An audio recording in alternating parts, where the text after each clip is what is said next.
Oh!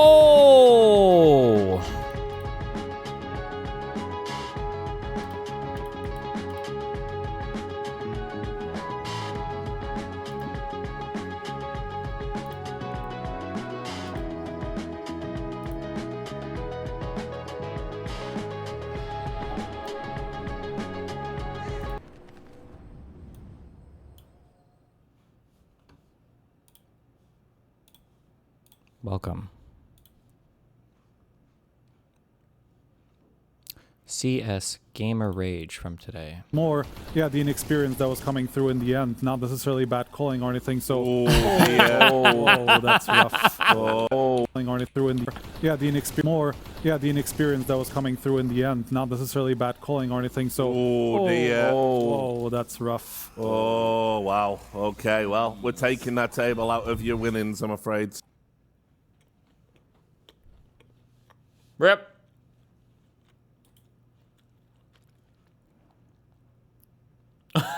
Wait, what is this? 1 hour ago.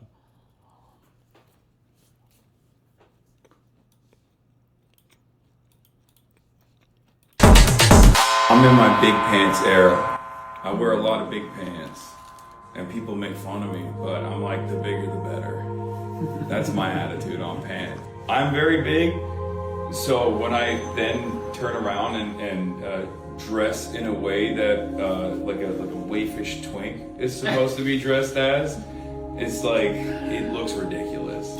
I still do it anyway because I'm like in my mind I'm like, oh yeah, no, I have the same build as Troye Sivan. I can pull it off. I can't pull it off. I still try though. I'm in my big pants era. I wear a lot of big pants, and people make fun of me, but I'm like, the bigger the better. That's my attitude on pants. I'm very big, so when I then turn around and dress. Okay.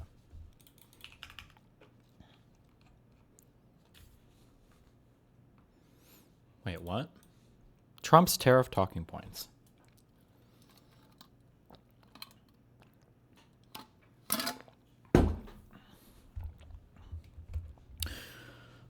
Trump claimed tariffs would benefit the American economy in a big way. Can you draw what really happened?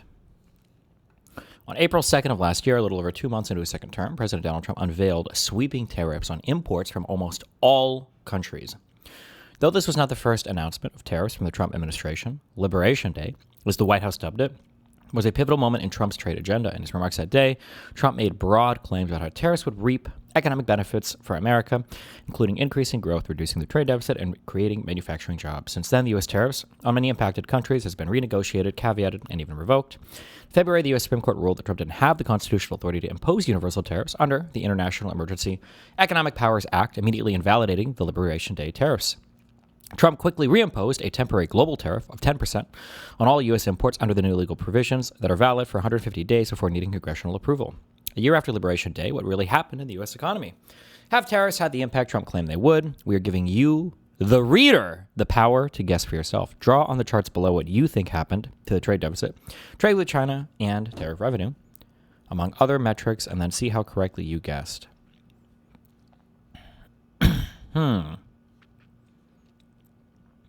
A major motivation Trump gave for imposing tariffs was to reduce the U.S. trade deficit with other countries. This chart shows the goods trade deficit, or the difference between the value of goods imported by the U.S. and the value of the goods it exports. It's negative because the U.S. imports more goods than it exports, so that's a hint. Did the deficit get even bigger, or did it reduce in 2025? Draw what you think happened. Well, let's see. Tariffs should theoretically reduce the trade deficit.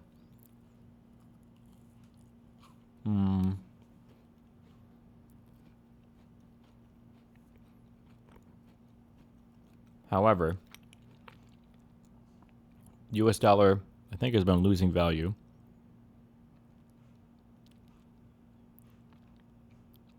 Which would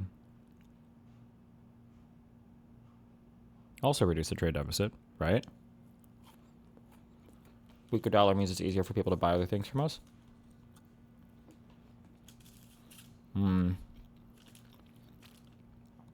I feel like the trade deficit should have decreased.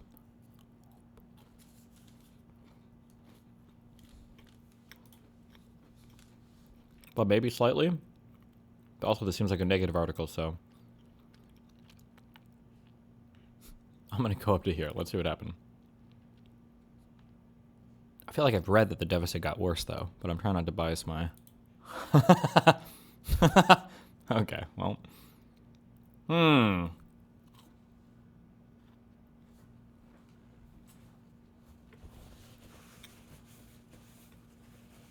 Not good.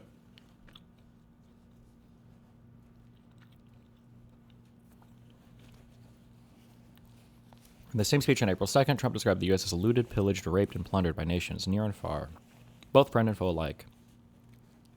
If that was the case a year ago, then it is still the case today, though there were month-to-month fluctuations in the trade deficit. Overall, the U.S. trade deficit for goods in 2025 was record high at $1.23 trillion.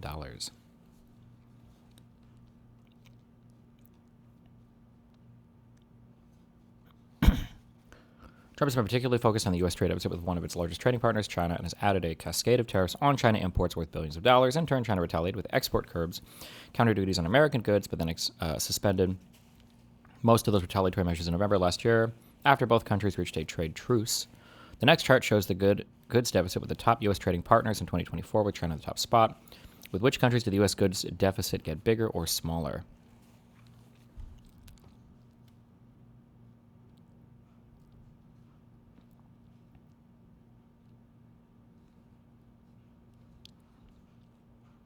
I have no fucking idea.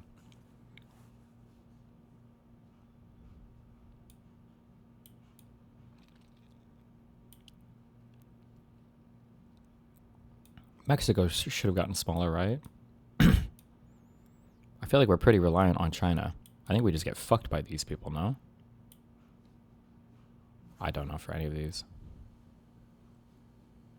I'm going to guess a little worse on everything, but could that really be the case? No way, right?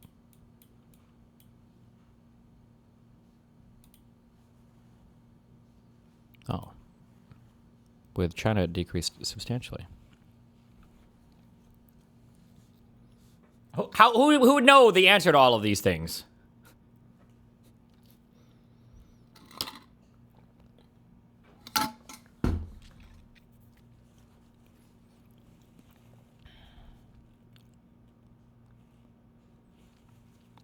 The goods trade deficit with China shrank from 202 billion from 295.5. However, record goods trade deficit reported with Mexico, Vietnam, Taiwan, Thailand, and India. Thus, tariffs did not reduce overall deficit as much as shift imports from one source to another. The brunt of import tariffs on China is largely fallen on U.S. consumers via higher prices on Chinese-made goods, while U.S. exporters, dependent on the Chinese markets, such as for soybeans and cotton, have also raised pressure while trying to find alternative buyers. How much tariff revenue do you think the U.S. government collected in 2025? This was around like 250 billion, I think, right? Could have been close. Fuck you. Okay, it was higher than that. U.S. tariff revenue was 287 billion in 2025. It rose by nearly 200% compared with the prior year. Although a significant increase, the tariff amount was much smaller compared to over $2 trillion raised through individual income taxes in fiscal year 2025. While the tariffs were imposed on imports from foreign countries, a February 2026 report by the New York Fed highlighted that nearly 90% of the tariffs' increased economic burden was shouldered by U.S. firms and consumers. Monthly manufacturing jobs. I feel like our jobs market has been stalling. Stalin, get it? Stalin! Oh, Stalin! Oh my God! That's it.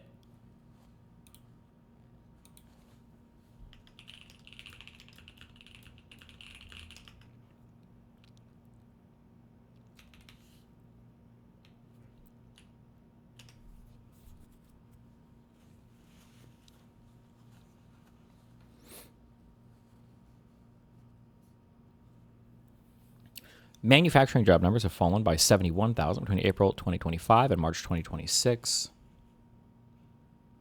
Manufacturing economic activity contracted for 8 consecutive months until December before reviving in January. Well, that's not good.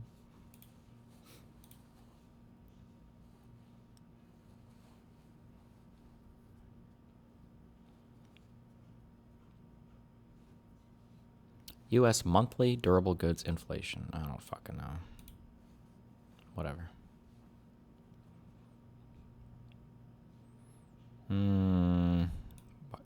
Have we already calculated GDP growth for 2025? Oh my god, dude! I just know everything. I'm basically psychic. Let's go with that.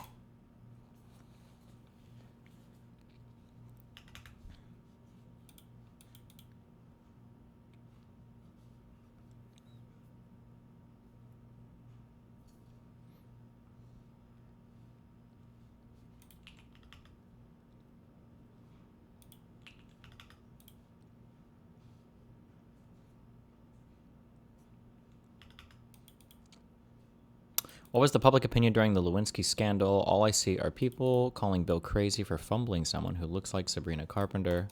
I mean, it was a huge shame it was really bad for everybody involved, I think.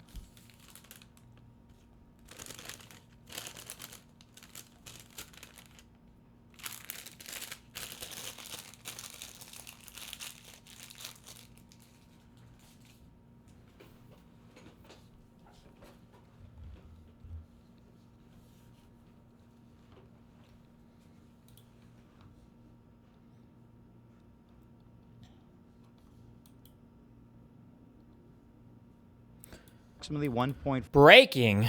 The White House says that Trump has discussed withdrawing from NATO and will discuss it during his meeting with NATO Secretary General Rutte.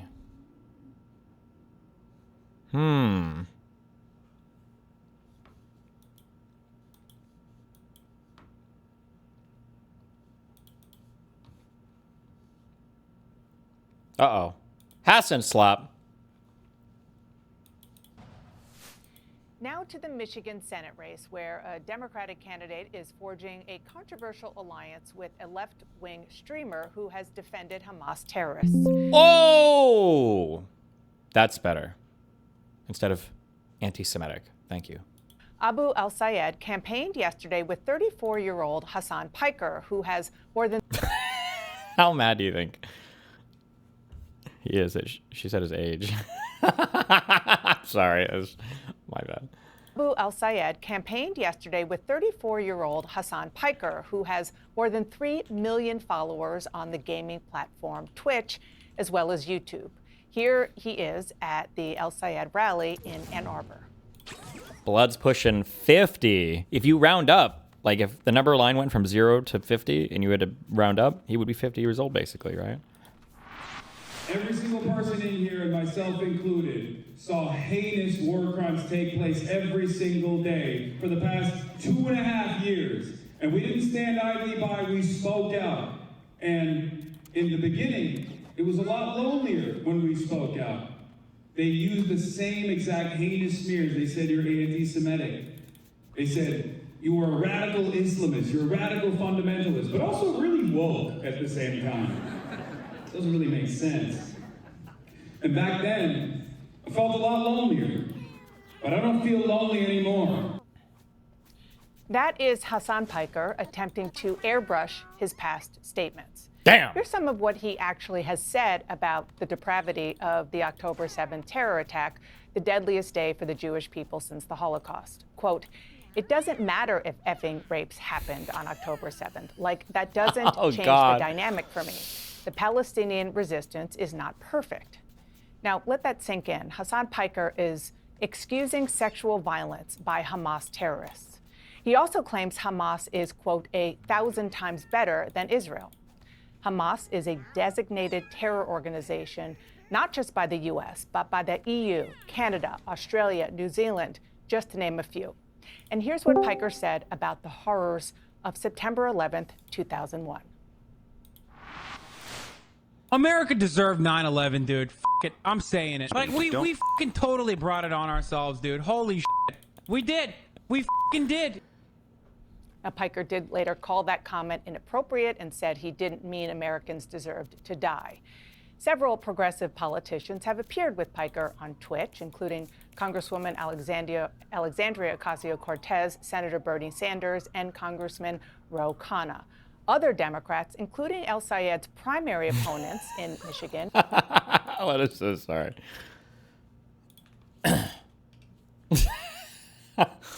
Dan, where are you? Dan, where did Dan go? Dan, where did he go?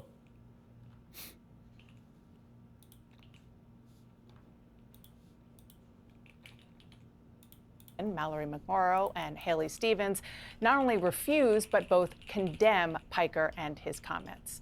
My panel is back now. David Chalian? Oh, we have a panel to talk about him. Oh, shit. Also, oh yeah, how mad is Hasan that they played him with before he had his mic adjustments? before he knew how to do the Riz voice when he was talking to his fellow socialists before the Riz. America deserved 9/11, dude. F it. I'm saying it. Like, we fucking totally brought it on ourselves, dude. Holy shit. What narrative do we have to spin to get them to play the... What a weaselly little liar, dude. On CNN. God. Not only refuse, but both condemn Piker and his comments. My panel is back now. David Chalian? I just think this is a fascinating bet that Al Sayed is making here. That, like, refusing to back down from his association with Piker, embracing it, standing with him, is a political bet. And it doesn't mean, you know, all those comments you went through, that will play a role here too. As you noted, McMorrow and Stevens, his opponents, are going to make this a part of the campaign. But the Sayed operation is betting the Piker popularity with the base is the safer bet in the cost-benefit analysis to make for him. And I just think that that's a really interesting thing to have us watch, because the politics of Israel inside the Democratic Party, especially in the state of Michigan, with a big Arab American population, as we saw in the 24 primary, this is still like a live wire inside the Democratic Party. Yeah, I mean, it's also a state where there were almost 100-something preschoolers almost murdered by a terrorist. A terrorist? Who, you know, obviously was thank God stopped from doing it. Piker talked to our colleague Donny O'Sullivan and a couple of... Is his name really Donny? I thought it was Donnie. Weeks ago, and I want to play what he said. I've spent my entire professional media career and far beyond that combating anti-Semitism. I've been doxxed, swatted by neo-Nazis for my consistent advocacy against anti-Semitism. I love how, God, I just need to start making up lies. I need more lies. I just need to lie about everything. With SWAT, you've never, bro. I just also happen to be an avowed anti-Zionist. I believe Zionism is a very racist ideology. It's an ethno-religious supremacist ideology, and it's the underpinning ideology that has caused the genocide of Palestinians. Has Hasan been doxxed? Hasan self-doxxed by buying a multi-million-dollar mansion in a celebrity fucking neighborhood. What do you mean? No, he's fucking retarded. In the hands of Israel and also the United States of America. Now, just a little bit of sort of fact-checking here and context, because it's important, because these terms are thrown around without, understandably, people really... Fact-checking? Wait, are they going to fact-check him on the swatting thing? You don't think he's ever been swatted? No, of course not. If he was swatted, he would have been crying about it for months. You would hear about it so often. I'm not even sure if I've ever heard him say he's been swatted before. Until recently. Maybe he said it once in the past. I don't know if I've ever heard him say it. I'm sure he has, but didn't Ludwig blame you for doxing Hasan? Yeah, because I was talking about some news article or whatever. I tweeted out some news article about his house thing. But I mean, it was already posted. It was already like a... Really knowing what they mean to a lot of people. First of all, Zionism. What is it actually? It's a nationalist movement, an ideology supporting the notion of a Jewish state, the Jewish people's right to self-determination. He just called that a racist ideology, the right for Jews to have self-determination. Deborah Lipstadt, who is one of the foremost experts, academic experts, who worked in the State Department on anti-Semitism. I talked to her about this a couple of years ago and many times since. The difference between quote-unquote anti-Semitism and anti-Zionism. Here's how she answered that. Criticism of Israeli policy is not anti-Semitism, but when you question the right of Jews to a national identity, when you question the existence of a Jewish state, you move beyond the political. you really gotta flesh that one out way more. Because actually, what the fuck am I saying? It's Americans. They're fucking retarded. Who knows? I don't know. Like, there are a lot of people in the Middle East who want like their own country. Well, the Kurds are probably like the best examples of this, right? Of like a people. There are like groups of people who want their own country, and the idea that Jews have a right to self-determination, sure. But like, what about every other group that wants, I don't know. Yeah, I mean, when you, I think he's sort of intentionally trying to get in the weeds here to maybe shift the spotlight away from some of his past comments, which I think everyone can agree are unacceptable. But this is the broader issue, I think, in this day and age in particular, with everybody being so online, with a ton of younger voters starting to get in the mix on both sides of the aisle. The ultimate question is, how far do we want to go with this? And one of the reasons that Democrats lost in the last election was because the American people felt like they were too far to the left and they weren't necessarily representing the Kurds need someone to give them land for a country. No, they've already got it in Iraq, baby. Average American voter. And so it's really interesting that you...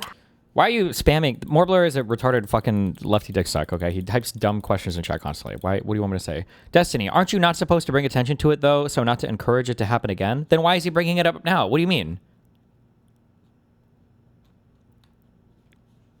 No, if Hasan was swatted, he would constantly be crying about it. Hasan always does this thing where he'll make an excuse for why he doesn't talk about a thing, but the reality is it's just not happening. Think about it. Who would even swat Hasan?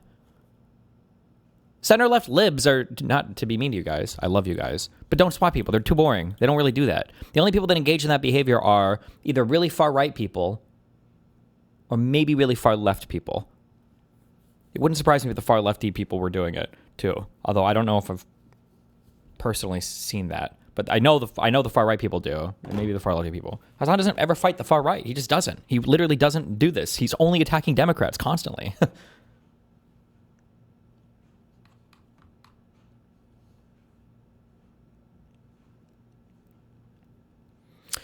At Destiny, have you considered that some of the hoopla related to some of DGG's misconceptions about your Israel-Palestine position is that you use the term anti-Semitism for both the standard bigotry and unfleshed-out policy positions that result in Jewish harm? Like you'd say a random retarded college student who says one-state solution has an anti-Semitic prescription. I feel like I don't usually bring up the anti-Semitic argument much at all. I hate the argument.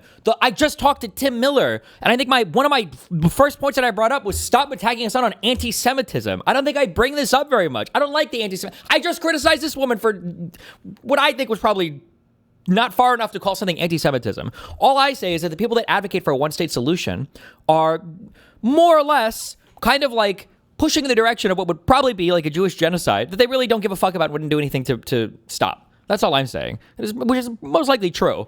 But I don't usually wheel out the anti-Semitic, you're being anti-Semitic arguments. It's just usually not worth it. And I just don't usually like broad labels like that because I'd rather, if I do bring it out, it's usually in conjunction with either some kind of policy thing or some kind of like line of argumentation. It's really boring to just dismiss people with the anti-Semitic or racist or whatever line.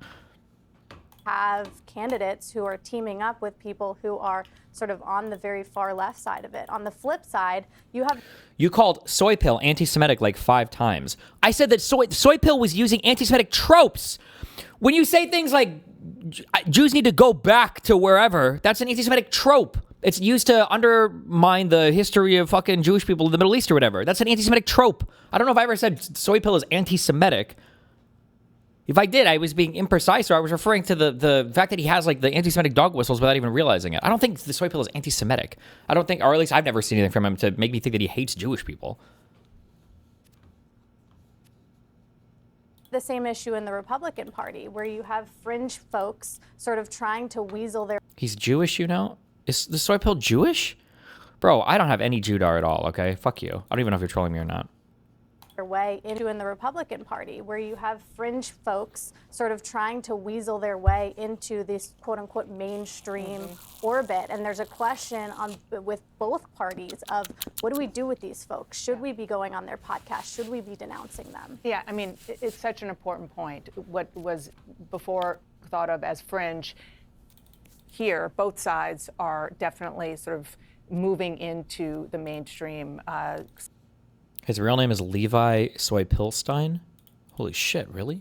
Slowly but surely. On that note, you mentioned it's Michigan, but it's beyond that.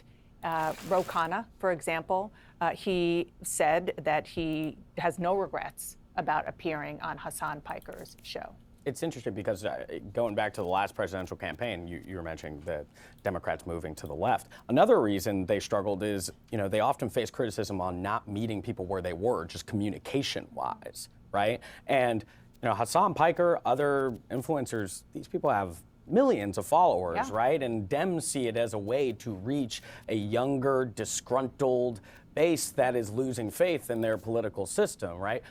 But the dynamic that you're talking about, what comes with that benefit of reaching those folks? Yes, you had the interview there with Hasan Piker. I think what's even going to be more influential is the questions that are put to the politicians that choose to go on these platforms. They're also going to face the questions of whether or not they defend these statements and these views. All right. True.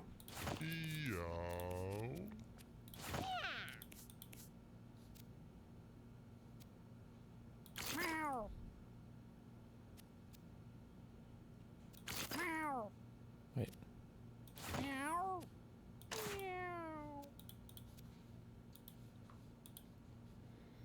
Noah Samsen, wake up, you are being sued. 5 million views. Gee, what, are we just going to live in a world where everybody's just suing everybody now? Man, good day to be a lawyer. Why? Here, coming up, Dan. Sick Heil. 12 days, it's Hitler's birthday. Okay. Which also happens to be the same day that we celebrate blazing, 420. How about that? Now you're talking. How about that, huh? Talking. What does it mean? What does it mean? We don't know. Google it. Today we're sponsored by Cozy Earth. Thank you so much to them. Love that. Today we are discussing old friend of the show, Noah Samsen. That's right. It's been a while since I spoke about dear friend Noah Samsen, who had a penchant for accusing me of being pro-genocide. He thought it was cute. He thought it was fun throwing around such kind of heinous accusations, right?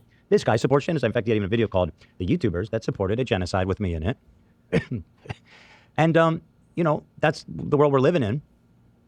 And, excuse me. In fact, I just Googled his name. You can see here I made a promise to him March of last year. And I think he probably thought that it had blown over. I think a lot of people probably thought it blew over. In fact, the statute of limitation is passed. But I, of course, kept a close eye on that. You see, the statute of limitation for certain complaints like defamation and the such, if you don't sue within, I think it's a year of the defamatory claim, it blows away like dust in the wind. But to those of us who are shrewd, we keep a tab on those things. And I'll tell you, this is what I am assuming, is that Noah himself thought himself to be shrewd. I had even alluded to it on the show. I said, well, it seems to me that Noah is ducking out, playing hooky on society. Seems to be on the lam. He's got no name on utilities or anywhere. That, for example, if you were to hire a private investigator to get the information on somebody, to serve them, he couldn't be found. Which I'm assuming at that age in your life has to be a conscious attempt. And so we waited,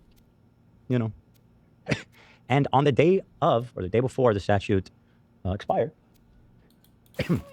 we had a nice little complaint there for defamation, for accusing me of being pro-genocide, in favor of genocide. Horrible thing to say about someone, by the way. One of the worst, I would say, maybe even, of all the things you could say about someone. Well, we filed it, beating the statute by about 1 day.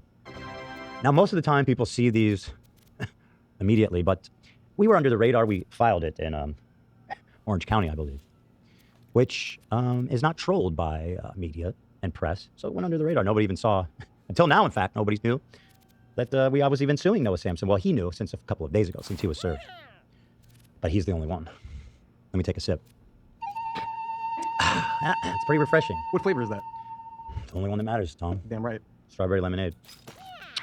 Shut up. With caffeine. Shut up, Tom. All right, chill. Relax. You wait your turn. Hi, Dubs. Get in line.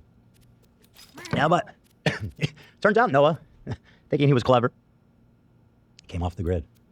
It was time to come out of hiding, so I thought he was doing. Because it turns out right after we filed this lawsuit of ours, that we did another very standard boilerplate search, like private investigators do every day to find the recipients of such complaints, to serve them. As you have to serve them as a very integral part of suing somebody. And I've been involved in a lot of lawsuits, and I've never had this types of trouble locating someone for service. But, you know, just like when the rain falls and the worms and snails come slithering out of their shelters for one drop of rain, so too came slithering Noah Samsen. Turns out, it wasn't rain, it was the sprinklers. Problem with streamers, you play these god-awful boring videos, and you don't get bored because you're playing a video game, but we're left listening to H3 yap about nothing. He's suing another content creator. This is big news in my world. What do you want me to say? Because we caught him. I want to know what he's suing him for. And we served him.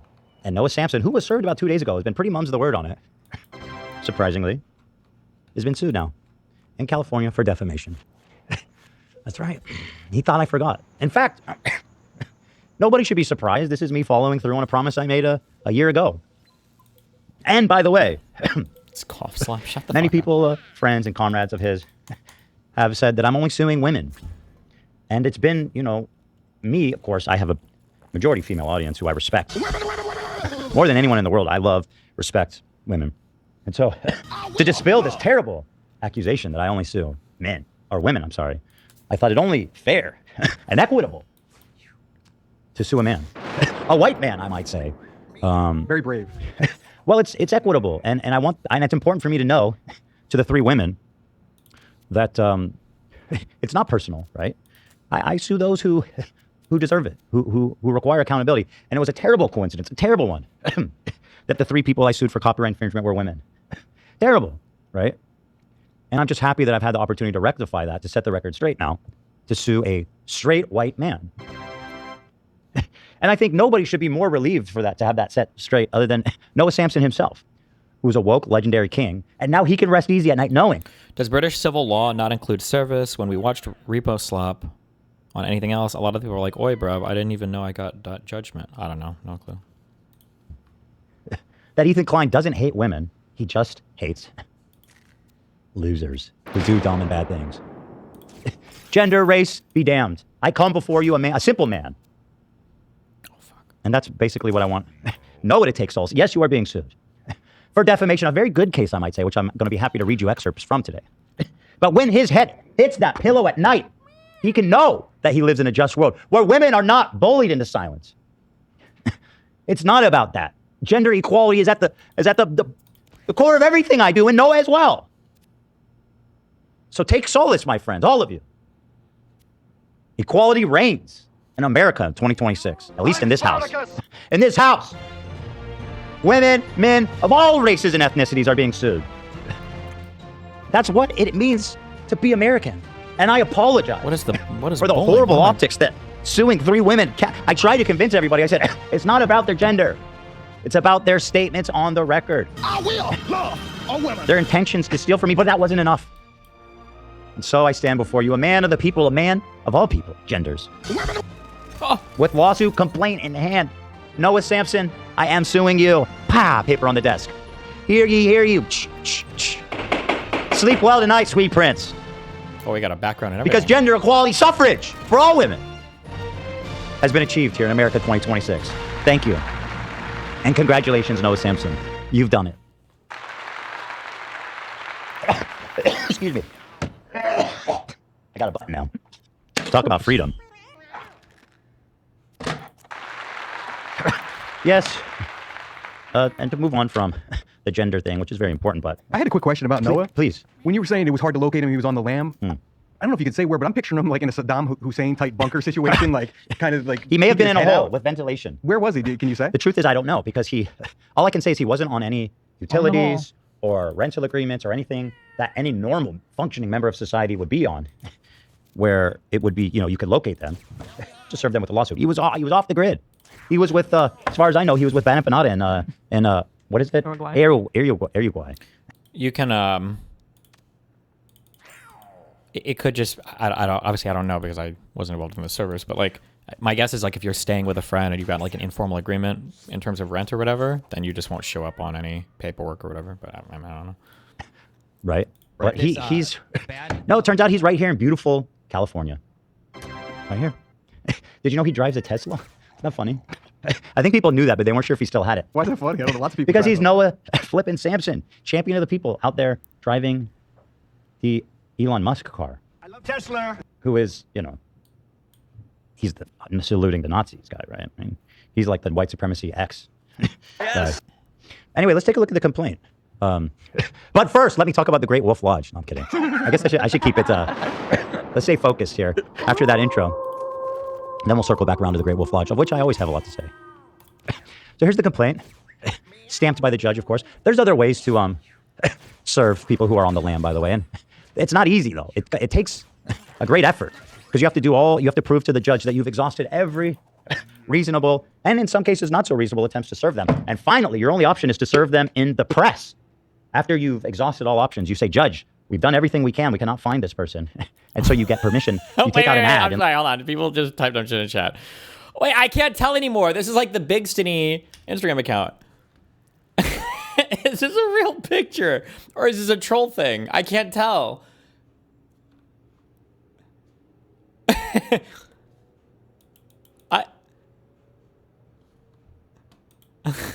What is happening? Scroll down.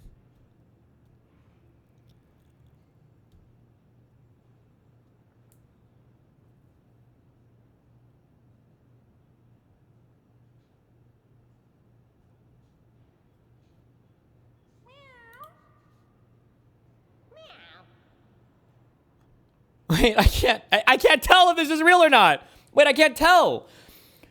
Hasan Piker, it's becoming increasingly hard to relate to a younger audience because I'm 34. But I think the reason why I have some semblance of credibility in these spaces is because I operate within them. And I primarily focus on trying to make things as appealing and palatable as possible.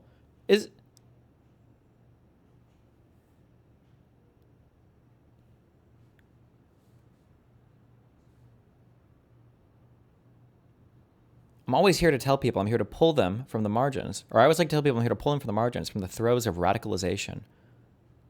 Why does how does he have this talking point now? I can't tell if he just like decided one day that he wanted to skinwalk me even harder, or like I don't think anybody's ever looked at Hasan and been like, oh, like he's the de-radicalization guy. Like what? Who's ever? Oh, is this where his Instagram thing just came from or whatever?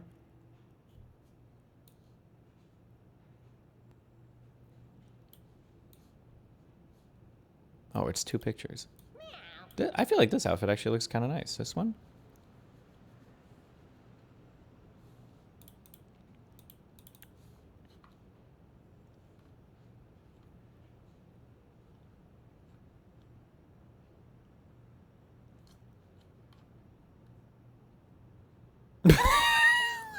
What is this?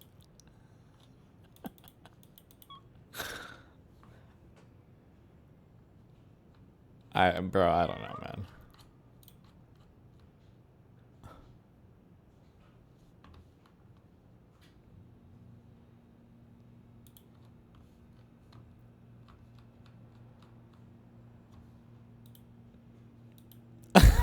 I'm sorry, and like the LA Times or wherever, saying, hear you, Noah Samsen. You are being served. This is your notice. Isn't that crazy? But we didn't have to do that, thankfully.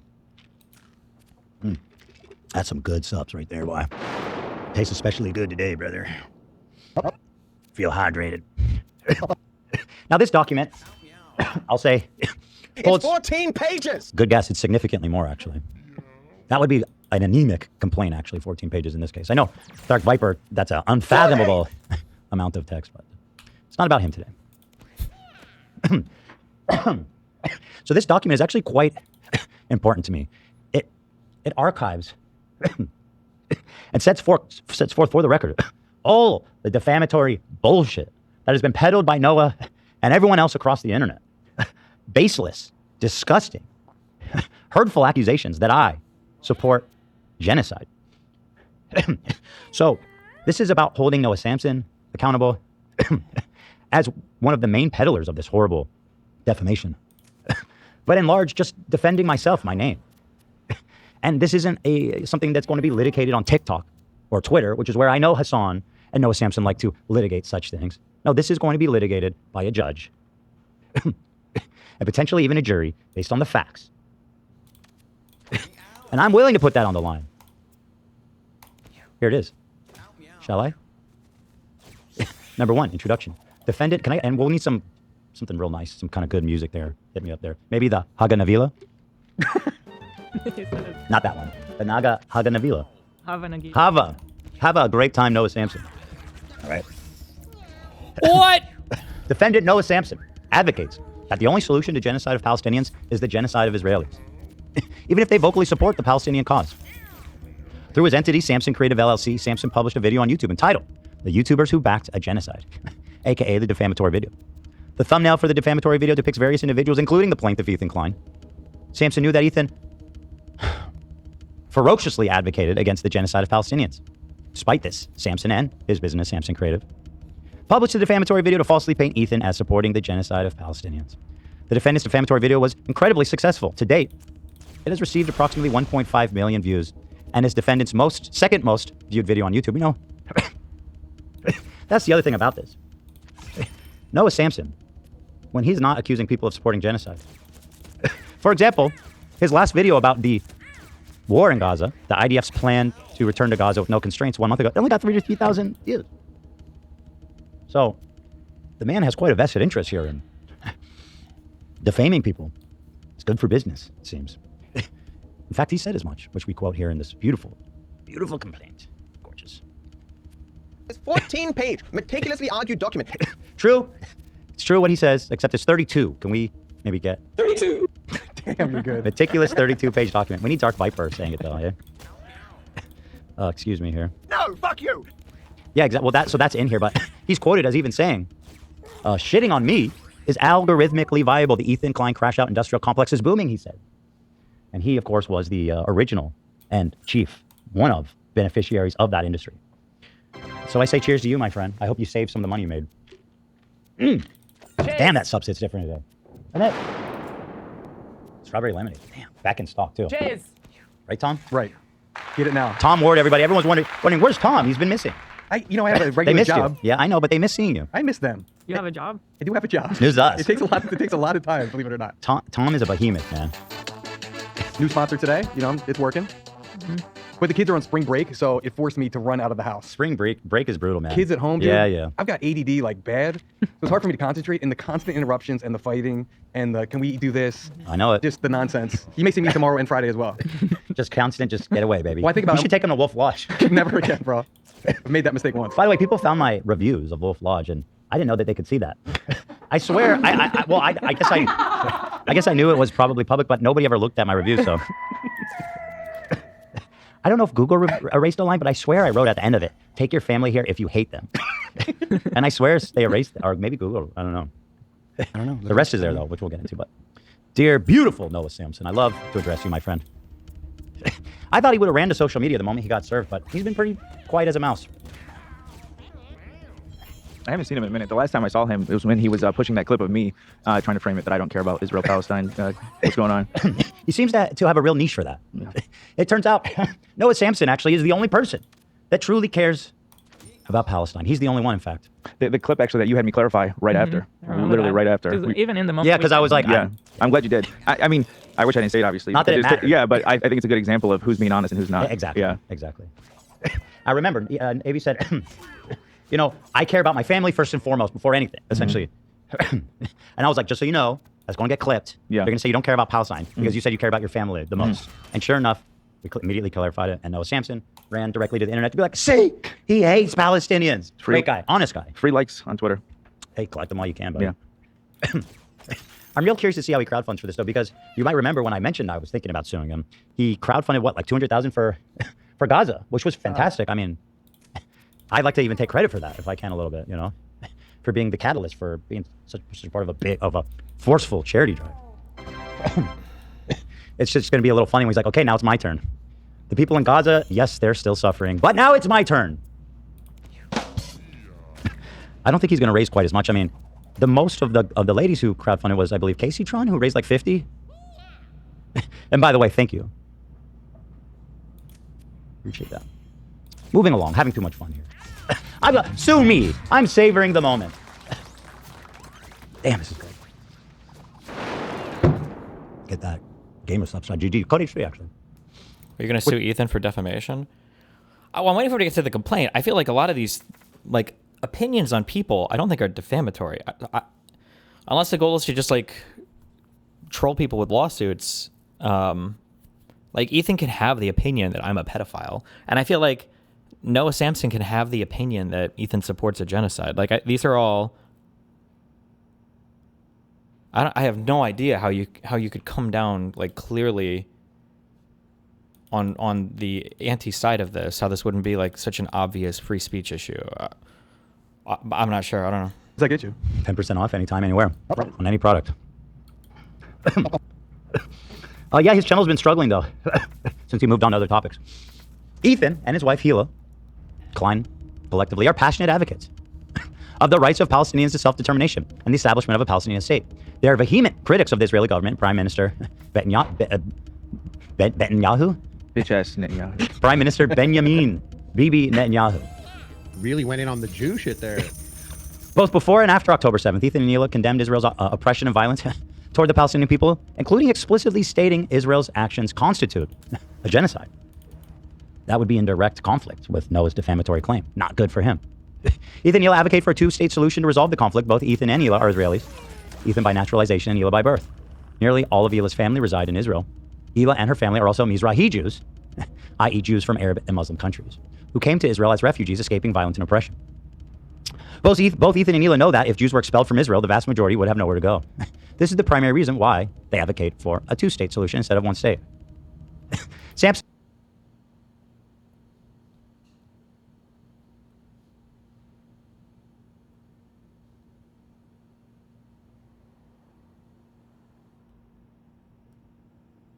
Are Hila and Ethan's parents from Arab countries, or are they just talking about Mizrahi Jews in general? I don't know their backgrounds at all. I have no idea. Who came to Israel as refugees escaping violence and oppression. Oh, okay. It makes his position on the Israel-Palestine conflict unequivocally clear. Hila is Iraqi, I think. Gotcha. Okay. Oh, just Hila.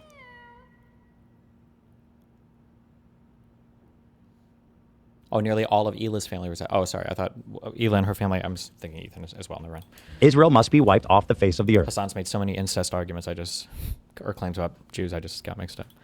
He advocates that anyone who supports the existence of Israel is a valid target. He's an adamant believer of there are no bad means, only bad targets. As such, he engages in the very behavior and rhetoric he purportedly condemns to paint his targets as evil. Wow. Sounds like a bad guy, this Noah Samsen. Samsen knows that Ethan has condemned Israel's actions as a genocide. He simply doesn't care about the fact. Samsen brands Ethan as a genocide supporter because he does not advocate for the complete destruction of Israel and Israelis. And again, this is a really important point to clarify and to memorialize here in this legal filing because... I'm sorry, there's just no way that this works. Like, could you imagine if you could legitimately sue people for their political opinions on things? Like, there's just no way. This has to be like a Mimi lawsuit, right? I wonder if this would qualify for anti-SLAP. I feel like SLAP usually pertains to like government censorship, though. Like if the government is trying to sue you or somebody for criticizing the government, I think anti-SLAP stuff might. But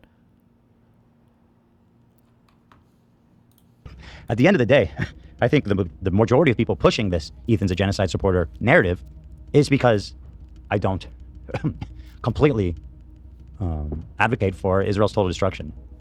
Right? And that's what it takes basically to be branded an enemy. The defendant's defamatory video seeks to prove as a factual matter that Ethan advocates for the genocide of Palestinians. And it achieves its objective by 1, misrepresenting source materials, 2, relying on clearly biased sources, some of which have also spread falsehoods about Ethan, and 3, through other defamatory statements about Ethan. This lawsuit seeks to prove that advocacy for the Palestinian cause does not require falsely branding advocates of a two-state solution as sanctioning genocide. To the contrary, doing so impedes the Palestinian cause because it engages in the very behavior that these so-called advocates purport to condemn.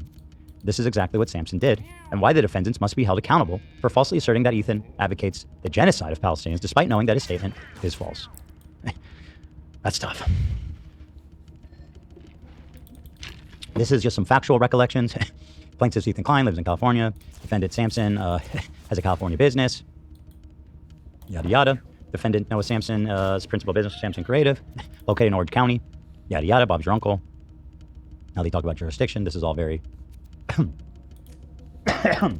what's the word? Procedural. Procedural. Good job, Glamour. You almost one-guyed the fuck out of me. How's the button? You liking it? Seems to be working good. It's for defamation. Is Samsen not defaming them by claiming the clients support genocide when they explicitly are against it? Why do you think this would be a free speech issue? Well, because genocide is a perspective, right? Like that's a... I don't know if that's something to be litigated in a courtroom. Like I would say I very clearly and obviously don't support genocide, and I've been against the crazier Israeli actions in the Gaza Strip or whatever, but somebody could have the perspective that, like, when I say valid, I don't mean like it's an argument that I would agree with, but like you can have, there can be, internationally, right? Obviously you can have the perspective that what's going on in Gaza is a genocide, and you can have the perspective that any support of Israel to exist as the nation that it does necessitates the oppression of the Palestinian people. Therefore, any support of the state of Israel necessitates you supporting a genocide. Like, these are political perspectives, not, I don't know if I would say these defamatory ones. Is there a clear definition of genocide? Sure, yeah, there is, but these are still political perspectives. We got multiple buttons now. When it says slams the button, we don't know which one. We do. Smash that button. Which one? Which one? That button. All of them. I could if I wanted to. I won't though. Hey, the button for me, bro. Let's see. So, this is just saying the court has jurisdiction. He's in Orange County. Yada yada. So here's factual allegations. Background on Ethan Klein. Ethan, along with the only thing I could maybe think of is if Noah Samsen was like very specifically lying about certain things. Like if Noah was saying something like Ethan Klein said that it was good that all Palestinians, die or something. Like if he's making explicit and specific claims like that or something, then maybe. But just not around like the concept of like genocide, I think. his wife are among the most recognized YouTuber content creators. I mean, if I don't say so myself. All right. We've been around. Very funny. It's not a joke. What, you think it's a joke? You don't think I'm one of the most recognizable? No, I do. So why did you laugh? Because we all like to write our own reviews. Well, true. Right, but that's not a reference. Wouldn't calling someone a pedophile have been uniquely heinous and damaging the reputation of the past? Maybe not so much now that everyone throws the word around at public figures all the time. If Ethan you started calling some random non-public figure pedophile, how would they protect themselves? Well, non-public figures, the standard's a bit different. But I don't know if pedophile counts as legal, like a legal term or an opinion as well. Now, if you were to say like he's a child molester, I think that would qualify. But pedophile, insofar as like attraction to children, might also just be like a perspective you can have an opinion on. But I'm not 100% sure. The Great Wolf Lodge reviews, are they? Because that wouldn't be a self-editorial. That wasn't you don't, unless you own the Great Wolf Lodge. It would be a crazy thing to find out. Thank you, and I just want to make that clear. I do not. Okay. That place would be run much differently. If I own that. Didn't they claim it as a fact that you were grooming a 17-year-old? That doesn't sound like an opinion to me. But you could have the opinion that like somebody talking to any young person could be grooming. Like when you look at the elements of defamation, there are 4 elements to defamation, and one of the elements is that it has to be like a clear statement of fact.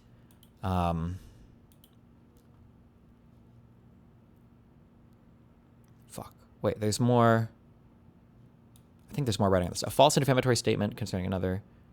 Like it has to reduce to Fuck.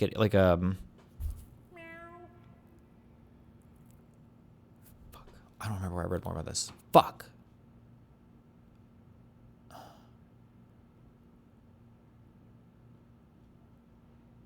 If I were to falsely claim that Dan called somebody the N-word and that wasn't true, I think you could sue me for that. But if I were to say Dan is racist as fuck, I think he hates black people, I don't think you can sue for that. that place, you know how it'd be run? Not at all. It'd be shut down, foreclosed. They'd move on. I tell you, I owned the Hilton. Look at the Alex Jones case. Well, Alex Jones was making statements of fact that all the parents and everybody involved were actors, right? I don't know actually if that's what he got sued for. I haven't read the complaint, but I have this huge conglomerate, beautiful hotels. Why the fuck is the Wolf Lodge in my portfolio? Lock it down, sell it, rebuild it. Ethan Klein backed a genocide is the claim, I think. Yeah, but like, what does it mean to back? And what does it mean to, and what does it mean to say a genocide, right? Like, I think that these are political terms that you can have different perspectives on. No? Like, could I sue anybody who ever says, like, let's say I were to say, I'm glad that we killed all the natives. I'm glad. Fuck the Native Americans, you know? We should have gotten rid of the rest of them, you know? Fuck all these people. And somebody were to sue me for supporting a genocide. Can I say, oh, actually, or somebody were to claim I support a genocide, could I sue them and go, sorry, that was never declared a genocide. The term genocide didn't exist at that point in history. Like, I don't think, yeah, I don't know. I'm not buying that one. I guess we'll see. God, the nightmare. So gross. You know, our kids, I'm telling you, the chain of illness. I mean, Noah talked a whole lot of context additional to those single claims, no? Yeah, I mean, I disagree with Noah's video. Like, as a political video, I thought it was fucking stupid. I don't think Ethan Klein or Ela, I don't think supported, why did I pull him and not him, and now I don't get to use my tech? I shouldn't have rolled a new class with 2 characters on a new fucking map for the first time. Okay. Yeah, I think the video is stupid, and I disagree with the video. I'm just not sure if it's, like, actionable in terms of, like, lawsuit worthy. Preds. Brucey was sick now, eh? It's ripping through our home like the fucking bubonic plague. I think it's like the difference between calling someone a rapist and saying that you believe they raped someone. Well, yeah, it would depend on the specific claim that you're making, right? Like, if you think that so for like Tilly, Brian and Andrew are trying to warp this into saying that she's making a false rape accusation. But the video that they were quoting, it had something to do with Andrew talking. I don't want to misquote this, but it was something like it had to do like if your spouse owed you sex or something like this, or something dumb like this, and she was like, "Oh, if you believe this, like this is like a rapist. You're a rapist if you think stuff like this or whatever." But she wasn't making like a rape accusation.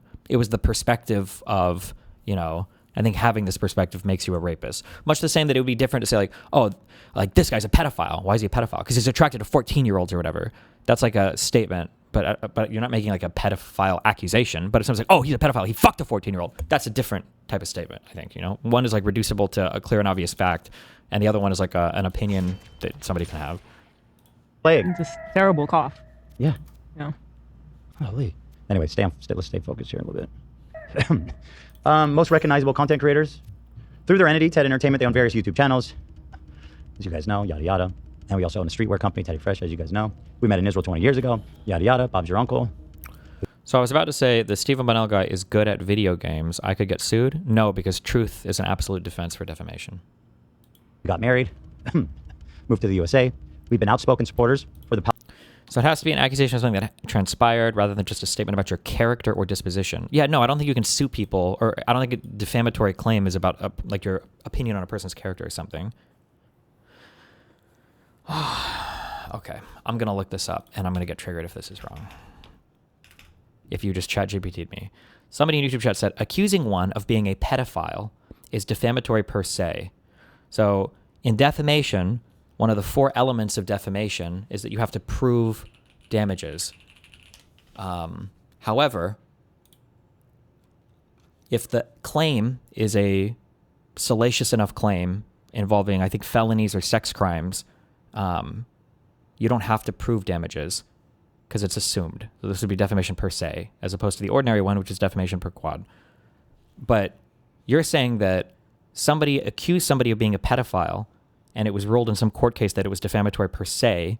Now, I'm going to look this up. My guess is, and maybe I'm wrong, but my guess is that this person wasn't just accusing somebody of being a pedophile, but they were actually accusing somebody of fucking a child, would be my guess. But let's check.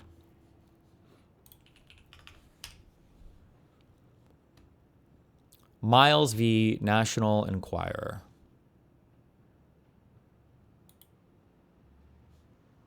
Oh, but the standard will probably also change a bit if the defendant here is a public figure, but maybe not. I don't know.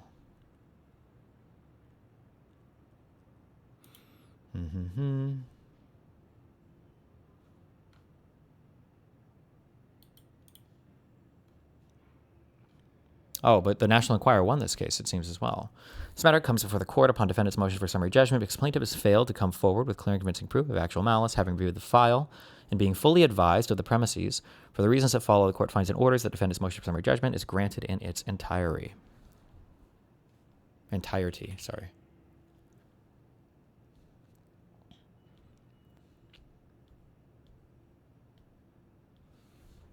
Further, because issues of intent are now before the court must determine whether calling one a pedophile or sex offender is defamatory per se or defamatory per quad.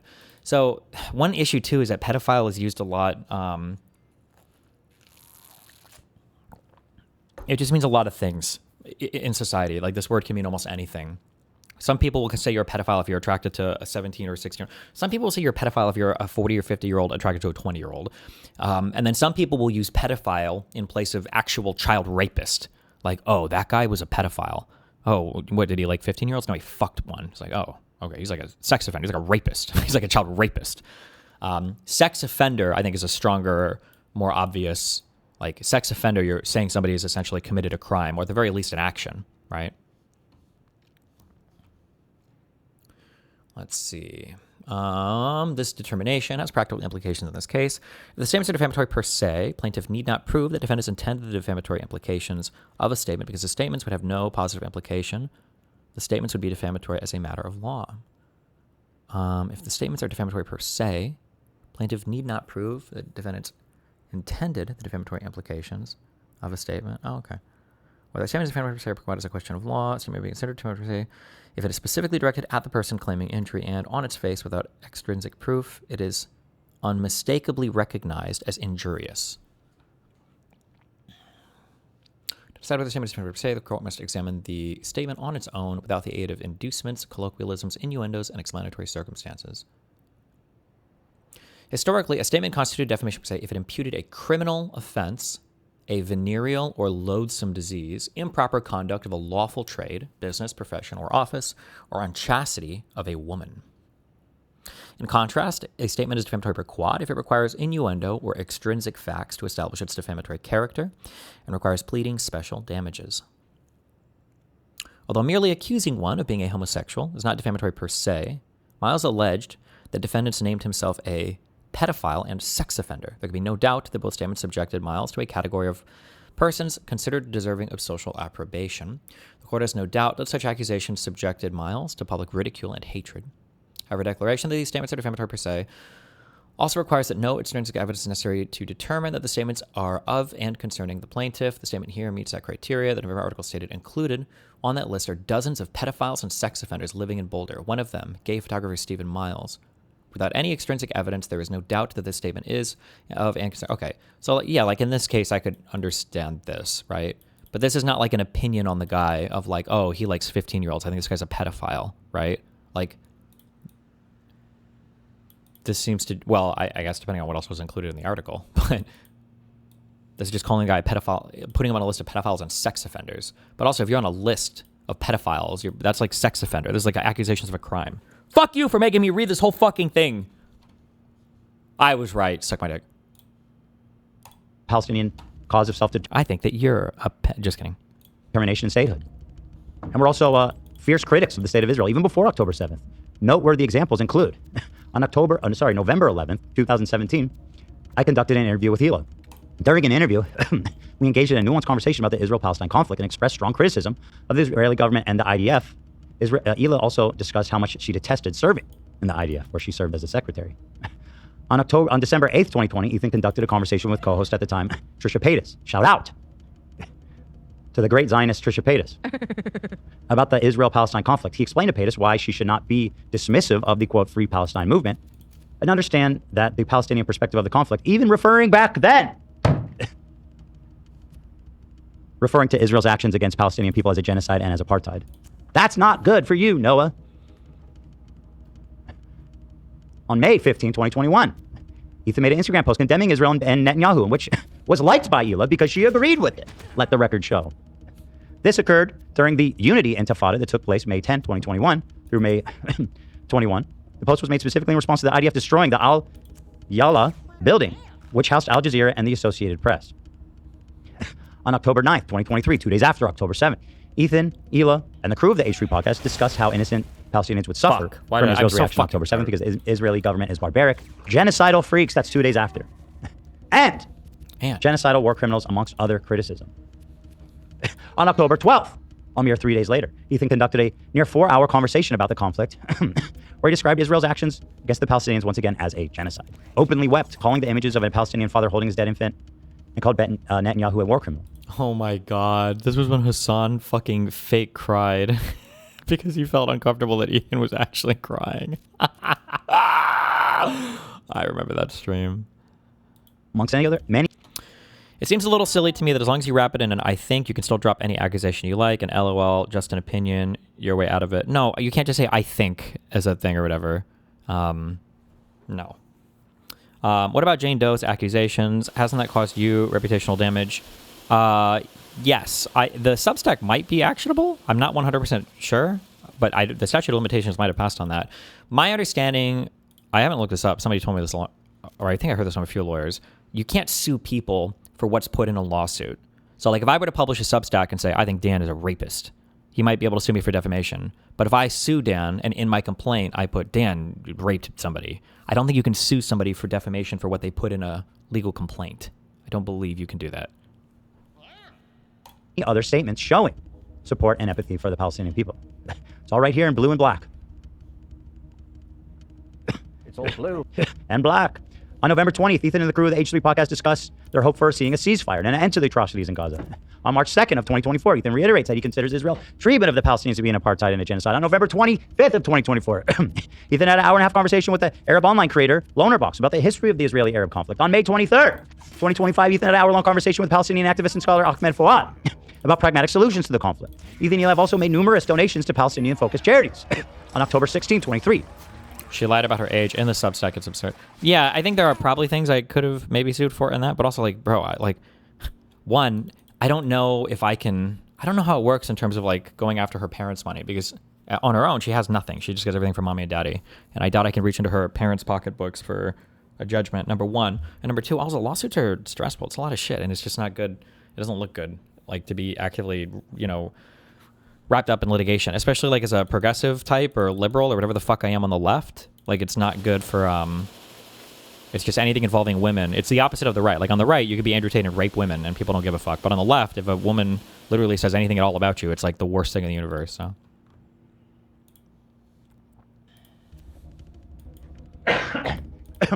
A mere week after the tragic events, Ethan Hila donated $6,500 to a fundraiser for the charitable organizations called ANIRA, Palestinian Children's Relief Fund, Palestinian Red Crescent Society, and Medical Aid for Palestinians. On May 17, Ethan Hila donated $1,250 to a fundraiser for the charitable organization called Palestinian Children Relief Fund. On May 23, 2025, Ethan Hila donated $1,000 to the World Food Program's Gaza Fund and another $1,000 to a Realign for Palestine. On September 28, 2025, Hila... You need the people who come after you like this in bad faith to feel some consequence, though. I mean, I agree with that. I think there are certain accusations that I think are good to attack people on. The political ones, though, are... Yeah, I don't know how I feel about the civil litigation route for it, I guess. I don't know.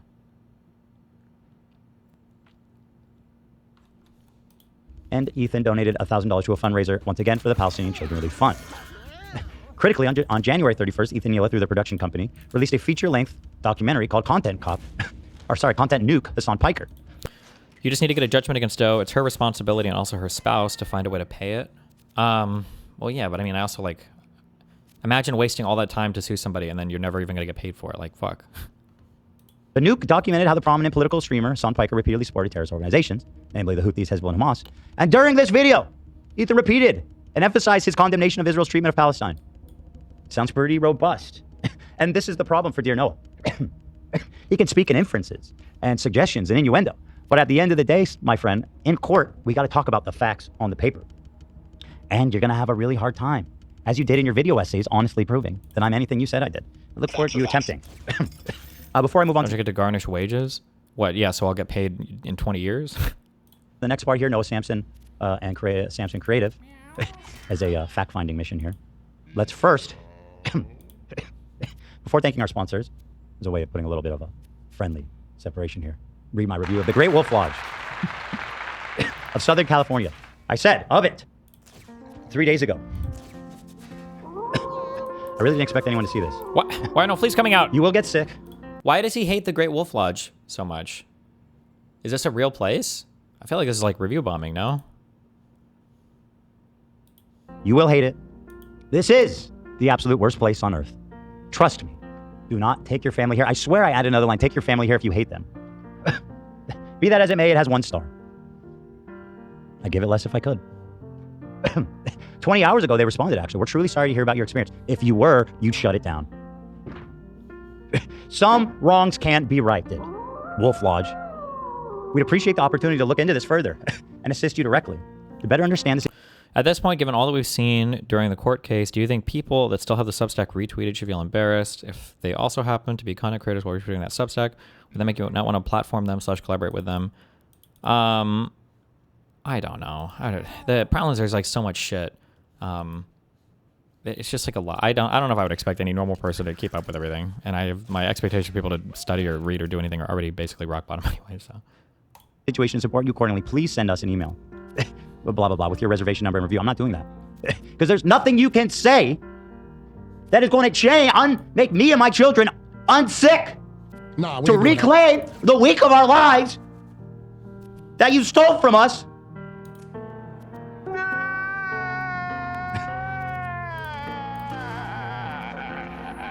There's nothing. I'm so confused. Wolf Lodge. Here's the final Lodge all complaint with you. What's the point of having FU money if you're not going to use it? First of all, I do not have fuck you money. I have early retirement money. Fuck you money is like 9-figure or high 8-figure net worth, okay? Fuck you. The final Lodge.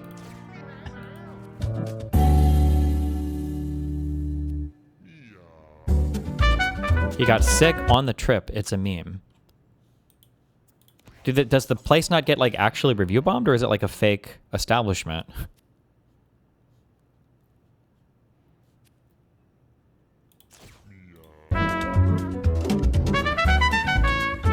It's real. Okay. Audio button. I just did the audio button. There's a whole bunch. Well, not a whole bunch, actually. This is all I've left over the years. And it also, of course, closely follows my 1 and 5-star policy to enact change. And I mean, when are you going to leave a review? I'm not leaving like 3-star reviews. I have a life. Historically, that's true with stars. You read these people like, here's a full in-depth review of my experience at the Olive Garden. Jesus. If it's 3 stars, I move on with my life. Right? If I love it, if I hate it. Like, let's look at the 1 stars I left. Wolf Lodge, I need to say no more. This is the veterinarian clinic that I fucking despise. For their, I mean, it's there, but it's their, they were the ones that treated Shredder. I'll say no more than that. Let's see what else we got here. Wrist Aficionado, great watch spot. Holiday Road, I have no, oh, I remember. I hate this place, man. This was a Halloween pumpkin patch. And we went there. And it was fun. Okay, I don't know if I need to watch more of this.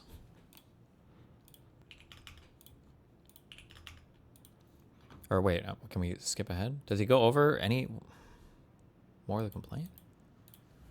Anyway. Let's go. Come on. Get in. Let's go. Back to my boy, Noah Samsen. Could you peel that for me? Mm-hmm. Thank you so much. Fantastic. Isn't she great, folks? Samsen published videos on YouTube through his entity. Prior to October 7th, Samsen never made a video about Israel-Palestine. Is that fucking interesting or what? Prior to October 7th, Noah Samsen never made a video about Israel-Palestine conflict. You know who had talked about it several times? Me. What a rat. Rather, he made videos talking about online drama, along with attacking conservatives and anti-woke content. After October 7th, Samsen suddenly became a self-styled expert in the Israel-Palestine conflict. Throughout his online career, Samsen has a notorious reputation for sloppy research, misrepresenting his sources, and making false statements. Sounds like a great guy. It's almost like he was jumping on a fad. It's almost like the industrial complex was booming, as he said. Despite claiming to support women and people of color, including Palestinians, the disingenuousness of Samsen's advocacy comes through when he ruthlessly attacks women and people of color who do not share his opinion. Below are some notable examples. Samsen is notorious for his attacks on Patrice Zena, a black female creator who resides in the UK. She makes videos with nuanced commentary on various social topics, including race and gender issues. During the public controversy of Hailey Bailey's being cast as Ariel in The Little Mermaid, Patience Zena agreed with the criticism. She felt, excuse me, she felt Hollywood was shoehorning people of color into Caucasian stories. Her solution was that Hollywood should focus on creating more content that focuses on stories directly involving people of color. Samsen attacked Patience Zena for opinion and not rubber stamping Hailey Bailey's casting. Patience Zena made a video. This seems like super not related.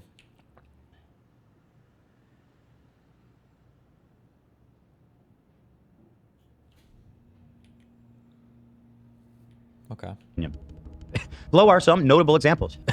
Samsen is notorious for his attacks on Patrice Zena, a black female creator who resides in the UK. She makes videos with nuanced commentary on various social topics, including race and gender issues. During the public controversy of Hailey Bailey's being cast as Ariel in The Little Mermaid, Patience Zena agreed with the criticism. She felt, excuse me,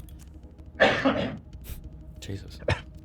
She felt Hollywood was shoehorning people of color into Caucasian stories. Her solution was that Hollywood should focus on creating more content that focuses on stories directly involving people of color.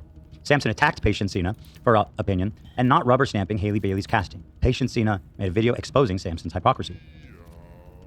Samsen has also attacked Palestinians who do not give full-throated support to Hamas and the destruction of Israel. Ahmed Fouad, described above, is a Gazan refugee. He's a senior fellow at the Atlantic Council, where he leads the nonprofit organization called Realign for Palestine. He's an advocate for the nonviolence and of the two-state solution to resolve the conflict between Israel and Palestine. Samsen attacks Al-Khatib, sorry, I don't know how to say Al-Khatib. Al-Khatib, thank you, by calling him a pro-Israel genocide collaborator that lies for money to help Israel genocide people. What a horrible fucking thing to say about a Gazan refugee. Like, how dare you? How dare you speak like that? You're white dude from San Diego who never even fucking spoke about the conflict until it was advantageous to you after October 7th. Let me chew my cracker in smugness. Let's go. Come on. Get in. Let's go. No. I'm chewing my lami. Is that what you call it, Jack? Fuck yeah, dude. Let's go. Come on. Okay. The defamatory video on March 11th, 2025, defendant published a video entitled, "The YouTubers Who Backed the Genocide." The defamatory statement contained in the defamatory video are identified below. The first defamatory statement is comprised of the thumbnail and title of the video itself. The thumbnail for the defamatory video initially depicts 4 online content creators: Ethan, Mudahar, Turkey Tom, and Destiny. The background of the thumbnail was the devastated landscape of Gaza Strip with a photoshopped Israeli flag. The thumbnail depicted Ethan performing a Nazi salute to the Israeli flag. Sometimes after its release, the content creator Lonerbox, described above, criticized Samsen's poor research and misrepresentation in the defamatory. And you know what this guy did? This arbiter of truth, this champion of the Palestinian people. After criticized, out of retaliation, Samsen changed the thumbnail of the defamatory video to include an image of Lonerbox. How fucking insane is that? This guy, he really thinks this is some flippant, silly accusation to throw around, right? Yo, come on, not now. I'm kidding, Morgan, you okay? Just imagine that, thinking that calling someone backing a genocide is such a frivolous accusation that you just add people on a whim because they talk shit about you. That was pretty crazy. Seems bad faith. A true and correct screenshot of the thumbnail for the title is depicted below. The Nazi salute is a nice touch, isn't it? Now, by the way, for the record, I am not explicitly defending any of these people, as I'm not an expert on how the body of work of any of these people's coverage on Israel-Palestine, right? Speaking for my involvement in a thumbnail called "The YouTubers Back the Genocide," I know what I said and what I didn't say. These people are capable of defending themselves, and they have. And I welcome them to, you know. The second defamatory statement is Samsen's false factual assertion that Ethan spreads atrocity propaganda. He shares the Hamas mass rape hoax, the same hoax that was used by the Western media, the U.S. government, and the Israeli government to justify genocide. Good luck with that one. Why did I gain lifesteal from that? That one might work real cute on TikTok and Twitter. Well, good luck proving that mass rape was a hoax. That it was atrocity propaganda. Good luck with that one, bud. Look forward to that. The third defamatory statement is Samsen's false assertion that Ethan, quote, Ethan spreads overt misinformation. He just straight up lies about Hezbollah and the Houthis in order to delegitimize their struggle against Israel's genocide. He cites baseless claims from Saudi state propaganda outlets to attack the Houthis. Can't bull him from diagonal. He also cites a documentary about the Houthis, which he used as proof of the claim that they brought back slavery, when the documentary wasn't even about the Houthis, it was about the Yemeni government before the Houthi takeover.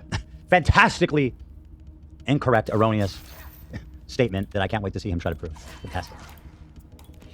The fourth defamatory statement is Samsen's false assertion that he, Ethan, in other words, spreads long debunked Nakba denialist talking points. Talking points that have been used for decades to legitimize Israeli colonization of Palestine. Once again, can't wait to see you prove that in court. It's so nice and easy to be able to just say shit like that. That's horrific online. Can't wait to see you prove it. The fifth defamatory statement is Samsen's false assertion that Ethan cites sources that contradict his own claims directly, such as the UN report he claims proves Hamas mass rapes allegations, which the report itself denies. Can't wait for you to prove that in court. You're wrong. I'm right. Works good in one of these silly little hit videos. Let's try it on a judge. The sixth defamatory statement is Samsen's false factual assertion that he, aka Ethan, spent 20 minutes in the video smearing a 19-year-old survivor of the US-backed Saudi genocide in Yemen as a terrorist with zero credible evidence. Can't wait. Yes, he's talking about the Houthi, the guy that Hasan introduced as a Houthi, the guy that was photographed on the Galaxy boat that was pirated by the Houthis, the guy that posted pictures to social media, saying he can't wait to spear Zionists in the stomach, in their asshole and out their mouth. Yes, that great Houthi young child, the innocent, poor innocent survivor. Can't wait. Isn't that nice? Samsen intended for his statements to be assertions of fact. Excuse me. Jesus. Button. Let's go. Come on. First, Samsen holds himself as an expert in this Israel-Palestine conflict. Second, to buttress his imprimatur of authority on the subject, Samsen will inundate his audience with a kaleidoscope of citations, most of which he represents or are wholly unreliable. This is done intentionally so Samsen can exploit his audience's low level of knowledge on the subject matter because he knows that they will not research his citations on their own. Third, Samsen's tone is serious and earnest, which is reflective in the language he employs. There are some of the reasons why Samsen intended and his audience perceived the defamatory statements as assertions of fact. The first defamatory statement, as mentioned, the first defamatory statement is comprised of the thumbnail. Whoopsies. The first defamatory statement is subject to being proven true or false. The Merriam-Webster dictionary defines the verb as to back, as to support by material or moral assistance. The term genocide is a crime that is defined under the Convention of the Prevention of Punishment, Article 3, as any of the following acts committed with intent to destroy in whole or part a national, ethnic, racial, or... Why do you think Lebanon is excluded from the ceasefire? Oh, it's not, wasn't it? I thought they said that it was supposed to be in the ceasefire, no? Religious groups such as killing members of the group, causing serious bodily or mental harm to members of the group, deliberately inflicting on the group conditions of life calculated to bring about its physical destruction in whole or in part, imposing measures intended to prevent births within the group, or forcibly transferring children of the group to another group. Whether Ethan provided material... Israel says it's not, Iran says it is. I don't even know if there was a real ceasefire. I don't know. I have no fucking idea. I read this yesterday. Whatever those 10 points are, there's no world where the United States could have possibly agreed to any of it. So I don't know. I don't know what we're doing or what is happening right now. Like, I don't know if anybody even knows what's going on. Caroline also said it's not. Yeah, I don't know if anybody has any fucking idea who's tweeting what or what's going on. I don't know. I have no idea. I don't know. Material or moral support to genocide acts by Israel is subject to being proven true or false. As demonstrated, Ethan does not and has not supported Israel's genocide of the Palestinian people whatsoever. To the contrary, he's expressly stated the opposite and supported numerous charities dedicated to helping Palestinians. Salami bite. Charged up with protein. Guess who installed a pull-up bar outside his bedroom door frame? Who? I don't know, look it up. Me. Are you going to get shredded for the summer? Mm-hmm. I'm getting ready for my next visit to Wolf Lodge. To be the most jack guy there? Everybody on the water! Didn't Speed recommend that? Is that why you did it? Saw Speed. I showed Speed say you should put a pull-up bar by your bathroom. I did see that, but I don't think it was related because when I was a kid, I had a pull-up bar in my door frame and I used to hit it all the time. It got shredded. And it really does work. He said every time you go to the bathroom, you should try doing 10 pull-ups. How about one pull-up? I can do that.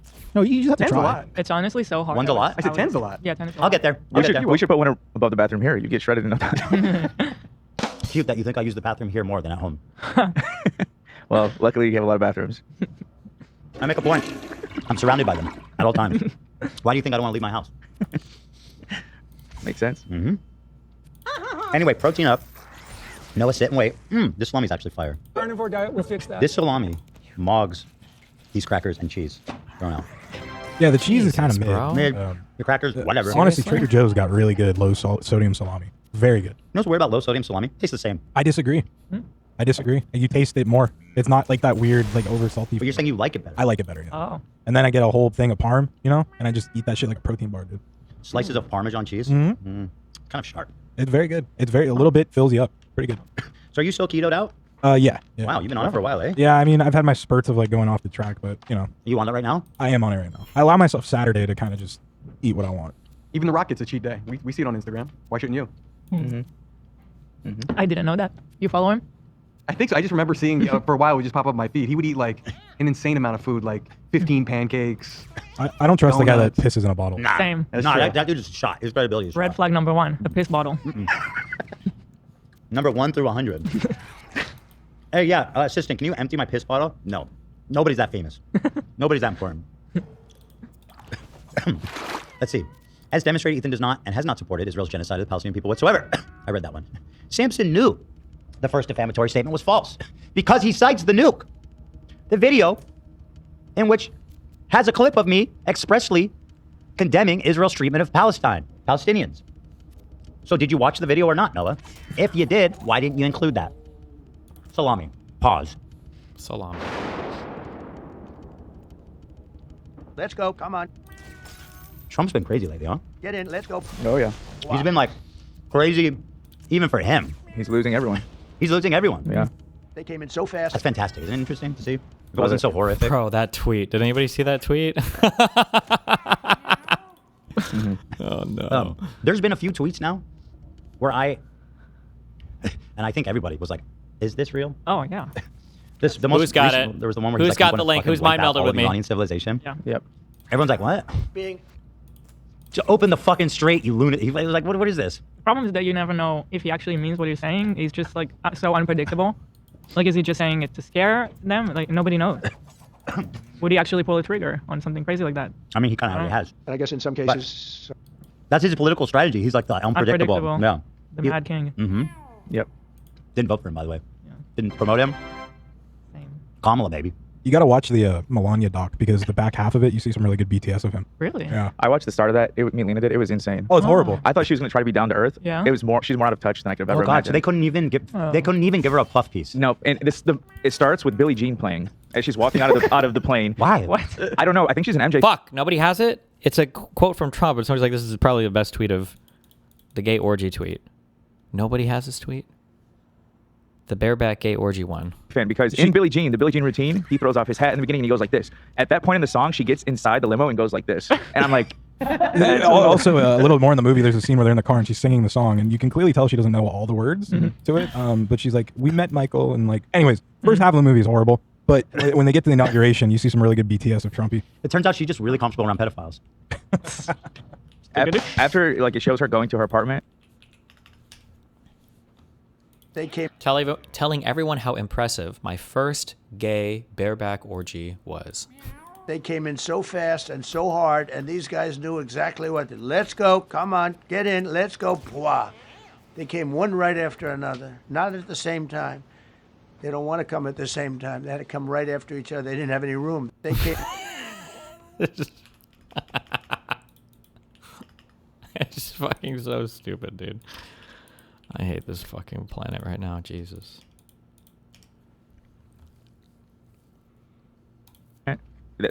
Okay, this is taking way too long.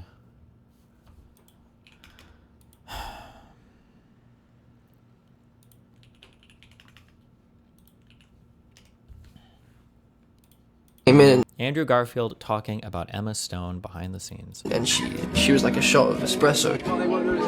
She's like being... Wait, did I know this? Is every Spider-Man secretly British? The Tom Holland guy is British too, right? Wait, how many are all... Is Toby Mc...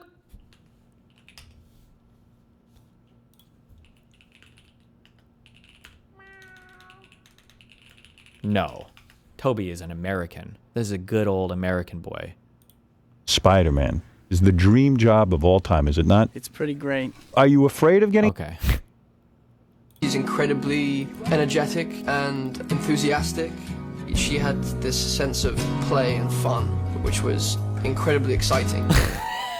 Isn't that like a men describing women's romance novel thing? An incredible sense of play.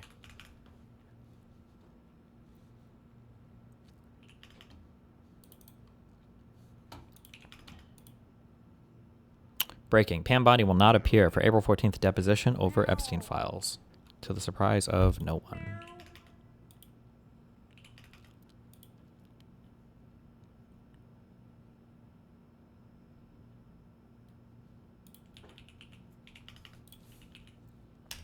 What is this claim?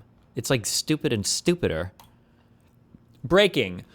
Vice President J.D. Vance's new anti-fraud task force has identified nearly $6.3 billion in government contracts that are going to potentially fraudulent businesses. What is a potentially fraudulent business? What does that mean?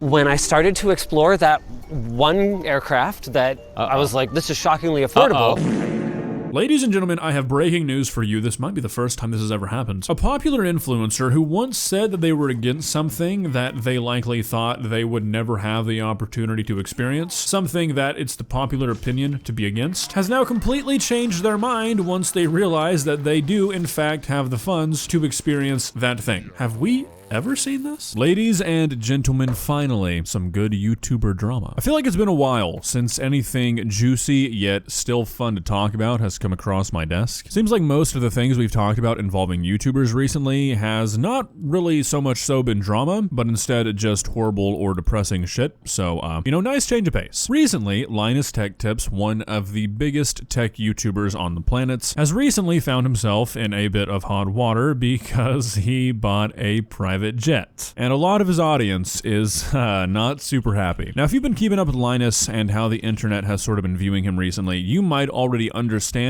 why that might be. But if you don't, there's some extra context that you should know. I'll try and fill you in real quick. This video is mainly going to be focusing on Linus's video where he actually reveals the jet because, oh my god, it's just so uniquely bad, even if you don't know any of this shit, but you should still know it. So basically, there seems to be two main things that are fanning this flame, you know, beyond the fact that most people can't really find you all that relatable anymore after you buy a private jet, and also a lot of people just have personal issues with private jet use. And those two things are, one, Linus is on the record himself saying that he doesn't really agree with private jet use. Question.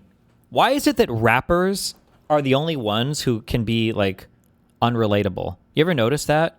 That like in every other world, I feel like for actors even, and for especially for streamers, YouTubers, everybody has to be like, guys, I'm just like you, you know, how much could a banana cost? $20 or whatever?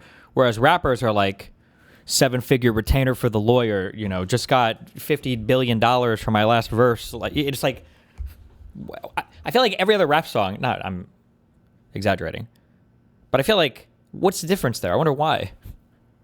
Isn't it because it's celebrated in rap? We need to bring that culture to streaming, okay? Like, for example, he said this about Taylor Swift. Taylor gets a lot of shit for her private jet use. Jet travel, okay, yeah. And I think that there is, personally, I don't fly private. I don't even fly first class. So, you know, I kind of look at private air travel and I'm like, yeah, it doesn't seem great. You know, the sheer amount of fuel consumption. So I have my own thoughts on private travel. I don't feel it's necessary for me in any kind of security way. And I'm not super keen on it. I don't think it's great for the world. And two, there's a bit of controversy surrounding how his employees are paid. The most famous example coming from I need to hear him say that again. What do you say? Hold on. I don't. Okay, yeah. And I think that there is record himself saying that he doesn't really agree with private jet usage. Like, for example, he said this about Taylor Swift. Taylor gets a lot of shit for her private jet use. Jet travel, okay, yeah. And I think that there is, personally, I don't fly private. I don't even fly first class. So, you know, I kind of look at private air travel and I'm like, Okay, what? Hold on. I can understand the whole, like, I wouldn't buy a private jet. Technically, plane travel is some of the most, like, I don't know what word you want to use, worst for the environment stuff I think that you can do as an individual human. But when you say, like, that's why I don't fly first class, well, it doesn't matter if you fly first class or economy, you're still on the plane. Like, at that point, it's not making it, like, I'm polluting less back here in economy versus if I was up in business. Like, what? But, okay, whatever. Yeah, it doesn't seem great. You know, the sheer amount of fuel consumption. So I have my own thoughts on private travel. I don't feel it's necessary for me in any kind of security way. And I'm not super keen on it. I don't think it's great for the world. And two, there's a bit of controversy surrounding. How long ago did he make that statement? Because this podcast setup is recent-ish, right? Like within the past few years? Or do you think it was like 10 years ago?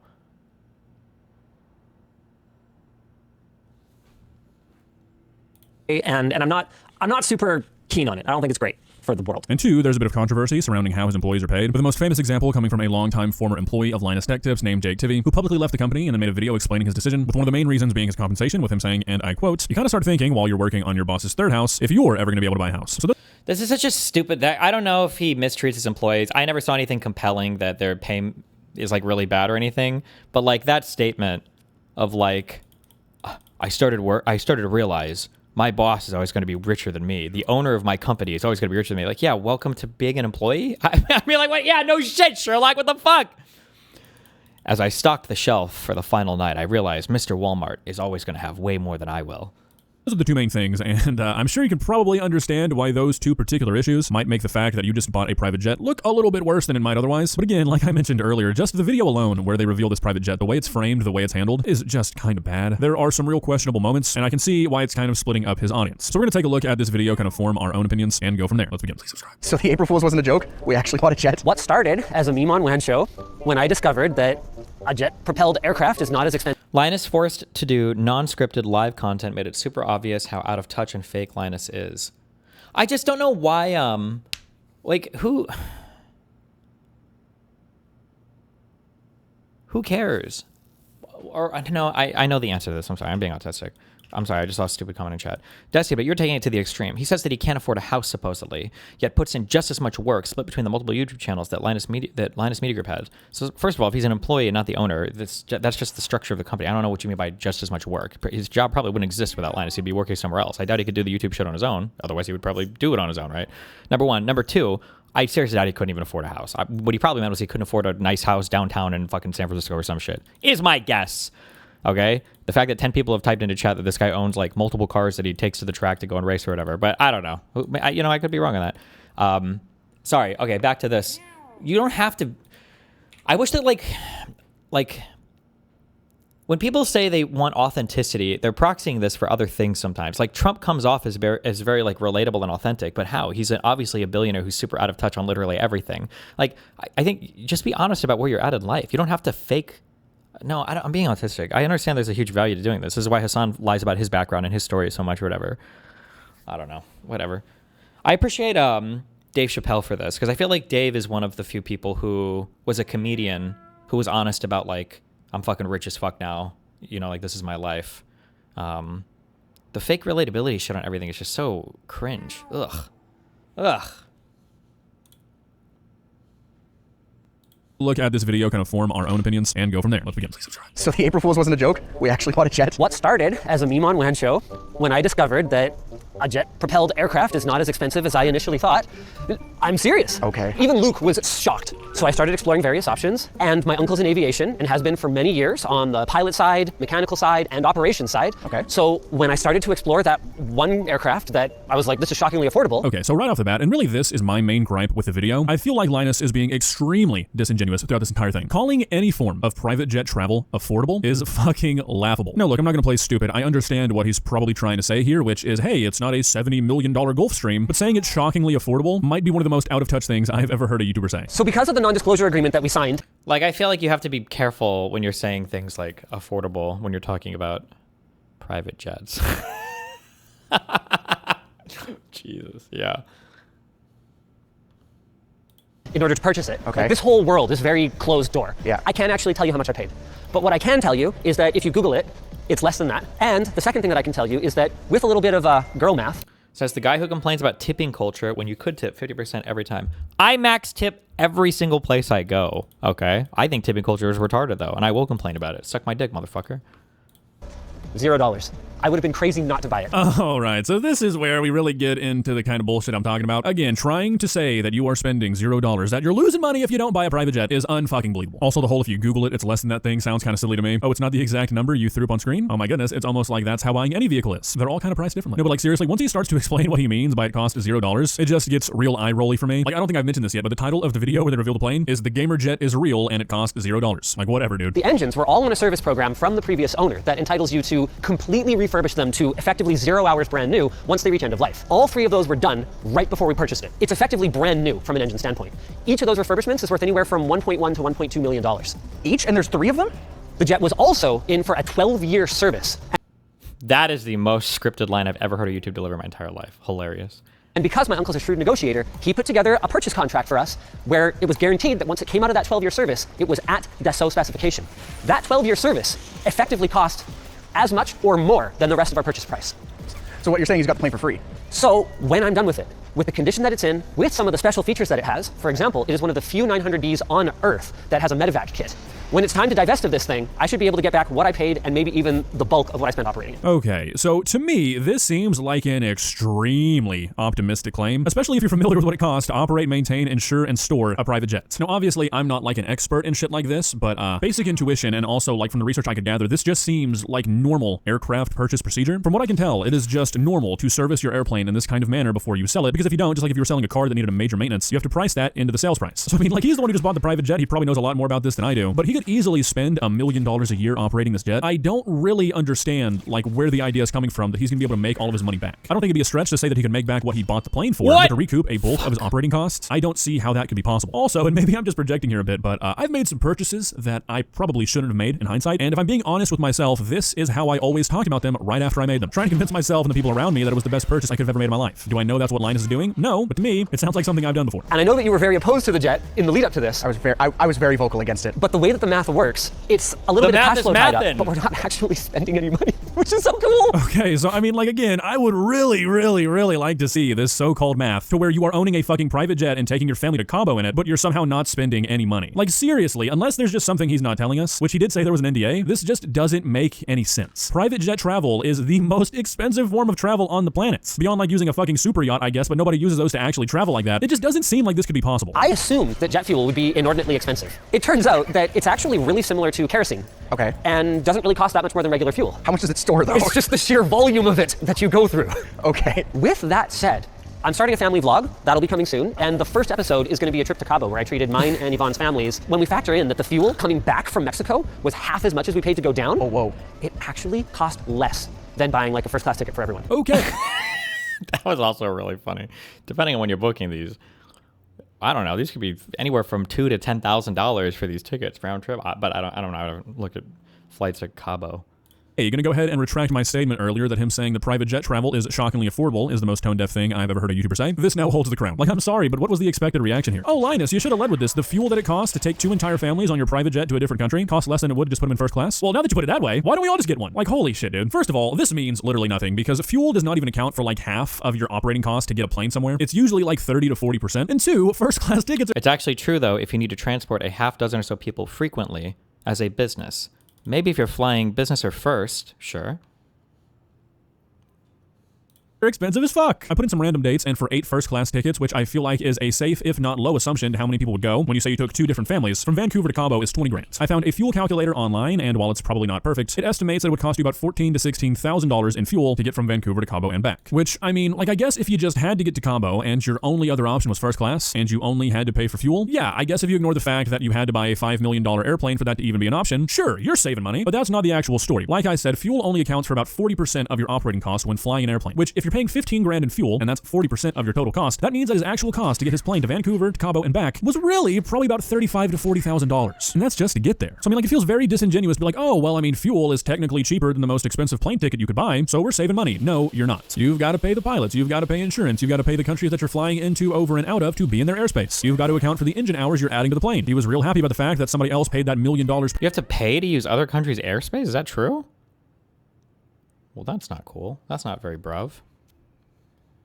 Per engine for the overhaul. If one single engine overhaul cost $1 million, imagine how expensive the cost is to operate that engine per flight hour. Spoiler alert, it's a lot. Like, look, personally, I don't really agree with it, but I can't make myself lose sleep over every single super rich guy who buys a private jet. If I did, I don't think I'd ever sleep again. So I mean, like, if this guy really wants to buy a private jet, I'm not gonna be picketing outside of his office, but what I do think is pretty shitty is buying a private jet because you want one. Obviously, nobody gets in the fucking market for a private plane unless you just really want one. And then going onto your YouTube channel being like, oh, well, it actually didn't cost me $1. It's super cheap, it's super affordable. Like, just be honest. Like, come on, you're buying fucking private planes, you've kind of lost, like, oh, I'm just one of you guys, look. Just be honest. It's more respectable. It makes you look better. Trying to frame this in a way where you're like, look, if you only consider one expense, this is basically cheaper than taking my family on a nice vacation. It's pretty questionable. Okay. I feel it's a good time to talk about this. Whoa. Another major maintenance cost center on aircraft is the landing gear. So rough landings, total landings, and time all contribute to how often this stuff needs to be overhauled and checked. Well, guess what? As part of my girl math $0 plane, all 3 were completely redone months ago as part of a 12-year check. I'm talking the whole plane goes up on struts or on donor landing gear. They completely take apart the whole thing, new seals, new everything, new anti-skid, make sure everything's working perfectly, and they throw it back on. So once again, when we go to divest of this asset, it's a business term for flip this, someone is basically buying a turnkey, ready to go 900. So again, like Linus, you are the one who got the turnkey plane. You are the one who bought the plane with all the service that had just been done to it. Are the services that you'll have to do when you sell this plane going to be as major as the ones that the previous owner had to do before you bought it? No, but again, it just kind of feels like he's being disingenuous when he's explaining how much this plane is going to cost him and how much he's going to be able to make back once he sells it. Dude is literally explaining how like every part of this plane had to be rebuilt before he bought it, and is seemingly like, yeah, but that's not going to happen to me. I mean, yeah, it's not going to, because he's not going to put thousands of flight hours on this plane before he sells it, but he will be flying it. So he will absolutely have to do major maintenance between now and the time he sells it, and likely some stuff to actually get it sold. I mean, like, come on, dude, do you really think that somebody did millions of dollars worth of maintenance out of the goodness of their own hearts? No, it's because nobody would have bought it if they didn't. I don't know. It just seems to me like he's overstating like how much money he's made off the fact that the plane had a massive service before he bought it. I mean, it's just like anything mechanical. Every time you use the plane, you are just working towards that having to happen again. I don't know. Maybe I'm just misunderstanding him, but to me, it sort of seems like he's overstating the value that he's received from this plane being serviced right before he bought it, and kind of understating the fact that it would have had to have been done anyways. Like, from the way I'm understanding this, he's kind of treating this service as like something he's going to be able to extract from the purchase price and like make back almost, when from the way I understand this kind of stuff, it's all priced in. Planes have to have this shit done. Regulations are completely different. It's not like a car where you can just ignore getting an oil change for 20,000 miles. You have to do these things for these planes to be illegal to fly. This stuff is priced in, and I feel like he's treating it like it's not for his audience. Anyways, the rest of the video is just them touring the plane pretty much. Not a whole lot more to do with my main gripe, which again is me just thinking that he's sort of being disingenuous with his audience on purpose. And I don't know, I'm interested to see how this plays out in the long term. Like I mentioned earlier, it seems like this has his audience pretty much split. A lot of people feel very strongly about private jet usage, and I mean, for good reason. It's literally like the worst thing you could do as an individual for the environment beyond like owning a super yacht. It's one of those things where if you're like regularly chartering a private jet, and especially if you just outright own one, you've kind of got to admit to yourself that you are prioritizing your lifestyle, your convenience over the health of the planet, which, you know, is not super cool. But, you know, at the same time, a lot of people just don't really give a shit. Again, for me personally, my main issue with this video is just the way this video is framed. To seriously try and sell to your audience with a straight face the idea that owning a private jet is not going to cost you anything is truly absurd. Like, genuinely, that's kind of crazy. It doesn't even seem fitting to call that mental gymnastics. It would be an understatement. Again, to me, this just seems like a guy who really wanted a private jet and now does not want to disclose to his audience the insanity that is the reality of the operating expenses. I mean, come on, dude, just be honest. Once you own a private jet with gold-plated sinks, there's really no more hiding the fact that you're swimming in it. I just don't understand why this video was made the way it was. Well, guys, what are your thoughts? Like I've kind of been saying, I don't really believe that Linus believes that this is a $0 private jet. Like, I can't make myself believe that a guy who's been able to build like a business empire truly believes that he's going to be able to own and operate a private jet for no real cost. That is literally impossible. Otherwise, everybody would have a private fucking jet. So I just don't really understand why he feels the need to say this to his audience. It's just kind of weird. Like, it's 2026. Everybody knows that YouTubers of this size have unbelievable amounts of money. Why not just be upfront about it? I don't really get it. Maybe it's just like a rite of passage. Maybe eventually you have to become out of touch with your audience. That's why I savor every moment I have with you guys. Who knows when it'll be gone. See ya.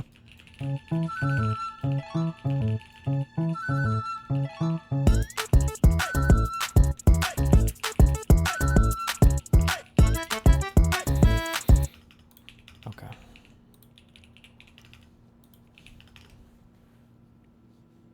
Is there a reason we watched that? I'm bored. Had a bad date with this girl, but at the end of the day, we're all human beings out here trying. We all should be more kind and accepting to one another.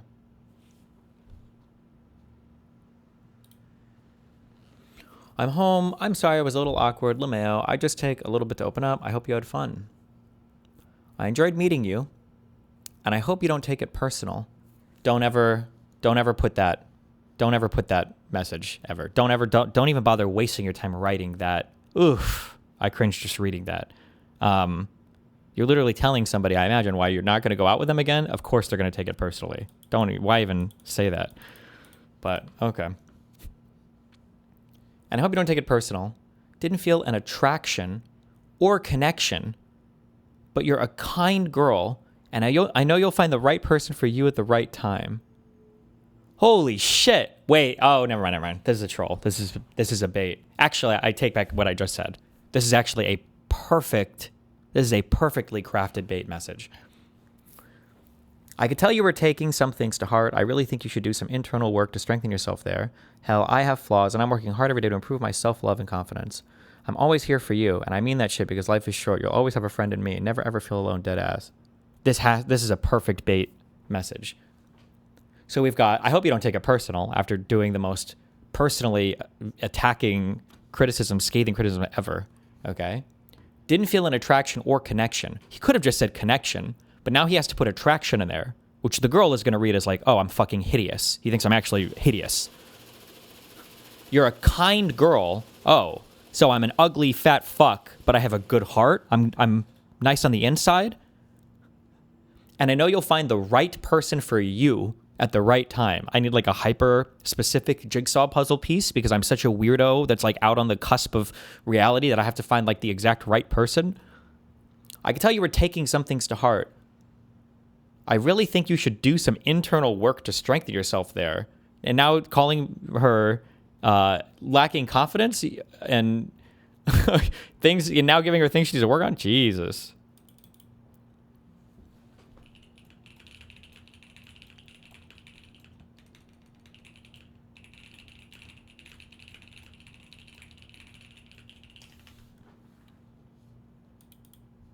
How do you decline a future date without making it so critical on the other person? You literally could have just said like, hey, I had a really fun time last night. Unfortunately, I didn't really feel a special connection or anything. I wish you luck. Like, have fun. Good luck. And like, that's it. And then you're it. That's it. You're out. You're outie.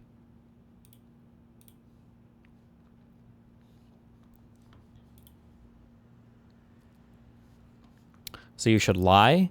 If your impression of what I just said is a lie, then you will be a kissless virgin for the rest of your life. And everybody around you is probably better off for it because you would be a horrendous addition to anybody's life. Go do some introspection. You need to do some internal work to strengthen yourself there, okay? Good luck.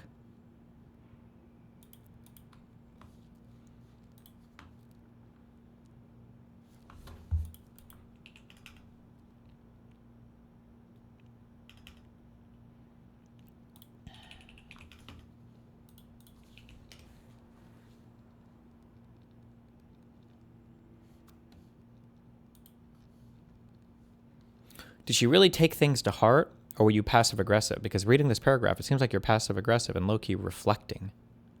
Maybe you should do some internal work. There were certain things she was saying during the date like, will there be a second date? There isn't going to be a second date, is there?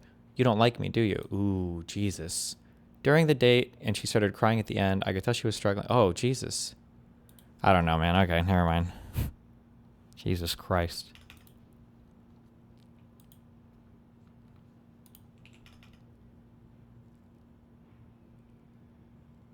Oh my God. Okay, sorry.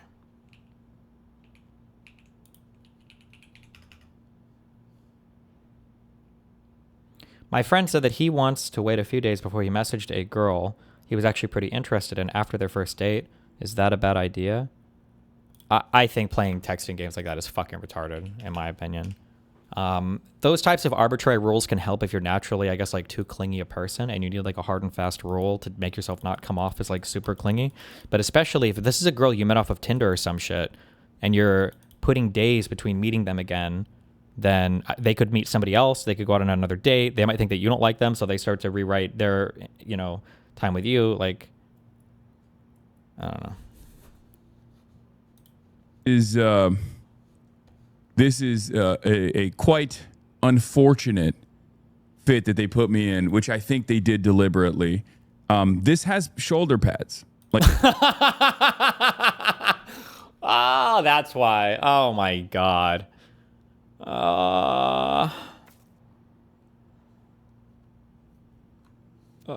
like this isn't. I've worn this before on stream. The guy who made this sent it to me because he was. This before on stream. The guy who made this sent it to me because he was like, it's the comfiest hoodie I've ever worn. And the designer who made this hoodie actually sent it to me. It makes my head obviously look smaller. I suspect it's on purpose. There was a whole... What? Big shoulder pad? Or the Mossad is coming for Hasan's body proportions? To me, it makes my head obviously look smaller. I suspect it's on purpose. There was a whole interview portion here too, but I did this ID Mag photo shoot a while. There's an interview portion? Was the main thing just a photo shoot? Is that what he wanted? There were like 3 photos, no? I'll back.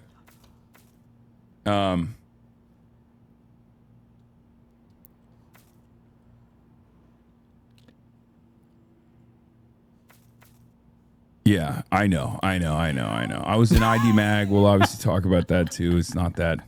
I thought that was edited. No, it's. Oh my God. It's literally shoulder pads. It's a padded hoodie. It's a shoulder padded hoodie.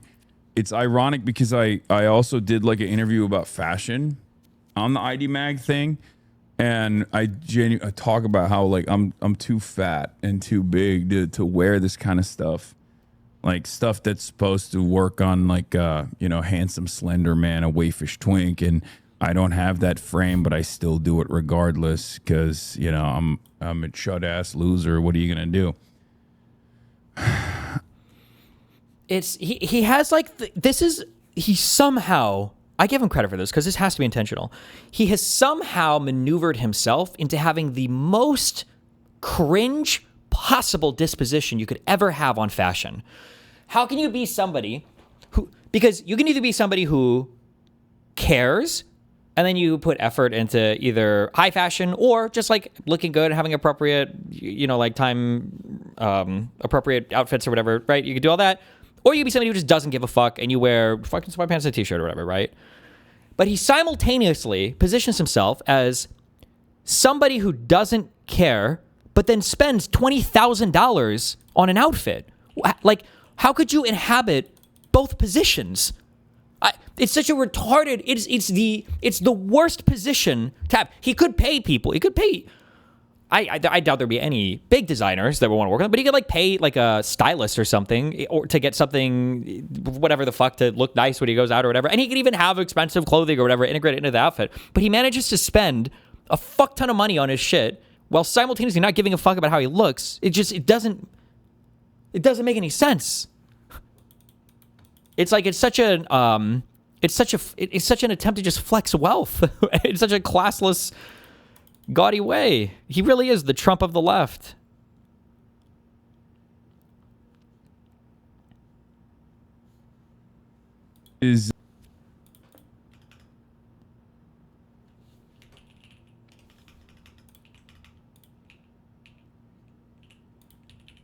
Oh, thank God, another podcaster in our cabinet. Yes.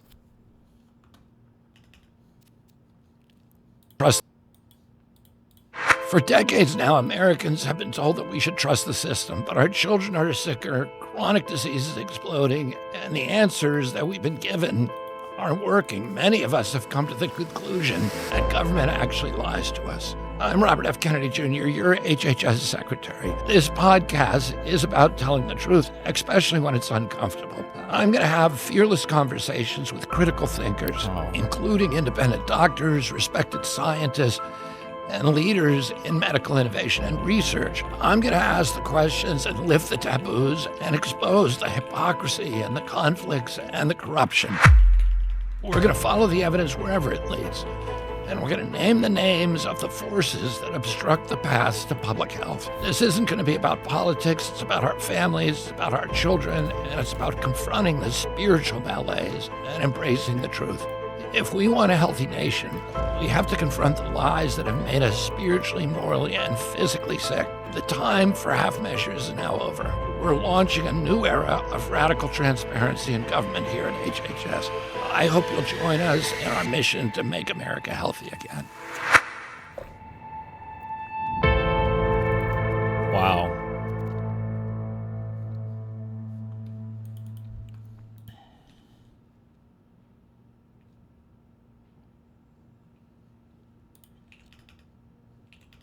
Syphilis is evolving like never before. Why do I feel like I never, ever, ever, ever hear about anybody with syphilis? Who gets this disease? I feel like gonorrhea and chlamydia are the two you always hear about, and then I guess herpes. But where are all these people passing around syphilis?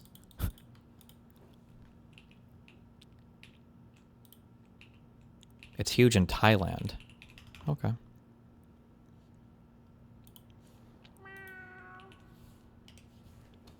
PC is a 43-year-old woman presenting to the emergency room with headache, bilateral hearing loss, bi from Latin meaning two and lateral meaning sides, and she had diplopia, diplo from Greek meaning double, and opia referring to a visual disorder. She had double vision in both eyes. 2 months ago, something was wrong. She had a unilateral headache, uni meaning one, it was just on her left side. But it was a pain. What does lateral mean? She had experienced before, she thought. 15 years earlier, when she was 28, she had an episode of shingles. This is a time when chickenpox is reactivated. PC is 43 right now. This is happening in year 2022, meaning that she was born in the late 1970s, a time when 99% of children got chickenpox. Varicella zoster virus causes chickenpox, which later in life can reactivate to shingles, also known as herpes zoster. And it gets into the nerves, causing very painful symptoms, one of which is a particular feeling headache. At the urgent care, given this history and her symptoms at that time, they give her a 1-week course of antiviral medicine, and the headache went away. So they tried that medicine again for this presumed second shingles episode 15 years later, and it resolved the headache at the time. But something else was wrong. 1 month after the headache, which is 1 month before she's presenting to the emergency room now, PC started having tinnitus, a ringing in her right ear. She just woke up one morning with the horrible sound blasting on that one side, but then her left ear started ringing too, and both her eyes became bloodshot red. At the otolaryngology clinic, ears, nose, throat doctor's office, PC was found to have something going on, but nothing was conclusive. Her auricles and her external auditory canals were normal. Hearing tests confirmed she had hearing loss, but reasons why were not found. An MRI of her head showed nothing wrong.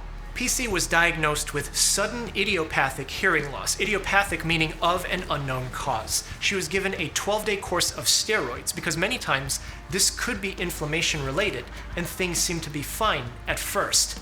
But 4 weeks later, it was only getting worse. The ears help maintain balance. They do this through fluid-filled semicircular canals that contain sensory cells. This is called the vestibular system. It relays signals to the brain.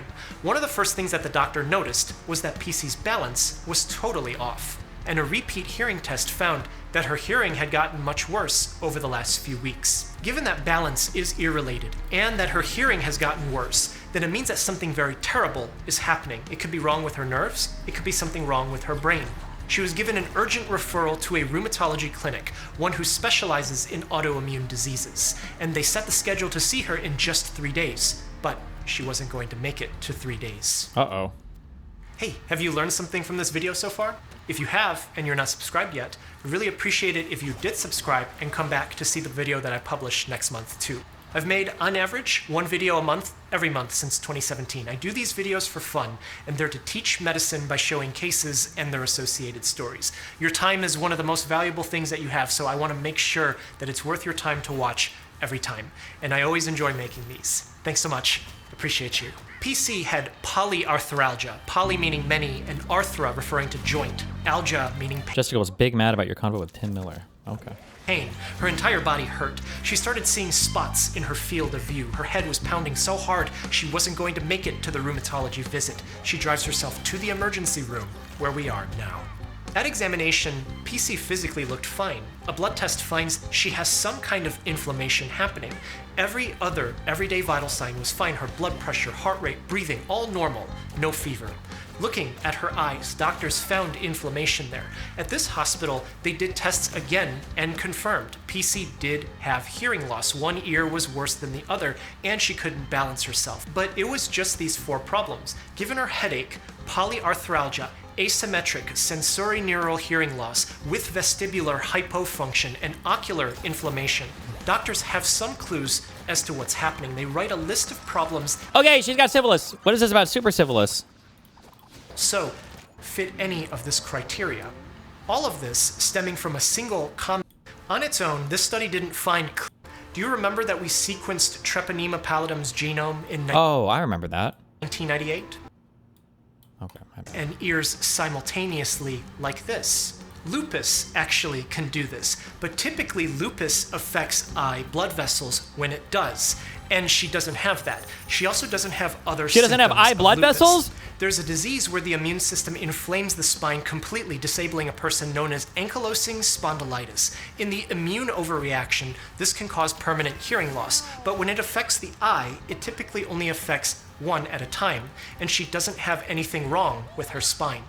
Every single autoimmune problem that PC could have would exhibit hearing and vision loss in ways different than what she has. And she also doesn't have any of the disease-defining problems of any of these except for one. So this is marked as a maybe. The only way that it could be this is if it isn't anything else. Wow. Which brings doctors to the final inflammation category, infection. Lyme disease. It's caused by a bacteria named Borrelia burgdorferi. That comes from a tick bite. PC is in Michigan. Michigan has ticks. Lyme disease causes polyarthralgia, vision loss, hearing loss, and vertigo. Borrelia is a spiral-shaped bacteria called a spirochete. Doctors sent And before PC's chronic blood Lyme samples disease, to that's test what he for has. this. But a different spirochete sorry. that also causes all her symptoms but forms an entirely different disease is Treponema pallidum, the bacteria that causes syphilis. Because PC is having neurologic signs and symptoms, doctors stick a needle into her back to draw some of the fluid that cushions the spine and the brain called the cerebrospinal fluid, CSF. If her problem is syphilis, then it means that the bacteria has gotten into her brain. And when the tests returned, they found out PC has syphilis, but something was wrong. When doctors found syphilis, they reported it to the Michigan Disease Surveillance System. And when the Michigan Department of Health and Human Services got the report, they immediately opened an investigation because there was much more to this case. 5 weeks earlier, a 50-year-old woman presented to the emergency room with blurred vision. She was in a panic because she was scared that she was going blind. There were multiple sores between her legs. Her primary care doctor believed this to be a herpes simplex virus reactivation, but in the hospital, they found out that wasn't herpes. She had syphilis. Super herpes. When they asked her about intimate partners, she gave the name of a man that she had met on the internet 2 months earlier. Oh, no. She didn't have any close contact with anyone else for more than 12 months prior. 2 weeks later, in the same emergency room, a third person, a 60-year-old woman, presented to the emergency room with hearing loss, blurry vision, and double vision. She had trouble moving her eyes. Her face was drooping. They thought she was having a stroke, but physical exam found lesions between her legs. And when they tested further, they found out this woman also had syphilis. When they asked her about intimate partners, she gave the name of a man she met on the internet 2 months earlier, and she also didn't have any close contact with anyone for years prior. The reason why Michigan Department of Health and Human Services opened an investigation is because the name of the man given by these 3 women was the same. What? All 3 women had met him with close contact in just the time span of a couple of weeks. Public health officials called this man. He picked up, but he didn't have much to say. They scheduled a visit for him to come in and see one of their public health doctors, and he agreed to a set time and day, but he didn't show up. Oh, a couple weeks pass. At an emergency room in another southwest Michigan county, a 45-year-old woman presents to the emergency room with blurred vision and a rash on her hands. The inflammation in her eye looked very particular. When they tested her, they found syphilis. She had had close contact with 3 people in the last 6 months. 2 of the men tested negative for syphilis, and when she gave the name of the most recent person, it was the same name as given by PC and the 2 other women. And it still wasn't finished. At yet another emergency room in a neighboring county, still in Michigan, a 51-year-old woman presented with visual floaters, seeing flashing lights and worsening vision. These came 3 months earlier when she had cataract surgery. This guy's a menace. They thought maybe that was responsible. But not even a few weeks later, when this woman came in with headache, confusion, and stiff neck, they found out that she had syphilis. And when they asked her about recent intimate contact, she listed a few names, one of which was the same name given by PC and the 3 other women. All of these cases tracing back to the same person. Syphilis, as we know it today, was first documented clinically in the late 1400s, but humans didn't know that bacteria caused it until 1905. And 92 years after that, Treponema pallidum's entire genome was sequenced. So we happen to know a lot about this particular bacteria, which means when health officials finally got to meet the common intimate partner of these 5 women, they noticed something weird. A local public health physician reviewed this man's medical records around the time PC's case was reported to the state. They found out he had gone to the same emergency room as one of the other women 2 months before he met PC. The medical record logged that he had ulcerative lesions on not only the part between his legs, but he also had a rectal lesion too. He had told doctors here... This guy literally is bleeding out his ass, and he's still banging all these chicks. What are you guys doing wrong on Tinder? Come on. ...that he had had intimate contact with a 60-year-old woman just the day earlier. This would turn out to be the same 60-year-old woman who presented to the emergency room 3 weeks before PC. When doctors asked further, he stated that he had multiple female partners in the last 12 months, and all of them were women. Typically, early syphilis for men presents as one lesion. It's called a chancre, and that chancre doesn't usually show up immediately the day after. What can show up as multiple lesions much quicker is herpes. And so this man was tested for herpes, but it was negative. Sometimes the test isn't right, and he was discharged with medicines for herpes. No syphilis testing was done. Therefore, the Michigan Disease Surveillance System didn't get the report. And it was from here where he continued to have intimate contact with local women in neighboring counties all along the southwest Michigan region. But this wasn't the weird thing that public health officials noticed. All 5 women had blurred vision and thus ocular syphilis, and this happened just weeks after their initial infection. Syphilis that has systemic symptoms like this quickly should be rare. If it does happen, it's most recorded with HIV co-infection and with male-to-male contact. People who misuse substances by injection are also at risk of getting more severe syphilitic disease, but none of these 5 my cat starts doing it right fit now. any Hell of this yeah. criteria. All of this, stemming from a single common intimate partner, suggests that an unidentified strain of Treponema pallidum was transmitted here. Data typically hasn't logged majority women to experience this kind of disease, and this is where some connections need to be made. In 2015, Seattle, 4 men were reported by local hospitals to have come in with vision loss. They were diagnosed with uveitis, itis meaning inflammation of the uvea, the middle layer of the eye's outer wall. Further testing found all 4 had syphilis. They were men who had intimate contact with men, and 2 of them knew each other. They were partners. 3 of these patients recovered some eyesight after syphilis treatment, but 1 was permanently blind. 2 months later in San Francisco, 8 patients with ocular syphilis were reported to CDC. 1 was a woman, 7 were men, of which 6 had intimate contact with other men, and only the straight man did not have HIV. 7 patients recovered some vision after syphilis treatment, and 1 was permanently blind in 1 eye. In 2015, syphilis cases in the United States had been rising for 15 years. It would continue to go on higher. Before 2015, CDC didn't have a good way to record ocular syphilis. In fact, PC's situation where her hearing loss was diagnosed as idiopathic, that there was no known reason for the hearing loss, well, there was an ocular version of that was happening to syphilis patients at the time. An eye doctor would just treat the uveitis without finding the patient's underlying syphilis, or the patient, just under the notion that they might have an eye infection, could have just taken treatment that did nothing for the syphilis, and then gone on to have intimate contact with more people, passing on the treponema before becoming permanently blind. So in 2016, following these reports, CDC issued a clinical advisory and an easier way to report ocular syphilis. And this is where we will start hypothesizing. Do you remember that we sequenced Treponema pallidum's genome in 1998? Yeah. Well, since then, we have a decent idea of what strains are around in different regions in the United States. Okay. In 2016, 63 patients with syphilis in Seattle gave samples where Treponema genome was sequenced. They wanted to see if ocular symptoms were being caused by a specific strain. 18 of them had ocular syphilis, and from them, at least 5 distinct strains of Treponema were identified, of which 1 unusual strain was detected, different from the other ones with and without ocular syphilis. On its own, this study didn't find clear evidence that this increased incidence of ocular syphilis was absolutely 100% because of an unknown strain. But newer evidence since then suggests that the bacteria is changing in a way that we've never seen before. In 2023, a 32-year-old man in Seattle came into the emergency room with fever and purulent urethral discharge.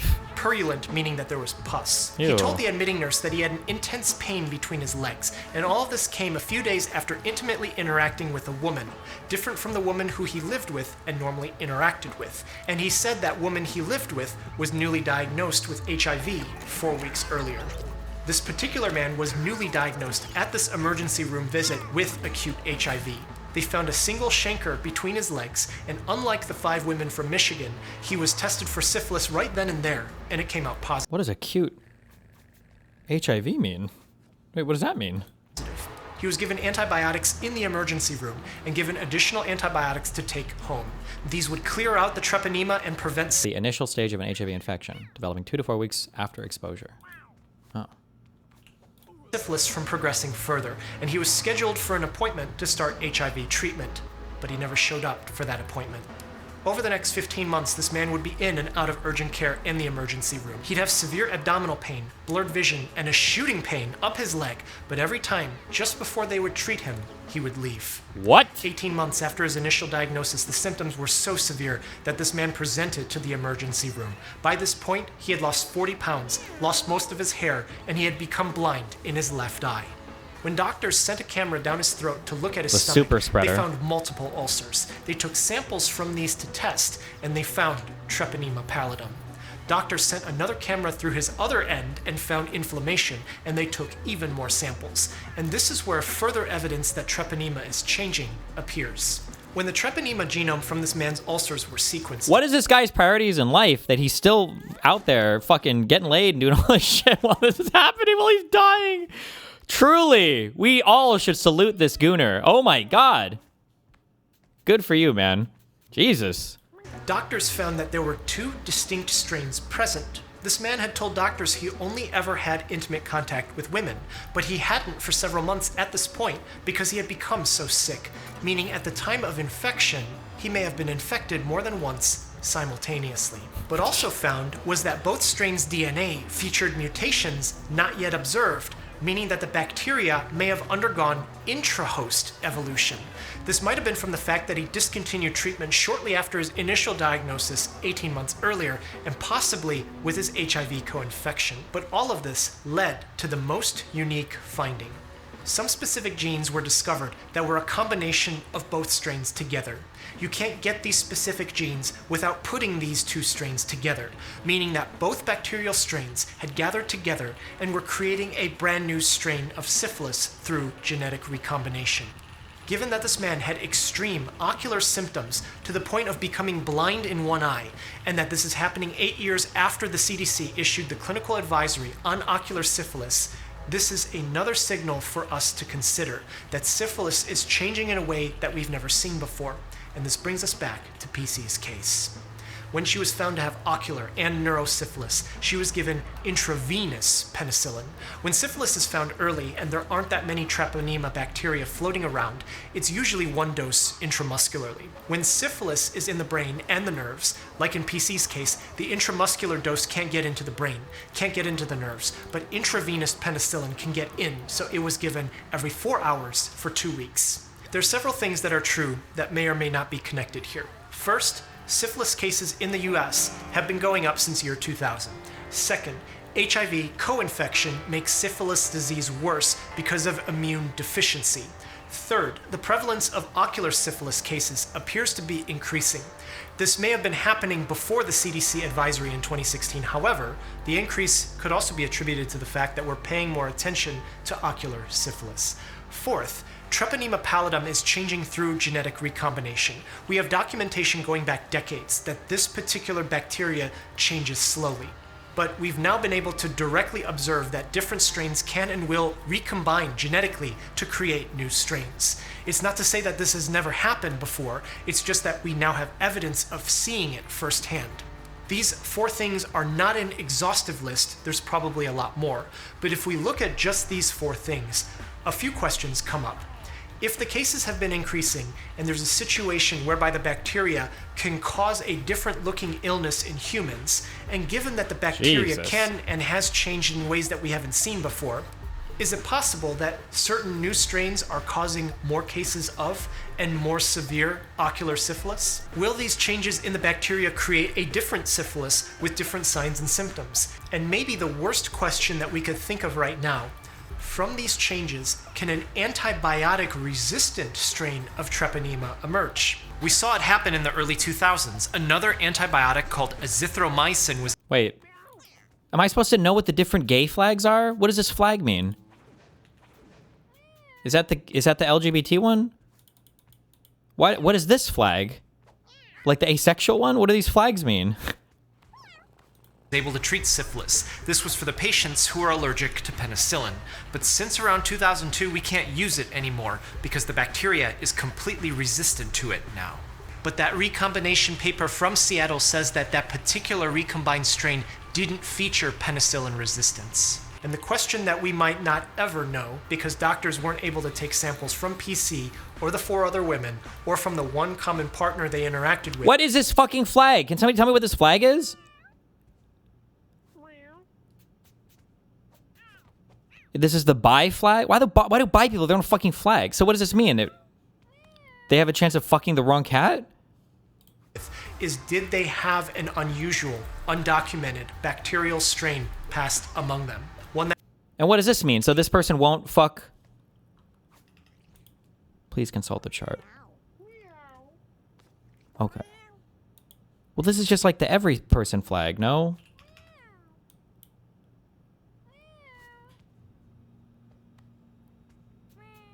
Gay sex still gives you a form. Wait. Gay cats can fuck the question mark gender ones to still breed. What? That caused their ocular syphilis of this severity in such a short amount of time. No matter what, we have this case to refer to now going forward. Syphilis isn't going anywhere anytime soon. Public health campaigns have been raising awareness about it, which, by the way, please see a medical professional if you believe you may have been infected, and don't wait and don't pass it on to others. And with research and application of past experience, we should be able to soon answer some of the questions about Treponema pallidum and the disease. With the right treatment, finally, after the right diagnosis, PC was able to make a recovery. The other women... Oh, I thought this guy was trolling. Gay cats fucking each other still breeds in the form of a seeded stray showing up the next day with the parents' traits. Okay. And the common partner did receive... Did you see the New York Times wrote a story claiming to have unmasked Satoshi Nakamoto? What? No shot. No, I feel like I would have been seeing this everywhere online. Some treatment, and presumably they did recover some. Thanks so much for watching. Take care of yourself and be well.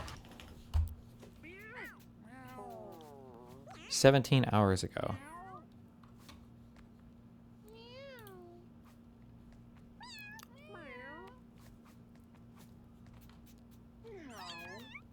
Well, the fact that they point to a particular person, I haven't heard anything about this, makes me feel like it probably is not that person, but okay.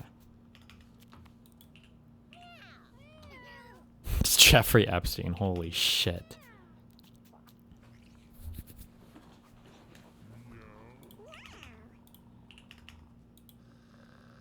Breaking. The U.S. may close one base in Spain or Germany. Okay.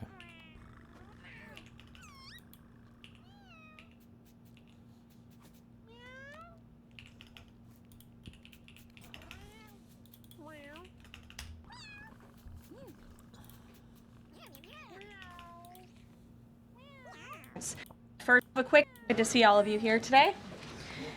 Before I discuss the ceasefire with Iran, I have a quick update from the First Lady of the United States. Oh, yeah? Yesterday marked the very first conviction under the Take It Down Act, landmark legislation that First Lady Melania Trump played an instrumental role in getting passed that protects victims from non-consensual, AI-generated, sexually explicit images, cyber stalking, and threats of violence. This is a huge achievement for the First Lady, and I know the President is very proud of his wife's efforts. What? How do I get on this act? Wait, excuse me, who do I contact? Cyber stalking?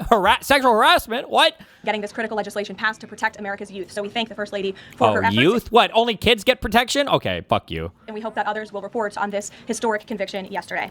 With respect to the 2-week ceasefire announced by President Trump last night, this is a victory for the United States of America that the President and our incredible military made happen. From the very beginning of Operation Epic Fury, President Trump stated this would be a 4 to 6 week military operation to dismantle the military threat posed by the radical Islamic Iranian regime. Thanks to the unbelievable capabilities of America's warfighters, the United States has achieved and exceeded those core military objectives in just 38 days. Is that that's the measure for success? Is if you hit the ship date? Holy fuck. It's 6 weeks, boys. Ship it. That's it. Merge and ship. Let's go. We're there. Hell yeah. Okay. The U.S. military destroyed Iran's defense industrial base, crushing the regime's ability to manufacture weapons that they and their proxies use to maim and kill Americans and terrorize the world. Iran's ability to build and stockpile ballistic missiles and long-range drones has also been set back by years compared to where it was 6 weeks ago prior to the launch of Operation Epic Fury. We destroyed the vast majority of Iran's ballistic missiles, launcher vehicles, and long-range attack drones through... Destiny has no idea what merge means, by the way. Merge is when you take two, if you're on GitHub GitHub is also a programming language. Oftentimes, you want to combine multiple projects and put them on the same plate. So you'll get your forks out, and then after you fork all the projects, you merge them into a master project. Well, we don't call them master branches anymore. We call them main, but fucking retard.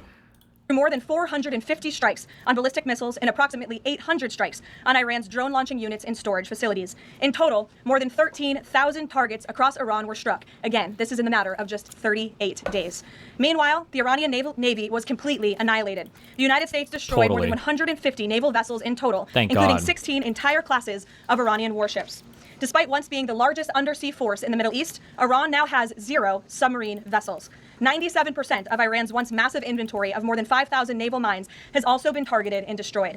Iran's air forces are functionally and operationally irrelevant at this point, after the United States maintained total air dominance over their country for weeks on end. To underscore the significance of this, before Operation Epic Fury, the Iranian Air Force would fly between 30 to 100 flights per day. Today, that number is 0. I'm sorry. What? Hold on. I'm sorry. I hate her. The stop-start engine has become an annoyance to many American drivers who argue that it makes driving feel unnatural, jerky, and unenjoyable. The feature, designed to lower auto emissions, is set to be eliminated by the White House. Well, first of all, doesn't it also save like on gas and everything too? Why would you... Can't you just turn this off in most cars? Or do cars not offer the feature to turn off the auto stop thing?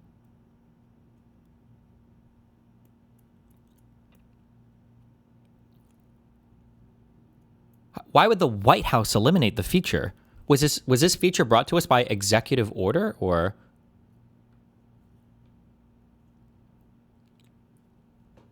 Start and stop is annoying and nonsensical. If anybody really wants to reduce emissions, time the traffic lights so you don't have to sit at about every red in California, and Envy is Nevada, right?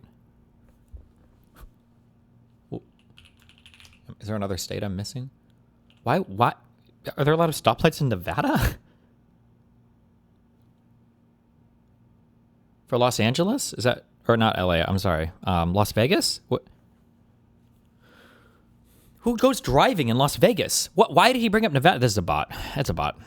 It's a bot. It's government's greatest contributor towards necessary emissions, not to mention wasting tons of time.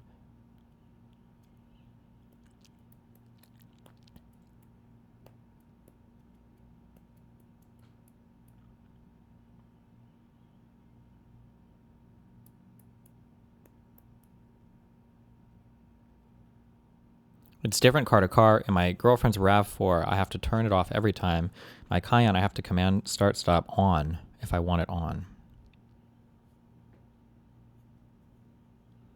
Trust me, homie, it's unbelievably annoying. You don't know the struggle without this feature in your old-ass car. I'm going to be honest. I thought it was fine when I had it, but it stopped working like 3 months after I had my car, and I don't know why. Supposedly, if your battery's not the greatest and the voltage is dropping too low, it'll never turn back on, but... So... I guess I really can't give a strong opinion on it.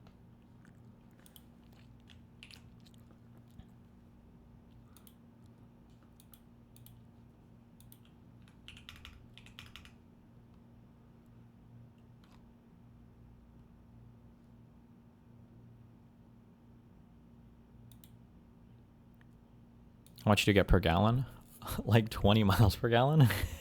Listen, it's not the best. If I'm ultra tryharding on a long drive, I can get like 26 or 27. Otherwise, it's around 20.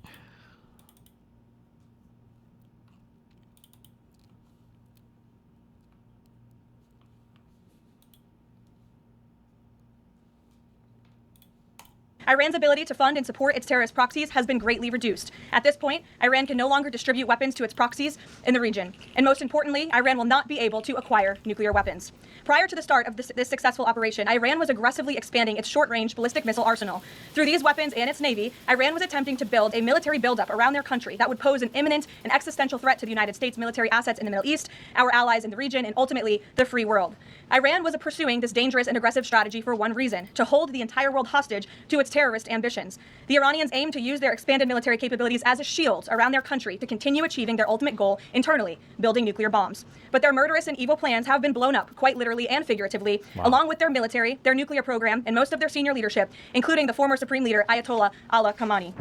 Their command and control structures were also massively disrupted after being struck more than 2,000 times. Many of their remaining leaders are paralyzed in fear and no longer enjoy the freedom to move around their country freely and meet openly. Thanks to the How do you ultra try hard and get more miles per gallon? I don't know. You drive like around 60 miles per hour, not much faster, not much slower. You don't floor it when you're trying to accelerate. You always smoothly accelerate. You engine brake as much as possible. You try to like roll towards the lights instead of driving right up to it, stopping and starting. You can try harder. Matched exilized in fear and no longer enjoy the freedom to move around their country freely and meet openly. Thanks to the unmatched excellence of our warriors at the direction of the Commander-in-Chief, the world has just witnessed a historically swift and successful military triumph. What's engine braking?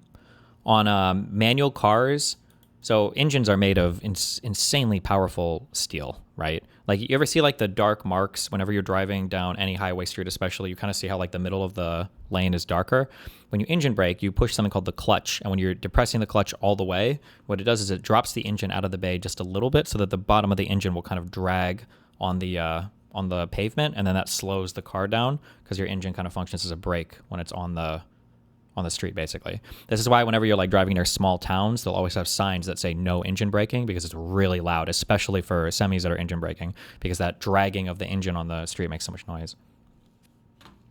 President Trump started Operation Epic Fury with strategic military objectives, and the United States has clearly achieved them. As we mark this progress, we also remember and honor the 13 American heroes who laid down their lives in this noble effort. I know President Trump and our grateful nation honors their ultimate sacrifice, and we will never forget them. May God bless their families. The valiant efforts of all of our incredible service members created maximum leverage for the President of the United States, allowing he and his leadership team to engage in tough negotiations over the past couple of weeks that have now created an opening for a diplomatic solution and long-term peace in the Middle East. Wow. The President's maximum pressure and the leverage created by the success of Operation Epic Fury. What is the actual reason for no engine braking? That the brake light doesn't come on? I think the real life reason is because it is loud. Like, especially I think when trucks do it. I don't know why it's really loud. I don't know if they don't have... I mean, they have a lot of gears, don't they? I think it's because of noise usually. Right? But I don't know why it would be louder, because higher RPM equals louder. Yeah, but why would a truck...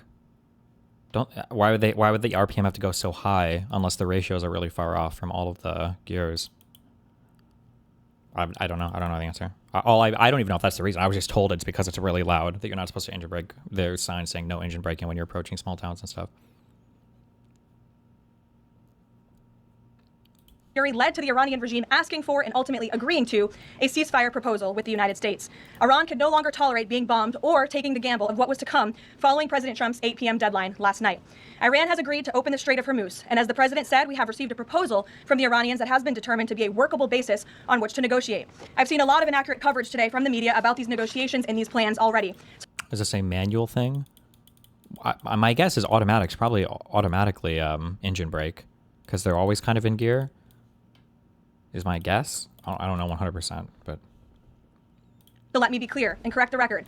The Iranians originally put forward a 10-point plan that was fundamentally unserious, unacceptable, and completely discarded. It was literally thrown in the garbage by President Trump and his negotiating team. Many outlets in this room have falsely reported on that plan as being acceptable to the United States, and that is false. With the president's deadline fast approaching and the United States military completely decimating... Diesel engine braking is a completely different mechanism.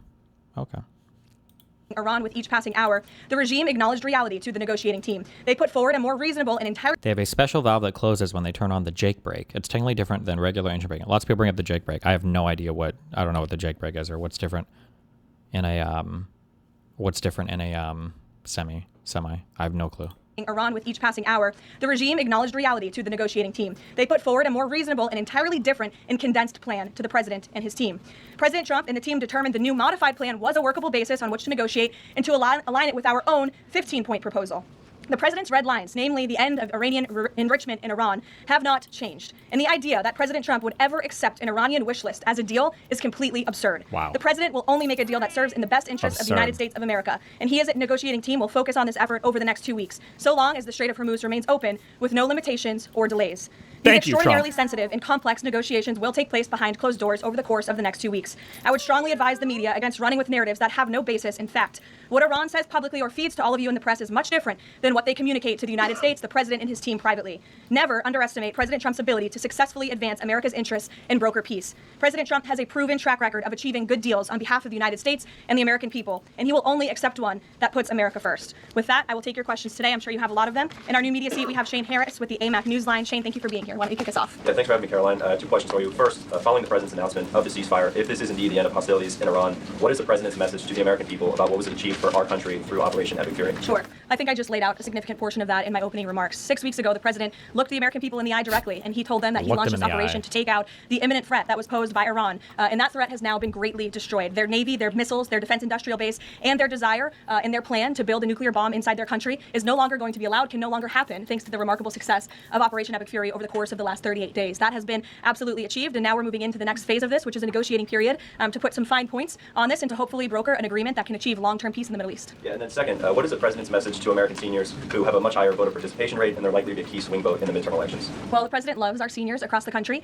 and as you know, the president signed the One Big Beautiful Bill, the Working Families Tax Cut last year, which greatly reduced taxes on Social Security for our seniors. In fact, thanks to the Working Families Tax Cut, nearly 90% of seniors will no longer pay tax on their Social Security. That's a huge win for our seniors and also for our middle class and working families across the seniors, the wealthiest group in America, need more money. Yes, please give them more money. Why would we have the wealthiest people? How? Okay, no, sorry. I'm half trolling. I was trolling my interbreaking thing. Let me be serious though. Okay.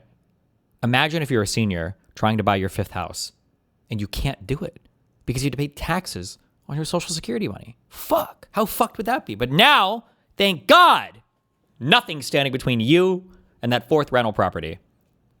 The country with the no tax on tips provision and the no tax on overtime. Next week is tax week. You'll hear a lot from the president about how his policies have benefited the American people, and I'm proud to report that the president will be traveling next week to the great states of Nevada and Arizona to tout this historic accomplishment over the course of the next week. Thank you for being here, Shane. Gabe. Thank you, Caroline. Iranian state media is saying that Iran has now closed off the Strait of Hormuz today in response to Israeli attacks on Lebanon. What's the White House response to that? And you just listed many military successes. I understand that, but strategically, how is the administration arguing that Iran does not have more economic leverage than it did before the start of the war? Sure. Well, with respect to the first reporting out of Iranian state media, the president was made aware of those reports before I came to the podium. That is completely unacceptable. And again, this is a case of what they're saying publicly is different privately. We have seen an uptick of traffic in the Strait today, and I will reiterate the president's expectation and demand that the Strait of Hormuz is reopened immediately, quickly, and safely. That is his expectation. It has been relayed to him privately that is what's taking place, and these reports publicly are false. Caroline, the president yesterday threatened that a whole civilization would die if a ceasefire deal wasn't reached, understanding that Iranian leaders have previously said death to America. But why is it appropriate for the president of the United States to use that kind of language when talking about civilian targets?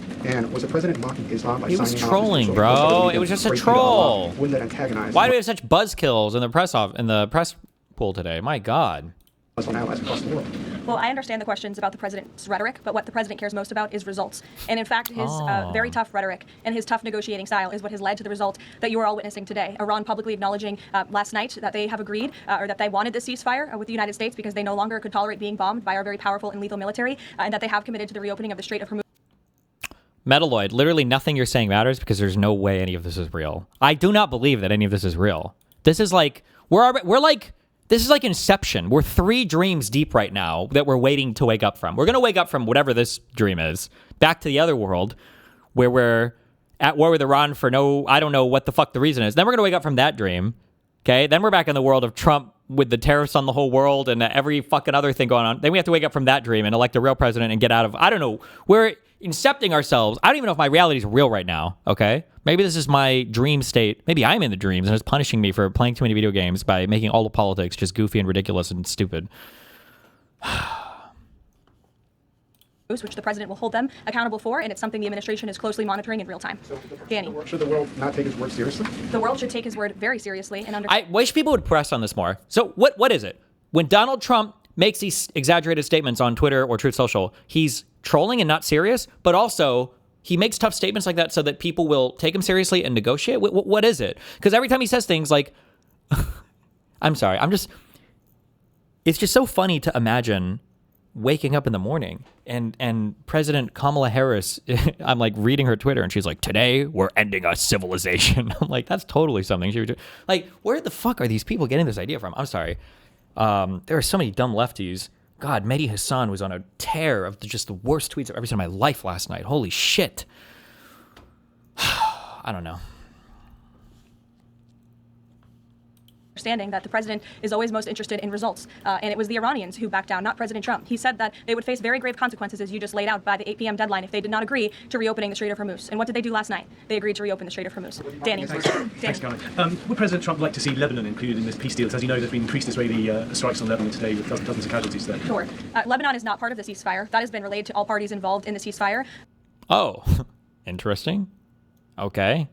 As you know, Prime Minister Netanyahu put out a statement last night in support of the ceasefire, in support of the United States' efforts, and he's also assured the president they'll continue to be a helpful partner throughout the course of the next 2 weeks. Is there any thought, though, that the president might like to see Lebanon included at a future date, given that it seems to be causing or potentially undermining the Iran ceasefire? Again, this will continue to be discussed, I am sure, between the president and Prime Minister Netanyahu, the United States, and Israel, and all of the parties involved, but at this point in time, they're not included in the ceasefire. Jeff. Thank you. Caroline, will the U.S. take part in talks with Iran in Islamabad on Friday? ICANN announced that the president is dispatching his negotiating team, led by the Vice President of the United States, J.D. Vance, Special Envoy Witkoff, and Mr. Kushner, to Islamabad for talks this weekend. The first round of those talks will take place on Saturday morning local time, and we look forward to those in-person meetings. What role does the president see for the U.S. in monitoring or helping with the Strait of Hormuz going forward? I think the president commented on that this morning. We're going to continue to monitor it very, very closely. We will be helpful in any way that we can, but we fully expect Iran to do this, and the president has made that quite clear as well. It's, again, as his statement said last night, this ceasefire is subject to the safe reopening of the Strait of Hormuz. Again, this was just determined last night. We understand things take time, but that's the president's expectation, and he will hold everyone to it.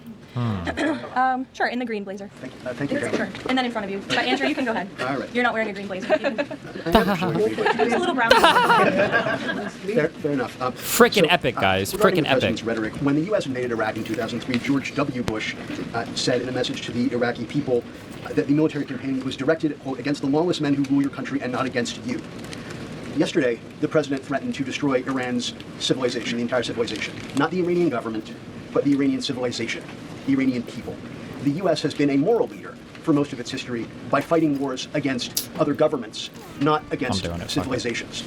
How can the president claim that America can ever have the moral high ground if he's threatening to destroy civilizations and not casting wars as fights against other governments? Oh my God. Andrew, I think you should take a look at the actions of this president over the course of the past 6 weeks and the actions of our brave men and women in our United States military who have taken out essentially taken out the military of a rogue Islamic regime that has chanted death to America for 47 years, that has killed and maimed thousands of American soldiers over the course of the last 5 decades. The president absolutely has the moral high ground over the Iranian terrorist regime, and for you to even suggest otherwise is frankly insulting. With all due respect, Caroline, Go ahead. with all due respect, Go ahead. there is... Just given what we've seen in Lebanon today and the increased attacks from Israel, is there any concern that Netanyahu is trying to kill the ceasefire? The president spoke with Prime Minister Netanyahu last night. In that private conversation, Prime Minister Netanyahu relayed exactly what he said to the world publicly, that he supports the president and Israel remains a key ally and partner to the United States. They've been a tremendous partner over the course of the past 6 weeks, and we thank them for their heroic efforts as well. And the president had that conversation last night, and that was relayed to the world publicly as well. Reagan, go ahead. Caroline, I have a question for you on Iran, and I have a question on the Dignity Act as well. On Iran, it's been reported that the ceasefire was struck after the involvement of 2 unlikely factors, J.D. Vance and China.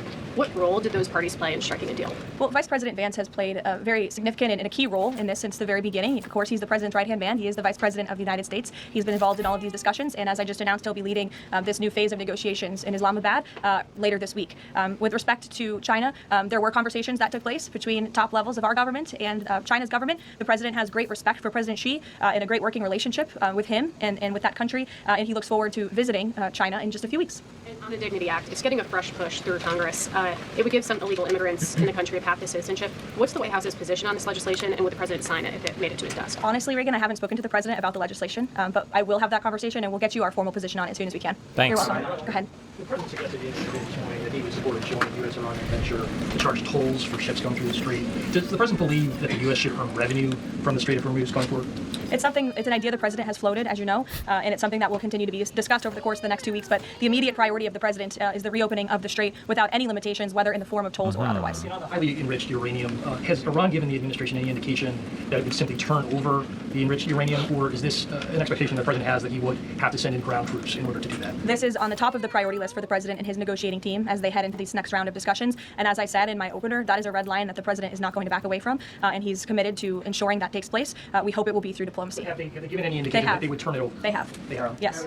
Trevor. The latest news out of Iran is that the air defenses have been activated in several cities, including Isfahan, and that explosions have been heard in Isfahan. Who is bombing Iran right now? Were those reports just as of a few minutes ago? Yeah. Okay, so obviously I'll have to go back and check with the national security team. I'm standing up here with all of you, but I will do that and we will get you an answer, okay? Thanks. The civilization question that we've been talking about.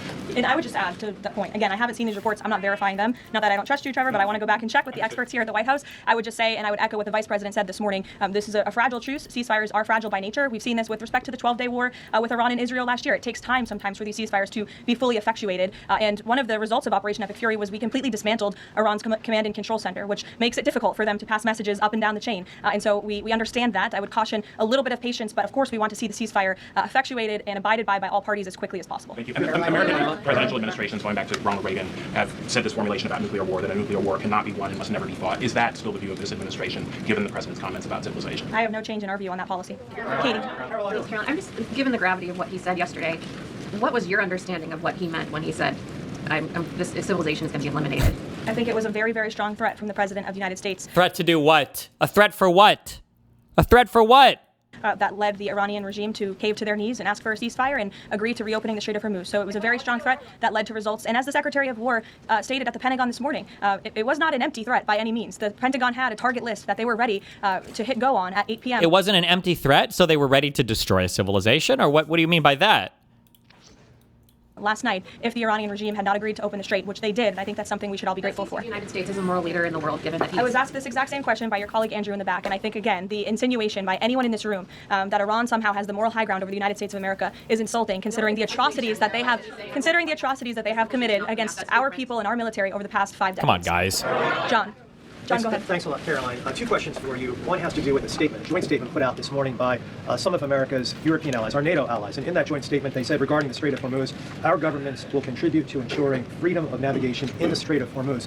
What's the administration's reaction to that joint statement? Does that smooth things over when the president meets with NATO Secretary General a little bit later this afternoon? I have a direct quote from the President of the United States on NATO, and I will share it with all of you. They were tested, and they failed. And I would add, it's quite sad that NATO turned their backs on the American people over the course of the last 6 weeks, when it's the American people who have been defunding their defense. As you know, President Trump will be meeting with Secretary Ruta in a couple of hours here at the White House, and I know he looks forward to having a very frank and candid conversation with him. And then secondly, in regards to this conflict, 38 days, as you pointed out, President Trump has said that there's been regime change. Has that regime change led to more freedoms for the Iranian people? I think that's a question that's being asked a little bit too early, John, and we hope that is the case, but it's something that has yet to be seen. Eamon. Caroline, on this question about tolling by the Iranians in the Strait of Hormuz, I've heard you talk about a number of red lines the president has in this negotiation, but I haven't heard you say that Iranian tolling in the Strait of Hormuz is a red line. Would it be acceptable to the United States at the end of all this if the Iranians are able to charge tolls in the Strait of Hormuz? I think the president was very clear and simplistic in his language last night in his Truth Social post, where he said that this... It's kind of embarrassing that this is the most critical journalists are right now after this disaster. I know they'd be kicked out, but damn, this is all like... none of this is real. This is all just like a joke. Like none of this is reality right now. This is the dumbest thing ever. All of it is. Ceasefire is subject to the free, safe, and immediate reopening of the Strait of Hormuz. That's very plain language, and it should be taken at face value. You mean free to charge? Carrie, go ahead. Without limitation, including tolls, yes. Carrie. Quick follow-up on your point. Why would the U.S. allow Iran to collect tolls in the Strait of Hormuz? That's not something that we've opposed for a number of years now. Again, that's not something we've said that we've definitively accepted. The joint venture is something that was proposed by the president, but he was very clear in his statement last night. He wants to see the strait reopened immediately without limitation, and that's something we're going to hold them to. Yes, second question. On family and friends in Iran, I myself am Iranian, and I've been talking to them through the blackout. One of my family members yesterday said goodbye to me.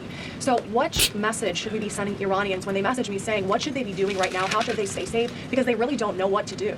I think the president's main priority, and my main priority as his spokeswoman, is to... What does Polly Market say about the U.S. pulling out of NATO? I don't know. What is it?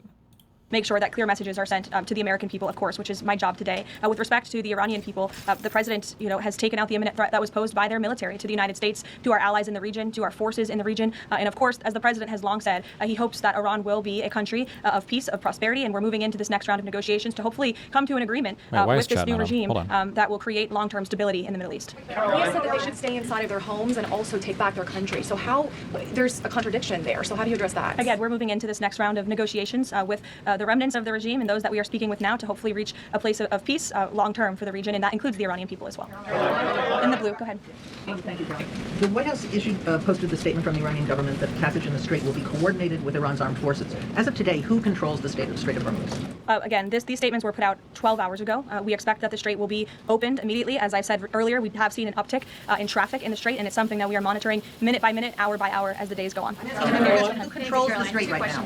One on the deportations of Iranian officials, and then on the negotiations. Are there still security concerns about Vice President Vance being part of these peace talks, Steve Witkoff, Jared Kushner? And then two, given the ongoing deportation of General Soleimani's niece, does the Trump administration plan to deport more relatives or people in the families of Iranian officials that are in the U.S.? Certainly, anyone who is here fraudulently. I understand one of the individuals who their visa was revoked by Secretary Rubio and they were deported by ICE. They had a fraudulent asylum claim. That's against the laws of the United States. So anyone who is here illegally or fraudulently is subject to our nation's immigration laws and will be removed from our country. And I know this continues to be a top priority for the State Department, working in conjunction with the Department of Homeland Security. With respect to the safety of the Vice President, we fully trust the United States Secret Service to do their job to keep the Vice President and the President's negotiating team safe. They do a tremendous job, and we fully trust them to do that. Caroline. In the back, go ahead. President said Cuba is next. What's the message to the American people? I have no idea. Expect in relation to the statement? Well, look, I think when President Trump said that, and he later clarified after making that statement, that he meant the Cuban regime is bound to fall. The country is very weak. They're in a very weak position economically, obviously, financially. The Cuban people are fed up with their government, as they should be. And these talks and discussions continue to happen at the highest level of our government. I don't have any updates or announcements for you with respect to Cuba policy today. Thank you, Caroline. Secretary Hegseth said this morning that U.S. troops would be sticking around. Can you expound upon that, what we should expect from U.S. troops in theater for the next 2 weeks and beyond? I would defer you to the Pentagon for any specifics on assets that have been in place in the Middle East, but take the Secretary at his word, and also the President has reiterated this as well in his own words, that we're not going to move anything immediately. Again, this is a 2-week ceasefire where we hope at the end, and we expect at the end, we'll have a good agreement between the United States and Iran, but in the meantime, we're going to ensure that our military is always at the ready of the Commander-in-Chief. I'll take a couple more in the back. Sure. Thank you. On NATO, I'll take your question. Thank you, Caroline. On NATO, can you tell me, is the United States still considering withdrawing from NATO? Is that still a possibility? It's something the President has discussed, and I think it's something the President will be discussing in a couple of hours with Secretary General Ruta, and perhaps you'll hear directly from the President following that meeting later this afternoon. Thank you, everyone. That's it. We don't. Okay. All right. Nothing is real right now. It's just not real. Nothing is real. Nothing is real. Somebody said Tim went hard on this guy. Hey, everybody. Welcome to The Bulwark. I'm Tim Miller. Delighted to be here with New Jersey Congressman Josh Gottheimer. Sir, I think maybe we have some disagreements over the Iran war we can hash out a little bit, and so I want to get into that. But first, just because things are moving so fast, I just want to kind of lay out where things are as we tape. Obviously, this is Tuesday afternoon. The president this morning was posting about how a whole civilization will die tonight, never to be brought back again. About an hour ago, Pakistan put out a public statement saying that they're asking for a 2-week ceasefire. We're seeing some reporting literally right now as we're talking that maybe there's some optimism about that from both sides. We'll see how it shakes out. So that's where things stand. When we scheduled this conversation, you'd put out a statement talking about how you were different from some of your your fellow Democrats. Wait. Do you think that Americans should feel ashamed when interacting with their closest allies like Europe and Canada, given the insanity displayed by your leadership? Because even in here, I hear so many retarded takes from Americans that can't admit their wrongdoing because criticism is coming from a European, so they'd rather assume a Trump-like attitude rather than admit wrongdoing. I don't understand what you mean by that. Bad gateway popped up. Wait, why? Because you were more proactive in supporting the decision to act against the Iranian regime. I'm wondering if that's where you still stand here about a month in, a little over a month. So, what hasn't changed is my view that actually, if you look at my release from a month ago, I think it's very consistent with my position now, which is one, we've got to do everything we can to crush the Iranian government in the sense of going back to the late 70s, this regime has literally killed scores of Americans, attacked our allies, attacked and killed our service members and our bases, through their terror proxies, killed thousands more. None of that's changed. Their banner is death to America, as you know. We're the great Satan. According to them, they took our embassy and turned it into a hate museum against Americans, right? So, and they continue to threaten our democracy and freedom. None of that's changed at all. They also, I'm on the Intelligence Committee. without going into specifics, although some of this has been declassified by the Secretary of State talking about it. But as you know, they've been very aggressive, both in their nuclear program, but also in their ballistic missile and drone programs, further threatening our country, especially if they have enough capacity to stop us from getting to a bomb if they choose to jump the line and enrich. So that hasn't changed. And I also said the reason why I voted for the War Powers resolution back then, that we voted on in the Congress, as you know, was that the administration had completely failed, in my opinion, to make the case to the American public and to Congress, right? And in terms of what the reasoning was for going in, and also what the objectives were when they went in and what they are today. They've still failed completely to outline those objectives to me in a way that to the American public and to the Congress, including progress made. And, the president gave... I tried to explain the second part of the message. Yeah, I saw it. I just don't understand what the... To me, it seems like it feeds into the Americans being inherently selfish argument you were sort of entertaining the other day. I appreciate when Anna, because tends to highlight how unwilling Americans are to hear opposing opinions of different culture. Everybody that's a Democrat or everybody that's on the left, I'm pretty sure feels like horrendous about this administration. So I don't know exactly what you're looking for, what kind of statement you're looking for from Americans. I don't know. I gave a speech a few days ago, which probably should have given, in my opinion, on day one of all this. And so that hasn't changed either. I think they've completely failed to Did the speech clarify anything for you? I didn't feel like I got a lot of clarification on why we're doing this. Did it clarify anything for me? No, I think it at least took pains to say to the country, hey, by the way, here's what we're worried about in Iran, right? And here's why we're doing this, which the president really hadn't done. And by the way, their objectives, as you know, completely shifting all over the place for the last, 40 plus days. They're we're all over the map. Yeah. It's like that scene in Airplane, like when they were we're at 5,000 feet, 8,000 feet, 10,000 feet. They're all over the place. And I kind of felt like that was the way when you watch their communications on this of what their objectives were. Was it terror? Running their terror program, their ballistic missile program on drones. Is it getting to a regime change, right? Which is a whole different, that's a whole different objective. They talked about the Navy and diminishing the Navy, which I think is critically important. But again, it's without laying these things out and understanding what victory looks like, it's tough to go after it. Right. So do you have any sense of what the objectives are right now? No, if you go on, do I have any more clarity publicly from what I think the objectives are, without shifting? Ultimately, no. I think what they've said consistently, if you're looking at the map of where they've been consistent and what the president said, it's concerned about the them having a nuclear weapon, right? That's I guess sure. Consistent. And they've consistently talked about diminishing the Navy. Otherwise, sure. The rest of it is kind of shifted all over the place. And by the way, they have not once come before a congressional committee to talk to us about whether there's. And I think as a member of Congress and as a member of an oversight committee related to that, I completely have a huge problem with that. So we're aligned on all those critiques. I guess then my question is, why not just oppose this? Clearly, I don't understand why there'd be any possible interest from a Democratic member in a war when we don't know what the objectives are. What's he asking them to oppose, or when you can't trust the people running it, when they haven't made their case to you? Why not just oppose it? As somebody who is obviously on the Intelligence Committee who's focused sure. on the Middle East for a long time, containing the threat, right? Containing Iran, which I know the government there, not the people who they've massacred tens of thousands of, sure. Indiscriminately, including children. But knowing what kind of threat Iran poses, right? I believe the importance of stopping that threat is critical. But there's different ways to stop a threat. Right? Sure. And especially, I don't believe regime change right now, for instance, is something that you could do unless you're going to put troops on the ground, and I don't support that. Right. So that doesn't mean that I don't still believe it's a threat, and I work for America, not for a political party. Hey, so this time of year, I'm trying to stay consistent with eating well. But between workouts, and commuting, cooking just isn't happening as much as it should. Tempo Meals, however, gives me fresh, balanced meals ready in 2 minutes so I can eat the way I want 2 minutes without losing time. Each meal is perfectly portioned for lunch or dinner, and it's ready in just 2 minutes. That means real food, real fast, without the sad desk lunch or the drive-through regret.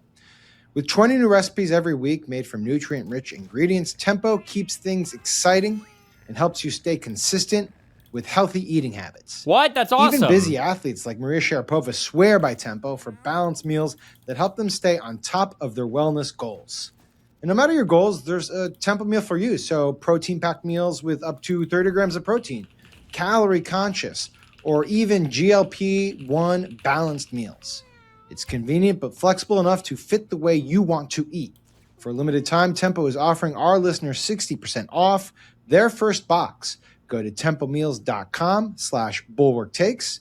That's tempomeals.com/bulwarktakes for 60% off your first box. God damn. Tempomeals.com/bulwarktakes. Rules and restrictions may apply. So I guess I'm just confused. So do you want him to keep going? Like, what do you want to happen tonight? Like, would you like him to say, you know what, we're pulling out of this. We're going to try to do a face-saving deal, or do you want them to keep pressing forward? What I'd like is to find out we get a deal, which is going to reopen the straits, is going to make sure that we can get gas prices down and get, right, because we've got 20% of the world's oil going through there and gas going through there. I'd like to know some commitments on their nuclear program and their drone and ballistic missile program, and understand what we're going to do financially to contain their terror proxy program, you know, supporting Hamas and Hezbollah and Palestine Islamic Jihad, all threats us, right? Isn't that where we were 6 weeks ago? And the Strait was open 6 weeks ago. They had bombed the nuclear facilities last year. Tim, I mean, unless I'm hoping we find out. Oh, you mean if we massively diminish those programs, that would be a good thing. I mean, I guess if the regime is still in charge. What is the big check mark on your screen? I don't know. It's the DGG chat. I don't know why it's being weird right now. Or what? Or maybe it's OBS. Or it's the OmniJet. Refresh. I'll try refreshing it again.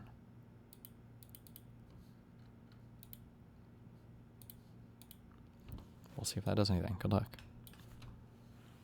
Though, if they've had a regime transition from an 86-year-old guy that was going to die soon anyway to his son, and the IRGC is still in charge, and they've demonstrated that they have control over the Strait, and you know, I mean, sure, they've lost some ships and missiles, but that could be replenished.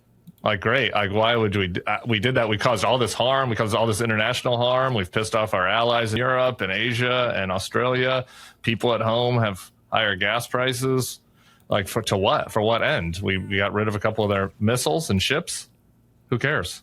Don't say who cares on that, because what if we told you, hey, by the way, we've set back their missile, drone, and who the fuck is this Republican? Even if the Trump admin were to accomplish every goal or objective, this was not a good war. Nothing about this is such a. Who is this guy?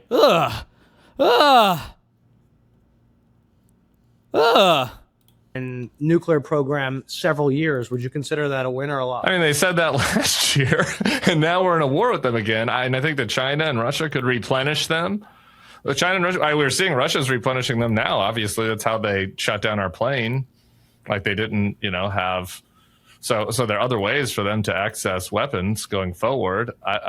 Again, say we knew that we significantly set back their program in that regard. Would you would say, well, it doesn't really matter? I would say that's still a loss, yeah, because we've given them, now they know they can control the Strait, so we've given them more power and leverage. We've alienated our European allies and our Asian allies, and people in America who had no idea what the purpose was of this war, who did not feel at all threatened by their ballistic missile capabilities, are going to suffer major economic consequences. And they're suffering at the pump already, but with the supply chain disruption, there's going to be massive economic consequences. FYI, this guy's in a very tough district and is both siding as an ethos really hard. I can respect that, but like on the war, like this isn't even a popular issue with conservatives right now, right? Why would? Where's the pressure coming from to both sides on this? Consequences to this, and so that is the deal. we pushed it back their capabilities 2 years to screw over our own people. That feels like a terrible deal. Well, not in the sense. Here's where I look at it just a little differently, and I hear, by the way, that perspective. I would say I look at it from the angle of if it turns out that we've significantly diminished their capabilities when it comes to drone, missile, and nuclear, and we're able to, and we actually are successful doing that. If that's where it turns out, and some of this stuff. Okay. I hope this doesn't become a thing of like using, I don't know how you describe this grammar, but like using a noun to describe a thing. Like, I hope we've diminished their nuclear. What the fuck? Shut the fuck up. Speak like a fucking adult. We've diminished their nuclear weapons capability or their nuclear weapons program. This, like, we've diminished their cyber, their nuclear. Don't talk like Trump like a fucking retard. Holy shit, that drives me crazy. Like, when Trump says it's retarded and it sounds retarded. Please do not adopt these things as ordinary speaking mechanisms. Fuck, give me nuclear back over whatever the fuck this grammar is. Doing that, if that's where it turns out, and some of this stuff I can't talk about, but we also need to learn more and see what any kind of negotiated ending of this is. And again, until I see that, I don't know. But say that let's just play let's just play that out. If that happens, I'd say that's a huge win, because what I was worried about, what I was worried about, and it's not something that we should just brush aside as Americans who care about our security. Their development of their ballistic missile program development was not something that we should just look the other way on, and their drone program development is not something that we should just look the other way on. And you could say, well, that doesn't matter. But as somebody who's worried about our interests in the region and worried about us, I do. What about our interests at home, though? I mean, I don't think that you can make the. No, you shouldn't consider that point. Even if we got every single conceivable concession possible from Iran, the way that we entered the war was dubious at best. People have too much of a the process and the procedure matters. Just because there might be a good outcome. This is so stupid. I don't even know how to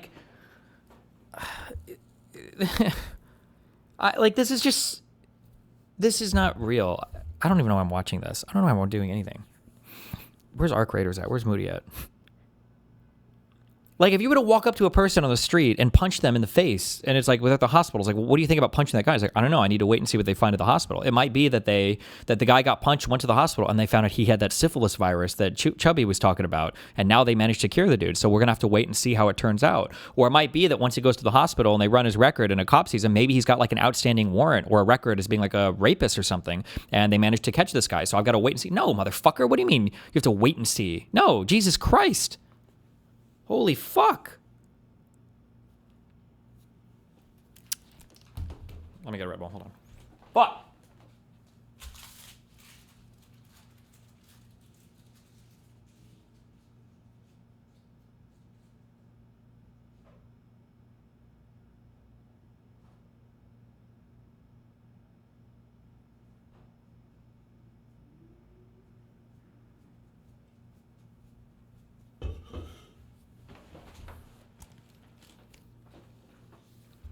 Case, how can you make a case to the American people that the Iranian missile program was a real threat to America, and it was a threat that was so great that it was worth harming their economic interests? Do you think them having a nuclear weapon would be a disaster? Yeah. I think it would be a disaster. I am supportive of Iran not having nuclear weapons. However, we should all agree that that's a bad thing. That's a case that you should be able to make to the American public. Make that case to the American people. Get the proper authorization for war, or at least from Congress, and then go and do it. Like, you can't... Sure, but they've been on the cusp of having a nuclear weapon for a long time. We had a deal with them under the Obama administration that Trump had taken us out of. There were other potential options for preventing them from having weapons. We did nothing to diminish their terror program. Like, that deal did nothing to address their... Bro, Israel has diminished their terror program. What are you talking about? Hezbollah got fucking pagered out the fucking ass. Israel's been bombing fucking Lebanon for like a year now. Assad is gone in Syria. Hezbollah doesn't have a strong government to coordinate with anymore in Syria or Lebanon. Like, well, their terror capacity, their capabilities have been severely diminished in the region. this is such a post hoc. Sure. And do you think that we're safer though today from terror? That Americans are safer, that Americans are safer from a terror threat today than we were a month ago? No. It seems to me that the risk of retaliation is higher. Yeah, I don't know about retaliation, but like a terror, the threat of terror is probably higher. Everybody's today, got it like fucked over. No, I think this. I think that part of my frustration, and getting back to your central question where you started this. Yeah. Part of my frustration, because I'm just giving you a sense of like you asked me what would I hope to get out of this. That's what I would hope to get out. Part of my frustration is some of the questions that we're both asking each other, we don't know the answers to, and that's actually what's deeply frustrating. But that's not acceptable. Not knowing the answer means that it doesn't matter what the outcome is. It's bad.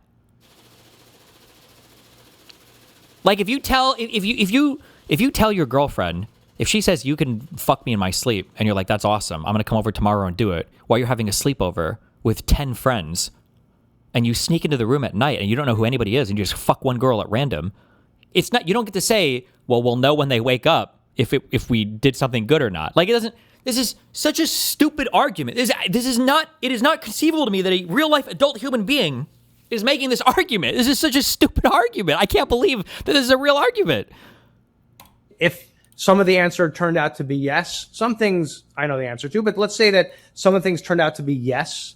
Like I actually would come down and say Americans are safer because of it. If it turns out the answers are no, or actually we have not diminished certain things that I think we have as well as I'd like to know, and that's in the end we'll find out. Well, then, by the way, then I'll have a different opinion about it. You're on the intelligence committee, though. If you don't know, like, yeah, well, bro, you're not even like a random dude. You're not even a random member of Congress. Like, if you don't know the answer yet, then it's wrong. It doesn't matter what the end result is. Nobody knows. So why not oppose this? I just don't understand how we could not just be clearly in opposition to a program where we don't know what the objectives are. We can't trust the people running it. They lie. They're liars. They have demonstrated a lack of competence, at least at the political level. The military has obviously demonstrated competence. But we're going to trust Trump and Pete Hegseth and just take our chances. Hopefully it works. That's where you're at. I fundamentally know that the Iranian government is an enemy of our country and very close allies with our other enemies, China and Russia and North Korea.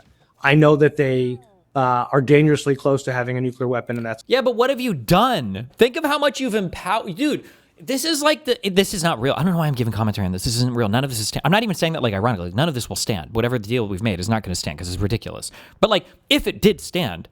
Imagine how much of a lifeline we've thrown to Iran and to Russia. The lifeline that you've thrown. You took a nation that was on the brink of non-existence, that has already been crippled by sanctions, where every proxy in the region has been eviscerated by Israel and kind of the United States, where the whole world is looking at you like, what the fuck? Where your closest ally, Russia, you're having to ship a ton of shit off to. They can't even really help you that much with anything anymore because they're getting fucked in their own little quagmire in Ukraine, right? The lifeline you've thrown to, we're going to go kill 30 people and then we're going to give you the fucking Strait of Hormuz. We're not going to have any restrictions on any weapons or anything that you do, no matter what. Like, you throw, like, and now you get to make all this money off of energy and everything else. And in the meantime, Russia had all of their sanctions dropped, I believe, so that they can sell all their oil on the market. Like, it's just like an unbelievable lifeline you've thrown to these people for no fucking reason. Unacceptable. I know that their missile program advanced significantly. I know that their drone program advanced significantly. I know that that poses a massive threat. Their terror program has advanced massively, and I know they're a major threat to the United States of America. And so knowing that, this is not about Donald Trump or anybody else. This is about standing up. I mean, he's the president. You think you think the Iranian mullahs are a greater threat to the American people than Donald Trump getting us into this war? You think the Iranian mullahs are a greater threat? You are more scared of them? The Iranian government poses a massive... All right. I'm sorry. Has posed a massive threat to the United States. I'm sorry. Do I think that Donald Trump... I'm sorry for this. I'm sorry. I'm so sorry. Josh... I'm sorry. I need to see the AIPAC money to this guy. I got to see the AIPAC. I need to see it. Where do I see who's donated money to this dude? I'm not buying. There's no shot. This is an unbelievable. Where do I see it? How do I find all of his contributions? Campaign finance summary. Dang, holy shit! These are expensive races.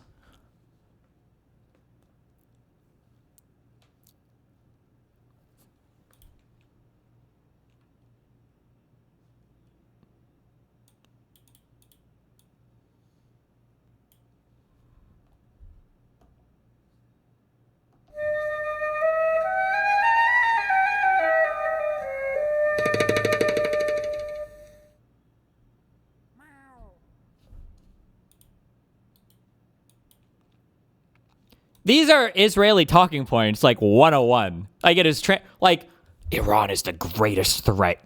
And this is like when a friend in your group comes to you and they're like, guys, Michael is bad news. And it's like, Michael? I don't know. He seems chill. No. Let me tell you why. This is the worst guy for our friend group. And it's like, what they're really saying is like, I had a bad experience with him and I need all of you motherfuckers to hate him on my side. Like, what the who is talking? How does America have all of these unknown huge threats to us? That I find out that like, oh, apparently Venezuela was a massive fucking threat to us and nobody was talking about it. Apparently Haitians were a huge threat to us and MS-13 and Tren de Aragua and Iran.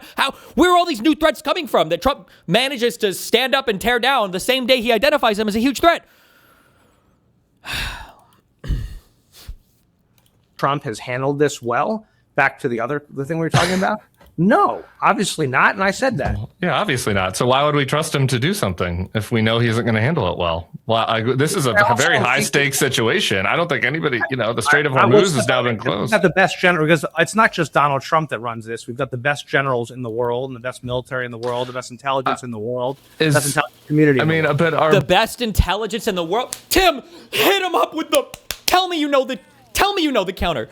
We have the best intelligence in the world. And Tulsi Gabbard more or less confirmed to the Congress that they did not make the assessment that Iran posed an imminent threat to the United States. So, and you are on the intelligence whatever committee in the House and you don't know anything. So what do you mean? Why do you assume the intelligence committee is even fucking involved here? It sounds like Netanyahu forwarded Trump a fucking Twitter compilation video of Iranian terrorist attacks and Trump was like, we gotta fucking go right now. In the world, and the best military in the world, the best intelligence in the world, the best intelligence community. But our generals are not the ones that are bleeding out. A whole civilization will die tonight, never to be brought back again. That's the president. That's their boss. Yes, but okay, but fine. So why would you? But fine. I like it doesn't matter. Oh yeah, it's absurd. Why would you let a guy that would tweet that be in charge of a war where American lives are at risk? Well, because who's going to be? We have a commander in chief. That's his job. Oh my God. Oh, what is happening to my country? How did we get here? Who linked me? I'm sorry. Who linked me this YouTube video? Because the person that linked this video to me, they said, Destiny, do you think Tim went too hard on this guy?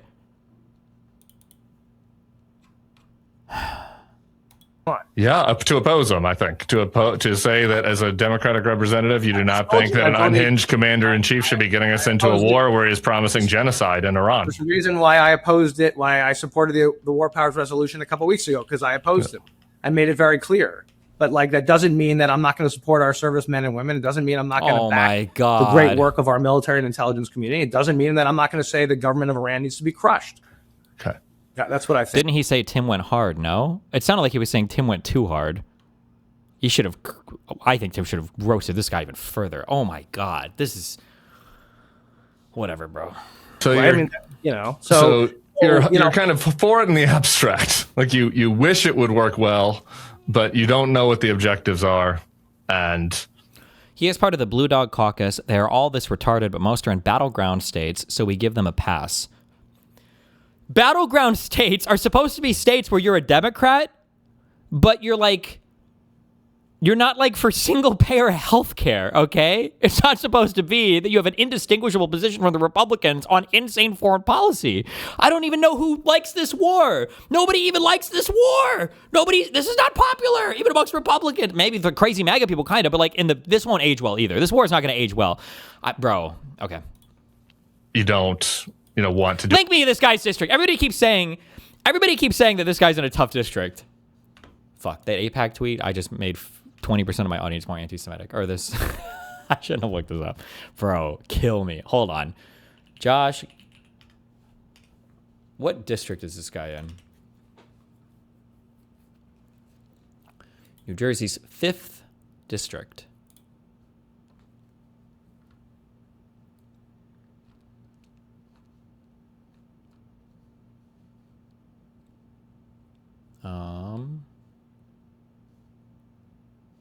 I can't sort by year. Give me.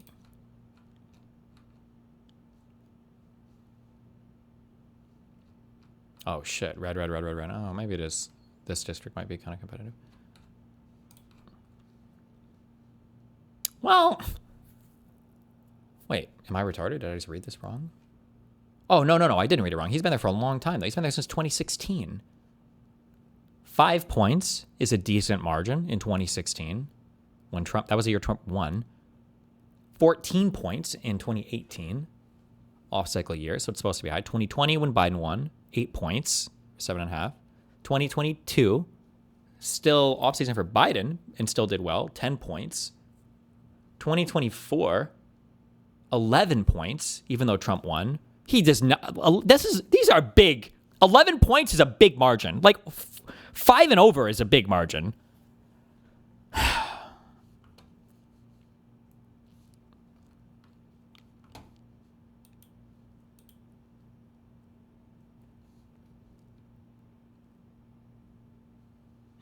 Okay.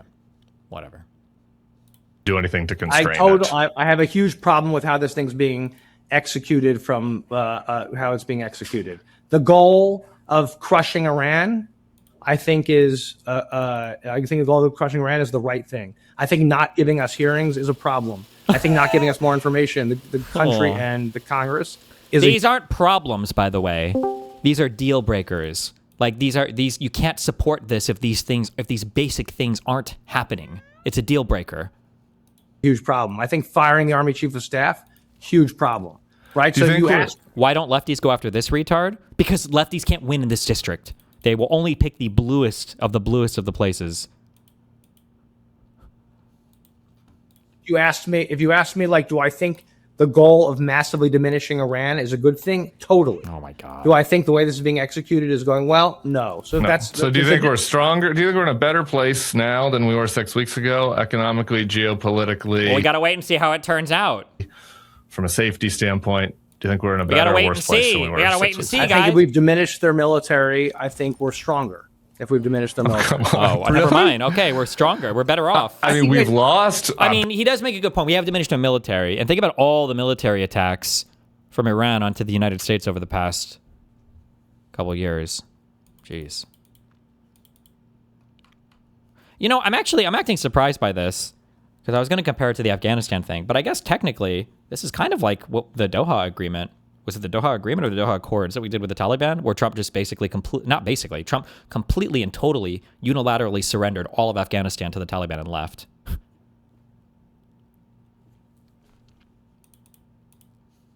Billions of dollars of military materiel that we're going to now have to fund again. Our economic situation is worse. Our relationship with our allies is worse.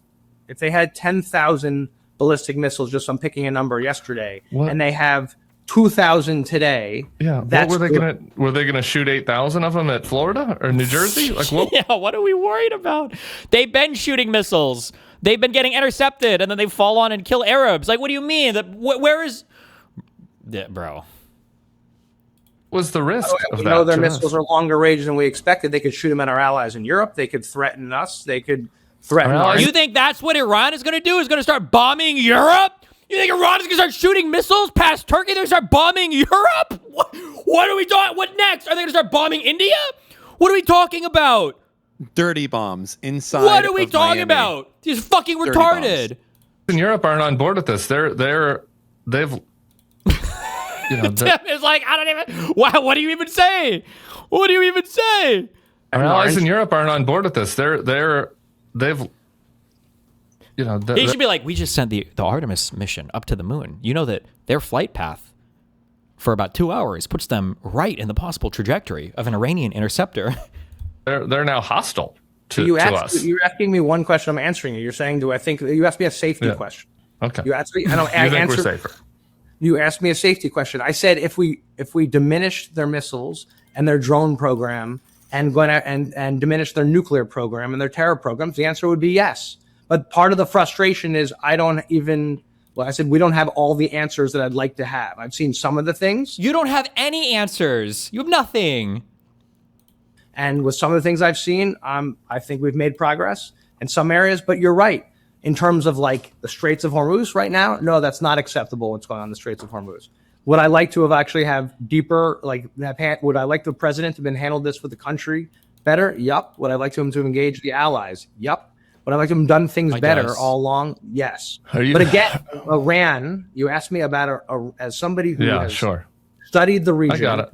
I think diminishing Iran is a good thing, and the answer, you keep trying to get me to say no to that. My answer is yes, diminishing Iran is a good thing. No, I'm just trying. I feel like if anything, this hurts Europe because now Iran is going to have so much more money. Is there an official website where I can read our current sanctions? If we seriously lifted all the sanctions from Iran, there's no way. But I don't know why I'm talking about this because this is not happening. This can't possibly be happening. Do we currently have no sanctions on the Russian energy? There's no way. I don't know what I'm talking about. I don't even know what I'm saying. I don't know. I understand. I disagree. I was just trying to understand your position. The son-in-law, I'm curious about that. The president's son-in-law was, in the Situation Room discussing this. He was at the negotiation table with Iran. He has received money from Saudi Arabia, who is obviously also supporting this effort. He's in business dealings with Saudi Arabia and other people in the region. Does that concern you at all? I find it hard to imagine that he has the appropriate security clearance for this, given all of his conflicts. I'm just wondering, being on the intelligence committee, if that's something that you're concerned sure. about. You're asking me if I'm am I good with the way he who he brings around the table? No, of course. No. I don't like the way he does that. Well, I don't know. I guess you would know more than me. I don't. Oh my God. All I know is that Jared Kushner is receiving money from MBS, and that Jared Kushner is also involved with the Board of Peace, and he's pushing to have condos in Gaza, and then simultaneously he's our lead negotiator. Yeah, you got people in the government with cryptocurrency interests. You got people doing all these things that are in. Right. By the way, so that would lead me to not trust the people to do the war, I guess, is where I'm going. Yeah, but by the way, if your question is coming back to where I think our strengths are, I think our servicemen and women incredible. I think our leadership incredible. I think our intelligence, the day-to-day intelligence community, incredible, the best in the world. And I have great confidence in Tulsi Gabbard. If you think our servicemen are so fucking great, why do you keep sending them off to the most pointless random theaters of war to go die for random shit, right? No, absolutely not. No, I'm right. But my point is the people who brief, and do who do the day-to-day work and who are incredible out there, I have a lot of faith in them, and I think we're very blessed to have such good people. I think that we have great military capabilities. I'm deeply concerned about our political leadership. You mentioned Tulsi, which is, as you should be. Yeah. She was testifying. You were asking her about this question about the degree to which Israel influenced our entrance into the war. You've expressed some concern with people scapegoating Israel, so it's important that people don't kind of put this decision on Israel. The Times today has a story where Benjamin Netanyahu was in the Situation Room February 11th and making a pitch to Donald Trump about what their plan was for the war. Trump was impressed with that pitch, according to the New York Times reporting. There were others in the administration who were saying that Bibi was too optimistic about the potential outcomes for regime change and otherwise. And it just seems just like the basic fact is that Israel encouraged us and influenced us to get into the war. Is that not right? I didn't see that New York Times story.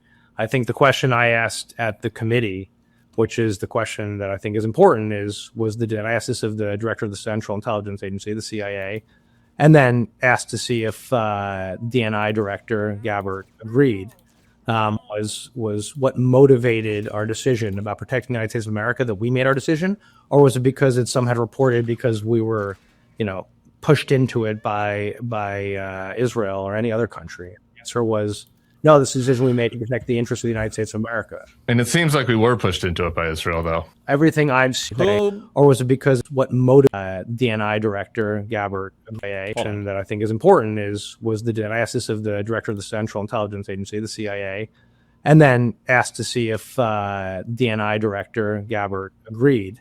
Was what motivated our decision about protecting the United States of America, that we made our decision, or was it because it's some had reported because we were, pushed into it by Israel or any other country? The answer was no. This is a decision we made to protect the interests of the United States of America. Wait, is he saying Tulsi Gabbard said that, or because he listed two people? The fuck? No. Is he saying Gabbard said that? And it seems like we were pushed into it by Israel, though. Or he's saying everything I've CIA seen on a classified side reinforces that.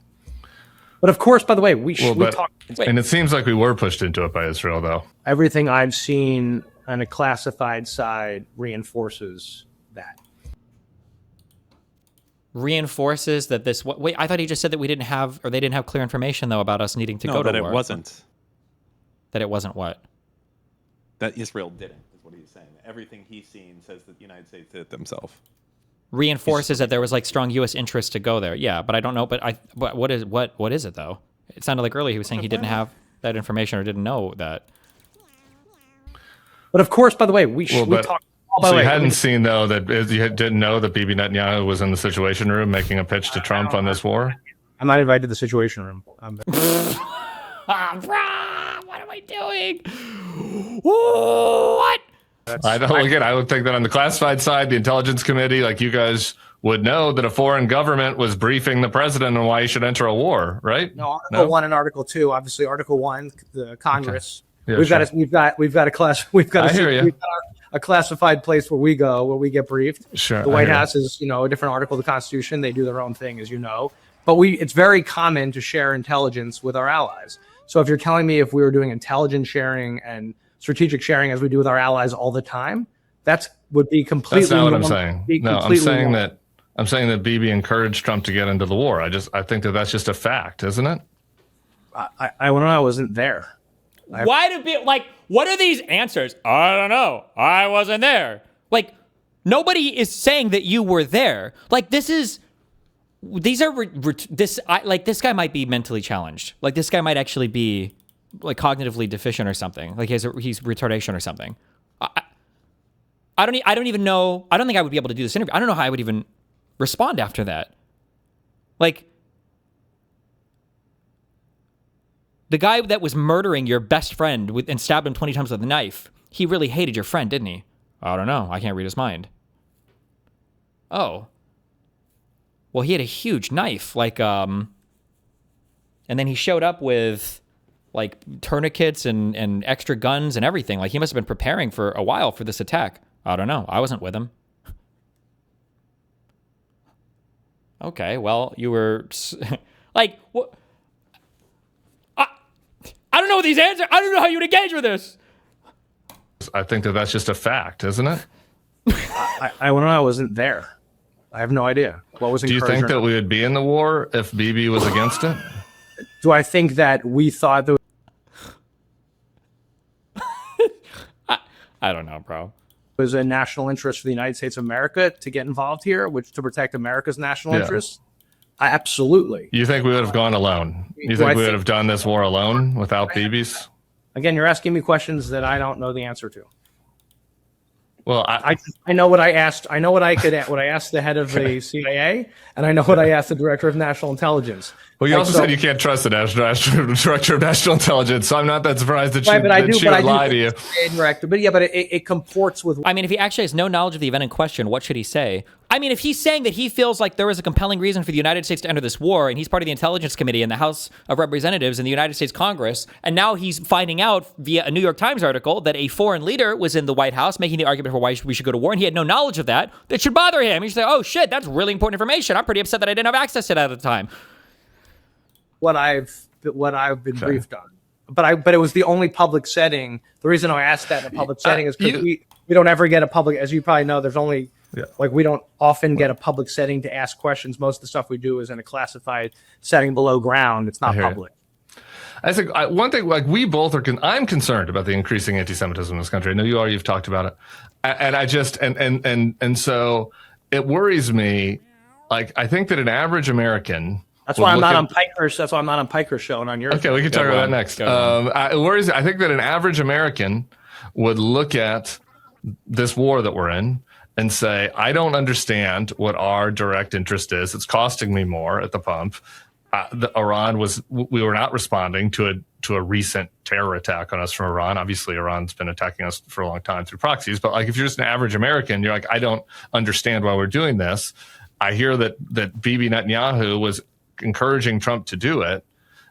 I don't think that it's crazy for regular people to look at this in this country and say, okay, I mean, it seems like Israel was influencing us to get into this war, and I don't know why we can't just say that. I think it creates distrust when we can't just say what is true. Like that's just true. Tim, how do you know? But you're just asserting. See, what you just did is exactly what I have a problem with. What? You are basing something on like we have no facts. That you know that you weren't in the room. I mean, you think the New York Times is wrong? There was a February 11th meeting in the Situation Room. Bibi was in the Situation Room. You don't think you think that's fake news? Do I think the president and the prime minister have met and talked about Iran many times over the? Oh my God, dude, this guy should just be a Republican. He's got like all the Republican talking points on lock. Holy shit! Like, oh, now it's illegal for the president to talk to a world leader? He can't do that? Oh, I'm sure they spoke about it. I'm sure it came up. Years like President Biden did with the prime minister, like President Obama did with the prime minister. Going back like to the beginning of time, do I think people have talked about these threats together, our allies? Absolutely. Do I know? He didn't talk to any other allies. He didn't talk to Japan. He didn't talk to Europe. Do I know like actually what caused the decision? No, and by the way, the New York Times doesn't know, and the only people who know were people who were like in the decision inner circle about what actually made them make the decision. Seems like Bibi was in the decision inner circle. No, they planned it together. When we have gone into other conflicts before, like Obama did, like Biden just did. Like, do you think that he didn't have consultation with our allies? Of course he did. Yeah, that's why I'm saying I don't understand why people just why we can't just say this. Why we can't just say it's true. There's a huge difference between saying somebody made us do it, they pushed us into it, versus saying, sure, we consulted with our allies and we thought it was what's best for America's national security. Ally. What else would you call it? Besides pushed us into it or encouraged him, influenced, what else would you call it? Like he came to... He was in the Situation Room making a pitch on the war 2 weeks before it started. What else would you call that? I think many presidents, I know because I worked for a president, I think many presidents have met with world leaders and talked about whether or not we should get involved in something or not, if it was good for their national interests, but most importantly for America's national interests. And I think just because they had a meeting in the Situation Room, it's just a meeting, bro. So big deal. It's a pretty big deal. We started a war that Donald Trump said he was running against the war. He said no war with Iran. He did not lay a predicate for the war. There was not an imminent threat. He was like, listen, you got to do this. So your view is like, they just made us do it and we did it? I didn't say made. No, you said made. I didn't say that. What I said is that I think that Bibi pitched. I think Trump was high on his own supply after Venezuela, and he thought this is easy to do this. Probably. And I think the Bibi Netanyahu there, yeah. And I think he's like, this is easy doing these little regime change things. This is fun. This is a lot easier than getting things passed through Congress. I got to deal with assholes like Gottheimer. So I can be the decision maker. I think Trump's really hot on it, and I think the Bibi went to him and said, hey, these guys in Iran, they tried to kill you. We've got great intelligence. We've got this plan. This could be the moment. They're very vulnerable. We can topple them. And Trump said, hell yeah, I'm on board. So I'm not saying that Trump has agency. I'm not saying that he was tricked or something. But I think that obviously, like, this is something that Netanyahu's wanted to do for a long time. And he made the case to Trump, and Trump said, I'm on board. Like that. I just think that obviously happened. No? I guess history will find out. I have no idea. Why do you think he did it? Like, why do you think he decided to get in right now? I think he was president once before. Iran was a threat then. He's been president for a year and 3 months. Why did he decide to do it now? Because I believe, and this is actually what hopefully we'll find out ultimately, I believe he looked at certain threat intelligence against the United States of America and made a decision what he thought was best as the commander in chief. right? I think that's what happened. He looked at the facts. You thought there was a threat? Like we had a threat? Like an imminent threat on the homeland? I mean, Tim, you're asking me to answer questions that I don't know the answer to. Okay. Well, you said that based on intelligence, that you said that he looked at the threat assessment. I think you're asking me how I think he made his decision. I think he. Okay. So I just think that if you're a regular American, I appreciate the military and makes a decision. Yeah. I mean, that's probably what he did. Yeah. This is just very. I understand. I'm sorry. I don't mean like this is frustrating. I just think that it's like if a congressman who is on the intelligence committee doesn't know why Trump decided to do it, and there's no tangible imminent threat. And Trump has been president once before, and he said he wasn't going to do a war with Iran. And all of a sudden, he's like, hey, I'm going to go to war with Iran. And the result is that American soldiers die and that people see a massive increase in their price of gas. Like, people are going to be like, what in the hell is happening? And I think that they would have a right to be upset about it. And you're not. Don't you agree that people would be people should have a right to be upset about that? If like you don't even know why we did it. By the way, what I said was you asked me like what was the conversation, what happened in his strategic decision. I wasn't there, but I'll tell you this: what I said to you was I've seen intelligence over time and seen threats from Iran and like where I see very deep concerns that people like me had. Do I know what ultimately made him make the decision, as you're asking me? No, I wasn't there. I wasn't in the Situation Room. This is why I actually believe the War Powers Act was triggered. I believe the president has 60 days to come to us to ask for an authorization of force or for a declaration of war. I think April 28th is coming up very fast. I think the expectation from all of us in Congress will be you will lay out exactly your objectives, your reasoning, your timelines, and your goals. And if you want funding, you will do the same thing. You either get an AUMF or you will get a declaration of war or you will get the hell out. And that's what I believe. And I think, by the way, where I started this conversation, Tim, was he still hasn't laid out clearly to me, to the American people or to the Congress, what he hopes to achieve, what a win looks like for the commander in chief. Gotcha. There's only one commander in chief. There's not 635 or 535 or 135. There's only one commander in chief. And so I say that because he has to make certain decisions. He has access to certain information that I don't have. Even though I'm on the intelligence committee, I'm not on I don't get access to all the military stuff. I don't get access to everything. The point is the president should come make the case before the Congress. His people should come make the case. They should go before our committees. They should lay this out, the answers to the questions that you're asking and that I have questions about as well, and make the case to the public. And so you're asking me like what I'm pissed off about? That's what I'm pissed off about. Are you asking me, do I think Iran, the government deserves, do we deserve to take down the government of Iran, this regime who's killed tens of thousands of their own people and killed scores of Americans with death to America as their banner? Do I think they should get from? Absolutely. And that you asked me that as well. And I'm not changing my view on that. That's what my view is. So that's the last thing then. So you're a gettable vote for authorization of military force if they came to you and said, hey, here's what our plan is after April 28th. We have another month. We need you to get funding. Would you be open to voting for it? I don't do hypotheticals. I want to know what the hell their argument is. I'll meet with them. You don't do hypotheticals. Imagine it's a job interview and they're like, okay, a customer comes up to you and they want a full refund, but they don't have the receipt. What would you do? I don't answer hypotheticals, motherfucker. Oh.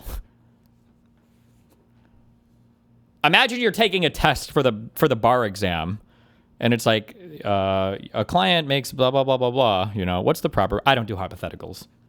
I live in the present. I live in the now, okay? And understand where we are and get that information, and then I'll make a decision. Well, not doing hypotheticals is an answer in itself because it's not a no. You're not a no. Like I mean, some people would just be a no right now. This is insane what we've been doing. By the way, that is deeply irresponsible to just say no to that before getting briefed before getting briefed. I think it's kind of. I would say it's deeply irresponsible to give Donald Trump, who threatened to end a civilization today, 1 cent for a war. That would be what I would say is deeply irresponsible. Hey, Tim, if I learned tomorrow they had something that could cause mass destruction to you and to your family, I would have a very different view. Well, of course. Right. Sure, but nobody's even saying that's what they have. Wait. How did this guy just get healed? This cat, how did he just get healed? Somebody explain. That's why I actually would want to do my homework and understand what our military has to tell me about where we are, what the situation is. right? All right. And I apologize. I wanted to do AI. I wanted to push the food under the enemy cat. The attack can push food. You can knock back food pickups. Piker, but it's just I'm just trying to get to the answer because I guess this is the frustrating thing about this conversation. I do apologize because this is the frustrating thing. It's like we're in this thing and they can't explain it. And so now we have to kind of process their incoherence. And to me, I just think it's much easier to oppose it. Yeah. It's very upsetting. And we've got troops on the ground in harm's way. We've got a strait that obviously is not under our control. We've got ships that are stuck. Yeah, I mean, I'm very pissed off about the situation. But at the end of the day, I'm going to do my job. And that's what I feel deep responsibility to do my job. Fair enough. We have a rain check for you to yell at me about Piker and do AI another time. Other stuff. Come on. What do you want to do? Okay, we can do it now. What do you want to do? I got nowhere to be. I was being respectful of your time. But we can do a rain check. We can do it now. Whatever you want. Okay. Well, I have 5 minutes. It looks like you have 5 minutes. All right, let's do it. I think that's fair. 5 minutes. You get to pick. Do you want to yell at me about Hasan Piker? Do you want to talk about AI? I'm concerned about AI. I'd love to hear you. I'm not yelling about Hasan Piker unless you want to say that we should. Are you a big Hasan Piker fan? I'm not a big. It's going to be exclusively about anti-Semitism. I'm ready for it. Hasan Piker fan. I think that the Democrats should have a message for their audience, though. Are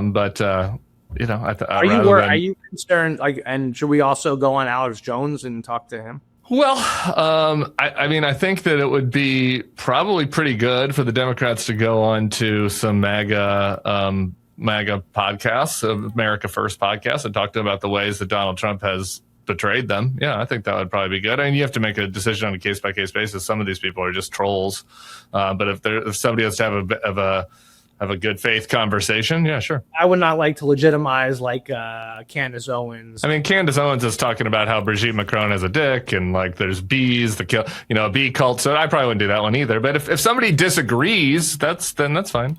Do I think we should legitimize people who are should Democrats go on white supremacist shows and say, well, they deserve to be heard because they have a lot of followers? No, I mean, we should have a debate with them because they're that's just not what I believe. I don't believe you should legitimize people who are white supremacists. So I would not recommend that we go on a bunch of white supremacist shows because they have a lot of followers, right? I don't think that's a good outcome for the country. I think it's bad if you let all the cranks align onto one side, and sometimes it's important to have a message for people. I'm not saying that, again, not legitimize. You can argue. We argued. You came on today. That's fine. There's nothing wrong with a good, healthy debate. But I wouldn't go on some basement podcast of some white supremacist nobody's ever heard of. But if there's a prominent America First person or a prominent far left person, what are you talking about? Oh, yeah, exactly. So there's a prominent far left person that could hear an argument. I'm for that. I don't think the Democrats did this with any favors by being like, burn the witch when Bernie went on Joe Rogan. I don't think that paid off.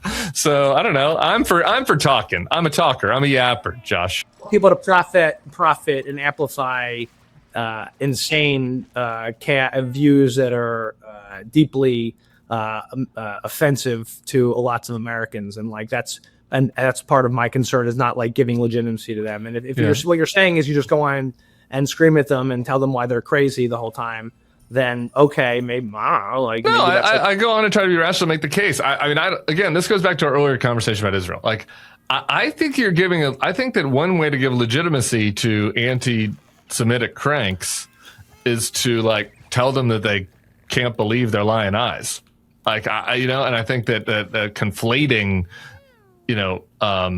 Jewishness with every decision that Bibi Netanyahu makes, I think gives ammo to anti-Semitic cranks. I think the insane amount of disinformation that I see out there on a daily basis about Israel, about Jews, about different organizations is so insane. The fake There's a lot of bad info out there, no doubt. Fake shit that's put out there on a daily basis, is so nuts that I don't want to give more credibility to people who propagate bullshit and lies and disinformation.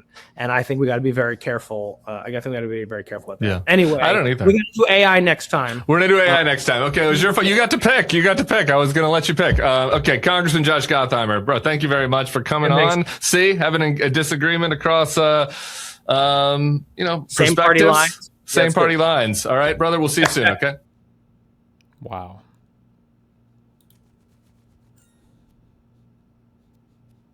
Late Tuesday night, President Trump. What a guy.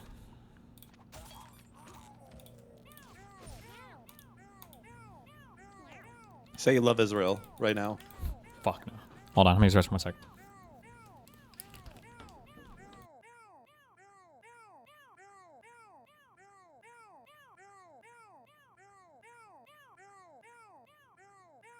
This motherfucker's really gonna leave us with meows.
Hello, Dan. Hello, chat. Is Dan even here? Hold on 1 second. Oh, okay. Rip. Hi, chat. How you doing, guys? I'm just here to, I'm waiting for when Destiny comes back. I was just going to answer his question about the Russia sanctions shit.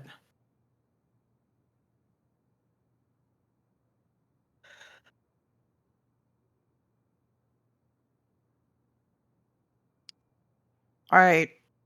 Can we get some yees in the chat? Can we get a yee combo?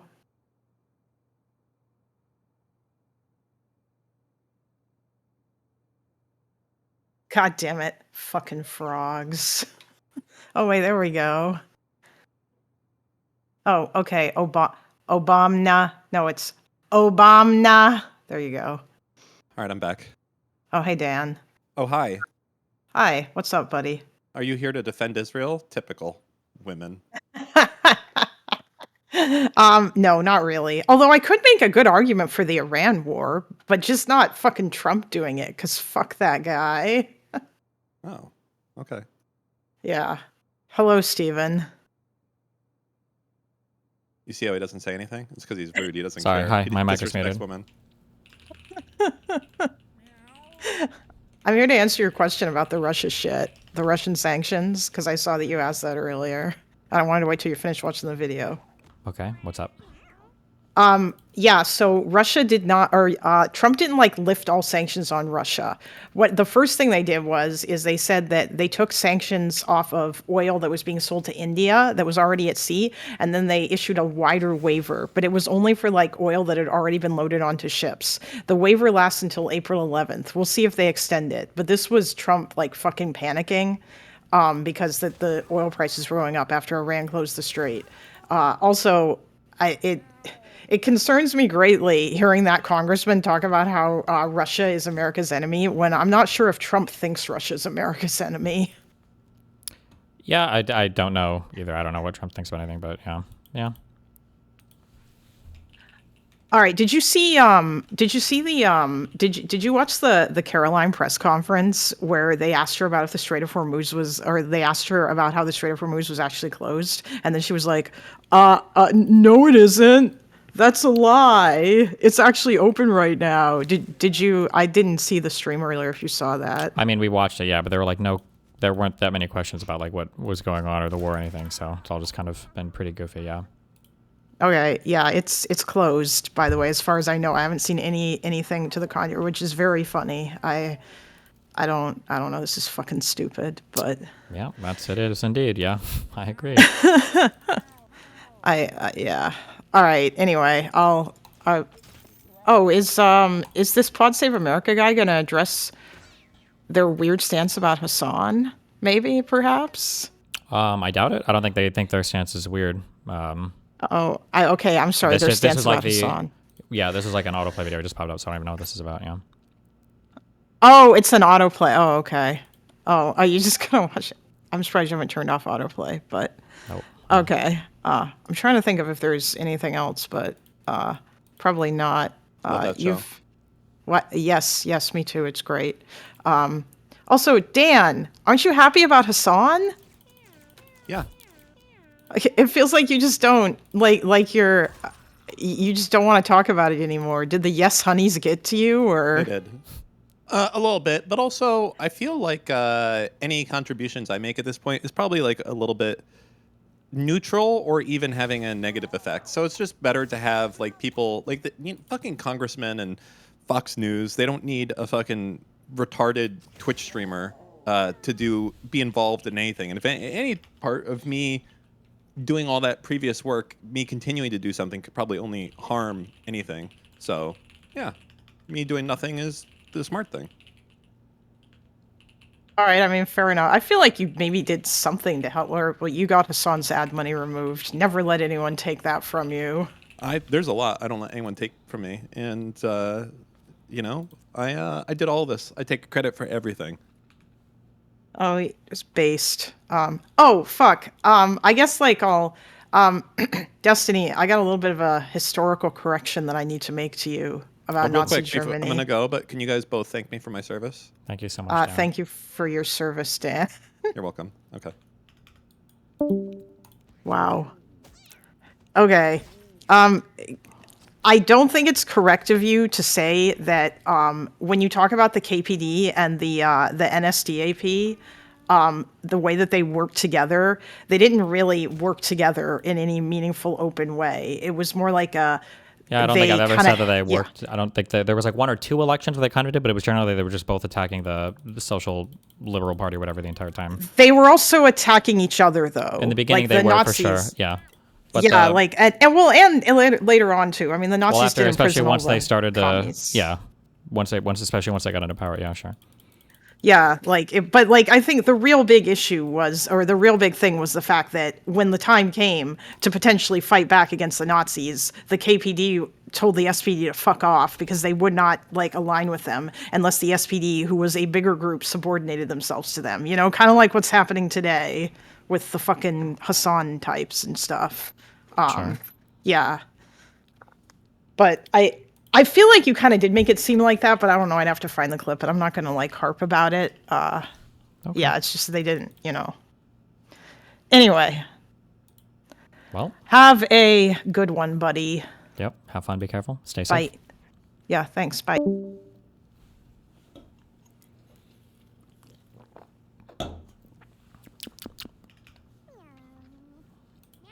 Somebody said there was a court filing today. I think it's just another request from them for an extension or whatever.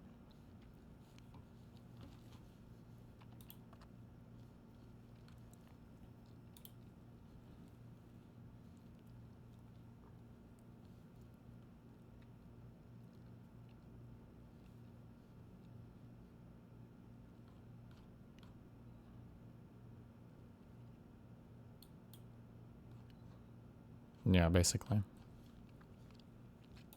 What's the over-under on trial happening? I have no idea.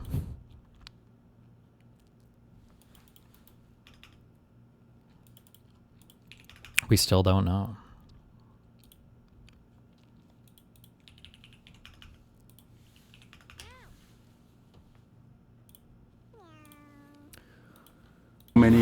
Hasan's message to influencers calling out his lack of Kamala Harris support. Bro, it's crazy. So many of these like do nothing influencers on the timeline are like, man, this is all the people's fault. This is the people's fault for Kamala not being responsive to the needs of the population. Making it seem like I said Kamala Harris would be worse than Trump or just like Trump. On Israel, yes. But Kamala Harris herself should have never advocated to wage war against Iran, which she did. She Advocated to wage war against Iran. Okay, bro. That's just a fucking lie. never should have came out and said, we want to have the most lethal military. My criticism against Kamala Harris was that she wasn't representing successfully what the party's base demanded. And yet there's still people that are fucking yelling at me. Goddamn influencer. Unbelievably unproductive people. These are the people that see the world falling apart and they think to themselves, how can I make this about a fucking Twitch streamer that I hate?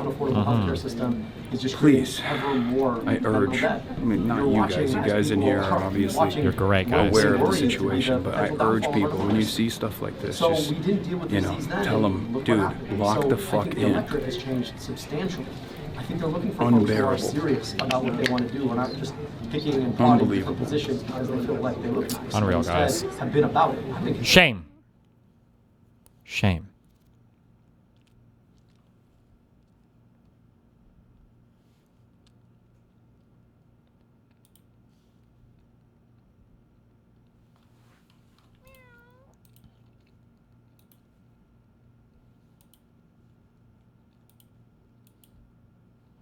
Listen, Lycan is special.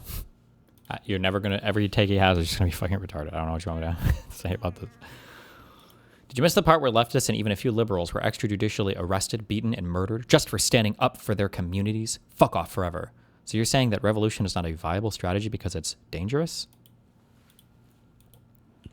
And then Lycan says, Natalie is actually one of the dumbest human beings alive. No shit, it's dangerous. If there were any out there and they were serious, they're probably not tweeting and showing their faces at protests. Like, yeah, that was the point. That revolution and all this shit. This is the point. This is my conservatives need to be afraid thing. So do these people. You don't want, like, none of us should want violence. Violence is bad. Violence is not good. You shouldn't be cheering this on or horny for it. It's not a good thing.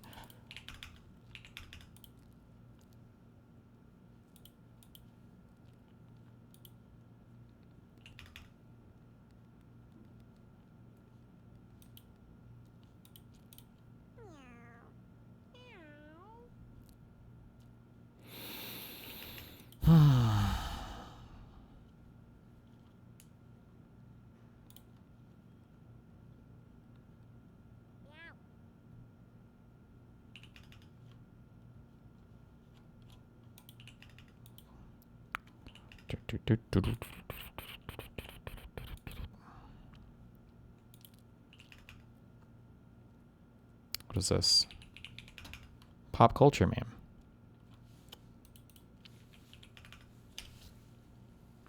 No. Actress and comedian Nikki Glazer?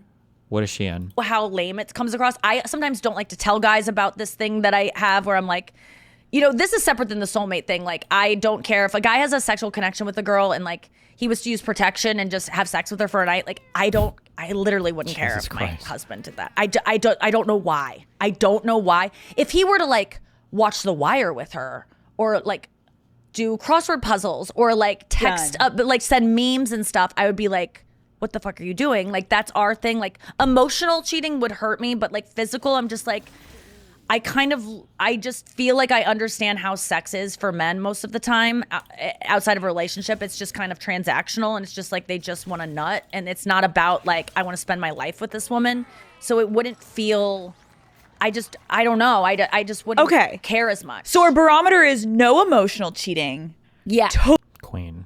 totally physical cheating is good. But I understand emotional cheating. Like if something were to happen where I would want them to tell me about it, I would be obviously hurt, but I would understand being drawn to someone else that you have a good connection with, because it's like, it's hard to, when you just find someone and it's monogamy, your brain doesn't turn off. He's still gonna be attracted to other women. He's still gonna like be interested in other girls and have good conversations and stuff. So I could see something developing and I would be heartbroken that it happened, especially if it went on without me knowing about it. But I would always ask anyone I was with to be like, if you develop feelings for someone else, tell me and we'll deal with it. Like, I just don't want to be blindsided. But if you want to have sex with someone else, also tell me about it, because I want to like see what she looks like and like ask you about it. Okay, wait, hold on. So do you identify as like... Okay, I'm good.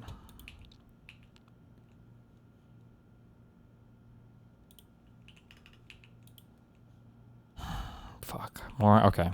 Our last Kucklinsky video, I can't handle this much Hasan slop, but we'll try. All right, y'all. I have to say, I am completely and utterly done with Hasan derangement syndrome. Let me just say, as clear as I possibly can, if you are a political commentator and you have a take on Hasan Piker, do me a favor and just shut the fuck up. I don't want to hear it. Nobody wants to hear it. King. We shouldn't even be having this conversation. This hopefully will be the last time I have to fucking address this. But I am so sick. We're living in a world where Donald Trump is waging an illegal and offensive war against Iran. The outline of World War III is there for shit sure. Hi, what's up? Mark the Muslim, you're on.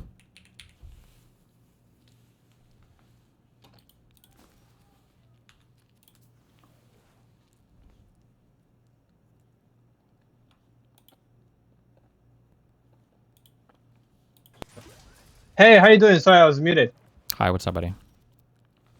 I wanted to challenge you on materialism. No, fuck no. Fuck that. Okay, Jesus, huge mistake. Fuck that. I don't want to hear it. Nobody wants to hear it. We shouldn't even be having this conversation. This hopefully will be the last time I have to fucking address this. But I am so sick. We're living in a world where Donald Trump is waging an illegal and offensive war against Iran. The outline of World War III is there for shit sure. Like, yeah, Kyle, we knew this. That's why some of us were enthusiastically campaigning for and advocating for people to vote for Kamala Harris. Why are you complaining? Anybody with a functioning brain can see it. China, Russia, Iran versus us and Israel. Is there any way to get rid of these stupid bad passives, or do you just have to get really lucky when they're at the house? Ugh. With a hesitant Europe to fucking take a side. Even the Gulf Arab states now are hesitant to sort of take a side. You see the outlines there. The Strait of Hormuz is shut down. Gas is absolutely skyrocketing. Our AI bubble is about to burst seemingly any minute. We have a looming fucking global depression that's about to hit. We have war crime after war crime after war crime being committed on a daily basis. We have fears of a Moab or nukes about to be used in Iran. They're attacking hospitals. They're attacking schools. Israel is stealing South Lebanon right now as we speak. They displaced 1.1 million people. Did we watch all of this yesterday? We just watched a Twitter clip. I think we just watched a clip of the start of this, right? Bulldozing their homes. They're seizing their land. All this shit is going on. And we're supposed to have a fucking conversation about Hasan Piker. Did you guys see that in 2019, he said this thing, which was really politically incorrect and rude? I don't give a fuck if he was having sex with your grandma in 2019 or 2012. I don't give a fuck. Why are we having this conversation? Why are we talking about him? And so we really had Hasan derangement syndrome hit a peak recently because on The Bulwark, the network The Bulwark, we had Tim Miller, who, to his credit, he came out and I think he had the proper take. He was basically saying, like, why the fuck are we talking about Hasan? There's an illegal war of aggression going on, and Donald Trump's a psychopath. He's demented. He's going to basically drag us all to hell. Like, he's destroyed the country completely. He's working on destroying the world. Let's grow up here and move the fuck on. Let's not talk about Hasan. So Tim Miller comes out and says that. Well, you have a right-wing Democrat, a diet MAGA Democrat, as I call them, Sarah Longwell. She was one of the founders of The Bulwark, I believe. And she was mad at Tim Miller, and she goes, well, we got to have this conversation on air because I don't agree with you. What followed was just one of the most frustrating conversations I think I've ever seen. So let me show you a little snippet here. Here's what she said. It's like, what? We're picking this fight with him now? I'm just like, I could think of 1,000 other things I would rather Democrats pick fights about now. Like, why him right now? Because he's making their life harder. It is people like Hasan hold on. People like Hasan are making Democrats who want to take a stand against this war right? And who want to probably take a stand against the way that Trump is just sort of like, you know, doing whatever Bibi tells him. They're trying to figure out how to do it in a way where they don't imperil the safety of Jewish people in this country. They're trying to do it in a way that is, they don't want to be anti-Semitic. And I'll tell you why Hasan is so dangerous, is that what it does is it's exactly what Trump does. It's exactly what Nick Fuentes does and Tucker does. It takes maybe legitimate rage about something, and then it gives them an enemy to put it on. It gives them an outgroup to blame for it. And I think you have to be so careful with that so that you're not doing that, which starts with condemning the people who hold the same position as you for reasons that are bad, for reasons that are hostile to Jews. Here's where I disagree. Totally disagree. It starts with condemning the fucking war and condemning Israel and condemning Bibi and condemning Trump and being passionate and clear about it. Because then what happens? Then, if you have the credibility then with the voters who were anti-war voters, who were unhappy about the way that they see the bipartisan establishment, they thought Trump was going to be their savior from this, that there was this some blob in D.C., and no matter which party is in charge, we all get into stupid wars. They thought Trump was their way out of this. And now they're like, Trump's doing the same shit that all the other ones did that we said we didn't want it. He's doing it worse. And so now if the Democrats go to those people and go on those shows, they should be on those shows. Democrats should be begging Joe Rogan or Theo, whoever, to have them on right now. They should be on Manosphere shows being like, I told you, this was stupid. I didn't want to do this. This war is dumb. Our relationship with Israel is too tight. We should be reevaluating it. We should not be getting dog walked into this war. By the way, MBS also sucks, right? Like, you can do that in a way that's not anti-Semitic because it's what has happened. He's right that the same fucking people who basically were like, oh, we messed up by not treating Joe Rogan like a special little baby bird and going on his show and explaining things to him like he's 3 years old. They're now in retrospect, they go, oh, we should have been open to the podcasters and the brosphere. Why wouldn't we be open to them? We're so dumb. That's how you gain the voters. You go where they are. Like, he's got a lot of people listening. We should have went over there. Those same people are now shunning the left-wing Joe Rogan. They're going, oh, I'm going to cancel him. I don't like him. He needs to shut up and never say anything I don't like. Left-wing Joe Rogan. Nice. True. And let me quote the worst things he ever said, but out of context, and make him sound like an absolute fucking maniac. Even though anybody who... His quotes make him sound like a fucking maniac? Really? He ever said, but out of context, and make him sound like an absolute fucking maniac. Even though anybody who watches his show for one fucking day or two can immediately tell you that the way they try to portray him is psychotically inaccurate to the point where they're lying. Any examples of that, by the way? Any actual examples of that? Do you see how it's the same Trump strategy? Like, it's all of these people function the exact same way?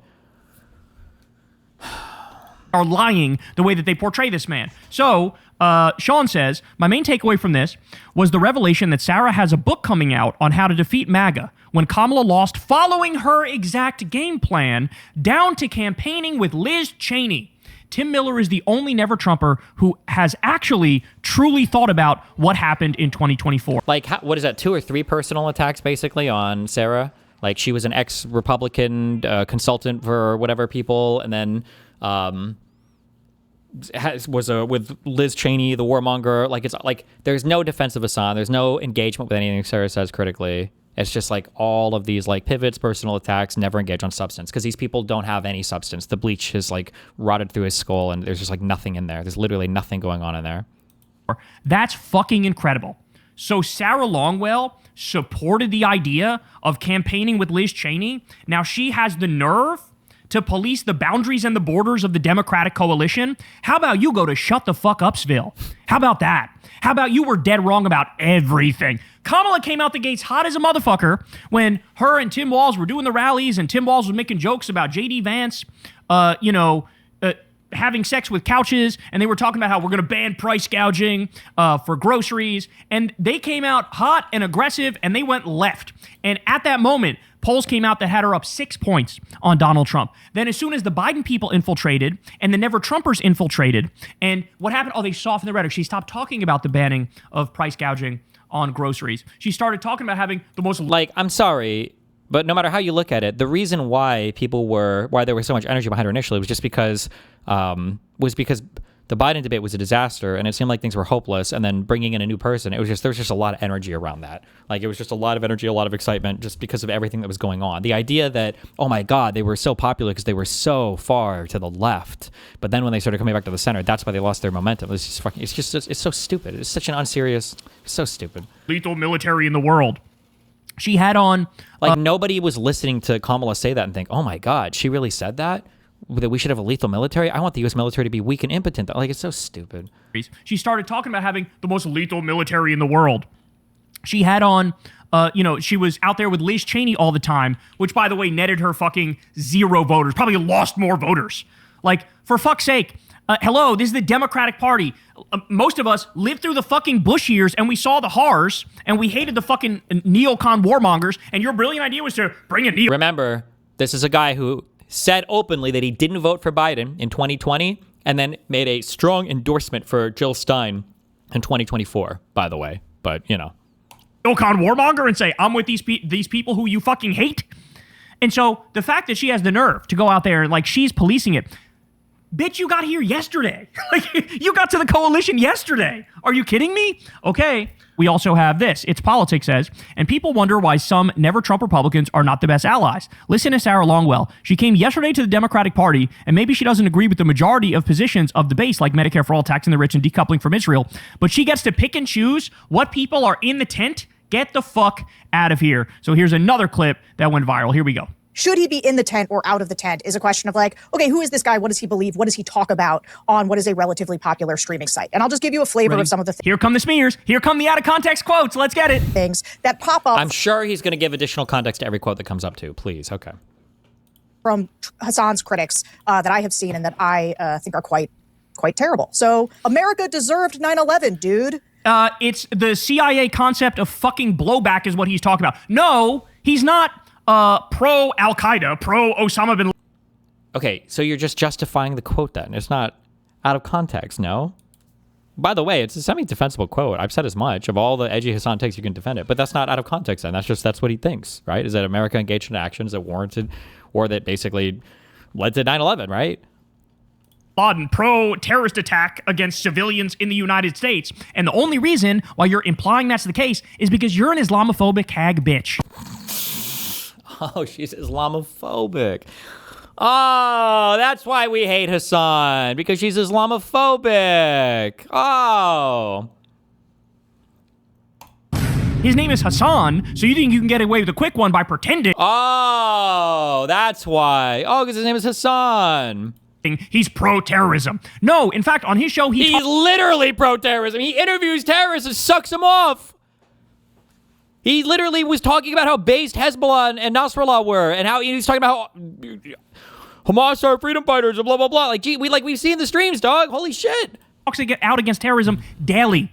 Okay, this is why he covers the genocide in Gaza, where they're murking civilians on a daily basis, because he's anti-terrorism. He doesn't want any harm to be done to any fucking civilians. Mm-hmm. And the fact that you didn't realize he's referring to the CIA concept of blowback says everything about you and fucking nothing about him. Jesus Christ. On China, he says, we hyper-focus on the social repression. Like, this is like, he's playing like Trump's strongest defender, right, for Hasan. This is like a Jack Posobiec or a Sean Hannity tier defense of Trump, except it's Kucklinsky for Hasan. And fucking nothing about him. Jesus Christ. On China, he says, we hyper-focus on the social repression or the civil liberties, or not even civil liberties necessarily, but free speech and things like that. But in terms of good governance, there's a lot we can learn from the way they perform out there. At least they... that's just literally factually correct. That's like not even arguable. That's not even...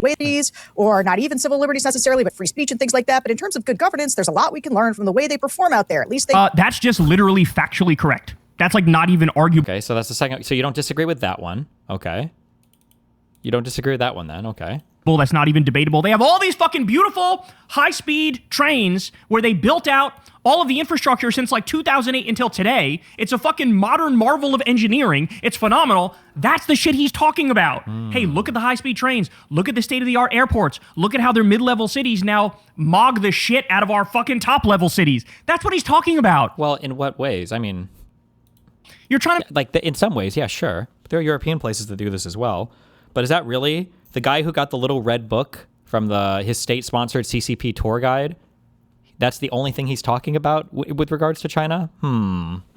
Make some banal factual observation like controversial and unacceptable. This is the sort of cancel culture bullshit that all you idiots said you would stop doing after the 2024 election, and yet here we are. And he has a lot of very pro-China takes. Oh, he's able to call a spade a spade? Don't you know we're supposed to shut our brains off and say and everything ever about China is evil and wrong and bad? There's one that he says was a little bit taken out of context, but he says doesn't matter. Okay, so that's another one. So far, nothing has been taken out of context. Kucklinsky just agrees with everything that's been said, okay?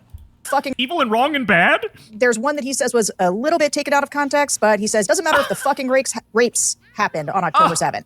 When you admit before you do the smear that, well, this one's out of context. How did you let those words come out of your mouth? But do you see why it's never worth it with these types of malicious actors? There is no, you can't make a concession that's going to never say anything, right? He doesn't actually care that she would qualify that, right? There's no point in hedging or qualifying. It literally doesn't matter because they'll still get you on it, right? Oh my days. How did you let that escape your mouth? Well, I know this one's like a smear and is totally out of context, but I'm going to try it anyway. Oh my God. His point was that wouldn't justify a genocide. Even if there were rapes on October 7th, that doesn't then justify carpet bombing babies. That doesn't justify murdering untold numbers of civilians, shooting people who wave white flags, starving people to death, bombing World Central Kitchen workers and hospitals and schools, okay? That is the most banal observation I think I've ever heard. Like, who would say, oh, if a bad thing happens here, you're allowed to genocide them back? No, that's not a thing. That was his point. I don't know why, like, again, people, they clip chimp and clip farm and think like... Is that not what she is about to go on to say? Didn't she say that it's a little bit out of context? And is she going to provide that context? Is that... Like, oh, this is going to get him. It's not going to fucking get him. And again, all you have to do, and I'm not even kidding about this, watch one day of Hasan's stream. 2 at most. There's a guy who watched Hasan's stream for 7 days. We watched that video. And you'll walk away going, oh, they've been lying about literally everything about this man the entire time. True. Like, they're just lying. They're just lying. I know what he believes. I've seen enough of him talk.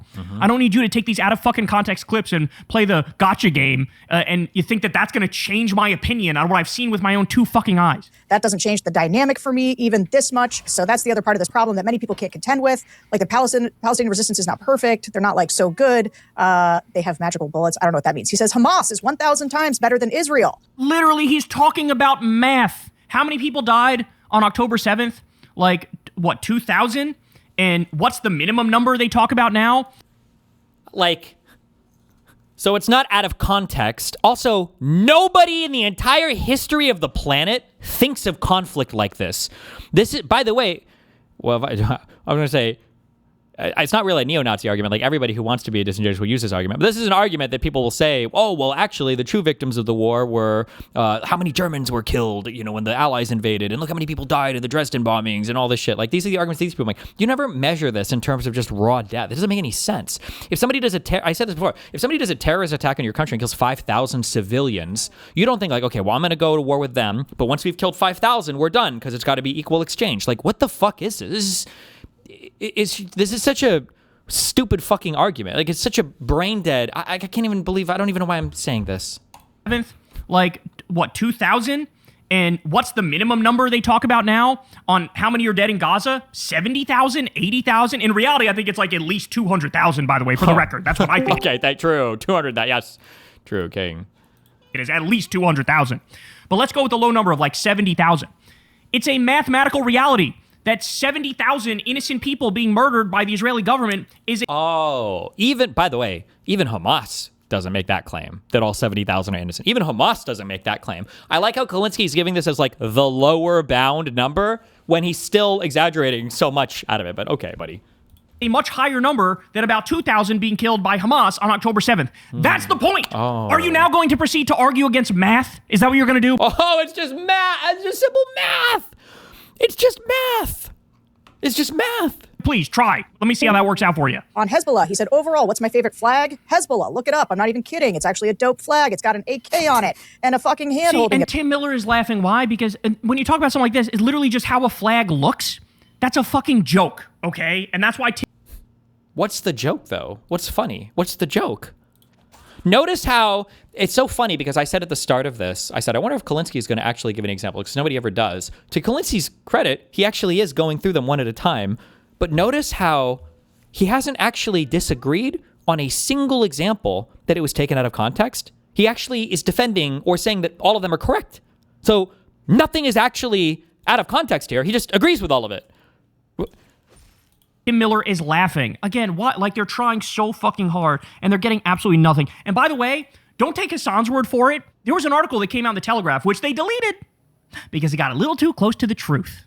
And in that article, they spoke to Christians in Lebanon who were like, oh yeah, we got no problem with Hezbollah. They protect us from the psychotic Israelis. What, like, you think that's the average opinion of somebody in, like, central and northern Lebanon? They're like, oh, we love Hezbollah. Yes, we love Hezbollah living down here. Thank God. If it wasn't for Hezbollah, Israel would be attacking us every single day and blowing us up and killing us. Oh, my God. Well, They thought we're going to go talk to the Christians in Lebanon, and they're all going to say Hezbollah's evil and wrong, and they're bad, and they're terrorists, and they're rapists, and they're this, and they're that. And they were like, oh no, they actually protect us from the Israelis, and they do Christmas celebrations, and they put up a Christmas tree, and they're all very nice to us. Like, again, this is giving it's giving ABL energy. Anthony Brian Logan, when that guy was like, actually, in the South, the KKK, you know, they brought my family Christmas presents. Remember that argument? Oh my God. And like, I know that the whole thing about being a right-winger is that you're a fucking idiot and you're incredibly ignorant about the world. But this is really something. You think you're in the Democratic tent and this is how you talk? You think you're in the Democratic tent? Please. On Dan Crenshaw losing an eye in Afghanistan. What the fuck is wrong with this dude? I also dislike Dan Crenshaw, but I would not say this. Didn't he go to war and like literally lose his eye because of some mujahideen, a brave fucking soldier, fucked his eye hole with their dick? Okay, fuck Crenshaw. That's all I have to say about one. Fuck Crenshaw. But also, it was not out of context. Okay. All right, y'all. New Kyle rule. You're allowed to say whatever the fuck you want to say to joke about how evil Republican politicians are. There are literally no lines when joking about how evil Republican politicians are. And if you have a problem with it, there's this little thing called free speech that I'm going to introduce you to. And by the way, as you're about to see here, Tim Miller is laughing at this one as well. Because of some mujahideen, a brave fucking soldier, fucked his eye hole with their dick. On Israel being full of inbreds. This is supposed to make people not like him? Oh my God. This next one too, this is another sad attempt at a guy. You ready? You are left with a country that is packed to the fucking gills with the most inbred, uneducated, ultra-nationalist, rabid, Haredi population. On Russia's annexation... Okay, so he's talking about the ultra-Orthodox, right? This is annexation. Okay. Uneducated. A guy, you ready? You are left with a country that is packed to the fucking gills with the most inbred. A country that is packed to the fucking gills. Packed to the fucking gills. What does that mean? Like 1% of the population? What does that sound like when somebody says this country's packed to the fucking gills with... What percentage of the population would you just guess that as? Uneducated, ultra-nationalist, rabid, Haredi population. On Russia's annexation... Okay, so he's talking about the ultra-Orthodox, right? This is another Kyle rule. Sorry if this one offends people out there. You are allowed to joke around about how stupid and evil every single fundamentalist religious group is. No, you're not going to push us into the corner. You're not allowed to say that. I will say whatever the fuck I want about fundamentalist Christians and fundamentalist Muslims and fundamentalist Jews. Fundamentalists are fucking weird, dog. They're weird, they're fucked up, they're strange, they dress funny, they smell. There's a whole lot of... All the fundamentalists of all the different religions are fucking creepy. You know it, I know it, everybody knows it. I'm secular, bro. I'm secular. People can live however they want to live, but I'm allowed to have opinions about that. And all of them? Even George Floyd? Just kidding. What do you say? He might, actually. I don't know, because he's an atheist guy. Does he say the same about any of the Muslims ever? Because I wonder if he would call that Islamophobic. I'm allowed to joke about that. And that's what Hasan was doing when he was calling them inbred. Okay? Like, again, I'm so sick of the fake outrage. I'm so fucking sick of it. Where we have a demented president, likely has Alzheimer's, who's this close to nuking an entire country of 90 million people, and we're supposed to talk about Hasan Piker's jokes and be outraged? I can't, bro. Annexation of Crimea was absolutely a justifiable annexation. What do you call Crimea? I call... Oh, man. How does he do this one? Whoo! Whew. So far, nothing out of context, just funny jokes and defensible stuff, but okay, go ahead. Whew, okay. Kyle, you can do this. Remember your Jill Stein endorsement, okay? I can't, bro. Annexation of Crimea was absolutely a justifiable annexation. What do you call Crimea? I call it part of Russian territory, bitch. I call it Crimea River, a Russian river. The annexation Look, he's joking. Now, to be fair, he's joking? What do you mean he's joking? He's not. He's defended the opinion like a few days ago. What part of it? What is that a joke? What's the joke? What's funny? What's the joke there? What is he joking about? Absolutely was incorrect with his prediction. Oh my God, I was going to make this prediction that he would say this. Oh, but I didn't think he actually would. Fuck, I was going to say this. This would have been a pre-watch moment. I was going to say Kyle Kucklinsky is going to say that Hasan actually walked back this statement because he was wrong about the invasion of Ukraine. But that has nothing to do with this. I didn't make that prediction because I didn't think he would actually say something so stupid. It's such a dumb thing to say. That has nothing to do with this claim. It's a totally different thing. The annexation. Look, he's joking. Now to be because it doesn't matter because Crimea was invaded in 2014, Kyle, not in 2022. Crimea had already been invaded. It doesn't make sense. It doesn't make sense to say he walked back the Crimea joke. fair, he absolutely was incorrect with his prediction of what would happen. He thought that Russia was not going to invade Ukraine, which he was wrong, by the way. Pat myself on the back on that one. I kind of thought they were. I didn't understand why people were going out on a limb and saying, like, they're not going to invade. Well, then why are they doing the troop buildup on the border?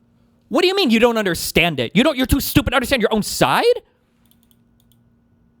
The reason why people were saying it is because people like Hasan hate America. That's the entire perspective they have. So the idea that Russia was going to invade from Hasan's perspective, you can listen to stream, he talks about this. It was U.S. State Department propaganda designed to make people in the West hate Russia. That's it.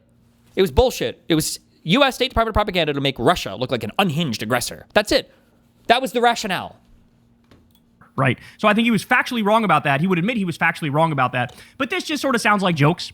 And I think at this point, Hasan, if you were to ask him, I think he would say, no, Ukraine has every right to defend themselves. And this is 3 days ago? What is this? The Ukraine takes galore? Buddy. No one fucking cares. The irony is, like, my Crimea position is, like, established as fact now, okay? I don't know why there are still like Ukrainian influencers that are like, oh, it's our opportunity to fucking once again talk about Hasan and claim he's like super fucking pro Vladimir Putin or whatever. It's just this is a lost cause. In some ways, it's Hi, not much. Just sincerely, fuck this dude. Which God, one? I hate who? him. Hasan, Kucklinsky, or Mehdi Hasan? Both of them, really, but. Oh, sorry, my Bluetooth doesn't work for some reason, so the sound must be horrible. No, it was cutting out for a second, but we have it now. Okay, fine. It's just for the phone. It doesn't matter. Headphones don't work. This dude, okay? If I ever was scared to dye my hair because people joke that the dye goes to your hair, is this guy. It makes me terrified. I'm actually afraid, because it's just how. Like, he literally defended this thing like a couple of days ago, yesterday, or whatever it was, right? That's literally what I have on right now, yeah. We were 30 seconds into it, yeah. Yep. Yeah, like, what in this shit? Like, it has nothing to do with fucking 22 mistake, if that was a mistake. He's, like, mocking people there. He's mocking us. Yeah. And Crimean Tatars, by the way, indigenous people of that place, actually, by the way. I can't show this clip to my Crimean friends. They would like literally cry if they see it, okay? Yeah. It's so offensive. So it's just not to be dramatic because we're always supposed to be stoic fucking Slav memes, but like it's just, what is the joke? What's the joke? That's the thing that I don't know if you've gotten this or if this rhetoric has made its way to Europe yet or Eastern Europe or whatever. But in America, people do this thing now. It was around the time that like all the centrist comedian guys started to take off, where when you would call them out on a thing, they would just say, well, this is a joke. But like, you understand that like jokes are not random collections of words that are put together trivially with no meaning around them. Like people say that it's just a joke, like it is a meaningless statement that doesn't convey some sort of thought or idea or message. Like, it's so fucking stupid when people say this. Like, if I could tell like a billion racist jokes or a billion anti-Semitic jokes or a billion anti-communist or anti-fascist or anti-capitalist or anti-black people, whatever, like there's a meaning that's carried by the jokes. There's a reason why it's funny. And it's usually because there's like some similarity in thought or ideology. You like agree with the punchline of the joke. But I wish that people would ask these guys, but they never will, because these guys never go on platforms that provide any pushback because they're all fucking pussies, okay? And when I say pussy, I mean scared to have a conversation on Zoom kind of pussies, okay? Nobody ever asked them, oh, it was a joke. Can you explain the punchline? Why is it funny? Like, nobody ever asks that fucking question. It is so annoying to me. Ugh. Yeah, it's not something that really is here, to be honest. People don't cover their beliefs by saying it's a joke, haha. Mm-hmm. Like, maybe it's like a cultural difference or something, I'm not sure. But like, in this particular case, like, where do we find the joke? Yeah. I mean, I know what's the joke. We are the joke.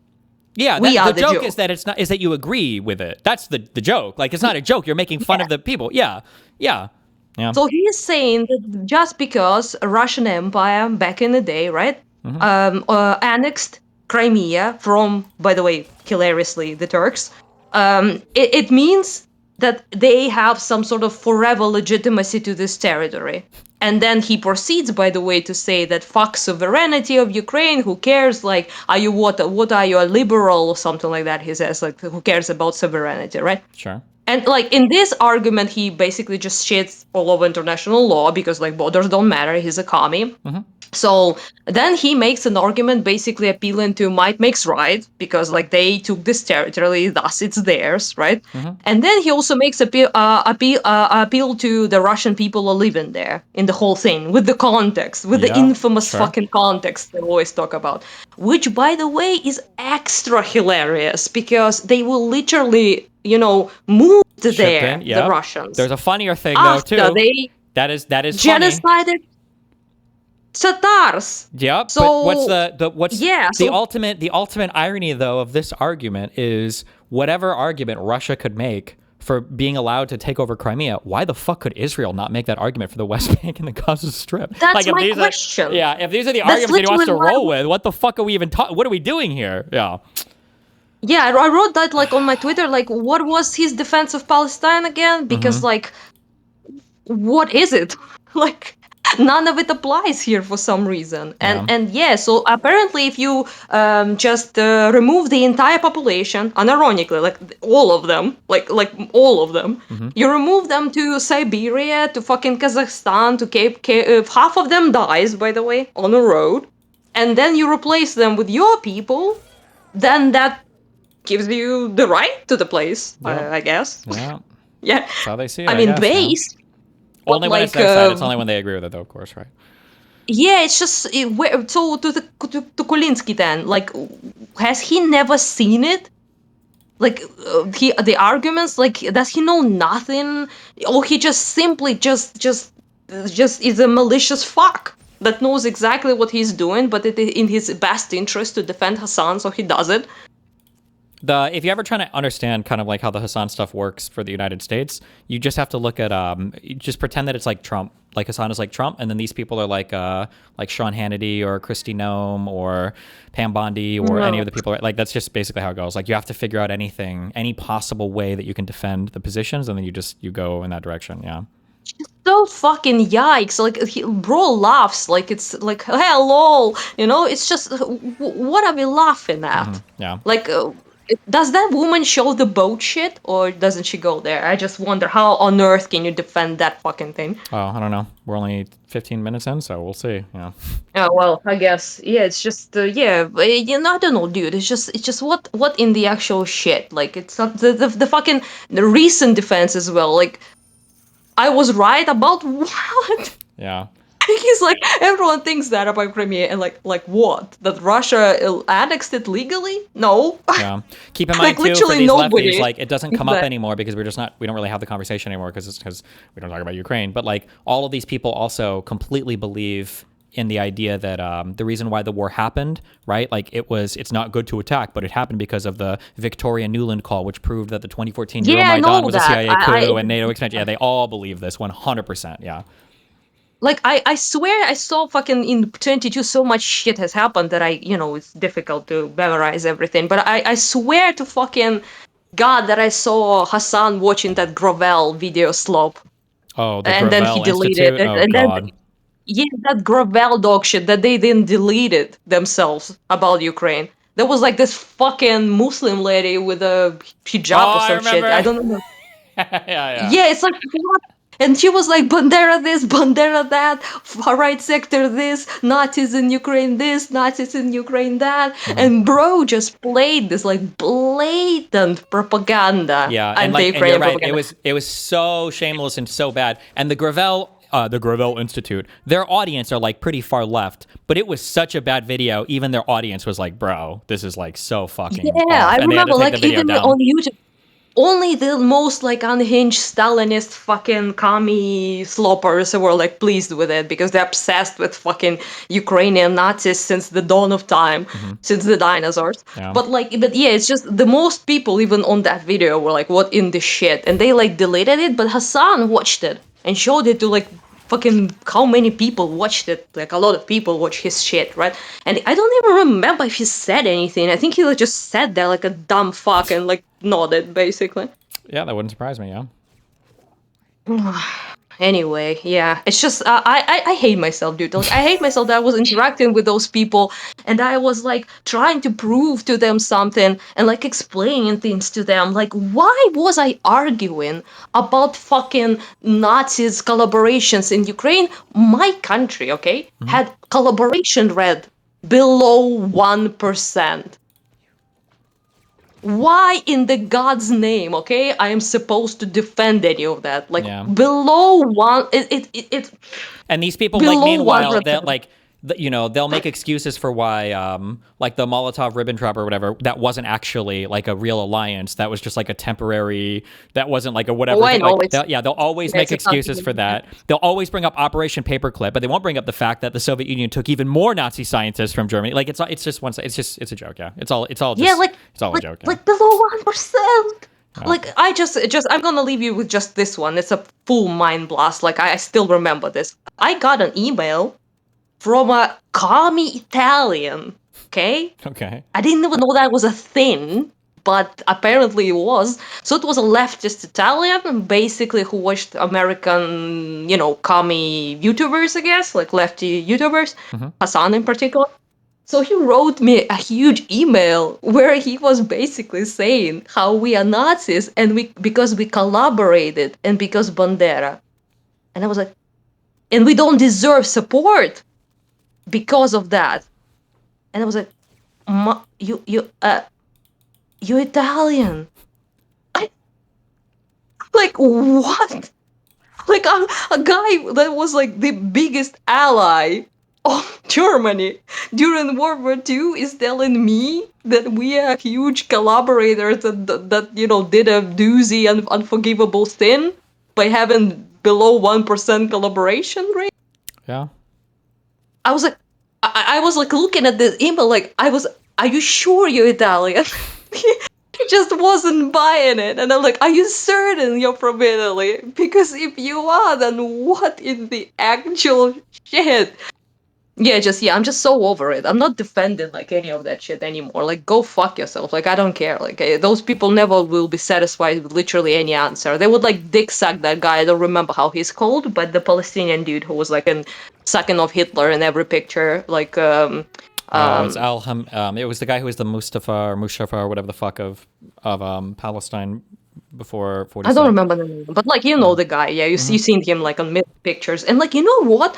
I actually like. I'm not a reader, okay? So I can understand that Palestinians collaborated with Hitler, probably thinking they could, get Israel out of there, like Jews and shit like that. So like, I'm not supporting that obviously, but I'm like, I can understand like the logic of like collaborating with literally anyone to get like your independence, your like self-determination shit. Like, and like, why I can say that? And they are like, they're losing their minds over motherfucking one guy, Okay, there was UPA, obviously, who also collaborated his, thing. But it's like below 1% of population. It's not worth even mentioning. It's like a blip in the fucking history, okay? Yeah, anyway, it's just, Mehdi Hasan can also go fuck himself, honestly. Like, I was always a hater, but like now I'm vindicated hater. Yeah. Yep. What a dog shit tweet. Although I don't have to talk with you about that. You like went off on and on. Like you quote tweeted each other like 5 times. I lost count at some point. It was just so... It's funny that he tried to back it off into like, well, aren't they both victims of like an illegal war? And it's like, maybe, but like the strongest part of the tweet that he made wasn't that they were both victims of war. It was that that Zelensky had no moral high ground anymore. Credibility. You want to know the most shameful thing was? And it took another tweet to point this out to me. Fuck me. The most shameful thing was that I didn't actually read all of the underlying tweet. I assumed that Zelensky had made like a stronger condemnation or whatever of Iran, and it was another person who tweeted out. They quote tweeted Mehdi Hasan, and they were like, "If you read this Mehdi Hasan tweet, you probably, even if you disagree with Mehdi, you probably thought that Zelensky was coming down hard on Iran." But Zelensky's basically just saying like, "Hey, like what happened to the UN and like securing like travel through the Straits and everything else?" Like it wasn't even like a "fuck Iran" tweet. I'm like, why the fuck are you fighting? What the fuck are you even tweeting about this for, Mehdi? Why are we talking about that? Yeah, it's so cringe. Like David, like just explain to me, like you have this, like I believe Mehdi is like two dual citizenship guy, so he's like American and UK, right? If I'm not mistaken. Maybe, I don't know. Maybe, yeah. Yes, so like you supposedly like he was on this like Jubilee thing when he was saying that he's a citizen of the United States. I remember, and I'm like, you're like guy, Trump, right? President. He did this the fucking Trump thing with Iran. They like attacked Iran we already spoke about this, so we're not gonna repeat the exact same shit. But you know, with like absolutely bullshit fucking reason, bomb school kids, fucking countries of your allies got bombed like for no fucking like all sorts of retardation. And of all people, like now they're making this deal allegedly that is like the most cringe bitch made fucking surrender in history of mankind. But like talk about any of that. Like any of that, like any Republicans, fucking like people who supported or people who whitewash how retarded I was, like talk to anyone. No, you pick upon a fucking president of Ukraine who is like, damn dog, UN is like not doing that great. Like seriously. Yeah. Like seriously, and you're saying that he lost all credibility Lost because all he moral doesn't. credibility. Yeah, so stupid. Because we want Iranian regime to be gone. Like, we are daily terrorized because of Iran and Russia. Like, Russia mostly, obviously, they're attacking us. But it's Iran who gave them the technology, the weaponry, the dynamic. And we have 50,000 strikes, dude. 50,000 strikes of Shahed. Like, can you shut the fuck up? I'm really curious, and there's no way to prove it. I'm so curious if I'm being, I don't know. If Zelensky wasn't Jewish, I wonder if he would have made the same tweet. I'm not actually sure. Okay, I don't know about that, but like, man. I don't know, man. It's hard to know sometimes, but Jesus. Yeah, but the fact that he's Jewish just makes people sleepless. Okay, they just can't stop themselves. So it's just they were like, what the fuck? And they were like, what even is he doing wrong? He went to the fucking Middle Eastern countries that were bombed. Like, what did he do? He didn't even visit Israel, by the way. He visited like Saudi Arabia, fucking United Emirates, the Kuwait or Arabia, you know, all of that. But not he didn't go to Israel even. Like what was wrong? Yeah. No, Why are we held to this fucking, I don't know, like idiotically high moral standard as well? Like, can't we be mad at a regime that like people are blown up? Yeah. Blown up like to fucking pieces every day. Yeah, I agree. Sure. And we're not even mad at the Iranian people. Like Zelensky made a bunch of supportive tweets about the people, by the way. And he was like, yeah, we support the people fighting against this government, like, you know, they're being oppressed and discriminated and like killed and prosecuted, right, by the Iranian regime. So we never even made the fucking, you know, all Russian memes that we do, right? Because like we know objectively that a lot of people in Iran are very much not happy with this fucking government, and they showed it when they were fucking massacred on the streets. And like I don't have like any like sort of hatred towards them whatsoever. But the regime itself, like what obviously we fucking hate those guys. Who wouldn't? Yeah. Never mind the fucking international sponsor of terrorism and you know, or the all infinite the other excuses that are made for any of the Arabs surrounding Israel for them to conduct themselves in the most egregious manner possible is always like understandable because of their quote unquote oppression, you know. Yeah, but nothing for us. Yeah. Not a shred of like empathy and understanding. Fuck all. Go fuck yourself. Oh my god, dude. Sometimes you just feel like I just don't like to be like this, a lot of complaining and like, but it just feels so ungodly unfair. Like yeah, so much grace is given to fucking anyone, but nothing to us. Yeah, I agree. Anyway. It's pretty dumb. It's pretty unreal, yeah. Okay, that was a little bit pleasant because I was annoyed as fuck. I had a very pleasant day and then a very unpleasant day reading all of it. One day on Twitter was fun because all Europeans were trolling. There was like this one guy, I don't know if you know who that was, but he like posted this, Europeans don't even understand how like angry Americans are at them, how furious we are that they like didn't support us with like this whole fucking, Iran shit, and also ripping us off, all the talking points, like cringe ass thing. I maybe can send you that. That was like the most talked about tweet on my feed. And like all the Europeans started memeing about the drinking like coffee, smoking cigarettes, like on vacations because it's like Easter and stuff like that, like 4 or 5 day vacations. And like we are so concerned, dude. We're so upset that Americans are mad. Oh no! Americans are furious. Yeah, but the post was so cringe, and you like fuck everyone over, and then you're mad, like unironically. Shit the bed, and now other people need to clean it, and they're mad at us. Yep. It's so dumb that they're like, we had this conversation so many times about how like, well, you can't just say these things and do these horrible things and do this over and over again, and like. The response was always like, oh, like it's just words. It's just the president. He's just trolling. And it's like, you're like the words that your leaders say are some of the most important things about the leader. Like you can't just say whatever. And then now Trump gets himself in the stupidest scenario imaginable. And then now he's crying that nobody else is helping him after he's like shit on all of our relationships harder than any president has in the history of the entire United States. Like, what the fuck did you think would happen? Yeah, for no reason. Yeah. For no reason. Yeah, and for no reason. True. For no reason. Yeah. It's just that, it's just very funny though. But I honestly, my sister was like concerned, and she came up to me and she's like, oh, more about the whole like, Western stuff. Do you think like he would actually nuke Iran? So that was a serious question. Yeah. So people was actually like a little bit concerned if he will do that.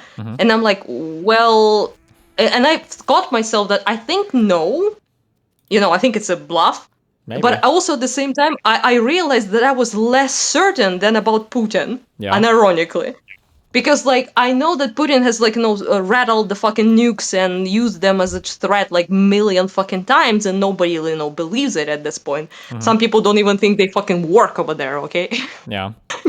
But in the case of, like, Trump, there's literally, like, I don't even know, like, what to even expect at this point. I guess I should have expected him being just a typical bitch-made moron that he is, because he was like, the civilization will end, and the next day, like, we accept new terms. Yeah, which we're not. I don't even know what's going on with that, but we'll see in the next few days, I guess. Yeah, but it just seems like such a fucking Russia thing to do as well. Like, first they were like special military operation, memes instead of a war. We're like, heard that somewhere. And then they're like, okay, so, you do this, otherwise we will destroy you, and, basically threaten to use, I guess, nuclear weapons, or at the very least some, like, supermassive bombing of people that will destroy the whole civilization. And then the next day, no, we're actually negotiating, and, there's, like, this peace plan. On the other day, it's like, oh, I don't care about Hormuz. On the other day, open the fucking street. Yeah. The next day, like, yeah, it's just, what? I don't know, dude. Nobody does. Yeah, and that's not cool. It's not some cool. might say. Very not cool. Well, anyway, enjoy fucking bleach hair, Morany, and the rest. Also, Hasan called Karim a fucking Ukrainian activist. Bro, Karim? Like, how the fuck do you look at this name and think, yeah, Ukrainian activist.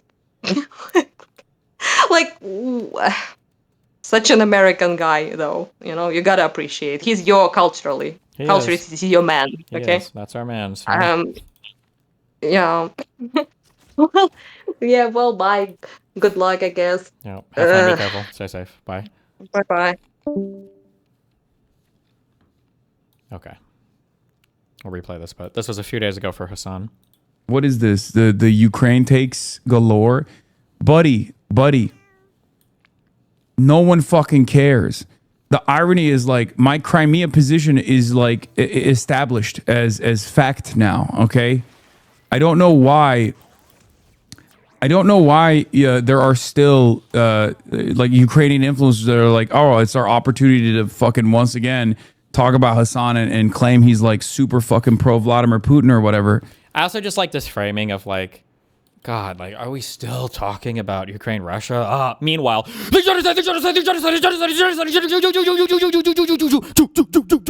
every fucking day. It's just this is a lost cause. In some ways, it's identical to. This is a lost cause. The lost cause of Crimea that's been taken for 10 years or 12 years. Meanwhile, Israel-Palestine, that's definitely not a lost cause. One more Arab war. One more terrorist attack, and Israel's going down. The way people talk about Israel and like defending Israel in the Western world, you know? It's so ridiculous, okay? What is this? The Ukraine takes galore? So, thank you, Kucklinsky. He absolutely walked this take back. Thank you for that one, Kucklinsky. True. Ukraine. Well, then why are they doing the troop buildup on the border, right? So I think he was factually wrong about that. He would admit he was factually wrong about that. But this just sort of sounds like jokes. And I think at this point, Hasan, if you were to ask him, I think he would say, no, Ukraine has every right to defend themselves. And Ukraine in this That's not the question, though. That's not even what was being asked, but okay. Instance are the victims and Russia is the imperialist aggressor. I think he would admit this because it's true. No, right? he wouldn't. It's true. In this scenario, like Oh Russia my God. is Israel and Ukraine are the Palestinians. And so if you support Almost as bad as the comparison to Iran, but okay, buddy. Fighting oppression, you would back the Ukrainians, right? Black people care about the border. I don't give a fuck what black people care about. Black people care about this. Black people care about This is like completely out of context. If my Oh, wait, what's the context on this one? memory serves me right, he was going after Black MAGA, being like, oh. What? No, he was going after... Wasn't he going... Hold on. Well, I don't know. Does anybody have the context for that clip? I thought he was annoyed by black liberals that were playing too much into the identity politics because he wanted to focus on the class-related stuff. Does anybody have a link to that? Who has a link to the whole black people comment? Black people care about the border. I don't give a fuck what black people care about. Black people care about this. Black people care about This is like completely out of context. If my memory serves me right, he was going after Black MAGA, being like, oh. Okay, so this is the first one where he's made an out-of-context claim. All the other ones he's justified, but this one he says is out of context. Hasan says doesn't care about black people. Can I find the original? When it comes to Oh, 2 minutes.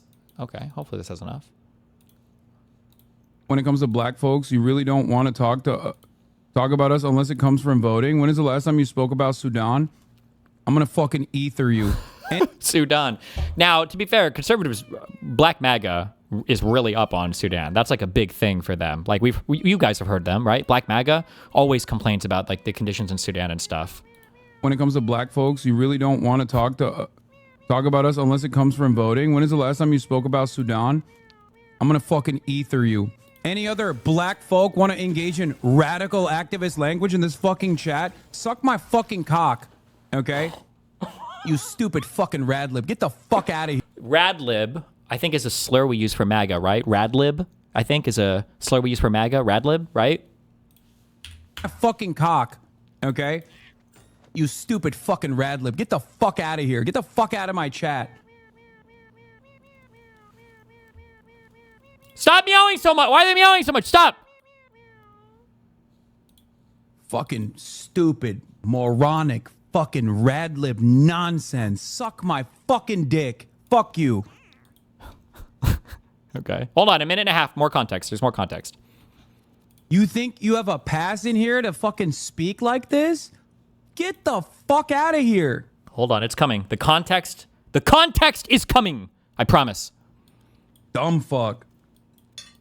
You think I'm gonna fucking baby you? Wait for it.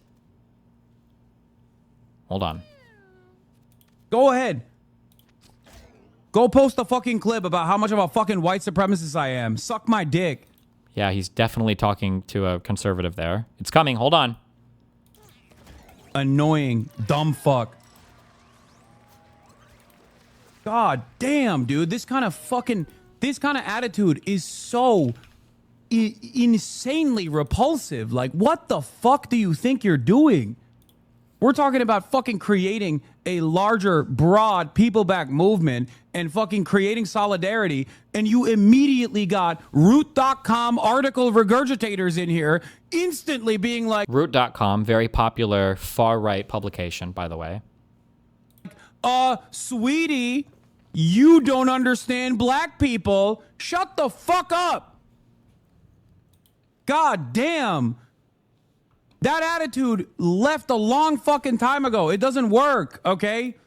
Keep advocating for your own fucking demise then. Fucking standpoint theory ass motherfuckers. Oh my God. Standpoint epistemology, well-known right-wing. Hold on, wait. Somebody said this was not the same black people quote. Was this a different black people quote? Hold on. Completely out of context. If my memory serves me right, People care about black people care about this. Black people care about this is like black people care about the border. I don't give a fuck what black people care about. Black people care about this. Black people care about this. Oh, wait. I don't know if he brought up the border thing in that one. Wait, this is a different black person clip. Hold on, wait. Sorry. Like it or not, black people care about the border. Man, shut the fuck up. Black people care about the border. I don't give a fuck. Oh, he's watching, this is a MAGA rally, I think that... Who's speaking in the background? Like it or not, black people care about the border. Man, shut... I think it's Candace Owens. Like it or not, black people care about the border. Man, shut the fuck up. Black people care about the border. I don't give a fuck what black people care about. The Democratic Party literally is going to Wait, he misspoke. He meant Republican Party, I think. fucking lose. Even if they don't lose, move the country to a significantly more right-wing position. Oh, black people care about this. Black people care about that. Like, shut the fuck up. That's not how politics works. I hate that. I hate this, like, shield, okay? I hate this fucking idiotic shield, okay? Oh, well, Hasan, how dare you? Like it or not, black people care about this issue. It's like, it's such a fucking stupid stance, okay? It's such an idiotic stance. Nobody... Hi, hello? Hello. Oh, hi, what's up? Hey, dude. Not much. You still playing this this Mugenics game? What is this game, by the way? We gotta get It's you on a cat something. game, but we're listening to Hasan right now. What do you want? We've got Hasan going on. I just want to say that if you care about this kind of stuff and you want to make a difference, then on Friday we are doing a live stream to promote the next canvassing program. And if you want to help us out, you should go to that live stream on Friday. And also, if you want to get involved, if you want to go to one of these events, if you want to participate in the house program, if you want to do anything, go join our Discord or fill out this Google form that I'm linking in DGG chat and YouTube chat. Okay, love you, buddy. Bye. Love you. Be careful. He operates stance, okay? It's such an idiotic stance. Nobody operates like this, okay? Black people don't operate like this either. Shut the fuck up. Stop using this as a fucking shield. Liberals are fucking racist. Okay, he was just memeing around, I guess. Liberals are fucking racist? Oh, I thought this guy was joking. You seriously think there are no racist liberals? No, I think that there are a shit ton of racist liberals. What is wrong with you? Take your fucking meds, man. I love how Kucklinsky can just fucking lie.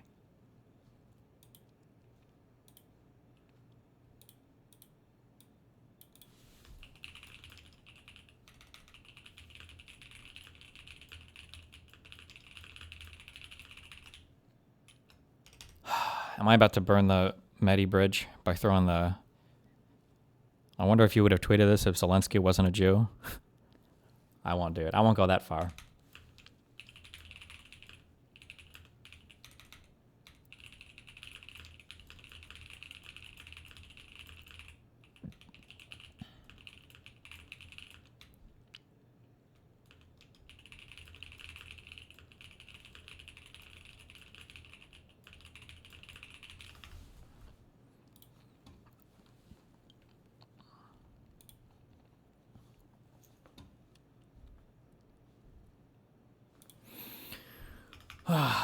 Okay.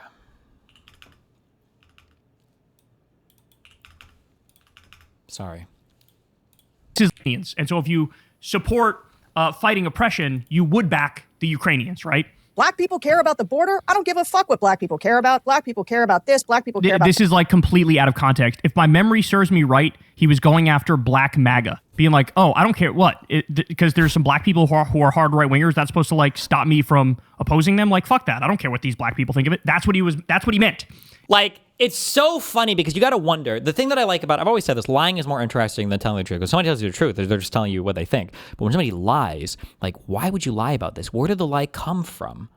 Like, I'm so curious, did Hasan tell him this? Did his audience tell him this? Did he make this lie up on his own? I don't think I've ever seen this particular lie before. Why would he be confident enough? He prepared the segment for the stream, right? He watched this in advance. So why would he be confident enough to just completely and totally flat out fucking lie about the context of this, where this comes from?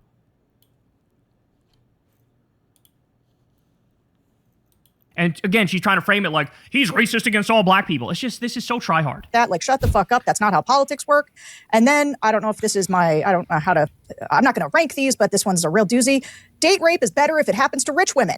If you have these fucking millionaire, billionaire, wasp fail sons, at least taking them out of other colleges so they can only do date rape to other billionaire, millionaire failed daughters is in some respects, from a utilitarian perspective. I like how Tim Miller's just taking this all in. Of course, a little bit better.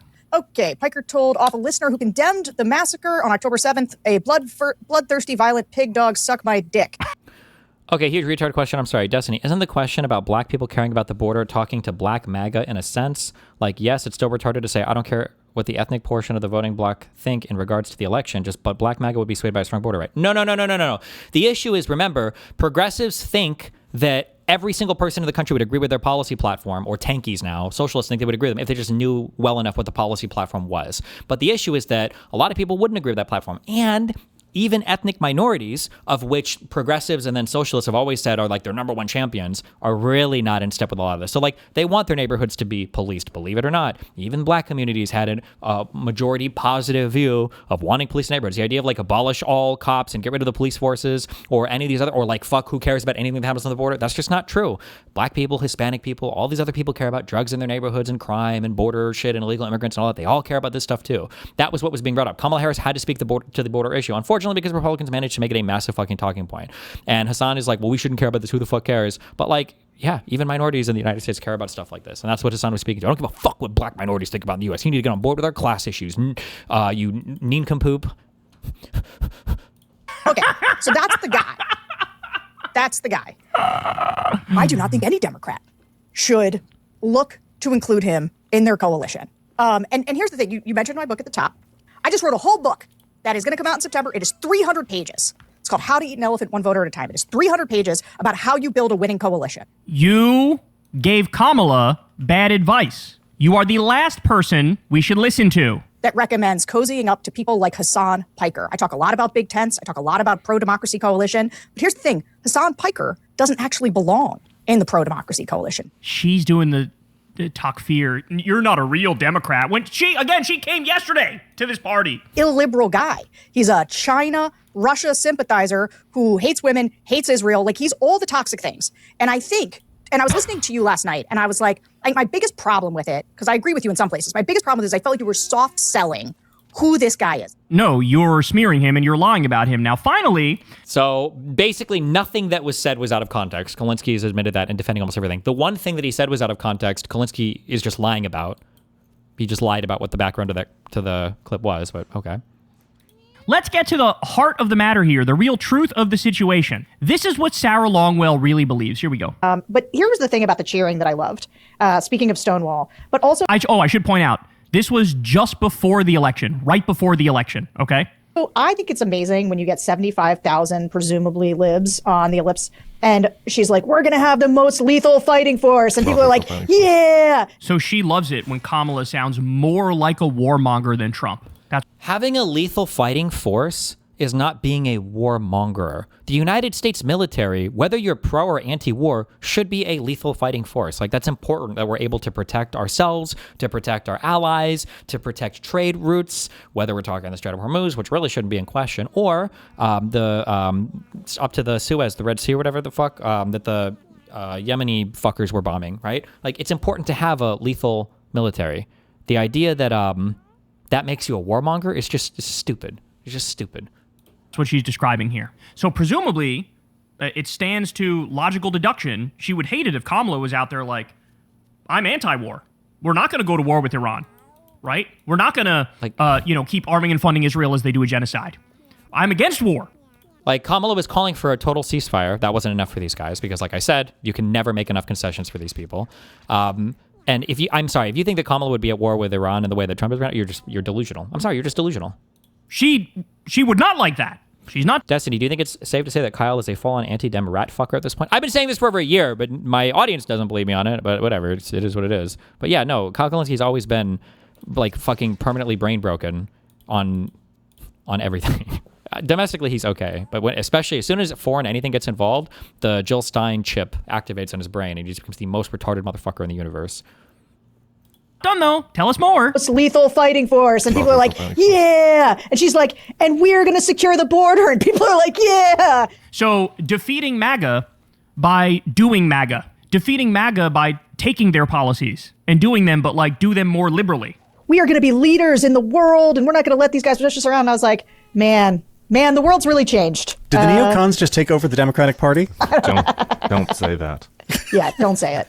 Did the neocons just take over the Democratic Party? Ha ha ha ha ha! Don't say that. You're putting a little too much truth out there about how. Like, the funny thing is that, like, one of the nice things about Kamala's campaign was that ideally we were taking back some things that were seen as exclusively Republican. Like, one of the nice talking points, and I think it was a nice talking point, was at the Trump rallies, you saw the flag waving shit. Or I'm sorry, the flags that they were waving were like, send all the immigrants home or whatever. But at the Kamala rally, there were a lot of American flags. For whatever reason, as sad as it is, being like pro your military people and being pro America and being patriotic are like co-opted by the right wing. And it was nice to fight back on that territory a little bit. I think that was a good thing, but. We want the Democratic Party to be. How we want them to be. Diet MAGA. That's what this is. Diet fucking MAGA. In the same way, it's diet neoconservatism from the George W. Bush era. Okay, so you want the Democrats to be more right-wing. That's what you want. Look, man, she's leaning into, I'm going mainstream. And, whenever she does, there's a couple, price gouging or whatever. I'm like, boo. But like. So one of the best parts of Kamala's campaign. One of the most retarded parts of Kamala's campaign. But again, these people only support retard policy, but okay. When she was up 6 points and she was talking about how she's going to ban price gouging for groceries. This was never the reason why shit was getting expensive. This delusional take from lefties that the only reason anything is expensive in the United States is because all these corporations are price gouging us infinitely, and that's it. If we just ban price gouging, everything will be cheap again. It'll get rid of all the inflation. Okay. She was booing that. Pro-war and pro-price gouging. And she's the one who's going to police the borders of the Democratic coalition. Are you fucking kidding? Have you no fucking shame? So as Ryan Grimm points out, quote, whenever Kamala Harris does something like price gouging, I'm like, boo, but also whatever. Sarah Longwell, former Republican political operative, boasting that her faction has made Democrats more hawkish, and the cost of that is to once in a while have to hear something they don't like about corporate price gouging. It is one thing to be pro-price gouging because you are a corporate lobbyist. I understand that. But to try to pitch it as something that makes Democrats more electable is comical. Ladies and gentlemen, this woman is a fucking idiot. You know what happens? It's one thing to be pro-price gouging. True. Happens when Democratic politicians listen to Hasan Piker? Zoran Mamdani happens. That's how. Kyle, that's only. Remember when Zoran was solely elected because of Hasan Piker campaigning for him? In fucking New York, and that can't happen anywhere else. We'll see. Okay. All right. So Leah Greenberg, who is one of the co-founders of the organization behind the No Kings protest, she says, personally, I am team #Big Tent, but if we're going to start kicking people out of the party on brand/moral grounds, I would like to nominate, number one, the foreign policy team behind the Gaza genocide, and number two, every Dem former elected/staffer who takes a cushy job with an overtly evil company. That includes fucking Kalshi, that includes AI companies, that includes crypto companies, that includes Wall Street, that includes big oil. Okay? So here's what she's saying. Oh, are we really going to police these the boundaries and the borders of the Democratic coalition? Well, let's start with the pro-genocide motherfuckers. Yeah. Let's start with that, okay? True. And let's start with the corrupt sellouts who take big money from the Epstein class. The and she's Epstein exactly class. fucking right. True. That's who gets kicked the fuck out of the coalition. The people who are diet MAGA Democrats because they just genuinely agree with the right. Diet MAGA, Epstein class, Hasan derangement syndrome. Like, you want to talk about MAGA light? Here it is, right here. I'm sorry, but if you're not on the left, you're not with us. We need to have some defining principles and defining policies on what it means to be in this coalition. And from my perspective, you need to be center-left, liberal, leftist, independent, or apolitical. Like, that's it. If you're right of center, sorry, not interested. And the fact of the matter is there are way more of us than there are of them. There are way more. There's always so many more, but for some reason they can just never fucking win any elections fucking anywhere, and they have no real fucking voice in our legislative body, and they can't fucking put pressure on Democrats in any place besides the bluest fucking places in the country, and even then they usually lose. But there are so many of them. Trust me, there's so many of them. People who fit into the coalition I just described than fit into MAGA or any kind of right-wing coalition. And then finally, here's Rokana, and he's asked about this, and I think he does a pretty good job sort of putting into perspective how stupid this entire conversation is. Here we go. You have made several appearances on a show hosted by socialist commentator Hasan Piker. Some of your fellow Democrats, though, have raised alarms about his views. Here are two members of a left-leaning think tank. This is how they put it. They wrote, quote, "No left-wing agitator is more influential and extreme than Twitch streamer Hasan Piker. He's referred to ultra-Orthodox Jews as inbred, employed anti-Semitic dog whistles, bloodthirsty violence." Epic. Epic. And you know what? Fuck the Orthodox Jews. It is pretty epic. But I guarantee you that if anybody were to make a comment like this about literally any fucking Arabic or Arab person, of which I'm pretty sure there are countries where just because of how closely knit all of the fucking genetic ancestry is, like, you can make arguments for high degrees of fucking inbreeding or whatever the fuck, depending on where you qualify it. I'm guarantee you that Kucklinsky would call this Islamophobic. 100 million %.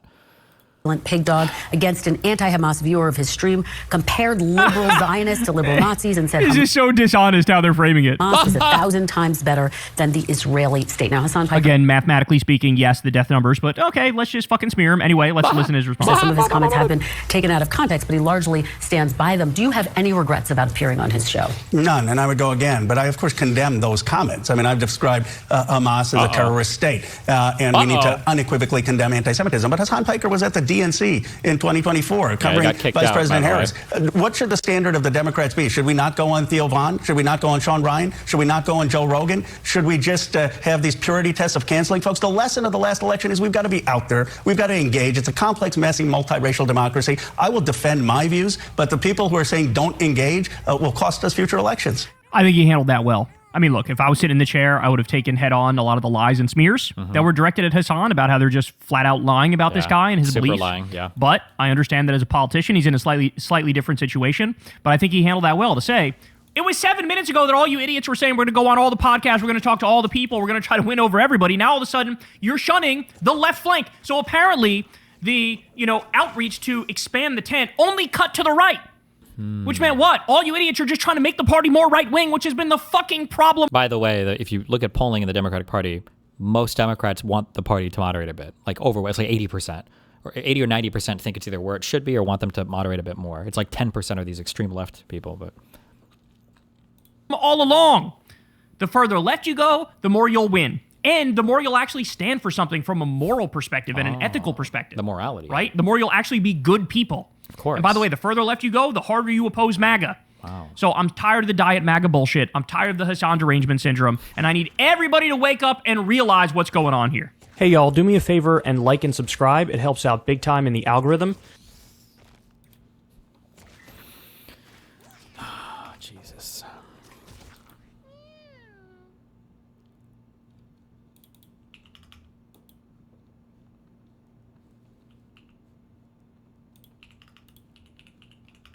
Uh-oh. What is this?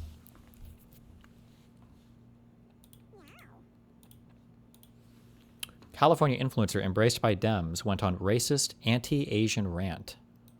Remember, it will never be the call for deplatforming Hasan, and it will always be the call for using him to attack the Democrats, because the Republicans know how insanely important it is to keep him around. This is why Hasan is never going to be banned from any platform. He's never going to be demonetized on any platform. Ted Cruz was tweeting about it earlier.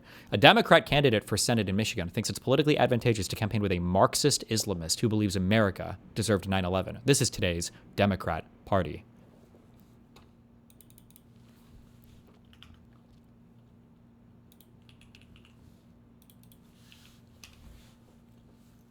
Democrat spokesperson Hasan Piker goes off on a Vietnamese refugee who escaped communism.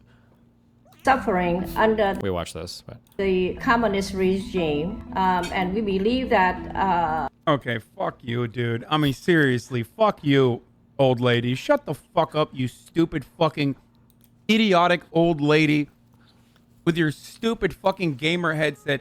Who has fucked you harder, America or fucking Ho Chi Minh? Suck my dick, old lady. God damn, dude. Yo, fuck this refugee, okay? Seriously, fuck this South Vietnamese motherfucking whatever, like Christian supremacist psychotic fucking refugee living in America now and able to talk that shit. Why don't you go back and live in fucking South Vietnam in the same conditions, if that's your perspective? Be careful, be careful. No, I like how the RNC research account calls him Democrat spokesperson.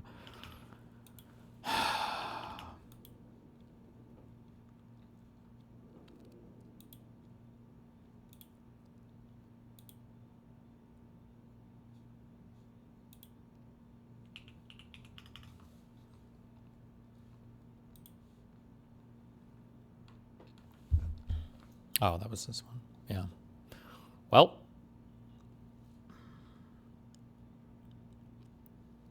Oh, I remember seeing this. Yeah, for Adam Friedland. Hasan, let's go back to politics. What do you think? Who are you going for in Ukraine? What side are you on that? I'm on I'm on nobody's side. I mean, I think Vladimir Putin's bad, and what he did was wrong. You think Ukraine guys are like pissed at Gaza? I would be. They're like, damn, they're clout sharks. They're in a weird predicament because like Zelensky is like super pro-Israel. He's Jon Stewart. He's the Jon Stewart of Ukraine. That's true. He was. He used to be. Yeah. But he's like has to be super pro-Israel because like he's pro-NATO. He's pro like American State Department, right? And that's what the American State Department is signaling, that they're like super pro-Israel. Meanwhile, in the early stages, when Russia was invading Ukraine, Zelensky was like, hey, can we get the Iron Dome? Like, that would be nice. They're fucking shelling us like nonstop. And Benjamin... Okay, Jesus Christ. Last Hasan thing, because this guy did a podcast. I saw Hegseth around the Pope. Okay. And the centrist policy organizations do not want to say that because they do not want to admit that they have catastrophically lost the argument on education, on healthcare, on taxes, on LGBT issues, on racial issues, right? Like, we have just lost the argument. It is done. It is cooked.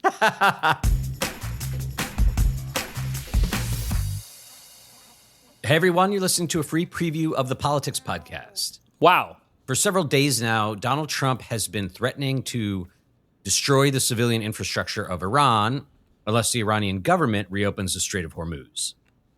So Trump says a lot of things, but we recorded this episode about 10 hours before his stated deadline for them to cut a deal. And so by the time you listen, he either will have or he won't have committed a big premeditated war crime. But we can say this much. His war is unpopular in the United States. It continues growing more so over time. And yet it has also exposed rifts within the Democratic coalition over things like Iran, the troops, and the U.S. relationship to Israel. So we'll talk about how those rifts have come to light and what we each think Democrats should do, whether that's to end the war or to make Trump pay a steep political price for it. If you want to listen to the whole conversation, you can upgrade your subscription to paid at politics.fm. We're only listening to the first 38 minutes. Hello, and welcome to the Politics Podcast. I'm Brian Boyler. Matthew Yglesias. Whoa! How was your Easter? Delightful. Did you post a bunch of deranged threats on the internet? I did. I was just like, we're going to do genocide if I don't get my way. And open the fucking eggs, you crazy bastard. It didn't work. So this is awkward recording time because we are recording on a Tuesday morning. The episode will come out on a Wednesday morning. Trump is making these vague but dire threats to obliterate all of Persian civilization. We don't know quite what bombs he has in mind or whether he's limiting himself exclusively to bridges and power plants, but his most recent missive before we started recording said a whole civilization will die tonight, which, yeah, I mean, pretty explicit. Right. So never to be brought back again. So we don't know. Will there be a American genocidal bombing campaign? Will the Iranians put out some, hey, let's talk this over statement? And then Trump will say, all right, we're calling it off for another week while we do another round of talks in Oman. I mean, who knows? Nobody knows. But we were going to talk about the sort of intra-democratic wrangling that is happening, kind of as a sideline, I guess, to this war. It's like a proxy, right? Who are these people? Well, one of them is Matthew Yglesias, right?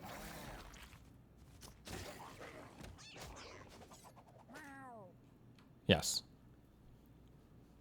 I don't think that it is. I disagree with your interpretation of this. Okay. But well, let's just have it. Let's talk about what actually has happened, which is that spurred on by people who really dislike Hasan Piker and people who at least want access to his audience, if not actually like him as a internet broadcaster or I don't know, like a streamer, podcast host, are fighting over whether basically he should be shunned out of the Democratic coalition, or whether he's even in the Democratic coalition, or whether he is essentially like Joe Rogan, just further left, where whatever anyone happens to think of his politics, you shouldn't just ignore him or sideline him or condescend to him if you want to reach his younger, more progressive audience.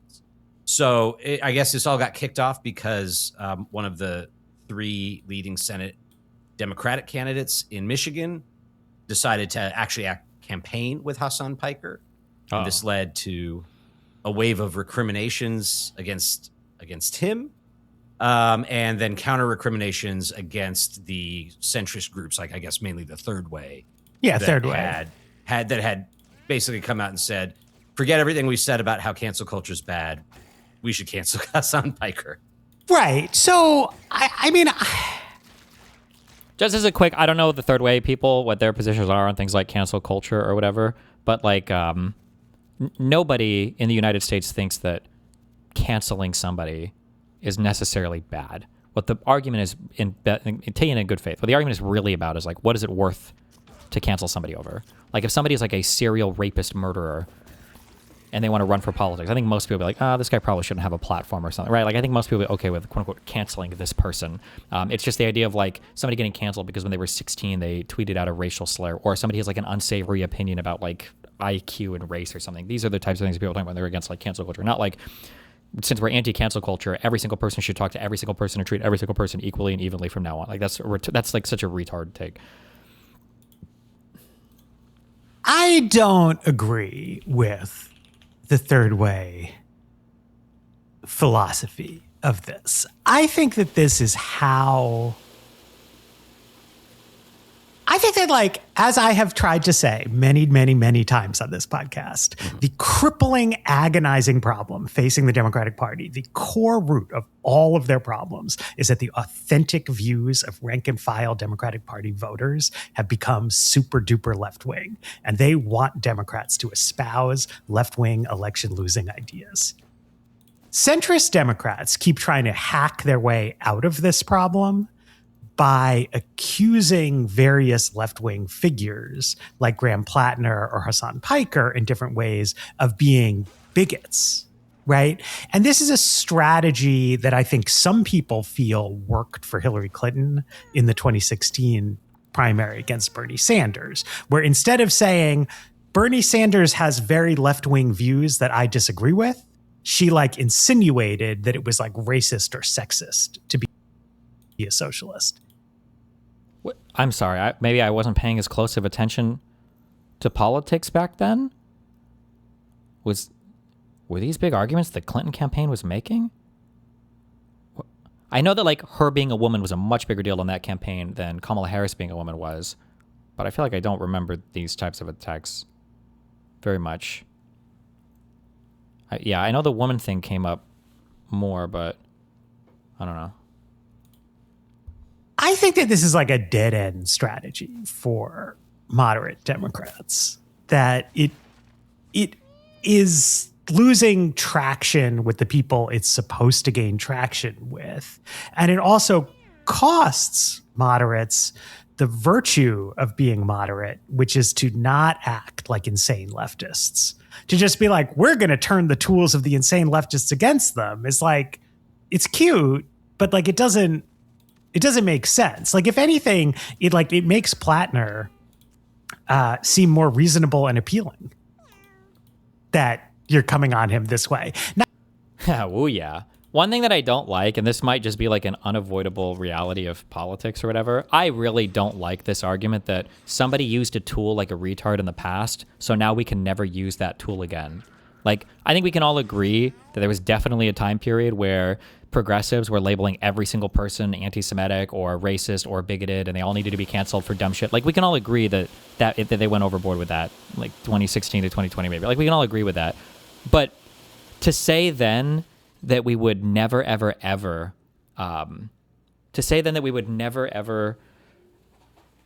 get to call somebody like a racist or a bigot again, it's like, really? That's the counter to that? We just can't use that anymore? I don't know. I feel like that's retarded.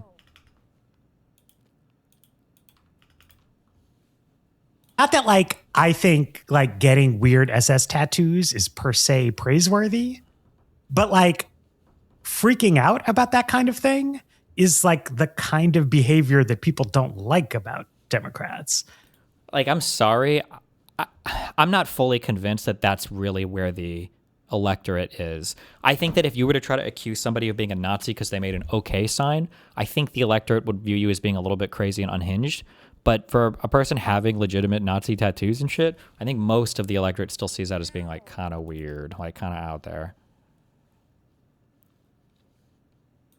The Piker thing, I think, is a little bit different because, like, clearly the actual issue here, right, is that Hasan Piker has extreme opinions about American foreign policy. And pro-Israel Democrats who have lost the argument inside the Democratic Party about the U.S. relationship with Israel want to rescue their standing by pointing out the fact that the Palestine activist community has like very extreme views, which like I think Piker also adheres to. I sort of don't care about Hasan Piker, though. You know, like this was a proxy argument about Is this Matt talking right now? The way this guy talks is driving me crazy, but that's okay. Abdul el-Sayed. And it's like, if you think Abdul el-Sayed has unsound foreign policy views, like you should criticize those views. Like if you're running against him in a primary, not this like crazy bank shot about a web streamer. I feel the same way about this, the way I felt about the Charlie Kirk discourse, which is that it's really bothersome to me to be asked to form an opinion about the political views of somebody whose output consists almost exclusively of like unstructured podcast dialogue. I mean, I like podcasts. We're recording a podcast right now, but it's like, if you really want to know what Matthew Yglesias thinks about things, like you should read my articles and like you should read my books. And like in particular, you should read my like most formal long form writings. Like I'm sure I have said inane things on random podcasts from time to time. Like the doctrine exists in writing, but it's like impossible to ascertain what the canonical Hasan Piker takes are versus like semi-joking things he said on a live stream at one point. Like it's just like not a good way to process information. So I agree with the middle part of what you said about the utility and the sort of weakness of the third way response. Yeah, Hasan doesn't write articles though, no? Response to Piker, but then basically I think I disagree with everything else. I do want to say that, like, I hear what you're saying about Charlie Kirk, but I do want to draw a distinction between Piker as a stand-in for, like, left-wing influencer whose clout is growing within the Democratic coalition, and Charlie Kirk, or, like, you know, to make the point maybe a little bit more stark, like people to Charlie Kirk's right who remain extremely influential in Republican politics, is that you have an asymmetry there in that Piker is still very marginal in the official Democratic Party, whereas Charlie Kirk had Donald Trump on speed dial, right? And like Nick Fuentes is somebody that like the vice president won't really criticize, and like, you know, estimates range, but maybe half of the people Trump has brought into the federal government are like groypers or groyper curious, right? Like the scale of the problem. Jesus. And like if Hasan Piker, like I've read and listened to the like supposedly disqualifying things that Piker said, and like they're like not good opinions, but like they're not. If he had called Jews the K word or blacks the N word, right? Like there would be, I think, a unanimous consensus within Democratic politics that he should be treated like a pariah. And instead, what didn't he say? Jews are inbred? I think he was like, he used inbred to describe, I believe, like the settlers. And I, as a Jew, understand why that is like most likely conscious. Like, do you see how we've taken too far of a step back? Like, I agree that the obsession about every single dog whistle from progressives in like the mid 2010s, I agree that that was cringe. But now when we're like, well, you know, if he said the N-word or something, we would know for sure. And I don't think this guy's saying it quite that. But it's like, we should be able to have a sophisticated conversation about racism and bigotry and everything. Like, it's not like one thing would discredit a person. I've probably defended Hasan more than any other large creator on the internet, to be funnily enough, on just cringe shit that he said that I don't think was racist. Or just cringe things he said in general. I remember that one comment he made about calling somebody a shit skin. And the only time I've ever heard that word used before is on 4chan about Indians. But listening to Hasan talk about it, I'm pretty sure that when Hasan was using that word, I think he was just describing like a young person, or he thought a guy had acne. But like when it comes to like the anti-Semitism or the other bigotry, like this stuff is like oppressive in Hasan's rhetoric. It's not just like a one sentence thing that's like questionable, you know? Playing on a trope that is going to attract anti-Semites. But like, I think having extremely negative opinions about the settlers is correct. So sure, but I also want to discuss the asymmetry here, because like the asymmetry is exactly as you described. But like that's why Abdullah Sayed doing a campaign rally with him like became the flashpoint, right? Because part of the value proposition was that like El Sayed was going to have the kind of relationship with Hasan Piker that Republicans had with Charlie Kirk, right? Like, you know, I mean, I don't know, like I'm not speaking at the Haley Stevens campaign rally. No, I just mean, you know, that like it matters so, if it's one senator, if, you know, he hasn't won the primary, and he probably won't. But like one senator in the Democratic caucus versus like every senator in the Republican Party. No. I mean, absolutely. I mean, the Republican Party.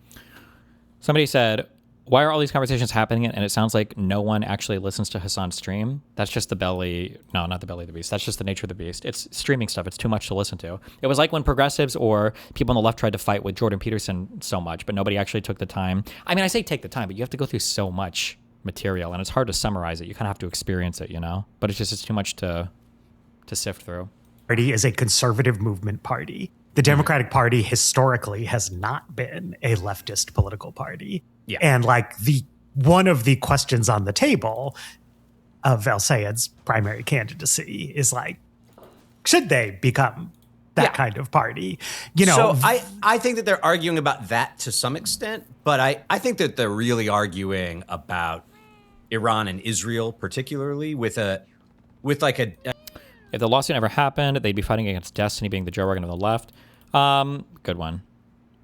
I don't think I would ever position myself this closely to candidates, because I know I have an edgy history as well, but there's a couple different things. One, I support the Democratic Party generally where it's at. I'm not demanding they change their entire platform to cater to me, which I think is kind of a big deal because Hasan is demanding, is part of a group of people demanding a full change. Number one.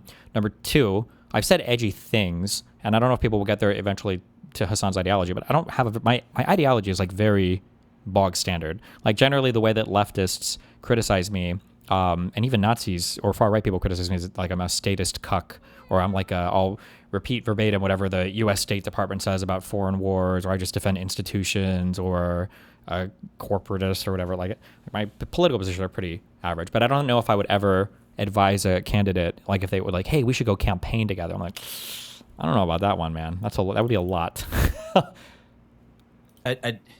Well, Israel. They're arguing about Israel. I think it's both, and we can get to that in a second. I don't want to because there were other things that you said that I want to like nitpick at least. But I think there are people caught in the middle who are like not particularly fans of the war and not particularly fans of Netanyahu's government, but they have like large Jewish constituencies who are pro-Israel, and also they have like these sort of like high rectitude, don't leave, don't use the troops as bargaining chips in legislative negotiations, and so they're reluctant to get engaged on the war in an oppositional way.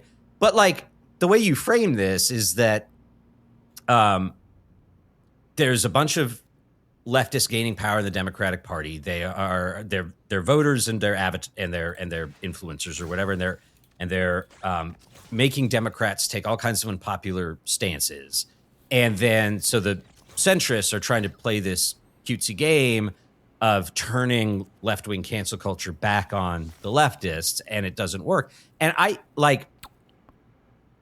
think the key point is that on the issues that are salient at the moment, Piker's views are very, very popular, period. Like, very popular in the Democratic Party, popular nationally. Opposing this war is extremely popular. Opposing the Netanyahu government, also quite popular. And that's the context on top of the Syed appearance, like, that makes this a news story. It's like, it's not like... but like, I don't think this is... I think that, like, left-wing people, including you, have just decided to make up, like, fabricate out of whole cloth the idea that like Democrats are not opposing the war in Iran, and that therefore I think they are opposing the war in Iran, but like, okay, I mean, what's controversial about Hasan Piker's foreign policy views, right? Like, if you Piker is I guess this is called campism, but like Piker is an advocate for the geopolitical enemies of the United States of America. True. Mm-hmm. Like he thinks that the People's Republic of China and Hezbollah and so forth are like the forces of good in the world. True. Right? And I think most Democrats do not agree with that. Most Democratic Party elected officials do not agree with that. And they do. Wait, real quick. When I knock this guy out, there's no way to keep him from taking over somebody's body, right? Like, he just has to do that and then I have to knock him out? Do not want to be pushed into a view where to be like authentically anti-war, you're supposed to be cheerleading for the military forces that are on the other side of this conflict. But I also I don't want to defend them. Like, I think this sucks. I think like everything about it sucks top to bottom. And like, I really want to refer people back to our episode last week, because I think it got at like the key issue here, which is I think the strategy that Democrats are engaged in is failing, like badly. And you sort of don't. So, well, I think that, no, like, I think this sucks because, like, I think what Democrats are doing right now is failing badly, and that they need to do something dramatically different from what they are currently doing. Oh. And that the point of this focus on Piker is to keep doing the same thing. I mean, I think that is a reasonable reason for somebody with your positions to be frustrated with the discourse that's dominating Democratic politics, when it could just as easily be like unified opposition to the war. So I don't think that it's fair to say that Democrats support the war. What I do think is fair and almost like too obvious to point out is that when Democrats are genuinely opposed to something and they think that opposing it will help them politically. Like we know what it looks like when Democrats are both opposed to something and trying to stop it, right? Or at least make it painful for Republicans. It looks like the opposition to the OBBA, right? OBBBA.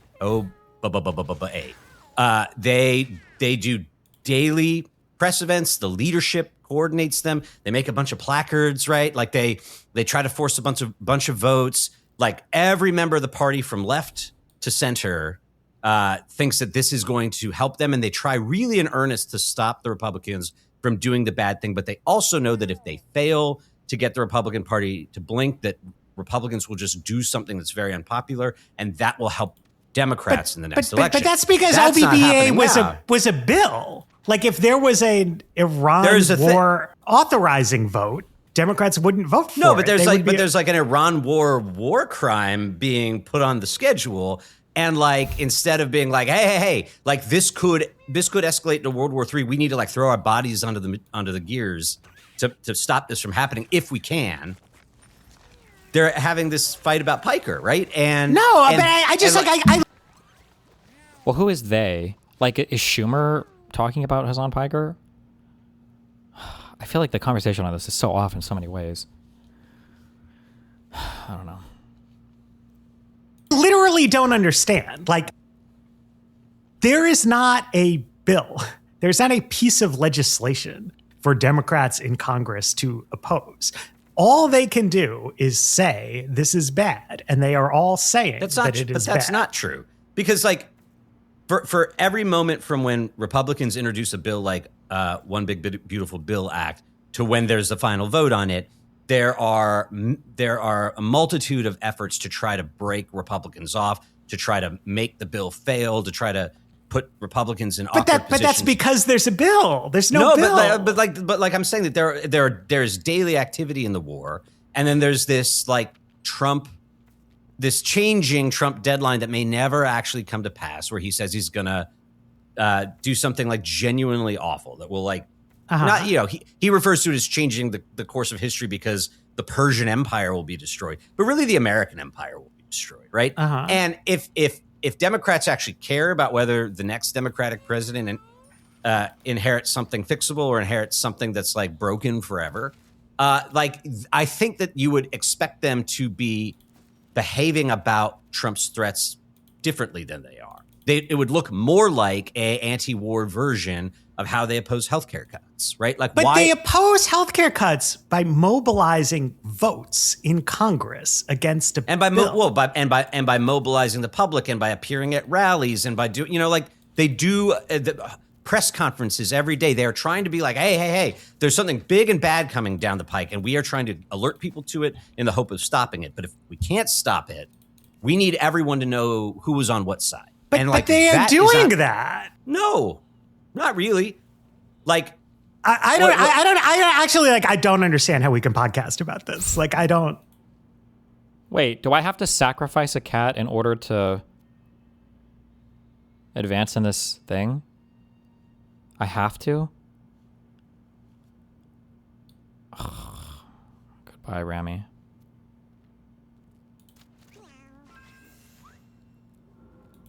Like, they are just doing what you want. Okay, take a second to Google Jeffries and Schumer, like now and in the 2025 days as OBBA was making its way through Congress, and like, what do they what do they post tweets and press releases about when they really care about trying to stop something versus when they think like it's easier for me to just like either let Trump hurt himself or not get involved because there's divisions within my caucus or whatever. Right. So like Chuck Schumer today, this is an extremely sick person. Each Republican who refuses to join us in voting against this wanton war of choice owns every consequence of whatever the hell this is. Yesterday, hundreds of billions more for war around the world, but we can't afford healthcare and childcare here at home. Before that, Schumer yesterday, referring to the Trump's military requests, a complete betrayal of everything Trump campaigned on in 2024. Can you run this with 3 cats, or should I come back with 4? Whew, they're kind of injured now, too.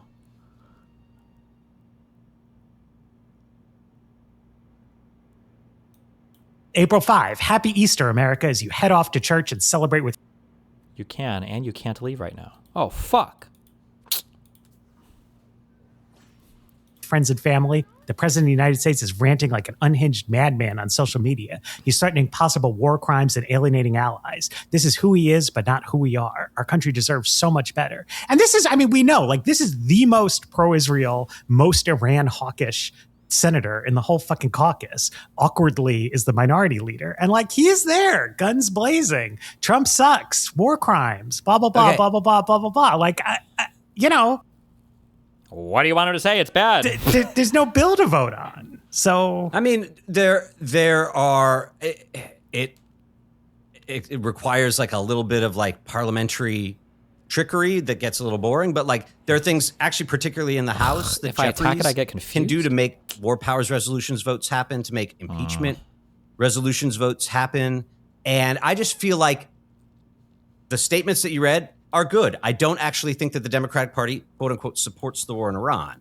What I do think is that they are having a fight over Piker because the question of Piker is a substitute for where is the caucus unified on Iran? Like, do Democrats are they maximizing their power in a way that will get people who like Hasan Piker's take on the Iran war and Israel to be like, hey, look, the Democratic Party is actually closer to where I am on this than I thought, or than where the Republican I Party want to is. clarify though, like, it's not Hakeem Jeffries who's picking this fight about Piker, right? Like, there's a contested Senate primary in Michigan, right? Yeah. Where like the candidates who are not Abdul El-Sayed are trying to beat him. And there's also Third Way is trying to take some stand on this Piker thing because they are looking for something to make news about themselves on. And they've hit on this, I think, for, I don't know why exactly. It is certainly not the issue that I would have picked. But I think that, like, Jeffrey should be impeaching, blah, blah, blah, blah, blah, blah. To me, that's actually just like another example of the kind of thing that picking a fight about Hasan Piker is, which is, or there was this big discourse about like how digital teams on campaigns should relate to comms teams that was sparked by like something David Plouffe said. And I just think these are like all versions of like, he had like an it doesn't matter. Like, okay. I just think like Democrats are finding a lot of things to argue about other than the content of the Democratic Party platform, because I don't know why, like people on both sides of this have become a little bit averse to like saying exactly what it is they want and are picking fights about basically low stakes tactical questions. And then the Piker thing like went into overdrive because, people running in a contested primary in Michigan were fighting with each other about this. But John Ossoff, who is like running in a general election in Georgia, has been praised by Piker several times for his vote. He used to be attacked by him too. To block some arms transfer. Oh, because he was on Israel's shit. And so then like Georgia Republicans were like going after Ossoff to be like, will you disavow everything that Hasan Piker has ever said? Right? And that's like part of the stupidity of getting into playing this game, because like Ossoff stands by Ossoff's own votes, right? And like not by other things he hasn't said and hasn't done. And like, I think that's totally fine. A much more reasonable thing to argue about for Democrats who are in a primary with each other is like, do they agree with John Ossoff? Not do they agree with Hasan Piker? Because that was an actual thing that divided Democrats. Not is the Iran war good, and not is Hasan Piker right about China. But I mean, we are like should somehow, the United States of converging on the America impose an arms embargo on Israel? Yeah, because and we are somehow converging on the same point from very different directions. Because like my view is that like the only way a proxy fight over things like Israel gets routed through a debate over platforming Hasan Piker or whatever is because Democrats are internally at some level in their votes, in their hearts, divided over those questions. And if there are people in the Democratic Party, whether it's members or their aides or Neera Tanden or whoever, that are like getting like uncomfortable with how much purchase people like Piker are gaining over, marginal members of Congress or candidates or whatever, the easiest way to relegate Piker to the fringes is to adopt his views that are popular, right? And then just like you could just drink his milkshake and then be like you can then condemn him for his sort of irrelevant at the moment statements about China and Russia, right? I don't think it is clear that, like, again, the specific policy issue that Democrats really were divided on, right, was about arms sales, not aid, but sales to Israel. I don't know that that's like a issue that has been like a couple votes were taken in Congress on it, but like weirdly the people have talked a lot about Israel over the past 3 years and even more so over the past 3 decades. But I don't actually think that this specific policy question like has been widely debated. Wow. It became widely debated after October 7th, 2023. I don't really think it did. Man, this guy is just like very sales of military equipment. I think that they're like in the public mind, these things are blurry, like aid to Israel versus sales to Israel. Like, does Israel get a discount? Like, you're right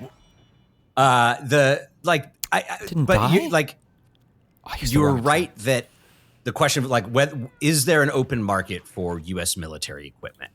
And the answer is like, no, right? Because we won't sell our equipment to many countries that do bad things in the world.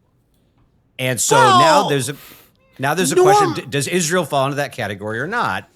And I wouldn't say bad things. I mean, normally America approves arms sales to countries that we see as not hostile to the United States. Yes. Right? So it's like if North Korea was like, we would like some guided missiles, we're not going to say like, sure thing, go ahead. Like that's creating good union jobs.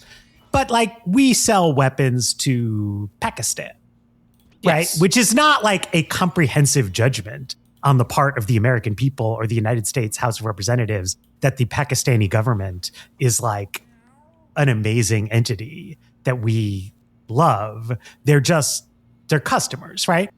Anyway, I think this is like an interesting question, and it would be useful and informative for people to have some kind of a square like discussion about this, because it really is dividing Democrats in Congress. It is not clear to me where public opinion lands on it. Jesus. It's not clear to me ultimately that people who are sounding off on it have really thought this through or like understand the full nexus of groups that are for it. So like Bernie Sanders has been like a leading proponent of blocking these arms sales. One of my favorite Bernie anecdotes from back in the day is that when he was mayor of Burlington, there was some kind of factory in Burlington that made guns. Burlington Coat Factory? And the guns were being sold. Was that just a Nebraska thing, or was that like a chain? Like the Contras in Central America. And all the like left-wing guys, they were like going to do a big protest and like shut the factory down. And Bernie was like torn about it. But ultimately he like sent in the cops to get rid of the protesters because it was like a union factory in his city. And like Bernie has always been very left-wing on American foreign policy, but like also was just like the mayor of a town, et cetera, et cetera. And it's just like one of those things where the difference between a kind of like abstract, view from 50,000 feet up to like a concrete, like you get down to it, what are interests here sort of ends up being different. But like, I do think that it's like, it speaks poorly of everybody who's involved in this, that they are not willing to have the argument about like the actual question, which is, should the United States of America put some kind of arms embargo on Israel in an effort to coerce them into doing something? And then like we have to say what that something is as well. And like, then we're having a dispute about a public policy. I don't even know what that, like, I don't disagree that should be a policy discussion going forward, but like, you're asking to have like a nuanced policy discussion about how to restrain Israel when the Democrats couldn't do anything right now because of the minority party, and Donald Trump is literally just giving them like a blank check, future book, death note, whatever, to do literally whatever they want. I feel like it'd be weird having that kind of nuanced policy debate right now in the Democratic Party because I'm not even sure what the goal of it would be. I don't know. Matter of some interest and importance to the United States rather than about agree. podcasts. And look, I think that the Democratic Party as a whole can appeal to people who listen to Hasan Piker, even if there are stray Democrats who take the unpopular side of questions surrounding the U.S. relationship to the Israeli government and the U.S. war in Iran, right? Like getting 100% unanimity is hard, but like getting your party identified as pro-healthcare or anti-war is reasonably easy to do without unanimity. And I think that the move that groups like Third Way are making against Piker are about trying to prevent Democrats who they have some clout with and who are mainly in the center, and from being like, you know what, the popular thing to do now is to basically throw Israel under the bus, like be like vocally, aggressively anti-war. And so instead they're doing this lob about Piker, which you like depict as if they're kind of being cute about it. But I actually just think that it's like a very common form of like, it's like literally mirror image cancel culture, right? Just moving right to left instead of left to right. And it's like, it is a kind of obvious move on the game board if you're desperate, or if you feel like you've got so much momentum at your back that you can actually make people do things and adopt views that they don't sincerely hold.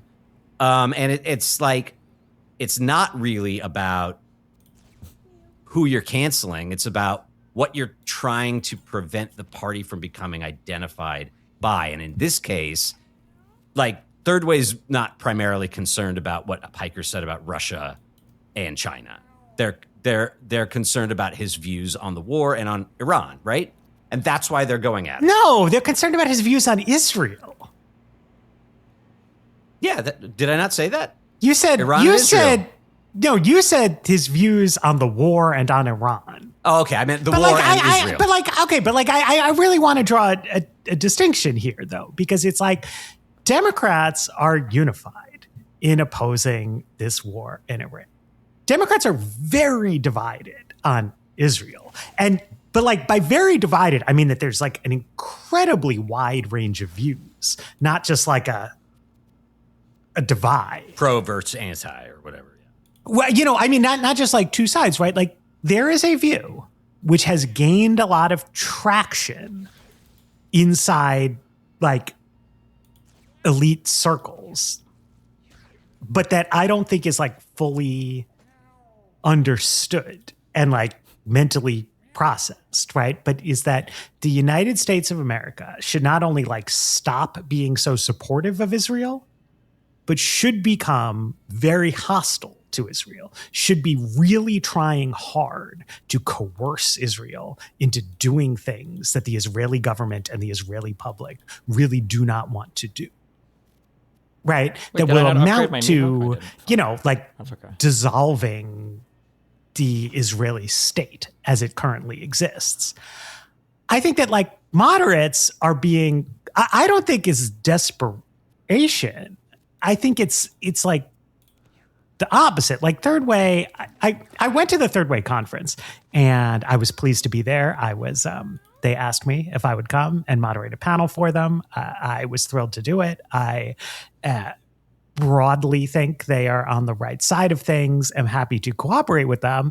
But my critique of that event, which I wrote an article about and I said on Twitter and I got some pushback from Matt Bennett about, was like, I think that they are too complacent about the extent to which they have like already lost the argument.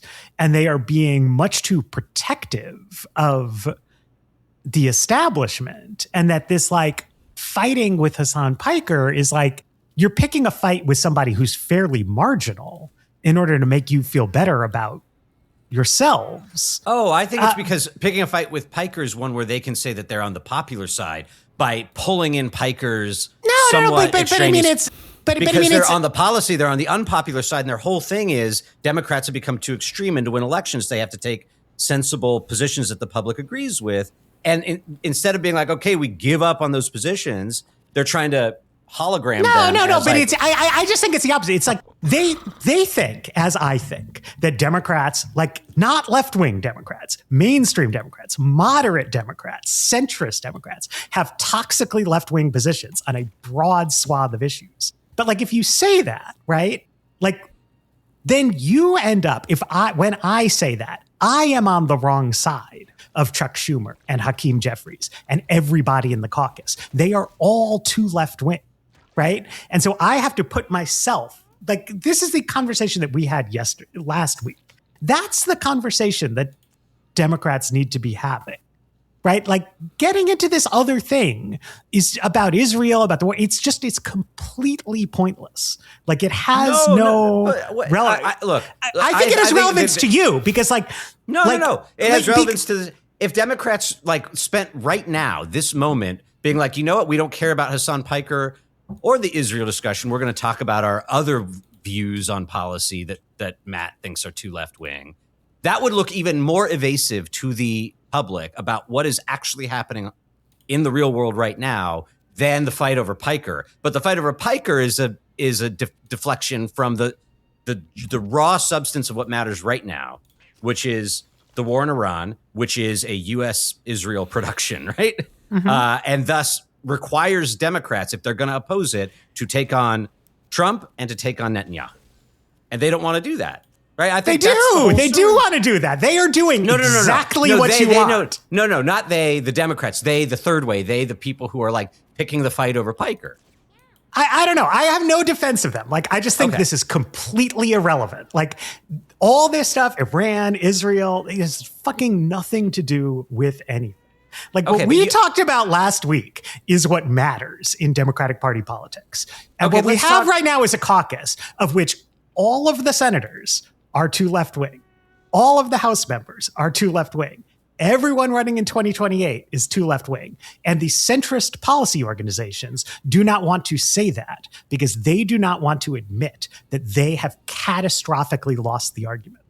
Right? Like on education, on healthcare, on taxes, on LGBT issues, on racial issues, right? Like we have just lost the argument. Like we are kaput, right? Like it is done. It is cooked. You have a choice. But like, if you look at like the Piker, Stevens, McMorrow race in Michigan, right?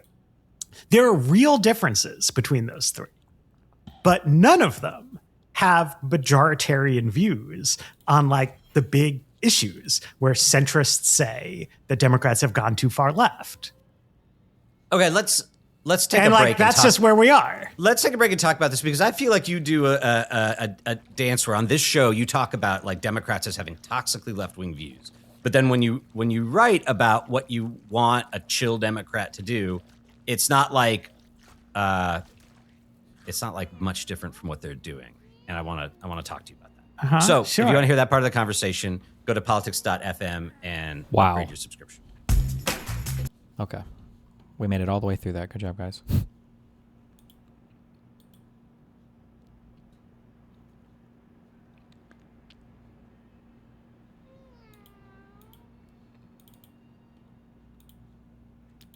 Try refreshing chat again.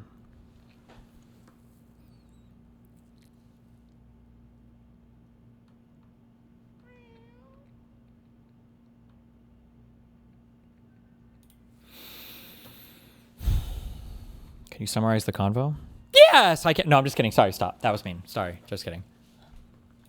I don't know. That felt like 45 minutes to just say that Democrats need to figure out a better path forward, to have strong positions of their own, and then not, why are they picking fights with people like Hasan? And I don't know. It felt like, that felt like a 3-minute conversation that took 45 minutes or something. I'm not sure. NATO, Trump. Wait, is something going on right now, or?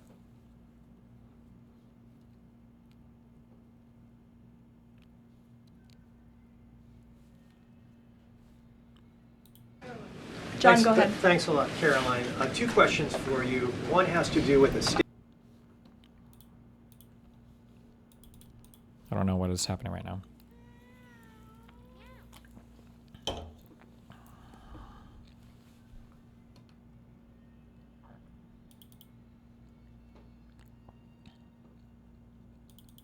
He just met with the NATO secretary and said the same stuff. He keeps saying about NATO, about how NATO didn't come through for us. Based. Okay.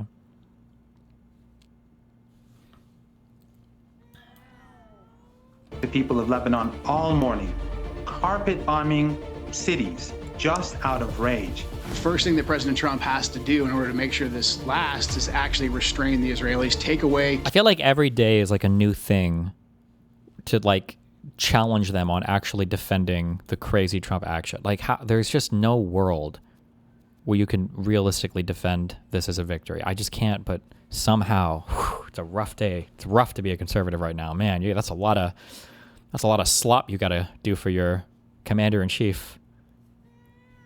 Key components of the military aid that we give them. It would restrain our ally, who, by the way, just helped us achieve one of the greatest military victories of the modern era.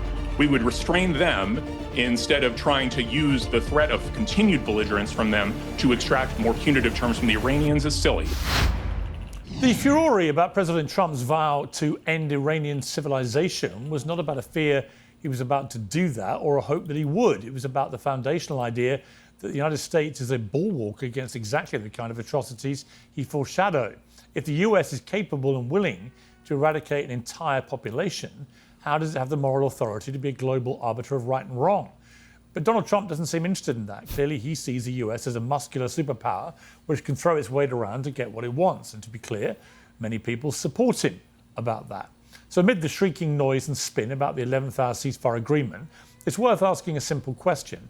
Did the US get what it wants? Well, the Strait of Hormuz is open, just as it was before the war began. But nobody is in any doubt about the fact that Iran controls it. In fact, some versions of the text refer to guaranteeing Iran's dominance. The Iranian regime is wounded and weakened, but there's no doubt that it's the same regime. Several branches have been hacked off, but the trunk and the roots remain. Many of Iran's military targets have been destroyed, but Iran... What is going on? Is it like hurricaning outside? Hold on.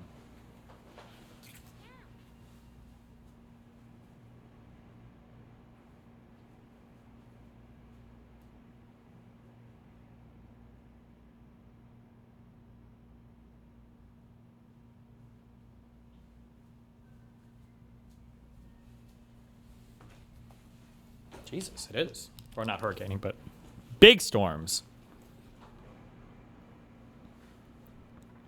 Still has its uranium, its ballistic missiles, and its proxies across the region.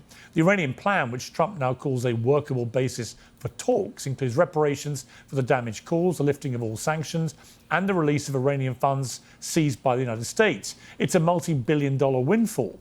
What does he think they'll do with it?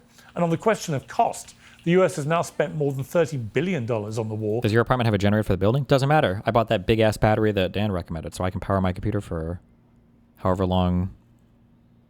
I don't remember how many kilowatt hours it has, but... So far, 15 US soldiers are dead. Thousands of Iranian civilians are dead. Trump's approval ratings are a record low, and his base is at war with itself, all as the US prepares for elections, which could handicap or even end his presidency. We should all keep an open mind about what happens next. We should all be grateful for a pause in this war. But if this is what a historic victory looks like, well, Mr. President, I wouldn't be so sure to claim that. First tonight, I'm joined by Megyn Kelly, host of the Megyn Kelly Show. Megyn, Oh, man. what's been the point of it all? Good luck, Meg. You got to say, the deal sounds very much like surrender on our part, Uh-oh. which Well. I'm in favor of. Great. I just got G-forced in like 3 different ways there. Okay. This needed to end. Ugly or any other way. It needed to end. It was folly to begin with. It was folly throughout. It remains folly. I'm sure Mark Levin and Lindsey Graham were feeling really, really good until the end part where we had to end it. And now they're very, very angry. Mark Levin was practically in tears on Fox News last night because we didn't see it through, I guess, with the nuclear bomb that we were going to drop on Iran. We didn't go in commando style and seize all the uranium. We allowed, according to the Israelis, according to the Iranians, that is, the war against Hezbollah to stop, which he wants seen through. He would love to see Lebanon completely bombed and to be made to look like Gaza. And there was really no point to going forward other than more death and destruction. The Iranians proved to be tough MFers, and they realized that they had something. Not really. No, the Iranians did not prove to be tough motherfuckers. Trump just proved to be a retarded motherfucker. Okay? Jesus. Far more powerful than a nuclear bomb. They had control over the Strait of Hormuz. And Trump, who would have guessed, was warned prior to getting involved in this There we go. conflict Okay. by the chairman of the Joint Chiefs that they were not likely to collapse easily and that they probably would maintain control of the strait and could cause a global economic panic. And he didn't listen. What he did with the Dan Kane warnings was rush to Truth Social, Trump did, saying, all Dan Kane knows how to do is win.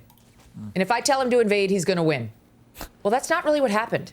There was never any question we could decimate their Navy or their Air Force. Of course, no one would ever second guess the power of the U.S. military. It's pristine and it's impeccable and it's truly awe-striking.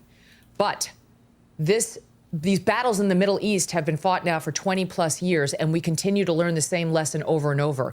It is not their overwhelming air power or their incredible navies that keep us mired in quagmires. It's their insurgencies.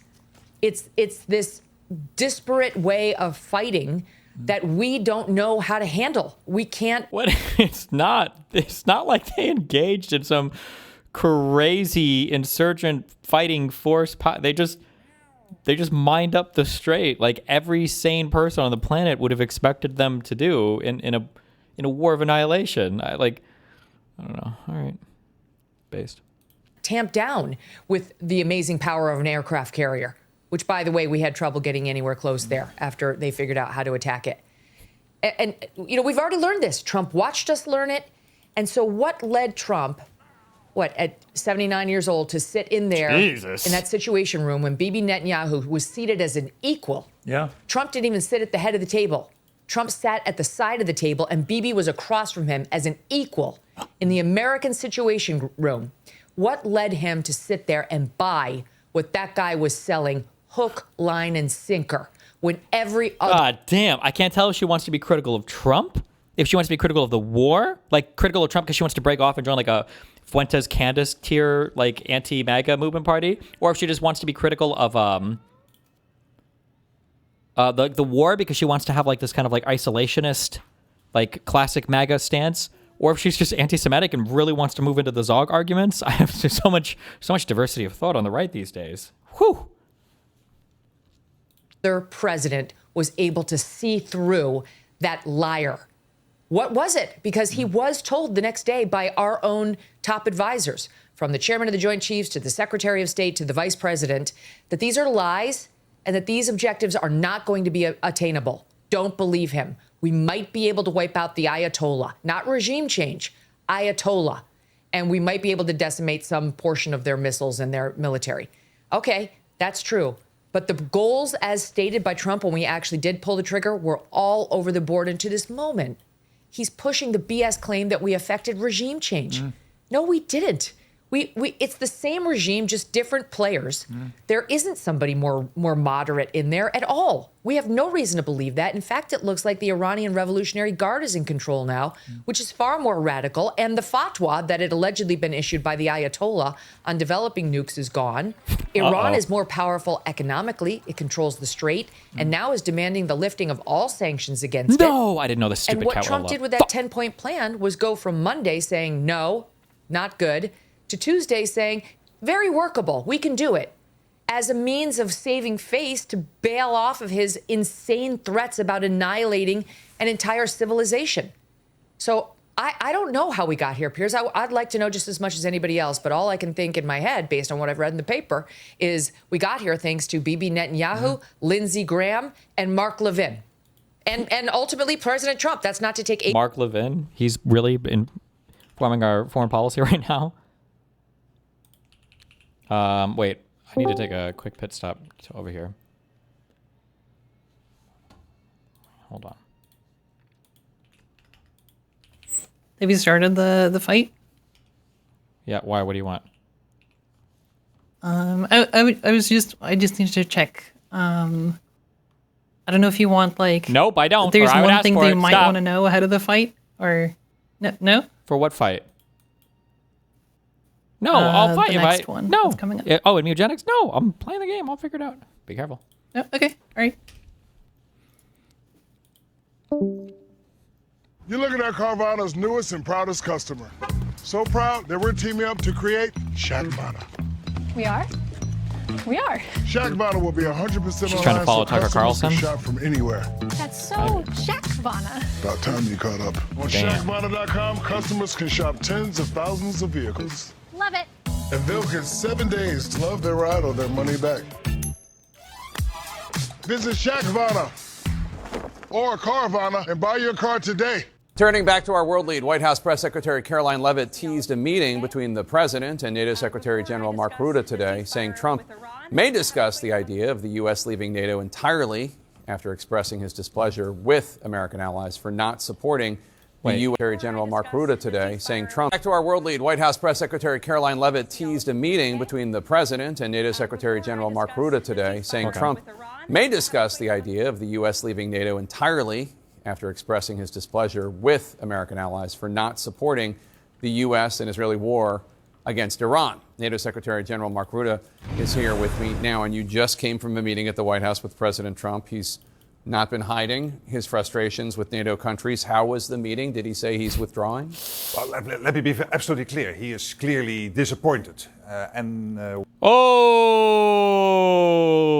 that's a really, really, really, really, really, really, really, really, really bad answer.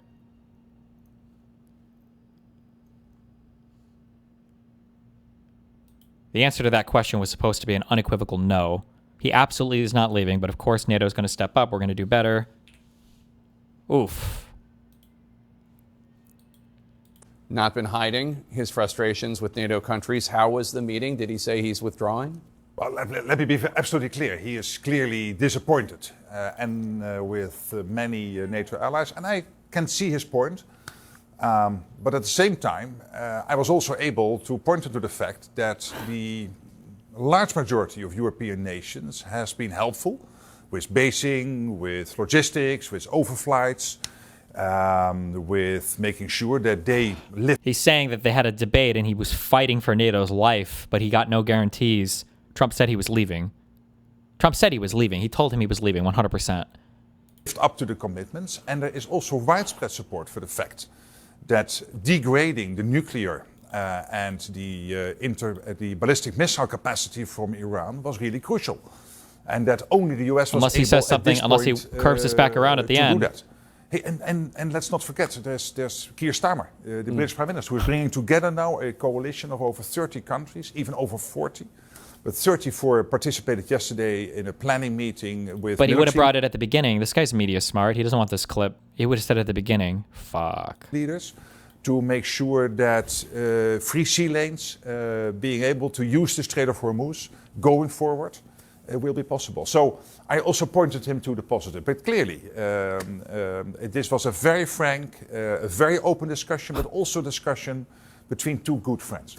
Did the president say he was going to try to withdraw from NATO, or at the very least not support NATO as much as other presidents have? Well, as I said, there is the disappointment, clearly. But at the same time, he was also listening careful to my arguments of what is happening. And I also pointed him to the fact that it was his leadership which brought about the Hague spending commitment. So the 5%, which is a transformational change in NATO. It is a transformational legacy he leaves behind. This is NATO 3.0, the Europeans being able to take more care for their own defense, so a stronger Europe and a stronger NATO. The Wall Street Journal is reporting that the president is weighing punishing some NATO allies for not being helpful to the U.S. and Israel during the war. Quote, the proposal would involve moving U.S. troops out of NATO member countries deemed unhelpful to the Iran war effort and station them in countries that were more supportive of the U.S. military campaign. Did the president talk about that at all today?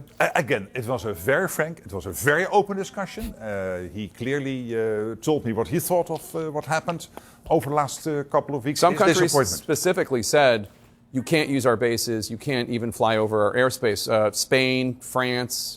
Yeah, but listen, the large majority, including France, of European nations has been doing what they committed before they would do in a case like this. So Europe as a platform of power projection for the United States was in full play over the last 6 weeks. And yes, it is true, not all European nations lived up to those commitments, and I totally understand that he is disappointed about it. On a scale of 1 to 10, 1 being not worried at all, 10 being terrified, where do you leave Washington thinking President Trump, your opinion of President Trump wanting to leave NATO? Are you 1, I'm not worried at all, 10, I'm really worried Trump is going to pull out of NATO? Well, I'm not going to get into that, answering that question. I'm just trying to get an answer. No, I understand it.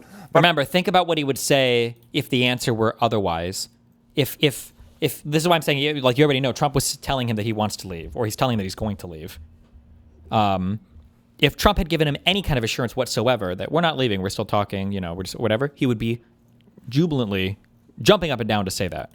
With exuberance, he would be jumping up and down saying, oh, no, he said he's not leaving, right? Him not giving an answer on this makes it pretty clear that Trump wants to leave, yeah. That question I'm just trying to get an answer. No, I understand it. But what I... Trump couldn't leave without Congress. What a dumb fucking thing to say. Why would you say that? What do you mean? Trump can't leave without Congress? What, because there was a bill? Don't worry, guys. Get Hutch in here. Trump will leave. But the Supreme Court guardrails will tell him that he can't. And 2 years from now, when they finally hear the case, and Russia has taken over half of Europe, or whatever the fuck happens, the Supreme Court will put us back in NATO. Don't worry, guys. Till today, this was a meeting between friends. Because we like each other. I really admire his leadership. And he knows what he did in The Hague last year at the NATO summit has been crucial. And NATO allies are with him when it comes to the aims of taking out, as I said, degrading the nuclear and the ballistic missile capacity of the Iranians. Yeah, but Europeans wanted to do it through diplomatic means. Yeah, I know, but we run the risk that this would lead into the North Korea moment, where you talk so long that at a certain moment, it's beyond the point where you can still get this done, because then they would get their hands on the nuclear capacity. Mm-hmm. And that is basically a big risk for Europe. It is existential for Israel. It is existential for the Middle East. So the whole world is safer by this president degrading those capabilities. But there are a lot of this is by many in Europe acknowledged, and they understand that continuing talking to get this done would have brought us potentially past that moment where we can still deal with it. So you talked about the statement of NATO allied countries about the Strait of Hormuz, about trying to figure out a way forward. Here is the White House Press Secretary Caroline Leavitt when asked about the joint statement from the NATO governments about the Strait of Hormuz. Here's what she had to say. I have a direct quote from the President of the United States on NATO, and I will share it with all of you. They were tested and they failed. Do you agree that NATO countries, some of them were tested and failed? Some of them, yes, but the large majority of European countries, and that's what we discussed today, have done what they promised before in a case like this. It's also, I think, noteworthy that, so Rutte is known as like the Trump whisperer because he knows exactly how to suck them off. I want to say, I haven't listened every time he's spoken to the American media, but I feel like right now, this is the strongest defense that he has granted of European countries. Because earlier he kept saying, that, what was he saying, like Spain and Germany have offered bases or whatever. Like he was giving a lot of strong defenses of like NATO partners. Usually when he's speaking, he's throwing all of Europe under the bus because I guess that's what he has to do as the NATO guy in order to get Trump to stay on board. The fact that he's offering lots of defenses of European countries right now makes it seem like we're preparing for like an exit, I guess. But I don't know, man. Because they know that when it comes to NATO, or at least Trump is saying he wants to protect the United States, because the US needs a secure Atlantic and a secure Arctic and a secure Europe to stay safe here, the US mainland.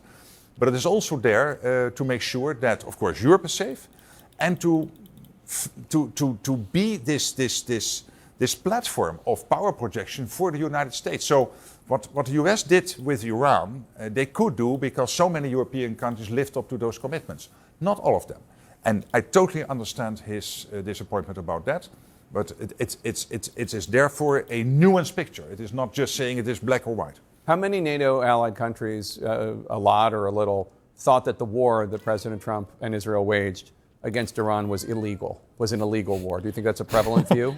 No, because NATO has always taken the position that degrading these capabilities of nuclear and the ballistic missiles is crucial, and that Iran can never get its hands on those two capabilities. There is widespread support for that point of view. I've also heard the argument that NATO countries weren't involved because NATO is a defensive organization, and this was an offensive war, a war by choice. Obviously, a nuclear Iran, an Iran with nuclear weapons is not acceptable to NATO, but that the president didn't have to wage this war at that moment. Is that part of this calculus at all? Yeah, but you cannot defend yourself without being lethal.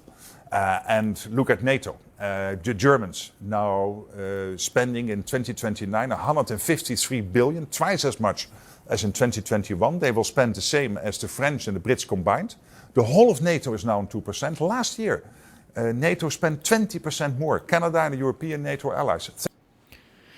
Trump just truthed out. Well, it was an hour and a half ago. NATO wasn't there when we needed them, and they won't be there if we need them again. Remember, Greenland, that big, poorly run piece of ice. Or wait, remember Greenland, that big, poorly run piece of ice. I don't know what the fuck what he means there. Thanks to President Trump's pushing for this, Trump 45, but also Trump 47 at the The Hague summit. And then we agreed collectively to get to this 5% of defense spending. I mean, without him, we would never have gotten there. So the Strait of Hormuz, obviously, that's been a real crisis for so many in Europe. I read that in Italy, they even have school by Zoom because of the gas crisis in Italy right now, almost as if it's COVID era, and other European countries have been hit hard. Are the Strait of Hormuz open, as far as you can tell? Well, of course, we have to see over the next couple of days what happens. But as of now, I mean. I don't have the intelligence now at my fingertips to give you that answer. But I think over the next couple of days we will know. And it is absolutely true that for the Europeans, but also for the Asians, look at Japan, look at Korea, look at Australia. And other countries like Thailand and the Philippines, they get huge volumes in terms of their oil and gas, etc., through the Strait of Hormuz. So for them, it's crucial. It's crucial for Europeans. Yeah. And this is why Keir Starmer, the British Prime Minister, brought together this coalition, making sure that answering the questions what, where, and when it comes to the Strait of Hormuz, we can act collectively. When President Trump threatened to kill the entire Iranian civilization, Jesus, did that bother you at all as a diplomat? Well, you know, what I always say when it comes to what leaders are saying, I'm not commenting on everything. What I want you to know is that I support the president, and I know large parts of Europe do, when it comes to taking out the capacity of Iran to export chaos to the region, to Europe, to the whole world. They are one of the main enablers of Russia's war effort in Ukraine. We all know this. Yeah, all the drones. With the drones, it is an existential threat to Israel if they would get their hands on a nuclear capability. It is great to try to negotiate it away, but we also always knew that with North Korea, it took too long, and then North Korea had its hand on a nuclear, and then you cannot negotiate any longer, and they have that power. Is the world safer today than it was before the war was started? Absolutely, because, and this is thanks to President Trump's leadership, degrading these capabilities is really very important for your and my safety here in the US, in Europe, in the Middle East. Are you worried at all about the increased ties between Iran and China that have seemed to have been strengthened during this period? Well, but let's not be naive. We know that these ties were there. We know that when it comes to the war in Ukraine, for example, there's Russia, North Korea, Belarus, China, Iran working together. We see that these theaters of the Indo-Pacific, the Middle East, and NATO, so Europe and transatlantic, are getting more and more interconnected. And you cannot look at this from one angle and then say totally separated from the rest. This is all influencing each other. It is Russia exporting its missile technology to North Korea, giving money to the Iranians in return for the drone technology, which the Iranians use to basically pay for their proxies in the Middle East to create, indeed, the chaos they are doing there. So we know this. Let's not be naive. Let's not be naive. NATO Secretary General Mark Rutte, diplomatic as always. Thank you, sir. Really appreciate it. Jesus. Okay. Agency away from the president, who was bamboozled. I don't know. Lefties are not happy with Contra. Here's a YouTuber trying to shit on Contra for having war criminal Hillary Clinton in her home. Lefties have hated Contra for like years now. Okay, so come on. Why? He was too weak to say no. He was too gullible to see through the lies. One way or another, he allowed himself to be pushed into this insane conflict that caused, forget, you know, the blood and treasure we spilled. As you point out, at least 15 service personnel, I believe, were being lied to about the total number of dead and wounded. Some guy sent me an email. I don't know what to think about it. But basically that, like, remember, this administration likes to show us everything and brag about every possible fucking thing they can. And the pilot that went down, it's not like the pilot is like a CIA operative or something. And he was saying that he thinks the pilot in Iran died, and the whole story about extracting him was completely made up. Because if this guy was alive, he'd be doing interviews, Trump would be giving him awards or whatever.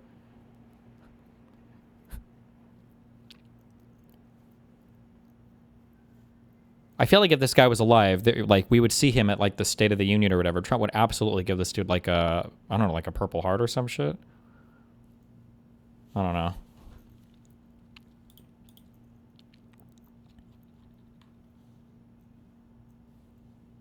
But we don't know what the accurate death toll in Iran is. How many civilians in Iran died?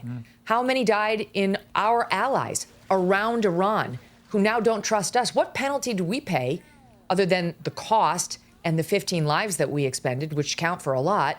But we didn't take the brunt of Iran's response. Our allies did, with whom we did not consult prior to starting this war, who are very, very angry, many of them, about what was done to them. What's going to happen to the trillions of dollars Trump was touting that they donated? They were offered to donate to the United States just to be nice guys and have great relations. You think they're going to spend that on us now? They're going to spend it on themselves. They've got to rebuild massive portions of their own countries thanks to the bombing campaign unleashed against them, because they were within reach, by Iran, who couldn't reach us. So we've upset our allies. We've pleased Israel, although now they're upset there's a ceasefire. We've upset the American base. The Trump coalition that got him elected is completely fractured and in smithereens. And he doesn't care, Piers, because he doesn't care about the Republican Party. He cares about himself. If Trump had to get reelected, he probably would have handled this a little differently. But he doesn't care that the Republicans are going to lose the midterms. I think he thought that was a foregone conclusion. And I don't think he cares that J.D. Vance or Marco Rubio would. The CIA said they found him using some secret quantum entanglement tech. Wait, what?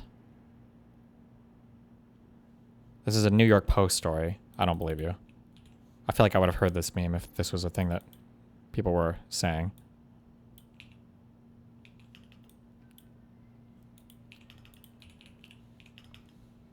I heard that? Wait, quick meme. You recently lost a lawsuit and decided you didn't have to pay your lawyer. How much are you going to have to pay your next lawyer to defend you against him, and then the next one when you lose again? But let me ask you, if we went to Five Guys and you ordered a double cheeseburger and they gave you just 2 buns without any cheese or any burger, would you pay them? Five Guys is not a lawyer. I know, that's lawyers. the point. It's called an analogy. A few moments later. If you lose the governor's election, will you be reimbursing all your donors? That would assume that I was getting paid for running, which I'm not. But they donated for you to win, not lose. It's like going to Five Guys and you order a burger and they don't give you a bun. That's a fair point. Jesus.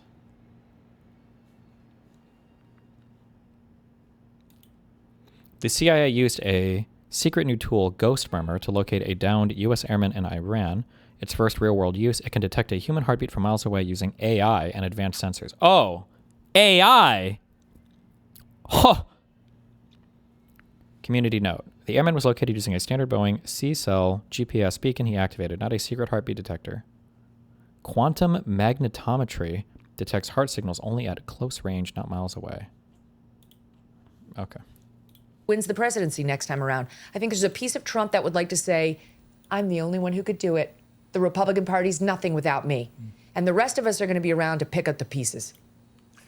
I mean, a fascinating assessment. I mean, I remember early on you picking up, as I did, on what Rubio had said about the reason why America went in. And then the immediate backtracking the next day when they panicked and realized they'd let the cat out of the bag. This was clearly a Netanyahu-driven operation. He had persuaded Trump to come with him. Then we had Antony Blinken saying, well, actually, he tried to do this when Biden was president, when Obama was president, and both times those two guys said, no, we're not going to come with you. And then he didn't attack. So he clearly got third time lucky with an American president that would come with him. But I remember early on, you and I and others who dared to suggest that we take Rubio at his word, that actually this was all at Israel's behest. Once again, we were anti-Semitic if we said that. This was a hatred of Israel that was driving. People under DGGP X post, scam, posting design of the shirts on fake websites. Can you please give heads up to chatters that Digital Ground Game is not selling those yet? Don't buy shirts listed on X, I guess? Because they sound like scams. Jesus. Our warped, crazed minds. And then you read this deep dive in the New York Times. Fascinating. I mean, what's most fascinating to me, they've got somebody on the inside telling them exactly what happened in that situation room, which is fascinating. But when you see it all laid out, it's crystal clear. That's exactly what happened. That Netanyahu got in that situation room at the White House. Fuck, this cat's not going to be able to get out. The way he had the guy from Mossad on the big screen, he had him there with his... It was like 2 equal partners. And he persuaded Trump in that room to go in. And I think Trump will regret this. Well, you're right. He may not care. He may want to just say, moving on, it's a big victory, blah, blah, blah. But the reality is, nobody thinks this was the... Notice that your cats don't have an exclamation mark. Wait, some do. This one does. Oh, this one doesn't. This one doesn't either. The order was spread out.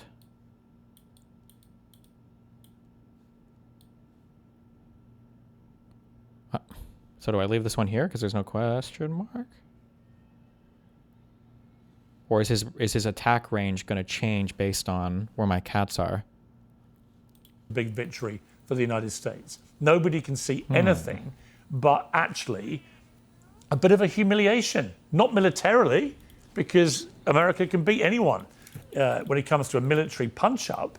But what Iran has now discovered is that as long as it can control the Strait of Hormuz, it can control the global economy, and therefore it can, if it has enough patience, play out the long game with the President of the United States, who will have to cave, because ultimately it's going to cause him so much economic and political damage, he has no choice. That's what's happened here. Trump hasn't brought this to an end out of some great desire for peace. He's brought it to an end because he could see that the economic and political damage was getting worse by the day.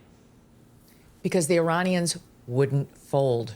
They realized what the pressure point was and that it was working, and they watched Trump's poll numbers spiral downward in every piece of the coalition that elected him. And they realized that their ability to just withstand the beating was working, was getting them to where they needed to get. Because, look, there was never majority support behind this war. There wasn't some groundswell of support behind this war, right? There was a Republican-based support for the war, but the Democrats didn't support it, the independents didn't support it, and very soon into the war, the Republicans stopped supporting it too. MAGA supported it. As MAGA dwindled, by the way, it was already only about 15% of the population. It's getting smaller by the day. President Trump 3 weeks ago declared that to be MAGA, you have to support Mark Levin, where upon which multiple formerly diehard MAGA people who are dedicated to it said, Wait, I'm am I out. supposed to be I'm that out. If those spread are the out? stakes, I'm out. Why would I support that warmonger who's frothing at the mouth over the idea of lives being cost in Iran, civilian or otherwise? He's a disgusting fool who's well past his prime. We should not be listening to him, but President Trump is obsessed. On Sunday, he tweeted out that the Supreme Court should be listening to Mark Levin. I know. Man, she really hates Mark Levine. Oh my God. Do you think that Trump is pissed off at Netanyahu at all? Do you think Trump, at least behind the scenes, knows he got dog walked? I don't know. Trump gets dog walked by every leader and doesn't seem to understand it. It's happened. How many times has it happened with Putin? Like, but this is like it feels so stupid. It doesn't even feel good to say that, like, well, look, we were right. Because it's like, it was so obvious from the beginning. The whole, like, Trump is a weak man's idea of a strong man. Like, all of these conservatives being like, oh, no, Trump is respected all over the world. Trump is, like, feared. No, he's not. He's a fucking retard. He's weak as fuck. When Putin goes to sleep at night, he dreams of Trump, and his nightmares are filled with Hillary Clinton, Obama's State Department, and Gaddafi getting murdered with a bayonet in the ass. And Assad having to fucking flee Syria. Like, he's not seeing Trump in his fucking nightmares. Trump is a useful idiot. Imagine being able to tell the American president to clear the Oval Office so that you can have one-on-one conversations with him of all of the world leaders. How many face-to-face meetings Putin has gotten to sip tea with Trump over? And then to just the day after, just for shits and giggles, guys, go ahead and triple the drone strikes for today, just to show Trump how much we are shitting in his fucking cereal, because we know we're going to have another meeting in 2 months. Like, it's just so pathetic. He's such a fucking loser. Ugh. All 9 justices, which would double his viewership. Yeah, I don't get it because... Oh my God! She hates this Mark Levine dude. Jesus. Damn. He would go, do you know how many fucking viewers this guy would get? You've been loudly calling out the folly of this war from day one. I have. Tucker has. Candace Owens has. Joe Rogan has. Theo Von has. I mean, there is a massive cross-section of people in our world, which is what I call the unfiltered world, where you're not controlled perhaps by other forces that own networks and so on, that sort of send out a directive about what give you me a should and shouldn't break, say. Piers. So in the free spirit world, where you can say what you really think, pretty much everyone has been agreed. This looked like madness. There's a very interesting piece, I think, with Stephen Chung pops up in the New York Times piece, who emerges as one of the smarter characters, actually, that Trump has around him, who said, well, how does all this sit with we're not going to go and wage war in the Middle East, which is what we campaigned on? How does it sit with America first? This will have an obvious effect on prices, on inflation, on gas pump costs and so on. How does any of this work? And there's no real answer, according to New York Times, in the room to that. He just raises this specter of, this is the elephant in the room. This is exactly the opposite to what we campaigned on. So I think politically it's been disastrous for Donald Trump. And I just don't understand, other than he got bamboozled by Netanyahu, why he took such a gigantic risk. Trump? Bamboozled? I don't either. No. And it wasn't just Steve Chung, who is a master messenger and saw the storm coming. It was J.D. Vance, who, according to the New York Times, was in there specifically saying, it's going to fracture the coalition. And boy, is that an understatement. Trump is now underwater, and he wasn't before, with men. Don't forget the gender divide that happened in 2024. The women went overwhelmingly for Kamala Harris, and men went for Trump. Now he's underwater with men, including with young men and young people. The young person coalition that Charlie Kirk delivered to the president is gone. They've abandoned Donald Trump. The working class, Piers. The latest poll that just came out showed he's 2 points underwater with the working class. That's been Trump's base from the beginning. They were the unshakable foundation that got him elected How could it possibly over be? and over. And they're gone. We got They're very bamboozled angry. They again. care about what's happening in Iowa, not Iran. They don't want days and days and more weeks of debates over the Strait of Hormuz. No one cares. They care about their own lives. They care about the fact that they can't pay for health care. They can't buy a home. Young people cannot get a home, even though 2 people are working nonstop, round the clock, with no vacations in this country. President Trump promised he would do something about that. Now we see the leaked soundbite saying, can't really worry about anything at the federal government level other than military. Everything else has to be done at the state. Then they pulled that down off the internet because they didn't mean to share it. He said it at an Easter breakfast that was supposed to be private. Well, it's going to be the campaign ad for every Democrat in these midterms. So he's lost working class, he's lost men, he's lost young people, he lost Hispanics by some 50 points. Every single gain with Hispanics is now gone. No. It's eradicated. Blacks. How? He had made some inroads with black voters. Done. You name it, they're all gone. No. The question is now not who has he lost, the question is who Who's remains. left? And sure, it's the diehard MAGA. Trump can Dick do sucks. no wrong. He's some She's calling him dick savant. sucks. Whatever he says is right. That's Yikes. great. He'll always have those people. You can't win national elections with some fraction of 15% of the electorate. The vast majority of Republicans would call themselves America First, but not necessarily MAGA, certainly not the way Trump is now defining that term. And he misunderstood his own base twice critically in the past year. And both times are really undermining him right now. One was Epstein, thinking he could just say, Epstein, who still cares about that? No one's talking about Epstein. He misread the base, which very much cared about Epstein. Not so much because they care about Jeffrey Epstein, but they care about elites being able to get away with murder and protect each other when the common man cannot. And the unwillingness to turn over stones that the base had been demanding be turned over so we could figure out, is there some sort of child predator sex ring?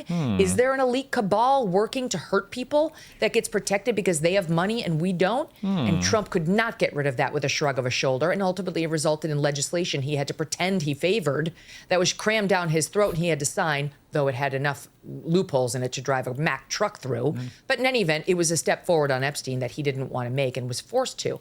And this is the second one. And this is a much, much bigger and more serious betrayal of what he ran on and of what was important to his base, which does include the America Firsters and not just MAGA. Or as Marjorie Taylor Greene has been saying, at this point, she's not America First, she's America only. And I think a lot of us are getting to that point. We are sick of being the policeman of the world, of being dragged into conflict after conflict by Bibi Netanyahu, by Israel, who's supposed to be our special ally. But what they're special at is getting us to fight their wars and get involved in their conflicts that they can't fight by themselves. That's what Dan Kane said to President Trump the day after Netanyahu came for the 7th time and was sitting in that Situation Room like an equal. He said that they're great on intelligence. That's supposed to be the area in which they're so special to us. They share their intelligence. They're great on it.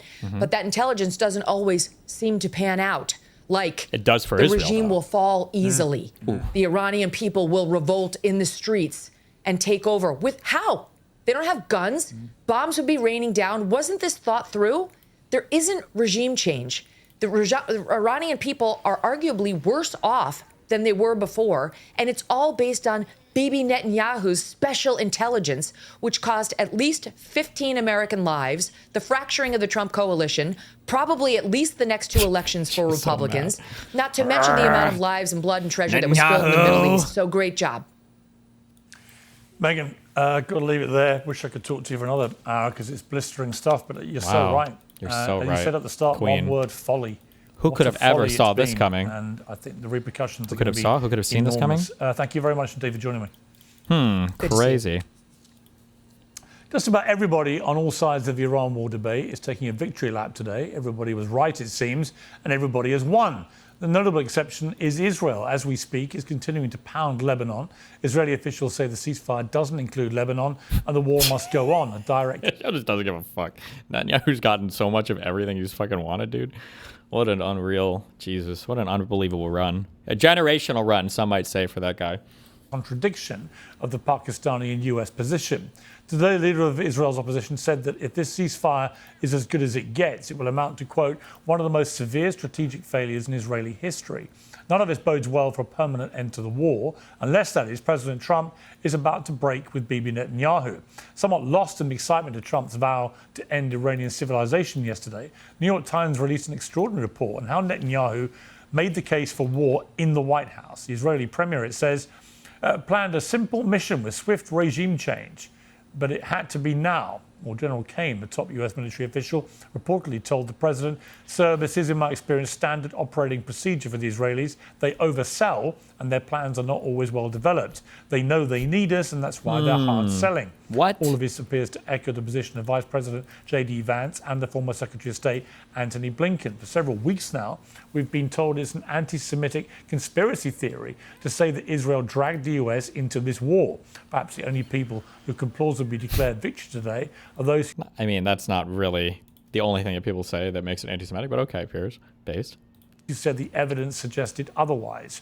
To debate all of this, I'm joined by Joe Kent, the former director of the US National Counterterrorism Center, and Will Chamberlain, the senior counsel at the Article 3 project. Well, welcome to both of you. I mean, Joe Kent, a lot of what you said when you resigned appears to have been pretty much confirmed by that New York Times report, which is extremely detailed and paints a picture of Netanyahu in the White House, in the Situation Room, with the head of Mossad appearing on a screen next to him, in which he laid out a 4-point plan.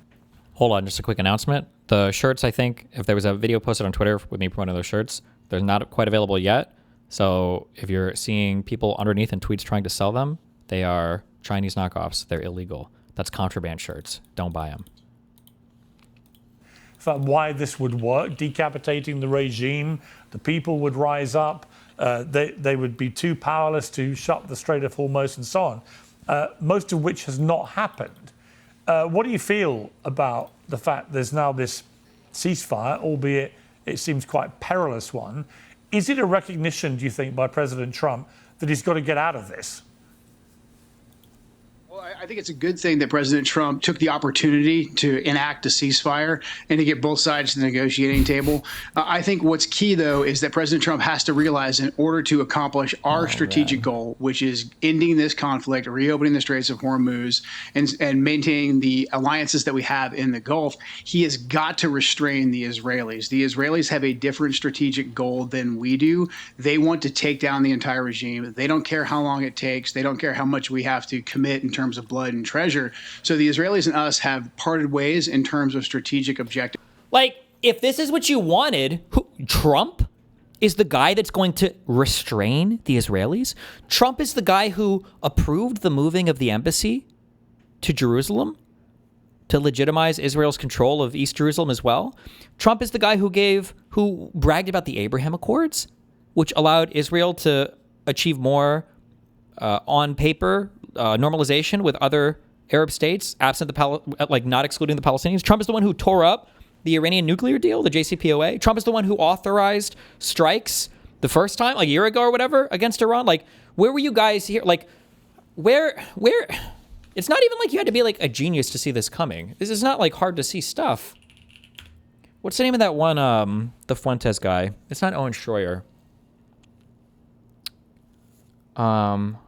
Fuck, he wears glasses, curly hair.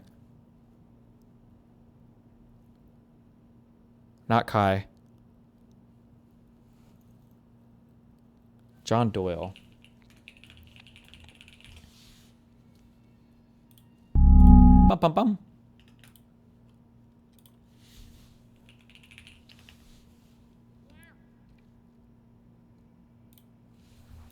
Maybe what a Trump presidency in 2024 might look like for Israel, particularly with his relationship with Miriam Adelson. Yeah, I think that's, the Adelsons, for example, gave him, I think, $100 million or something in 2016. I think now the widow is going to give him $120 million. And to me, I don't think that there's actually, I had to hear this. These guys are supposed to be the Nazis, by the way. These are supposed to be the Nazi guys. 2016 as well. There were a lot of alt-right guys at the time who were looking at the relationship between Trump and the Adelsons, and they were calling him just like they are now, Zion Don. They're saying that he's just going to be an Israeli puppet. And you look at how that actually played out. By the way, calling him a Zionist is the way that they would call George Bush a Zionist, Barack Obama, like pretending that's all the same thing. You look at how that played out, and okay, he relocated an embassy, and then we have a photograph taken at a wall, which now I have to see is like the reason why he's supposedly such a sellout. You look at what's going on right now in the Middle East. I understand as we speak, Israel is launching an invasion, I suppose, a ground invasion into Lebanon. But we're hearing that there's going to be World War III. We've been hearing that with Iran forever. It's never metastasized. I don't think that it will. And I don't think that Trump is beholden to these interests the way that people like to think that he is. I think Trump looks at everything through the lens of the art of the deal. And if people are willing to give him $100 million instead of the other guy, he's willing to say, yeah, and what leverage do they really have? I mean, okay, give them the money, now what? True. Israel wants sovereignty over the West Bank. How does that affect me as an American patriot? I mean, you could say maybe it'll escalate tensions in the Middle East. As Destiny mentioned, we killed like their top guy and they didn't do anything. They rose the flag. They said, we're going to get you, America. They didn't do anything. So frankly, I'm not worried about it. And yeah, if they want to write Trump a check for $100 million to make it easier for him to get elected, I don't see the obvious downsides to that, which weren't iterated in 2016 as like guarantees things were going to happen. So I just don't think it's an issue, to be honest. And by the way, I have thought about that quite a lot online. I put my reputation behind that. If Trump ends up going to war with the Middle East on behalf of Israel, I'll be the first one to get up and say, I was wrong. But I noticed the people who are doing the opposite, saying that Trump is totally a slave to the Israel lobby, they kept their mouths shut and never apologized for saying those things about the man who's now taking a bullet for them. So I will put my reputation behind that, but I noticed that Trump's detractors will not do the same. Just to be clear, Trump didn't take the bullet. He passed it off to the dude behind him. So I don't know where Which you joked about, by the way. You thought that was like the funniest thing ever. This guy cares so much about democratic institutions, but when like an official presidential candidate is shot at and then the guy behind him gets killed, he makes jokes about it on Twitter. I was lying. You're saying he took the bullet. He clearly didn't take it. He passed it along. He was injured. He was hit by the bullet. What happened to his ear? He got hit by the Secret Service guy that ran into him. I don't think he passed it along. Hi, John. I'm Ryan. I'm a startup engineer. Wait, where's my comments on that? Wait, hold on.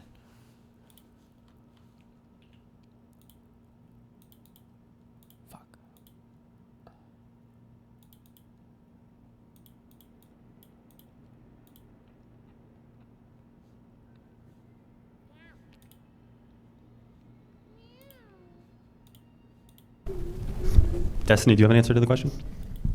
Yeah, I'm going to be honest. I went over to Israel for 2 weeks, and after talking to a lot of Palestinians on the ground there, I would say that Donald Trump makes me really nervous when it comes to Israel, because I've never seen a more Zaghi type president. It makes me really worry that I think Donald Trump ordered that hit on Soleimani. He was the leader of the Iranian Revolutionary Guard Corps, which is responsible for a lot of true! national meddling that goes along, inside of Israel. He supported Hezbollah, he supported the Houthis, he supported Hamas, and I kind of wonder if Donald Trump only ordered that assassination because of the $100 million that Adelson and other AIPAC donors sent to his campaign. I know Donald Trump is on record saying publicly that he is Israel's strongest supporter. I know that Donald Trump created a position in the White House and sent his son-in-law, Jared Kushner, to the Middle East to negotiate peace deals for Israel. I don't know why the United States is risking itself to make peace agreements for Israel, for other countries between them and Israel. True. And then I know that we talk about moving the embassy and recognizing it. I think it was like America, it was like one of 3 countries to do that. Yep. That was really America, weird. Kuwait, and along with that, I think Trump was also willing to go along with Netanyahu, and Netanyahu was talking about cutting UNRWA funding and everything to the Gaza Strip and the West Bank. And I don't think that Donald Trump did anything to hold Israel accountable for any behavior in the Middle East. So I think one of the things that I'm the most worried about when it comes to Donald Trump and foreign policy is he definitely comes off as kind of like an Israeli Jewish puppet, and that just makes me really nervous, I think. I'd rather have somebody like Kamala Harris, who seems to be really critical of Israel and their foreign policy and seems to be a lot less bought and paid for by, people of the Torah.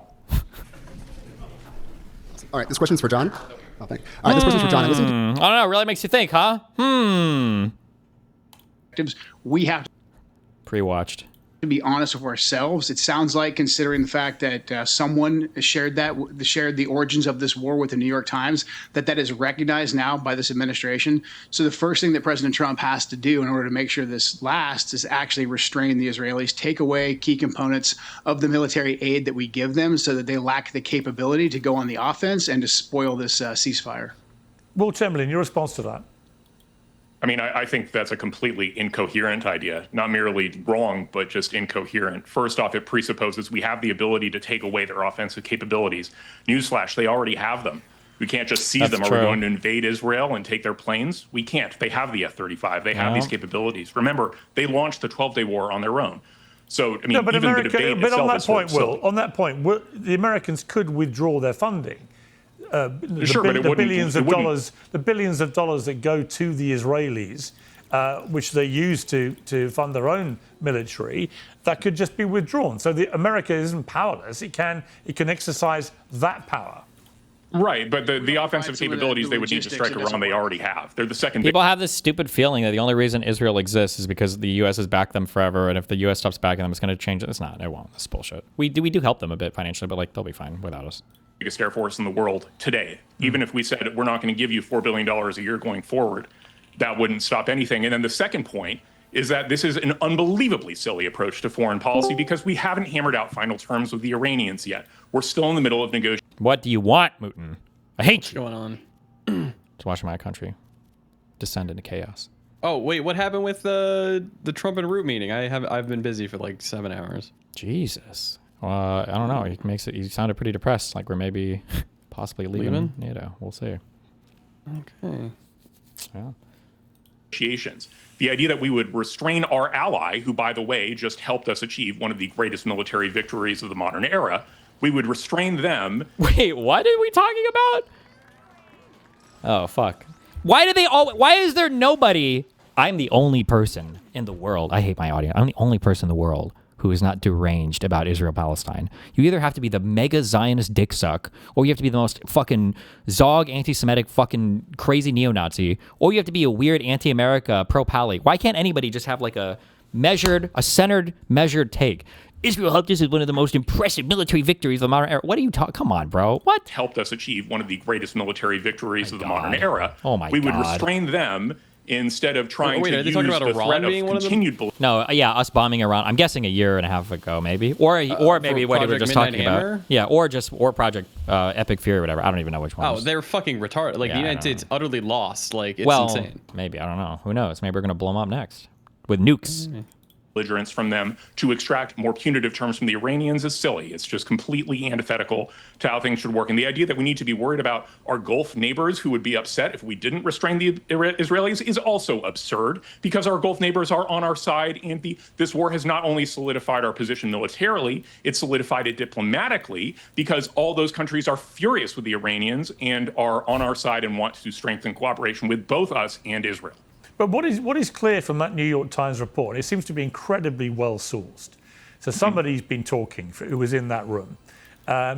What is clear from that is that the Israelis, maybe this was an honest mistake on their part, a misreading. What? Why would you say that? Old people love Israel, bro. Old people love Israel. Maybe they messed up. Of the situation, but they certainly appear to be of the belief, if you took out the Ayatollah and some of the top people with him, that this would then lead to an uprising by the people. Remember, Israel is the same country that had Shmuley Pagerstein sell pagers to every single fucking Hezbollah operative. Okay, that was. Were they behind the helicopter crash? Was that Eli Copter that killed the Iranian president like a year or 2 or 3 or 4 ago or whatever? I don't know if that was supposed to be a Mossad op or not, okay? Who were disabling Iranian anti-air systems, okay? Twice, right? Once during the first attack, and I think they did in this last time, but there was also Israeli intelligence there. That they just made a mistake? Oh, actually, we completely botched and fucked up the Iran thing? Like... Dude, the pagers was so fucking cool. that is so crazy. Pretty crazy. Like, these guys just had no concept about the Iran stuff. The craziest thing about all of this is literally the fact that Tulsi Gabbard said that Israel's objectives are just not the same as ours. What the fuck are we even doing? What are we doing? Who knows? And that amid all this chaos, there would be no ability to close the Strait of Hormuz. Well, none of that has really happened. Yes, they got rid of the Ayatollah, but he's just been replaced by other similarly minded people. And then there's been no uprising by the Iranian people whatsoever. And of course, the Strait of Hormuz has been held in a kind of stranglehold by the Iranians in a very powerful way. It has to be. Is there actually like a person or a group or an org or a political party or something that was like supposed to take over Iran? Like, I thought uprisings normally happen when you have like a group who are ready to take over, like governing. So some rebel group or some another government party or an ousted leader or something like that. Like I hadn't heard any of this with regards to Iran at all. Was this even a thing, or was this just like, did we just pray that maybe people would just walk to the Ayatollah's Congress? Or I don't know what that would even look like. Like what? Jesus. 90 million people, bro. That country.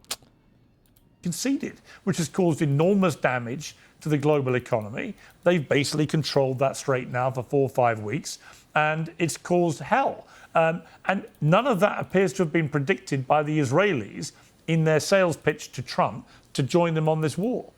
Why are we saying this? Fuck me, dude. Why? Don't make me take the anti-Semitic position of Israel tells what this. Obviously, they knew this. Why is Piers being so charitable that this country, this poor little Israel, has no concept of what's going? What a stupid position. What a stupid position to take.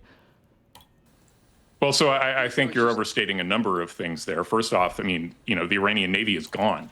right? They're controlling the strait by threatening to shoot at people, but they don't have any naval forces meaningfully in the area. And the idea, remember, they were thinking that card, which is... You don't need meaningful things to shut down trade. Look at what the fucking Houthis did.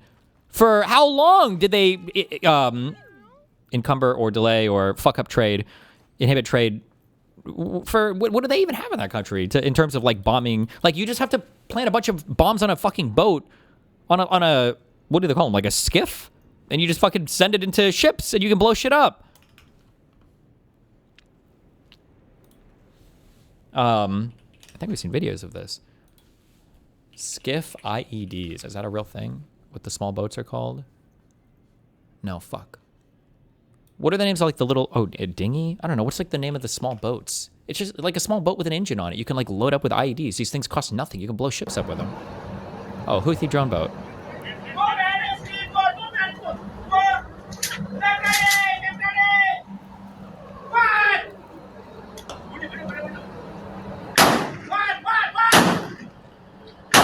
What are they? Why are they shooting? They don't have something better than this?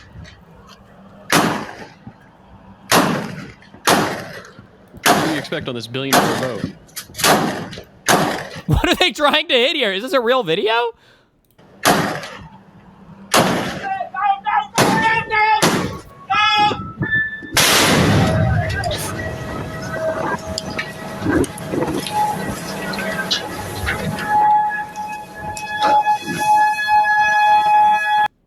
Their only trump card. That's the maximum escalation. Remember, they were thinking that card, which is their only trump card. That's the maximum escalation. But it's a very powerful card.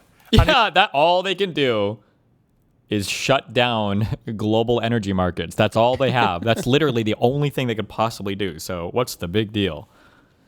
It's one that the Israelis did not think they had the power. Right. According to the New York Israelis Times might have made a report. slight misjudgment on that effect. It's war. I think the Iranians made a much... Oh my god! I want to know what this fucking sucking piece of shit with this fucking shitty hairdo and stupid pretentious glasses and shitty fucking suit jacket. I want to know what this fucker was saying about Biden's pullout from Afghanistan. Was it the strongest language of condemnation, the most unhinged, insane Biden's murder? I want to know what he had to say about Hillary Clinton and Benghazi. She should have predicted that embassy should have been. She should have known that that's 100% out there. She should have said the whole military. I want to know what this guy said about every single military death, anything that happened under any Democratic presidency. To have the audacity to say, who could have ever thought that they would have shut down the Strait of Hormuz? Well, we assume that Israel doesn't give a fuck about the Strait. Who could have ever thought? I don't know. I read somewhere that they can get their energy just fine. It actually doesn't impact them that much. But I don't know if that's true or not. I don't know if I would believe that's true or not. I have no idea. Well, I was just thinking like the benefits for them would outweigh the negatives for the meantime.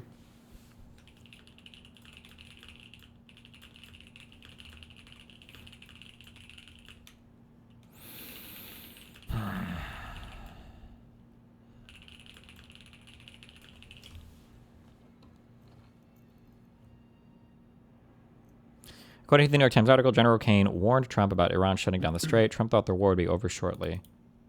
Unironically... Oh, you gotta read that article. It's fucking... That article, it looks like a 2-hour fucking read. It's a 20-minute read. 20 minutes. There's even a button to let it read it to you. I did it while playing a game. Oh, there's a button to read it. Huh. Yeah. Oh, well, in that case. That's all you had to say. I'm in. I'm in. I'm in. I don't understand. Oh, okay. Bigger misjudgment overall when you talk about the complete destruction of their military. Is this Will Chamberlain? Is this the guy that Peace Code debated? Military capability. Indeed, right, but if you take away the Strait of Hormuz issue, then you've got overwhelming military dominance by the Americans and Israelis. Yes, the Iranians would have still attacked their neighboring Gulf states, but that would be a military conflict part of it. If you take away the most important part, the Strait of Hormuz has been shut pretty much for 5 weeks. That has been an asymmetric war, which, you know, with the best will in the world, has been wielded very successfully by the Iranians. For whatever I don't reason. think so at all. I think that's actually been wielded quite poorly. 2 weeks ago, let me finish my point, Joe, and then you can speak. 2 weeks ago, the Iranians were saying, we're not going to give up the Strait of Hormuz unless we get a permanent peace deal, a permanent commitment to non-aggression and reparations. What are they trading it for as of yesterday? 2-week ceasefire, no promises. They can't even extract a commitment from the Israelis to stop fighting Hezbollah. That's how badly they're beaten. Dude, you got what is he on? It's shameless. These people need to be locked in. This is... You can't survive. A democracy can't survive these people. You can't suffer the stupidity of idiots like this and have like a serious national dialogue about anything. This is impossible. This is like, it's just it's untenable. I don't know how we're supposed to survive stuff like this. This is crazy. I don't know how you look at the facts of the matter of what's happening there and being like, well, actually, America's winning. It's fucking, it's retarded. Yeah, it's insane to me. Okay. Well, Joe, you know what? If we fucking started crystal knotting or holocausting our Jews, it's kind of funny because in a way, I think this was how Germany was selling the war to the people in World War I.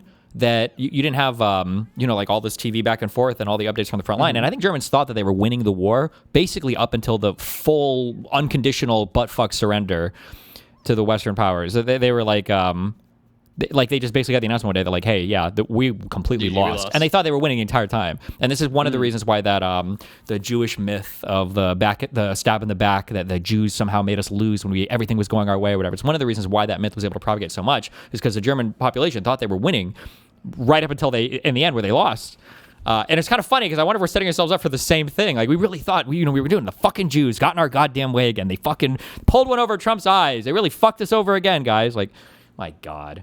He called you silly and incompetent, I think, earlier. So this is your chance to respond. So prior to this war, the Straits of Hormuz were Wait, hold on. This guy's tweets about what you mentioned.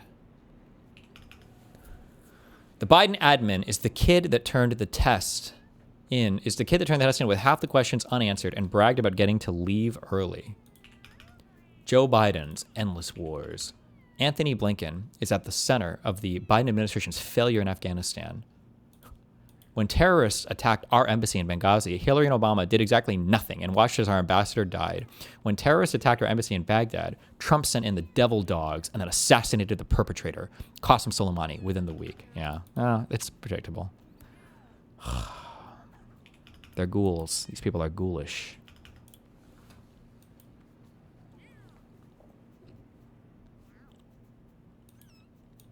Transited by anybody trading oil for free.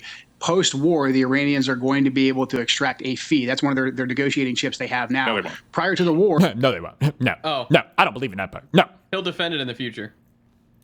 The Ayatollah that we killed was actually at the negotiating table with us. The reason why none of this was taken into account is because the Israelis didn't really care about what would happen to the Straits of Hormuz. They didn't care what would happen to our Gulf allies. Our Gulf allies right now still technically are with us, but the fact that we were unable to provide them with security guarantees. You also have to remember, okay, we have to remember this, as unsavory as it is, we have allies in the Gulf because we support authoritarian monarchs in those places. It doesn't really speak to what the population thinks of us. Now, the population will broadly kind of follow the leaders, not with without some misgivings, though. But like, you got to be careful for that, because the reason why we were so friendly with the Gulf is because a lot of those people are Western installed and backed monarchies, right? These are not democracies where the people are voicing their love and undying support for the United States and its interested allies in the Middle East. Always keep that in the back of your mind, you know? Be careful on that. Be careful on that one. Lowers our status in the region, potentially could threaten the petrodollar in the region. And so right now we're in a weaker position because we listened to a foreign government that had a different strategic goal in mind than we did. So it's great that we got the ceasefire. We need to maintain that ceasefire, and we have to actually withhold things from the Israelis, which we can do. The Israelis do have a modern air force, but they rely on us for a lot of the logistics, the refueling, in order to be able to reach into Iran. So we very much are in the driver's seat of what we provide. Well, that's not true, Joe. That's just obviously false, because we didn't help them with No, it's 100% true. They can't reach into, they cannot reach into Israel. I've actually been in the military, man. I've been part of these operations. Then explain how they did the 12-day war without refueling. We helped them out. We helped them out a good deal with logistics. They can't sustain operations without us. They wouldn't be able to continue to sustain operations all the way into Iran with conventional military forces in any meaningful way without our support. We have to pull that back. We also have to pull back their ability to go on the offense outside of their borders because it's going to interfere with the peace that we're trying to achieve. Right now, we're paying for their defense, we're paying for the offense, and also in terms of our status in the region and our ability to keep commerce and oil flow going out of the Straits of Hormuz and the Middle East, all of that is being negatively affected by us listening to a foreign government. So we have to put Israel back in the junior partner role if we're going to accomplish our strategic Why couldn't you objectives. persuade Pete Hegseth of any of this? Hey, what? Junior is being negatively affected by us listening to a foreign government. So we have to put Israel back in the junior partner role if we're going to accomplish our strategic Why couldn't you objectives. persuade Pete Hegseth of any of this? Because everybody in the administration is a fucking retard. What are you talking about? Sycophant, yeah. Well, I tried. So therefore, And he didn't agree with you. And he has better intelligence than you. You weren't privy to any of this stuff. Like, you just don't know. That's why you're now on the outside doing podcasts instead of inside the administration trying to shape policy. And that's why our current policy has us doing an unconditional, one of the most unbelievable surrender. I don't even understand what happened. I don't understand what happened. That we ran in, started a war, and then unconditionally surrendered so much in so quick a time period that I'm not even taking it seriously because there's no way that could be the conditions. Like, and you're making fun of this guy for not being part of the current cluster-fucked administration? What was the thing that Kemp left over exactly again? Was it related to Iran? Wasn't it? Wait, say it again? This guy, why he left? Yeah, this guy left. I'm pretty sure it was literally over the Iran shit. Yeah. Like, he did a whole fucking statement on it. He was like, I don't feel good in this war. Yeah. Kind of seems like maybe this guy was correct. God, this disgusting, fucking slimy fuck piece of shit. Oh my God, I hate this guy so much. You don't know. Well, You didn't persuade him. From the inside. Like, look, man, my letter of resignation has been out there. What's important right now is that we support President Trump in getting this peace deal and making sure it actually sticks. The problem is, as confirmed by the New York Times, that was well sourced from within the West Wing, the Israelis were in the driver's seat for all of this. Well, if you read the article, I think it's pretty evident. You know how leaks work in Washington, D.C. Okay, well. He's saying it's not sourced. What we've heard today, I guess we'll listen to the article after this, is people are claiming that the leaks, I don't know if it's like the most likely, but that these leaks came from J.D. Vance. Well, it sounds like there was like 5 people in the fucking room. Like, yeah, and also keep in mind, we've been getting so many leaks from this administration. And remember, leaks probably mean people are not happy with what's going on. People are reaching out to the media because they're desperate, either to save their own asses, so they could say, yeah, I was trying to fucking get ahead of this shit. I knew it was fucked. Or because they are hoping that the public opinion will turn so much against the current administration that it'll change the course of our foreign policy. New York Times. Well, if you say if you say it wasn't well sourced, well, which part are you contesting? All of it. No, it was well sourced. You guys are just mischaracterizing how much influence Israel had based on what was written in that article. What? Which was Israel gave a Did you presentation. read it? Yeah, I read it completely. And then after the Israelis were offline, right, then you had the meeting between the U.S. principals, in which John Ratcliffe and others were talking about, the Israelis are overselling their ability to achieve regime change. That's probably not going to happen. But they said, on what we've thought for a while is when it comes to missiles and when it comes to their ballistic shield, when it comes to their Navy, we have the capability to do that, and we should do that. And why? Just because we can? Because we have the opportunity to? Like the guy accidentally left his army out unprotected and we can F1A move and blow the whole shit up? Because what? And so the idea that, we didn't get suckered into a regime change war. From the outset, American goals did not include regime change. From Trump's very first Donald speech, Trump literally because then why go in when they did? What? Yeah, none of this makes it. Like, he has an impossible to defend position. No, they didn't even have the right targeting because they obviously fucking shot like 2 children's schools at this point. Well, so they could have taken their fucking time. Future terrorists, Moten. Future terrorists. Whatever. Early on. Literally. Donald Trump literally said regime change was an objective of the war. Fact check me on that after. He never did. You don't think Donald Trump ever mentioned regime change? Incorrect. I didn't say that. I said it wasn't a military objective Donald of the war. Trump is He said still it would be nice to claiming have, today but it's not that he the has goal of the war. affected. He's claiming today he's affected regime change. What are you talking about? He's affected it. That's because he's... The United States will work closely with Iran, which we have determined has gone through what will be a very productive regime change. He's basically saying we killed all the senior leadership, which we did, by the way, in an unprecedented fashion. So who's running the country? But that doesn't mean it was an original military objective of the war. Wait, it wasn't an objective to regime change? It just happened by accident? What are these? They do say that. The whole administration has been saying that. That's retarded. Yes. How do you accidentally? Yes. You understand that, like, if if we were to take that as a true statement, that isn't a good thing, that's catastrophic, right? Yes. You killed because you killed everybody. Like, that's not a good thing. Like, that's literally a mistake. You wouldn't want regime change if that's not your goal. Yeah, and then you've gotten it, so it's retarded. Yeah. Fact check me on this, man. Like, go look at his original statement. It would be nice to have, but it's not objective. Trump changed his goalposts every 10 seconds. That's been part of this has been remarkably consistent from Hegseth, Rubio on down. Go look at their public statements. What did they say? An official objective of Operation regime change. Why did America launch a preemptive strike against Iran? Will? Oh, to essentially prevent them from building up a further ballistic missile capability as a shield behind which they would be able to develop their nuclear weapons program. That was not the reason given by the Secretary of State, Marco Rubio. Go look it up, man. He said it over and over and over again. On camera, he said when he was first asked, the reason the United States launched a preemptive strike against Iran was because another country, brackets Israel, had indicated they were going to attack Iran, and therefore the Americans knew there would be attacks against some of their interests in the Middle East, so they got in first. Marco Rubio's that was the reason for the timing, not the reason for the strike. It just killed timing me, and strike are kind of inseparable, right? Like, sometimes people will make the statement of like, oh, well, it was the right thing, but the wrong time or whatever. That's called the wrong thing. That's just the wrong thing. Timing matters. Like, what? The strategic reason for the strike, which Rubio explained in that very same press conference. I remember the exact one you're talking about. It's like a gaggle, and I think he's in Congress after having a meeting with people. This is very early in the war.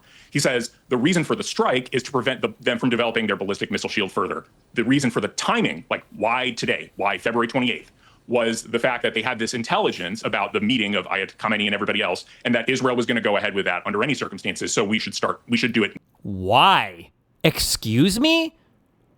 How are we so cucked? We're claiming that we have the ability to control Russia, but we can't control we can't restrain Israel? Excuse me? Like, what you're saying, I don't understand. He just gave the whole game away. He just said the reason why we did the strikes is because Israel was going in, so we had to go first. How does this make any sense? Yeah, he's saying Israel big dick America. Yeah. Why February 28th? Was the fact that they had this intelligence about the meeting of Ayatollah Khamenei and everybody else, and that Israel was going to go ahead with that under any circumstances. So we should do it now. But I mean, go back and look at that. I know exactly what press conference you're talking about, and I don't think you are remembering one piece of it, but you're not remembering. It's a pretty significant piece when the Secretary of State of the United States, on record, says that the reason for the preemptive strike by the United States was because Israel was attacking Iran. And then we hear from Antony Blinken, one of his predecessors, that Netanyahu had tried to sell this to both Biden and Obama, and when they both rejected the... Oh, he's been trying to do this forever, huh? Interesting. But we had actual presidents then who were like, you know what? Nah, I don't think so. Not going to go ahead with this one. Nice try, BB. Good one. Try the next administration. To join in attacking Iran. Guess what? Israel didn't attack. So it looks like he got third time lucky with Trump, who went along with it. But had Trump said no, I don't think Israel would have attacked. Well, but then why did they strike in the 12-day war? The only reason the attack happened. Let's talk about the 12-day war. Let me bring... Wait, what? Hold on. Striking the 12-day war. The only reason the attack happened. They did that without American... Wait, what? I don't understand. That was RB2s that did the bombing for the... to get rid of... It was a joint mission. Yeah, what is he... I don't understand what he's saying. Well, but then why did they strike in the 12-day war? The only reason the attack happened. Let's talk about the 12-day war. Let me bring Joe back in this. The 12-day war is fascinating because I distinctly remember, and I'm sure Will remember it differently to me, but I remember Donald Trump at the end of the 12-day war saying that this had put back any aspirations by the Iranians to build a nuclear weapon decades, that we had obliterated their nuclear capabilities. It was done, gone. And here we are 9 months later having to launch a full-fledged war in Iran because the threat remains apparently not just the same, but so imminent that America had to act immediately. Now, try and make sense of that for me, Joe. He's like, okay. Oh, wait, he's a Joe.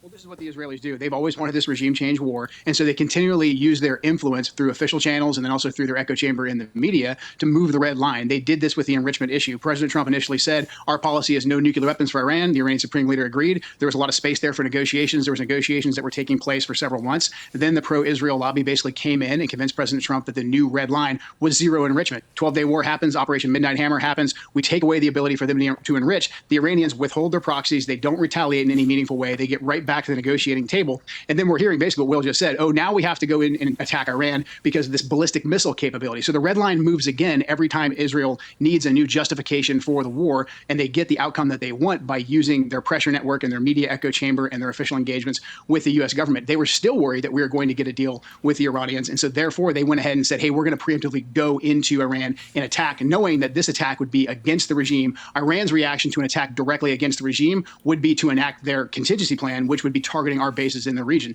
So the only actual imminent threat that Iran posed was the attack threat by the Israelis against Iran. There was no imminent Iranian threat attack against us. No, I don't think there was for a moment. Will Chamberlain, I mean, as we sit here today debating this, the regime remains in place. Trump wants to argue it's different people, therefore it's a new regime. But it's the same people, it's the same regime. It's just the faces of... Minus the 100 senior leaders who are all dead. So a few of the leaders have gone, but they've been replaced by others. A few? They've been replaced by others. He's so horny. He's so fucking excited, dude. I feel like these guys like edge themselves for weeks and weeks on Trump speeches, and then whenever they get to go on a show to try to show off like how much of a fucking cum load they've saved up in their Trump balls, they're like fucking so excited every time they squirt out another fucking load. So successful. Fucking Trump. From the same regime with the same ideology. It would be like saying you've decapitated the Trump regime, but he's replaced by a bunch of people called Trump. It's like, it's kind of... I mean, that's what happened in Venezuela, right?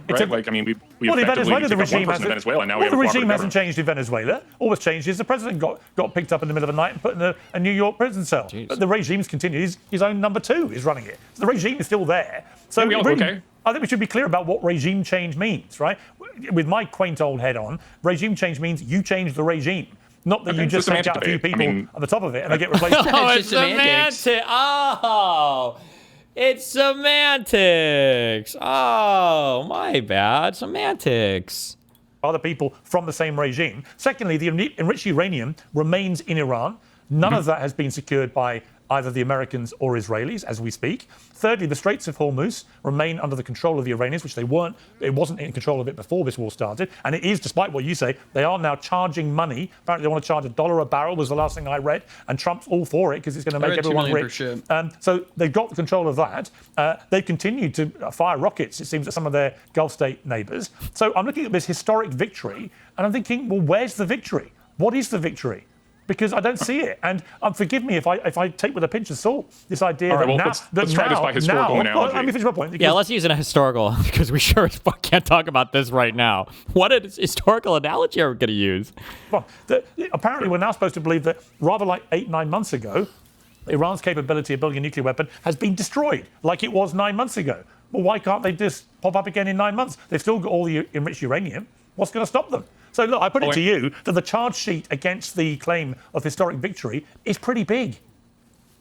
All right, so I'll deal first with that minor point on the enriched uranium, right? President Trump has said point? Not true. No. I mean, in relation to you saying we lost the war, right? So I didn't say America's lost the war. I'm disputing the claim that you didn't think it's a big victory. I'm disputing the claim to historic victory, given the checklist I just presented. Well, let's imagine, if you will, it's January 1942, a month after Hitler declared war on the United States in the aftermath of Pearl Harbor. And the current military state of affairs is the entire German Navy is at the bottom of the sea. The Luftwaffe is destroyed. The complete Allied air superiority over Germany. Hitler, Goering, Bormann, and Himmler are all dead in a massive military strike. And yet the German press is claiming the Germans have managed to shut down trade via some rockets in the Danish Straits. Who's winning? Is that like not? I mean, people. I mean, if you never did a ground invasion and Germany maintained control of literally all of fucking Europe, I think the Germans would think that they've probably won. And then you ended the war right there. What is this? How could you possibly? He must have like sat down in advance to write out the most retarded, ridiculous defenses of this. Have lost context about what it means to win a war. I've lost the plot with that analogy. I'm sorry. What the fuck are we talking about? We have just decimated Iranian military capability. We struck 13,000 targets, and they managed to hit a single plane, and they couldn't even capture the soldiers. Decimated Iranian military capability? What were they militarying against before this? What was the military threat from Iran. Iran doesn't even function like a traditional military power like that. It's through their proxies. It's not like Iran is attacking Israel directly. I mean, they started to over the past year and a half, but it was mainly issues with Hamas and Hezbollah and even kind of sort of the fucking Houthis or whatever, but not Iranian military directly. It was all of the foreign funding and shit they did. Like, when was the last time somebody was like, oh my God, the Iranian Navy is wreaking havoc? It was like fucking boats placing limpet mines and shit in the Strait of Hormuz. It wasn't like traditional full-on Air Force attacks and shit. Jeez, it was drones flying over to hit Saudi Arabian refineries. My God. Even when they sent missiles at the United States, they fucking warned them beforehand. They're yeah, like, hey, of course. Yeah, these are standard retaliatory attacks. It's fucking stupid. That fell out of that plane. It's one of the most and what lopsided about all military their conflicts attacks in on the history. neighboring Gulf And the states, fact that you have a hitting oil temporary refineries like and restraint of hitting trade tourist and an areas. increase in gas by $1 a gallon for a month does not change that in the slightest. Really? Yes, 100%. So you're it's a looking at massive this military victory. Okay, Joe, this is a great victory, and I've lost the plot. Yeah. The great victory is the fact that we have a ceasefire, and this could have been much, much worse. However, as opposed to making some like obscure World War II reference, because everything always has to be about World War II, let's just compare the situation between now and just a month ago before the war. The Straits of Hormuz, before this last iteration of war kicked off, the Straits of Hormuz were open for commerce. People and companies could transit that for free. Iran didn't have a stranglehold on that. Our GCC alliance was completely intact. There was still a guarantee of American security that hadn't been fractured. We had a regime inside of Iran, although they were not the best. It's not exactly what we wanted. They had a prohibition on building a nuclear weapon, and they were involved in active negotiations with us. They were closely adhering to a strict escalation ladder. Their proxies were not attacking us. No, that's exactly what happened. They had were not 60% building a nuclear uranium. weapon. What do you think they were using that So for? what? Medical purposes? Where is it at now? Yeah, where is it at now, dipshit? Where the fuck is the uranium at, you fucking retard? Guess what? They still have it, and now they don't have a prohibition on using it for nuclear weapons. And they're making $2 million a ship. Yeah, Jesus. If they wanted a bomb, they had decades, long before President Trump ever became the president, to develop a nuclear weapon. There was a prohibition by the Ayatollah, which was a reasonable and calculated approach. They didn't want to become like Libya. They didn't want to become like Saddam. They had reached the point where they would keep the capability, but not develop a nuclear weapon. With Witkoff, and they were in negotiations with us, and we were not at and we war. won't give up our enrichment rights, and we won't give you up anything diplomatically. But we were at the negotiating table with them. There was a potential for a deal. Fake. The Iranian nuclear archive, which is so now fast forward to where we're at right now. Look at the Straits of Hormuz. Look at the GCC. Let me ask Will a question, which is, Will, does Israel have nuclear weapons? Yes, almost certainly. I mean, I don't think they haven't officially claimed it, but why don't we know for a fact? Because they don't want to say so, because there's American statutes. Why do they get a pass? Why do they get a pass about that? Well, because they've already got them. What are you going to do? Take them away?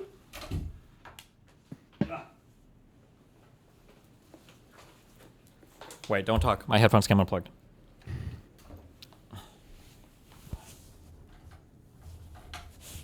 Okay. We're not going to disarm countries of their nuclear weapons. Like, what are we going to do? No country's going to agree to that anymore. Yeah, but you want to reduce people having new nuclear weapons? Like, this is a pointless question. Our ally and Iran's our enemy. See, it's so because we're the good guys. Okay, and that's very Iran's the interesting. bad guys. A very interesting admission. So our friends don't need to be transparent about their nuclear capability, but our enemies it's going to be America's friend. But our enemies do. Yes. Wow. That's exactly how it works. Well, that's because we have the B-2 bomber and they brazen don't. hypocrisy, isn't it? No, it's only hypocrisy if you don't have a normative view of whether the United States is good and Iran is bad. I don't think there's a single. There is no single. Oh, it's good guys and bad guys. Yes. There is no single good reason why Israel should be allowed to refuse to admit whether it has nuclear weapons. There's no reason. They should be called the international law police. Again, they're a core ally of the United States, and the United States is the most powerful country in the world. This whole multipolarity talk is just silly. There's a unipolar hegemon in the world. It's the United States, and we're also very benevolent. And so Israel, our friend, does it. When you say America is, that's the way the world works. When you say America is benevolent, how does that sit with the President of the United States 2 days ago talking about the imminent destruction of an entire civilization? He was trolling. Oh, you mean like death to America, death to Israel, right? Oh, I'm sorry. Hold on. I thought he just said we had a normative view of the world, that there were good guys and bad guys. Why is he now taking the moral relativistic or subjectivist position of anybody can say anything, it doesn't actually matter? Well, I'm sorry, I thought there were good guys and bad guys. Didn't he just say that there were good guys and bad guys? So why is he comparing the actions of the U.S. president to the actions of the Iranian leaders? Like, I'm talking about Donald Trump. Trump throws saying one post out I'm and talking everybody about loses Donald their Trump. It's just one post. Bro, oh my God. It's unreal, the level of just simpery. It's embarrassing. In the middle of a negotiation and signs a ceasefire within 8 hours? I'm talking about Donald Trump threatening to annihilate 90 million people in his Casey own words. McFarland had it right yesterday. In his own words, on his post. Do you not care You about took that? the bait? I just see it as negotiating bluster. Trump's been doing Negotiating? What did he negotiate? stuff for 40 years. Threatened genocide. You understand that if you keep saying none of it is real, it's all bullshit, it's all fake, why would it be a negotiating tactic then? Who's going to take it seriously? Right. I mean, that's exactly what the Iranians have been doing to us. They had a clock in the middle of their downtown. So you just said that there were good guys and bad guys. America should be as amoral. America should be amoral, if not as immoral as its enemies. So what you're saying? We should be sufficiently ruthless to get our negotiated pieces that actually make sense, which we seem to have done here. Apparently, this focused the Iranians' mind and made them realize they should come to the table. Are you aware that threatening to commit an act of genocide in itself could be presented as a war crime? Who cares? I think that would be frivolous. Really? Again, send the international law police to the White House if you want. The police. Yeah. Joe Ken, what's remarkable is there's a kind of arrogance to the way Will is talking. Like, none of this matters. I think it does matter. I've known Trump a long time. I consider him a friend. But on this, I think he's lost the plot. And I think the idea that from the White House, you issue a statement, in your own words, threatening the annihilation of an entire civilization, an entire country of 90 million Iranians, I thought was disgraceful. Absolutely disgraceful. And could well be a crime. I'm glad that President Trump's tactic worked out and we have a ceasefire. I think what's critical is that we make sure that we keep the Straits of Hormuz open, get the negotiating table. We have to hold back Israel to make that happen. If our goal was to make sure that Iran didn't get a nuclear weapon or that other states that we're adversarial with get a nuclear weapon, we just set a horrible example here because Iran showed that they were going to play ball with us, that they were in the negotiation process, that they just wanted some enrichment. And yet we came in and we killed the leader that put that prohibition on. The lesson that the other people who are coming up in the ranks in the Iranian regime have learned is that they better get a nuclear weapon. Otherwise, this is going to happen to them too. Actually, one of the most vindicated countries in this whole exchange has been North Korea, who obtained a nuclear weapon for this very reason. So if we want to make sure that countries that we're adversarial with or rogue countries don't try to develop a nuclear weapon, the second one of them gets to the negotiating table, the last thing that we should do is go and launch a regime change war, a decapitation strike against that leadership. So I think the lesson learned here is that now this galvanized, harder generation of IRGC officers and Ayatollahs are going to take over Iran. They better get a nuclear weapon. And that's going to be a major problem for us going forward. So that's why we need to take this round of negotiations very seriously. I hope President Trump used that talk, that bolster, that bluster to get them to the negotiating table. But there's only so many different times that you can use that. So the next time, if these negotiations don't go well and President Trump says, like, I'm going to annihilate you, that might not have the exact same effect. Well, so it won't I think we have to be very point, careful with our language. That's the point, Will. You know, I made the point yesterday. You become the boy that cried wolf, the emperor with no clothes. If you say we're going to wipe out an entire civilization and then nothing happens, well, you know, you become a bit of a lame duck in terms of your threats. I mean, I would put to you this. Did you want him to follow through? No. He's so retarded. Oh my God. Dude, it's got to be training to make the mind this fucking stupid. It has to be training to make the mind this fucking stupid. Of course not. Okay, good. Just checking. What, did you want him to follow through on the message that he tweeted as the president of the United States? Did you want him to keep to his word? Of course not. But here's what's interesting. Trump welcomed the 10-point plan as if it was somehow brand new, which it wasn't. But the 10-point plan, which he says is very workable in terms of the negotiations. Let's just go through this, and I'll ask you, how many of these do you think are acceptable? Number one, the Iranians want commitment to non-aggression. Number two, Iran's control over the Strait of Hormuz. This is just totally misconceived. Like, from the outset, he said that the 10 points, he just truthed about this. The 10 points that the reporters are saying, the ones you're quoting from, are not the basis on which he said. Well, these are the 10 points, according to the Iranian media. It's not what Trump has agreed to, and he's repeatedly said this is not the thing he's workable. And he put out a slew of truths today saying he's going to continue to insist full dismantlement of the Iranian nuclear program, return of the highly enriched uranium, which, again, this whole idea that there was a peaceful fatwa. Remember, they had 60% enriched uranium, 11 kilograms, or 450 kilograms worth of it, enough for 11 bombs. Like, so when Trump says he welcomes the 10-point plan, in fact, he doesn't. He's trolling. But he's looking for, I think the basis for the negotiations is something that's much more favorable to the United States. Oh. So then why would you call it a massive win already? Why would you already call it a massive victory if we don't actually have it negotiated yet? Hello? So why would he say then he welcomes the 10-point plan? Well, I think he was thinking of a different plan in his mind. Shrimple as. Shrimple as, dude. Shrimple as. Shrimple as. Come off it, Will. You know what? The worst thing about like, remember, this is all from like, I don't know if he thought the election was rigged. I can't read his mind. To Trump saying, "Oh, the 10-point plan, we agreed to it," and now Will is like, actually, a fucking psychic. Oh, I think in his mind he had envisioned a totally different 10-point plan than the one that the Iranian state media that agreed to this deal is tweeting out about. It's not what he was thinking. The worst thing I don't about know why on earth he would agree to that. The torturous knots that people have pulled. Yeah. You can literally just read his truth feed. He's like, you just said that his truth thing was wrong, though. And it's not truthful. White House rapid response on this. They've been like, his no, this isn't true. Ironically, obviously, it's not true because if Iran was getting these kind of concessions out of the United States, they'd have also been able to save Hezbollah, but they can't even do that. Okay, well, actually, it turns out that right now, Iran has closed the Strait of Hormuz again and says it will not reopen as long as Israel's attacking Hezbollah in Lebanon. So who is... It sounds like they put a new condition on the deal. Perhaps they'll get struck again. That's probably very unwise of the Iranians. Is it? Or is it wielding the most powerful tool in this whole war, which turns out to be a little piece of waterway, which they can exercise control over and strangle and paralyze the global economy? That didn't stop the United States from striking 13,000 targets over a period of 5 weeks, completely decimating the American military, the Iranian military. Careful. If it was that powerful, it should have been able to stop that from happening and force it. If it was that powerful, motherfucker, shutting down the strait isn't defeating the U.S. military. Oh my God. An earlier ceasefire, it wasn't. Okay, but the Strait of Hormuz remains closed. So how successful is it? I mean, honestly, you guys, everybody's just overblowing the Straits of Hormuz closure vis-a-vis the United States. We're It's the largest oil literally producer in been the the world. most It's good for us if oil prices devastating. go up. Just to be clear, Will, God. the closure of the Strait of Hormuz, by most experts' analysis, has been the single greatest shock in a negative way to the global economy ever. Ever. Well, that can't be true because oil prices were higher in the beginning of the Ukraine-Russia war. So that just can't be true. That was a shock that was building up over years. This shock was acute. It was instantaneous onset for no reason, and we don't even know when the end is of this. This has had a greater negative impact on the global economy, specific to energy, of anything we've seen ever.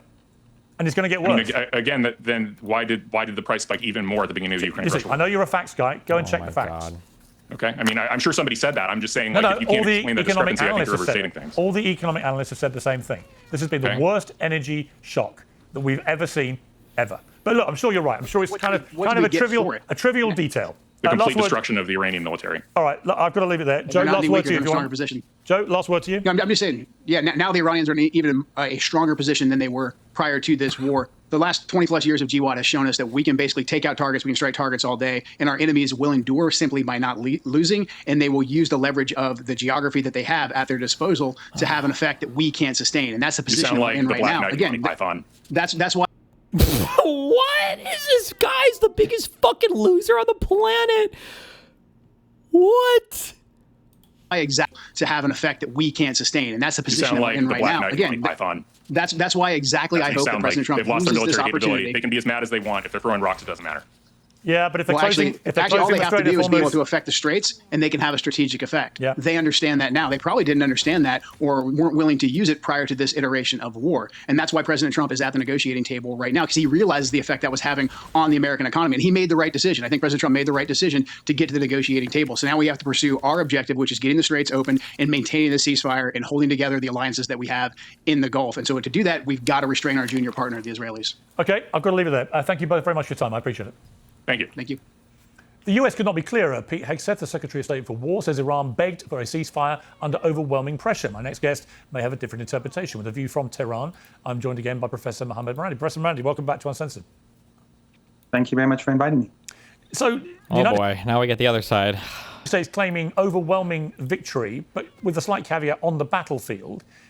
My take on this is that I think the United States and Israel have had overwhelming military success on the battlefield. Get him out of here. But there's been an asymmetric war going on, which has involved the Straits of Hormuz and also the neighboring Gulf countries, Gulf states, where Iran could legitimately lay claim to have been very successful in responding to the military threat by effectively paralyzing the globe economically in terms of the energy coming through that strait. What is your take on this? My take is somewhat different. I don't think the United States won militarily, and of course the Israeli regime has a much smaller military. The United States focused mostly on civilian targets, and since it failed to destroy any of Iran's underground missile bases, and it failed to destroy its underground drone bases or the factories that produce them, and that's why for 40 days Iran's missiles and drones were being fired 24 hours a day. Because of that, they were frustrated and they were constantly bombing civilian targets. In fact, yesterday, they bombed a synagogue. And I think that that has not been reported anywhere in the Western media, but they completely demolished the synagogue in Tehran. And that's just one of thousands of places that have been targeted. Very near my home, they destroyed a building with a bank, just apartment buildings above a branch of a bank. And they've been doing that across the city and across the country. So I think it's a military failure. I think it's a political failure. And of course, they forced Iran to shut down the Strait of Hormuz because those Arab family dictatorships in the Persian Gulf, they were complicit in this war. They provided the United States with bases. They allowed them to use their airspace. They allowed them to use areas outside the bases to attack Iran. So Iran obviously would not allow their ships to go through the Strait of Hormuz. And when Iranian oil and gas and critical infrastructure was struck, they'd be hit in response. And of course, Iran was striking the Israeli regime 24 hours a day, as we all know. So I think that the United States and the Israelis, the Israeli regime, failed catastrophically. It was they who changed their position. Trump said initially that he wanted unconditional surrender. Then, after evolving his position, he gave a 15-point plan. Iran rejected it. And then he ultimately, last night, accepted that framework, the 10-point plan that Iran gave as a framework for negotiations. That doesn't mean we'll have a deal. Iran is not naive. And Trump already attacked this twice as we were negotiating. So Iran is prepared for renewed war. But it is a major achievement. I mean, the major achievement is that the regime that rules in Iran remains intact. And the issue I would certainly have with Pete Hegseth and the others, including President Trump, when they say that it's a different regime because it's different people at the top, I would imagine it's crystal clear that it's IRGC. They remain the regime. It is just a question of different people, but they're all part of the same regime. Would you agree with that? No, I think the Islamic Republic of Iran is quite clearly it has a constitution. The leader is the person in charge. In fact, he was the person who made changes to Iran's proposal, and ultimately it turned out to be the 10-point plan. We have a president. We have a chair for the Supreme National Security Council. All of these institutions are very important. And I think the most important thing, though, Piers, which will ruffle your feathers, is that the Islamic Republic of Iran, whether you like it or not, has a high degree of popular legitimacy. And during the first week of the war, after Ayatollah Khamenei was martyred, it was basically the people who were on the streets who kept everything running. It took a week for us to elect a new leader. Of course, during that week, the Constitution provided us with a three-man leadership, but it was the people who were holding things together. There are no queues or lines at the gas station. No one went and rushed into. None of the people rushed into supermarkets. Everything was as normal. And every night we've seen millions of people on the streets throughout the country, on the streets, defending the armed forces, defending the leadership against this aggression. Can you envisage a situation as part of a deal where Iran voluntarily gives up all its enriched uranium and where it cedes control of the Strait of Hormuz? No, Iran will continue to enrich uranium within the framework of international law. It will be willing to have a deal. We've already had a deal to have extra supervision if anyone is truly worried.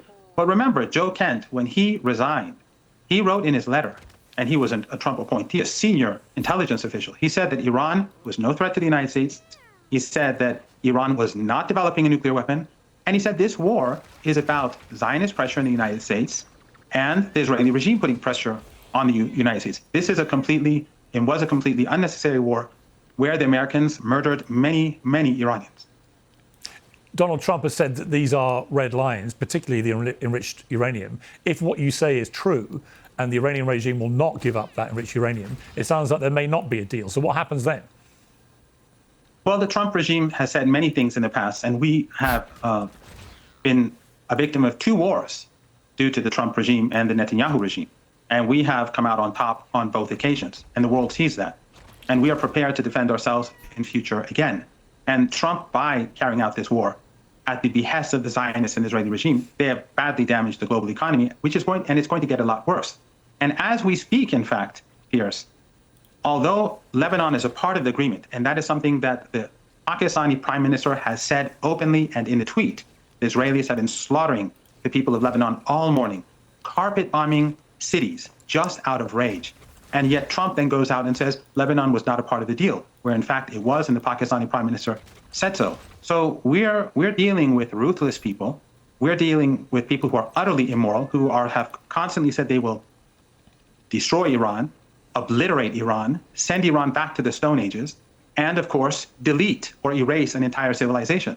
This is what we're up against. But ultimately, the Trump regime recognized that this war is going nowhere, and it is devastating the global economy, and it's going to devastate the U.S. economy if this continues. Of course, all the things you've just said, many people would apply to your own regime, the Iranian regime. But Tehran has apparently said today, in the last few hours, it will withdraw from ceasefire if attacks on the Lebanon continue. That's from Iranian state media. Can you confirm that if these attacks in the Lebanon continue, then Iran will withdraw from this agreement on the ceasefire for 2 weeks? Yes, Iran has already said that it is shutting down the Strait of Hormuz. and it will also punish the Israeli regime if this continues. And the talks won't go anywhere if the terms of the ceasefire are not implemented. You know, I invited you a few times before to come to Iran, Piers, and you rejected to come for whatever reason. Well, I've invited you to come to London, and you rejected that as well. I've lived in the UK. I've been there. Maybe I'll go one day. I'll come one day. But you should come for the first time. But my advice to you and to analysts in the UK and the United States is to read a book called Going to Tehran, written by two Americans who worked in the White House. One was the head of the Middle East under Condoleezza Rice, of all people, and the other was the head of the Persian Gulf at that time. Flint and Hillary Leavitt, they wrote a book called Going to Tehran. If U.S. analysts had read books like this and dealt with Iran realistically, instead of listening to Zionists and Netanyahu, the world would be in a much better place, and probably Iran and the United States would have had normal ties, and there would be no war, obviously. How are relations now, do you think, going forward between Iran and the neighbouring Gulf states, given that Iran has obviously been bombarding many of them with missile attacks, using the fact that they themselves have been attacked as the excuse to do this, and that's carried on post the ceasefire? What is going to happen between these relationships going forward? Well, they should not have allowed their territory to be used to slaughter thousands of Iranians. They wanted to have their cake and eat it too.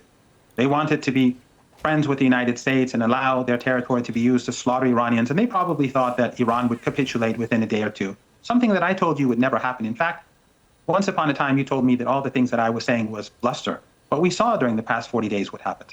These family dictatorships in the Persian Gulf misread the situation, misinterpreted Iran's capabilities, and they made a major and catastrophic mistake. They will have to pay reparations for what happened to Iranians. And from now on, the Strait of Hormuz will be used to ensure that happens, and also to ensure that the Persian Gulf will never be again used as a platform for aggression, whether it's against Iraq or Iran or Yemen or Syria. These regimes have to behave like normal countries. Across Africa, we see countries that neighbor one another. They don't have foreign bases there to be used to bomb their neighbors. These regimes have made this mistake, and they have to pay for it. We want good relations with them, but they helped wage a war against us. Without their territory, this war could not have happened. And when it comes to paying reparations, what about reparations then to countries like Israel, for example, who have been peppered with missile attacks from Hezbollah, from the Houthis, Those were a barbaric defensive. terror attack Excuse from Hamas, me. all funded by Iran. Is there any accountability and responsibility at your end and your regime for the mayhem that's been wrought against Israel by those three terror proxies? I think if we look historically, Piers, and I think you've had very good guests who can explain this better than I, but if we look historically, if there are going to be reparations, then it would have to be the UK, it would have to be other European countries, and the United States that helped with the ethnic cleansing of Palestine, with the colonization of Palestine, with the slaughter of the Palestinians, by pushing them into the slums of Gaza, the concentration camp of Gaza, by gradually taking more and more territory from the West Bank, where the refugees from Palestine have gone to, along with Gaza, and all those millions of Palestinians that are in refugee camps around the region. I think those countries are the ones who have to pay reparations to the Palestinian people. And as long as we have ethno-supremacism, Piers, and as long as people other than Zionists are considered to be Amalek and inferior, this problem is not going to be solved. The Israeli regime yesterday, as I said earlier, bombed a synagogue in Tehran. Why did they bomb these Jews? Because they are non-Zionist Jews.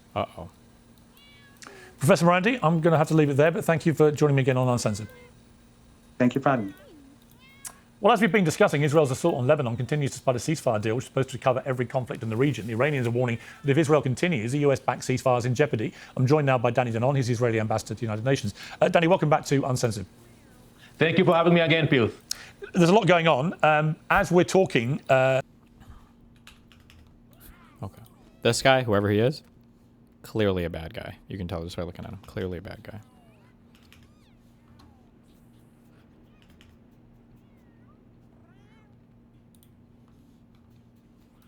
Okay, listen, we'll read this article tomorrow, okay? Because none of it is real, and none of this deal is real. Did we do our dailies today? Oh, we didn't.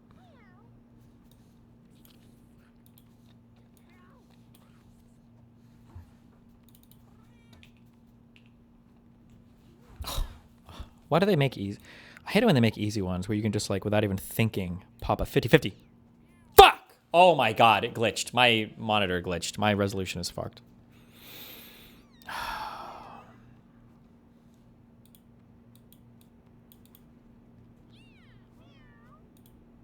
Shut up, cats.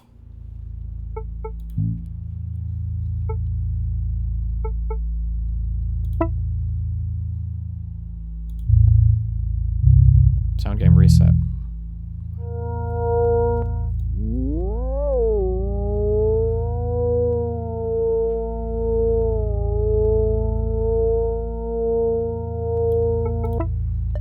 Oh, whatever.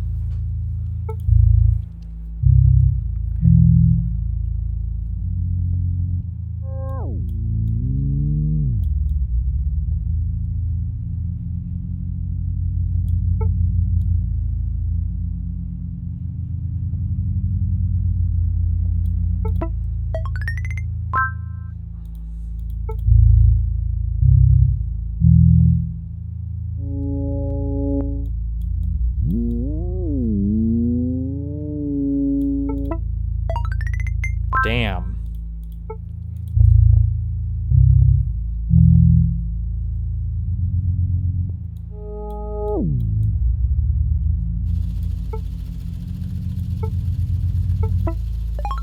Damn. One more of those, baby. One more, one more.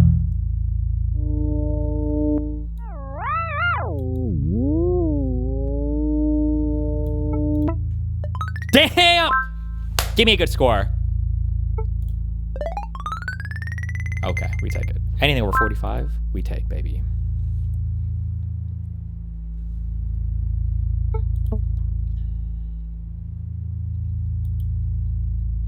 Okay. Old Yeller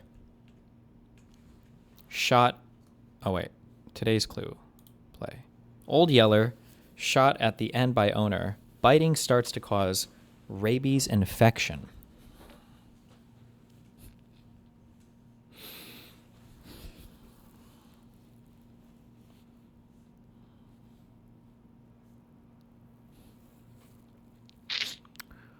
Old Yeller shot at the end by owner. I don't know anything about Old Yeller other than the memes about it. I don't think I ever watched or read or... Fuck, but it's relevant to this. I'm not going to be able to figure this out.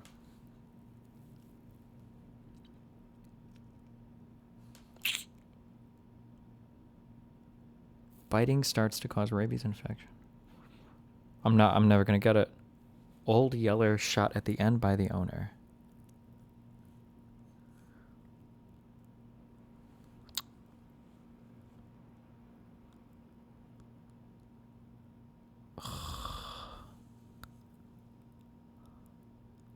What does Old Yeller have to do with anything?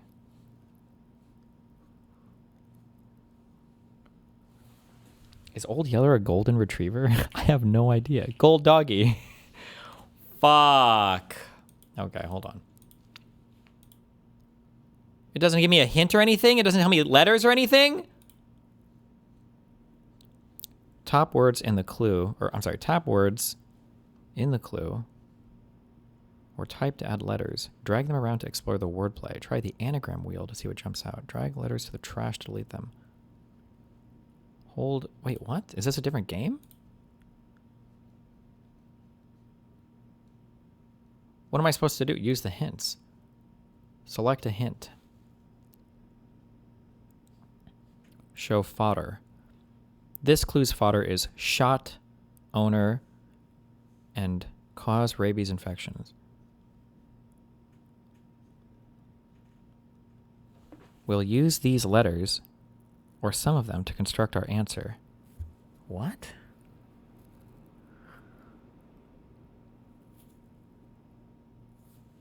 Look up the rules to the cryptic. They have special rules. Okay, if you're new to cryptics, or if you've dabbled but felt stuck, this guide and the game is for you. Minute Cryptic is here to make cryptic crosswords less intimidating and a lot more fun. One a day with hints, video explanations, and the space to get the hang of things. What? You need courses for... Wait, what the fuck is this?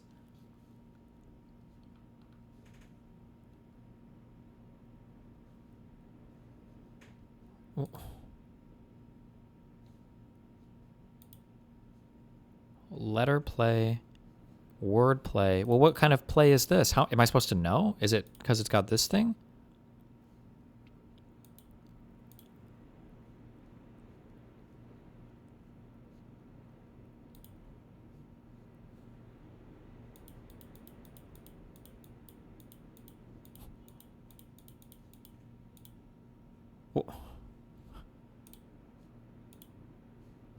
Clues indicators are at the end.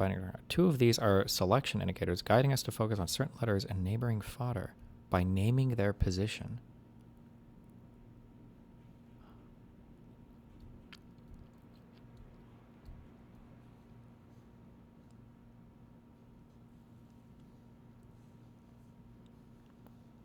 Well, I'm just curious what the show definition.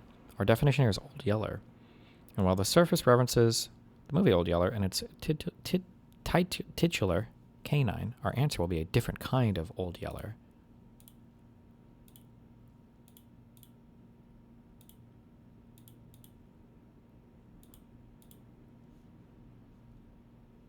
Town crier.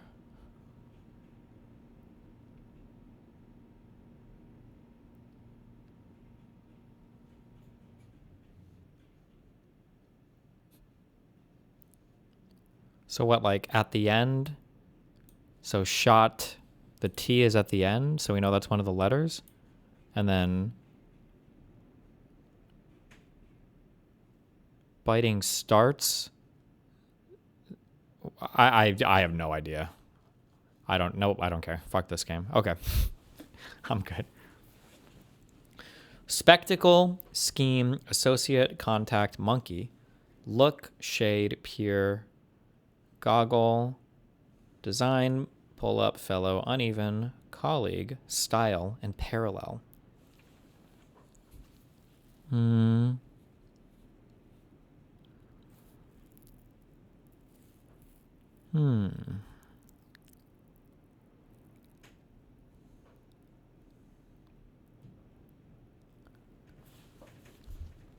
Colleague, associate, contact, fellow?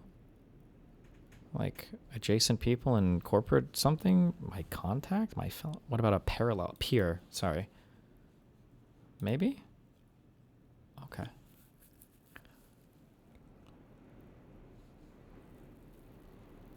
Bars, monkey bars, pull-up bars, parallel bars, and uneven bars.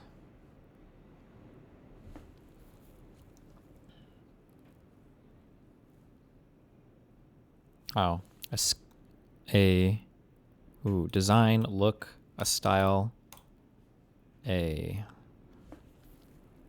spectacle, scheme, contact, goggle, shade.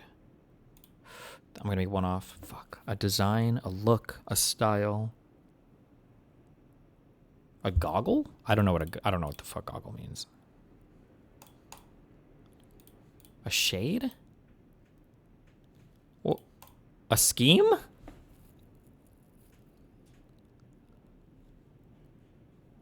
Oh, it is. Because this is missing the letter S and things that go in your eyes. Goggles, shades, contacts, spectacles. I've never heard aesthetic described as a scheme before, but okay.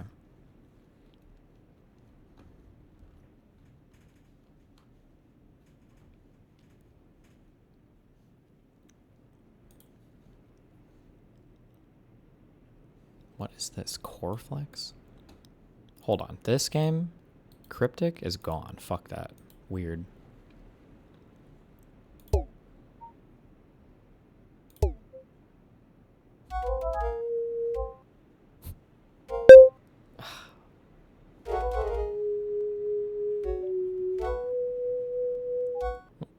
What?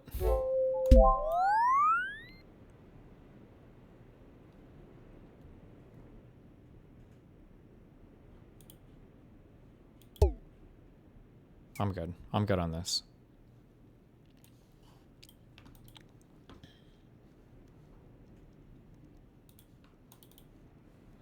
Okay. Be careful. I love you all. We're going to cappuccino, pappuccino, hoppuccino, babbuccino, dabbuccino, cappuccino, appuccino, appuccino. Am I doing this? I'll catch you guys next. Stream right now. Don't die.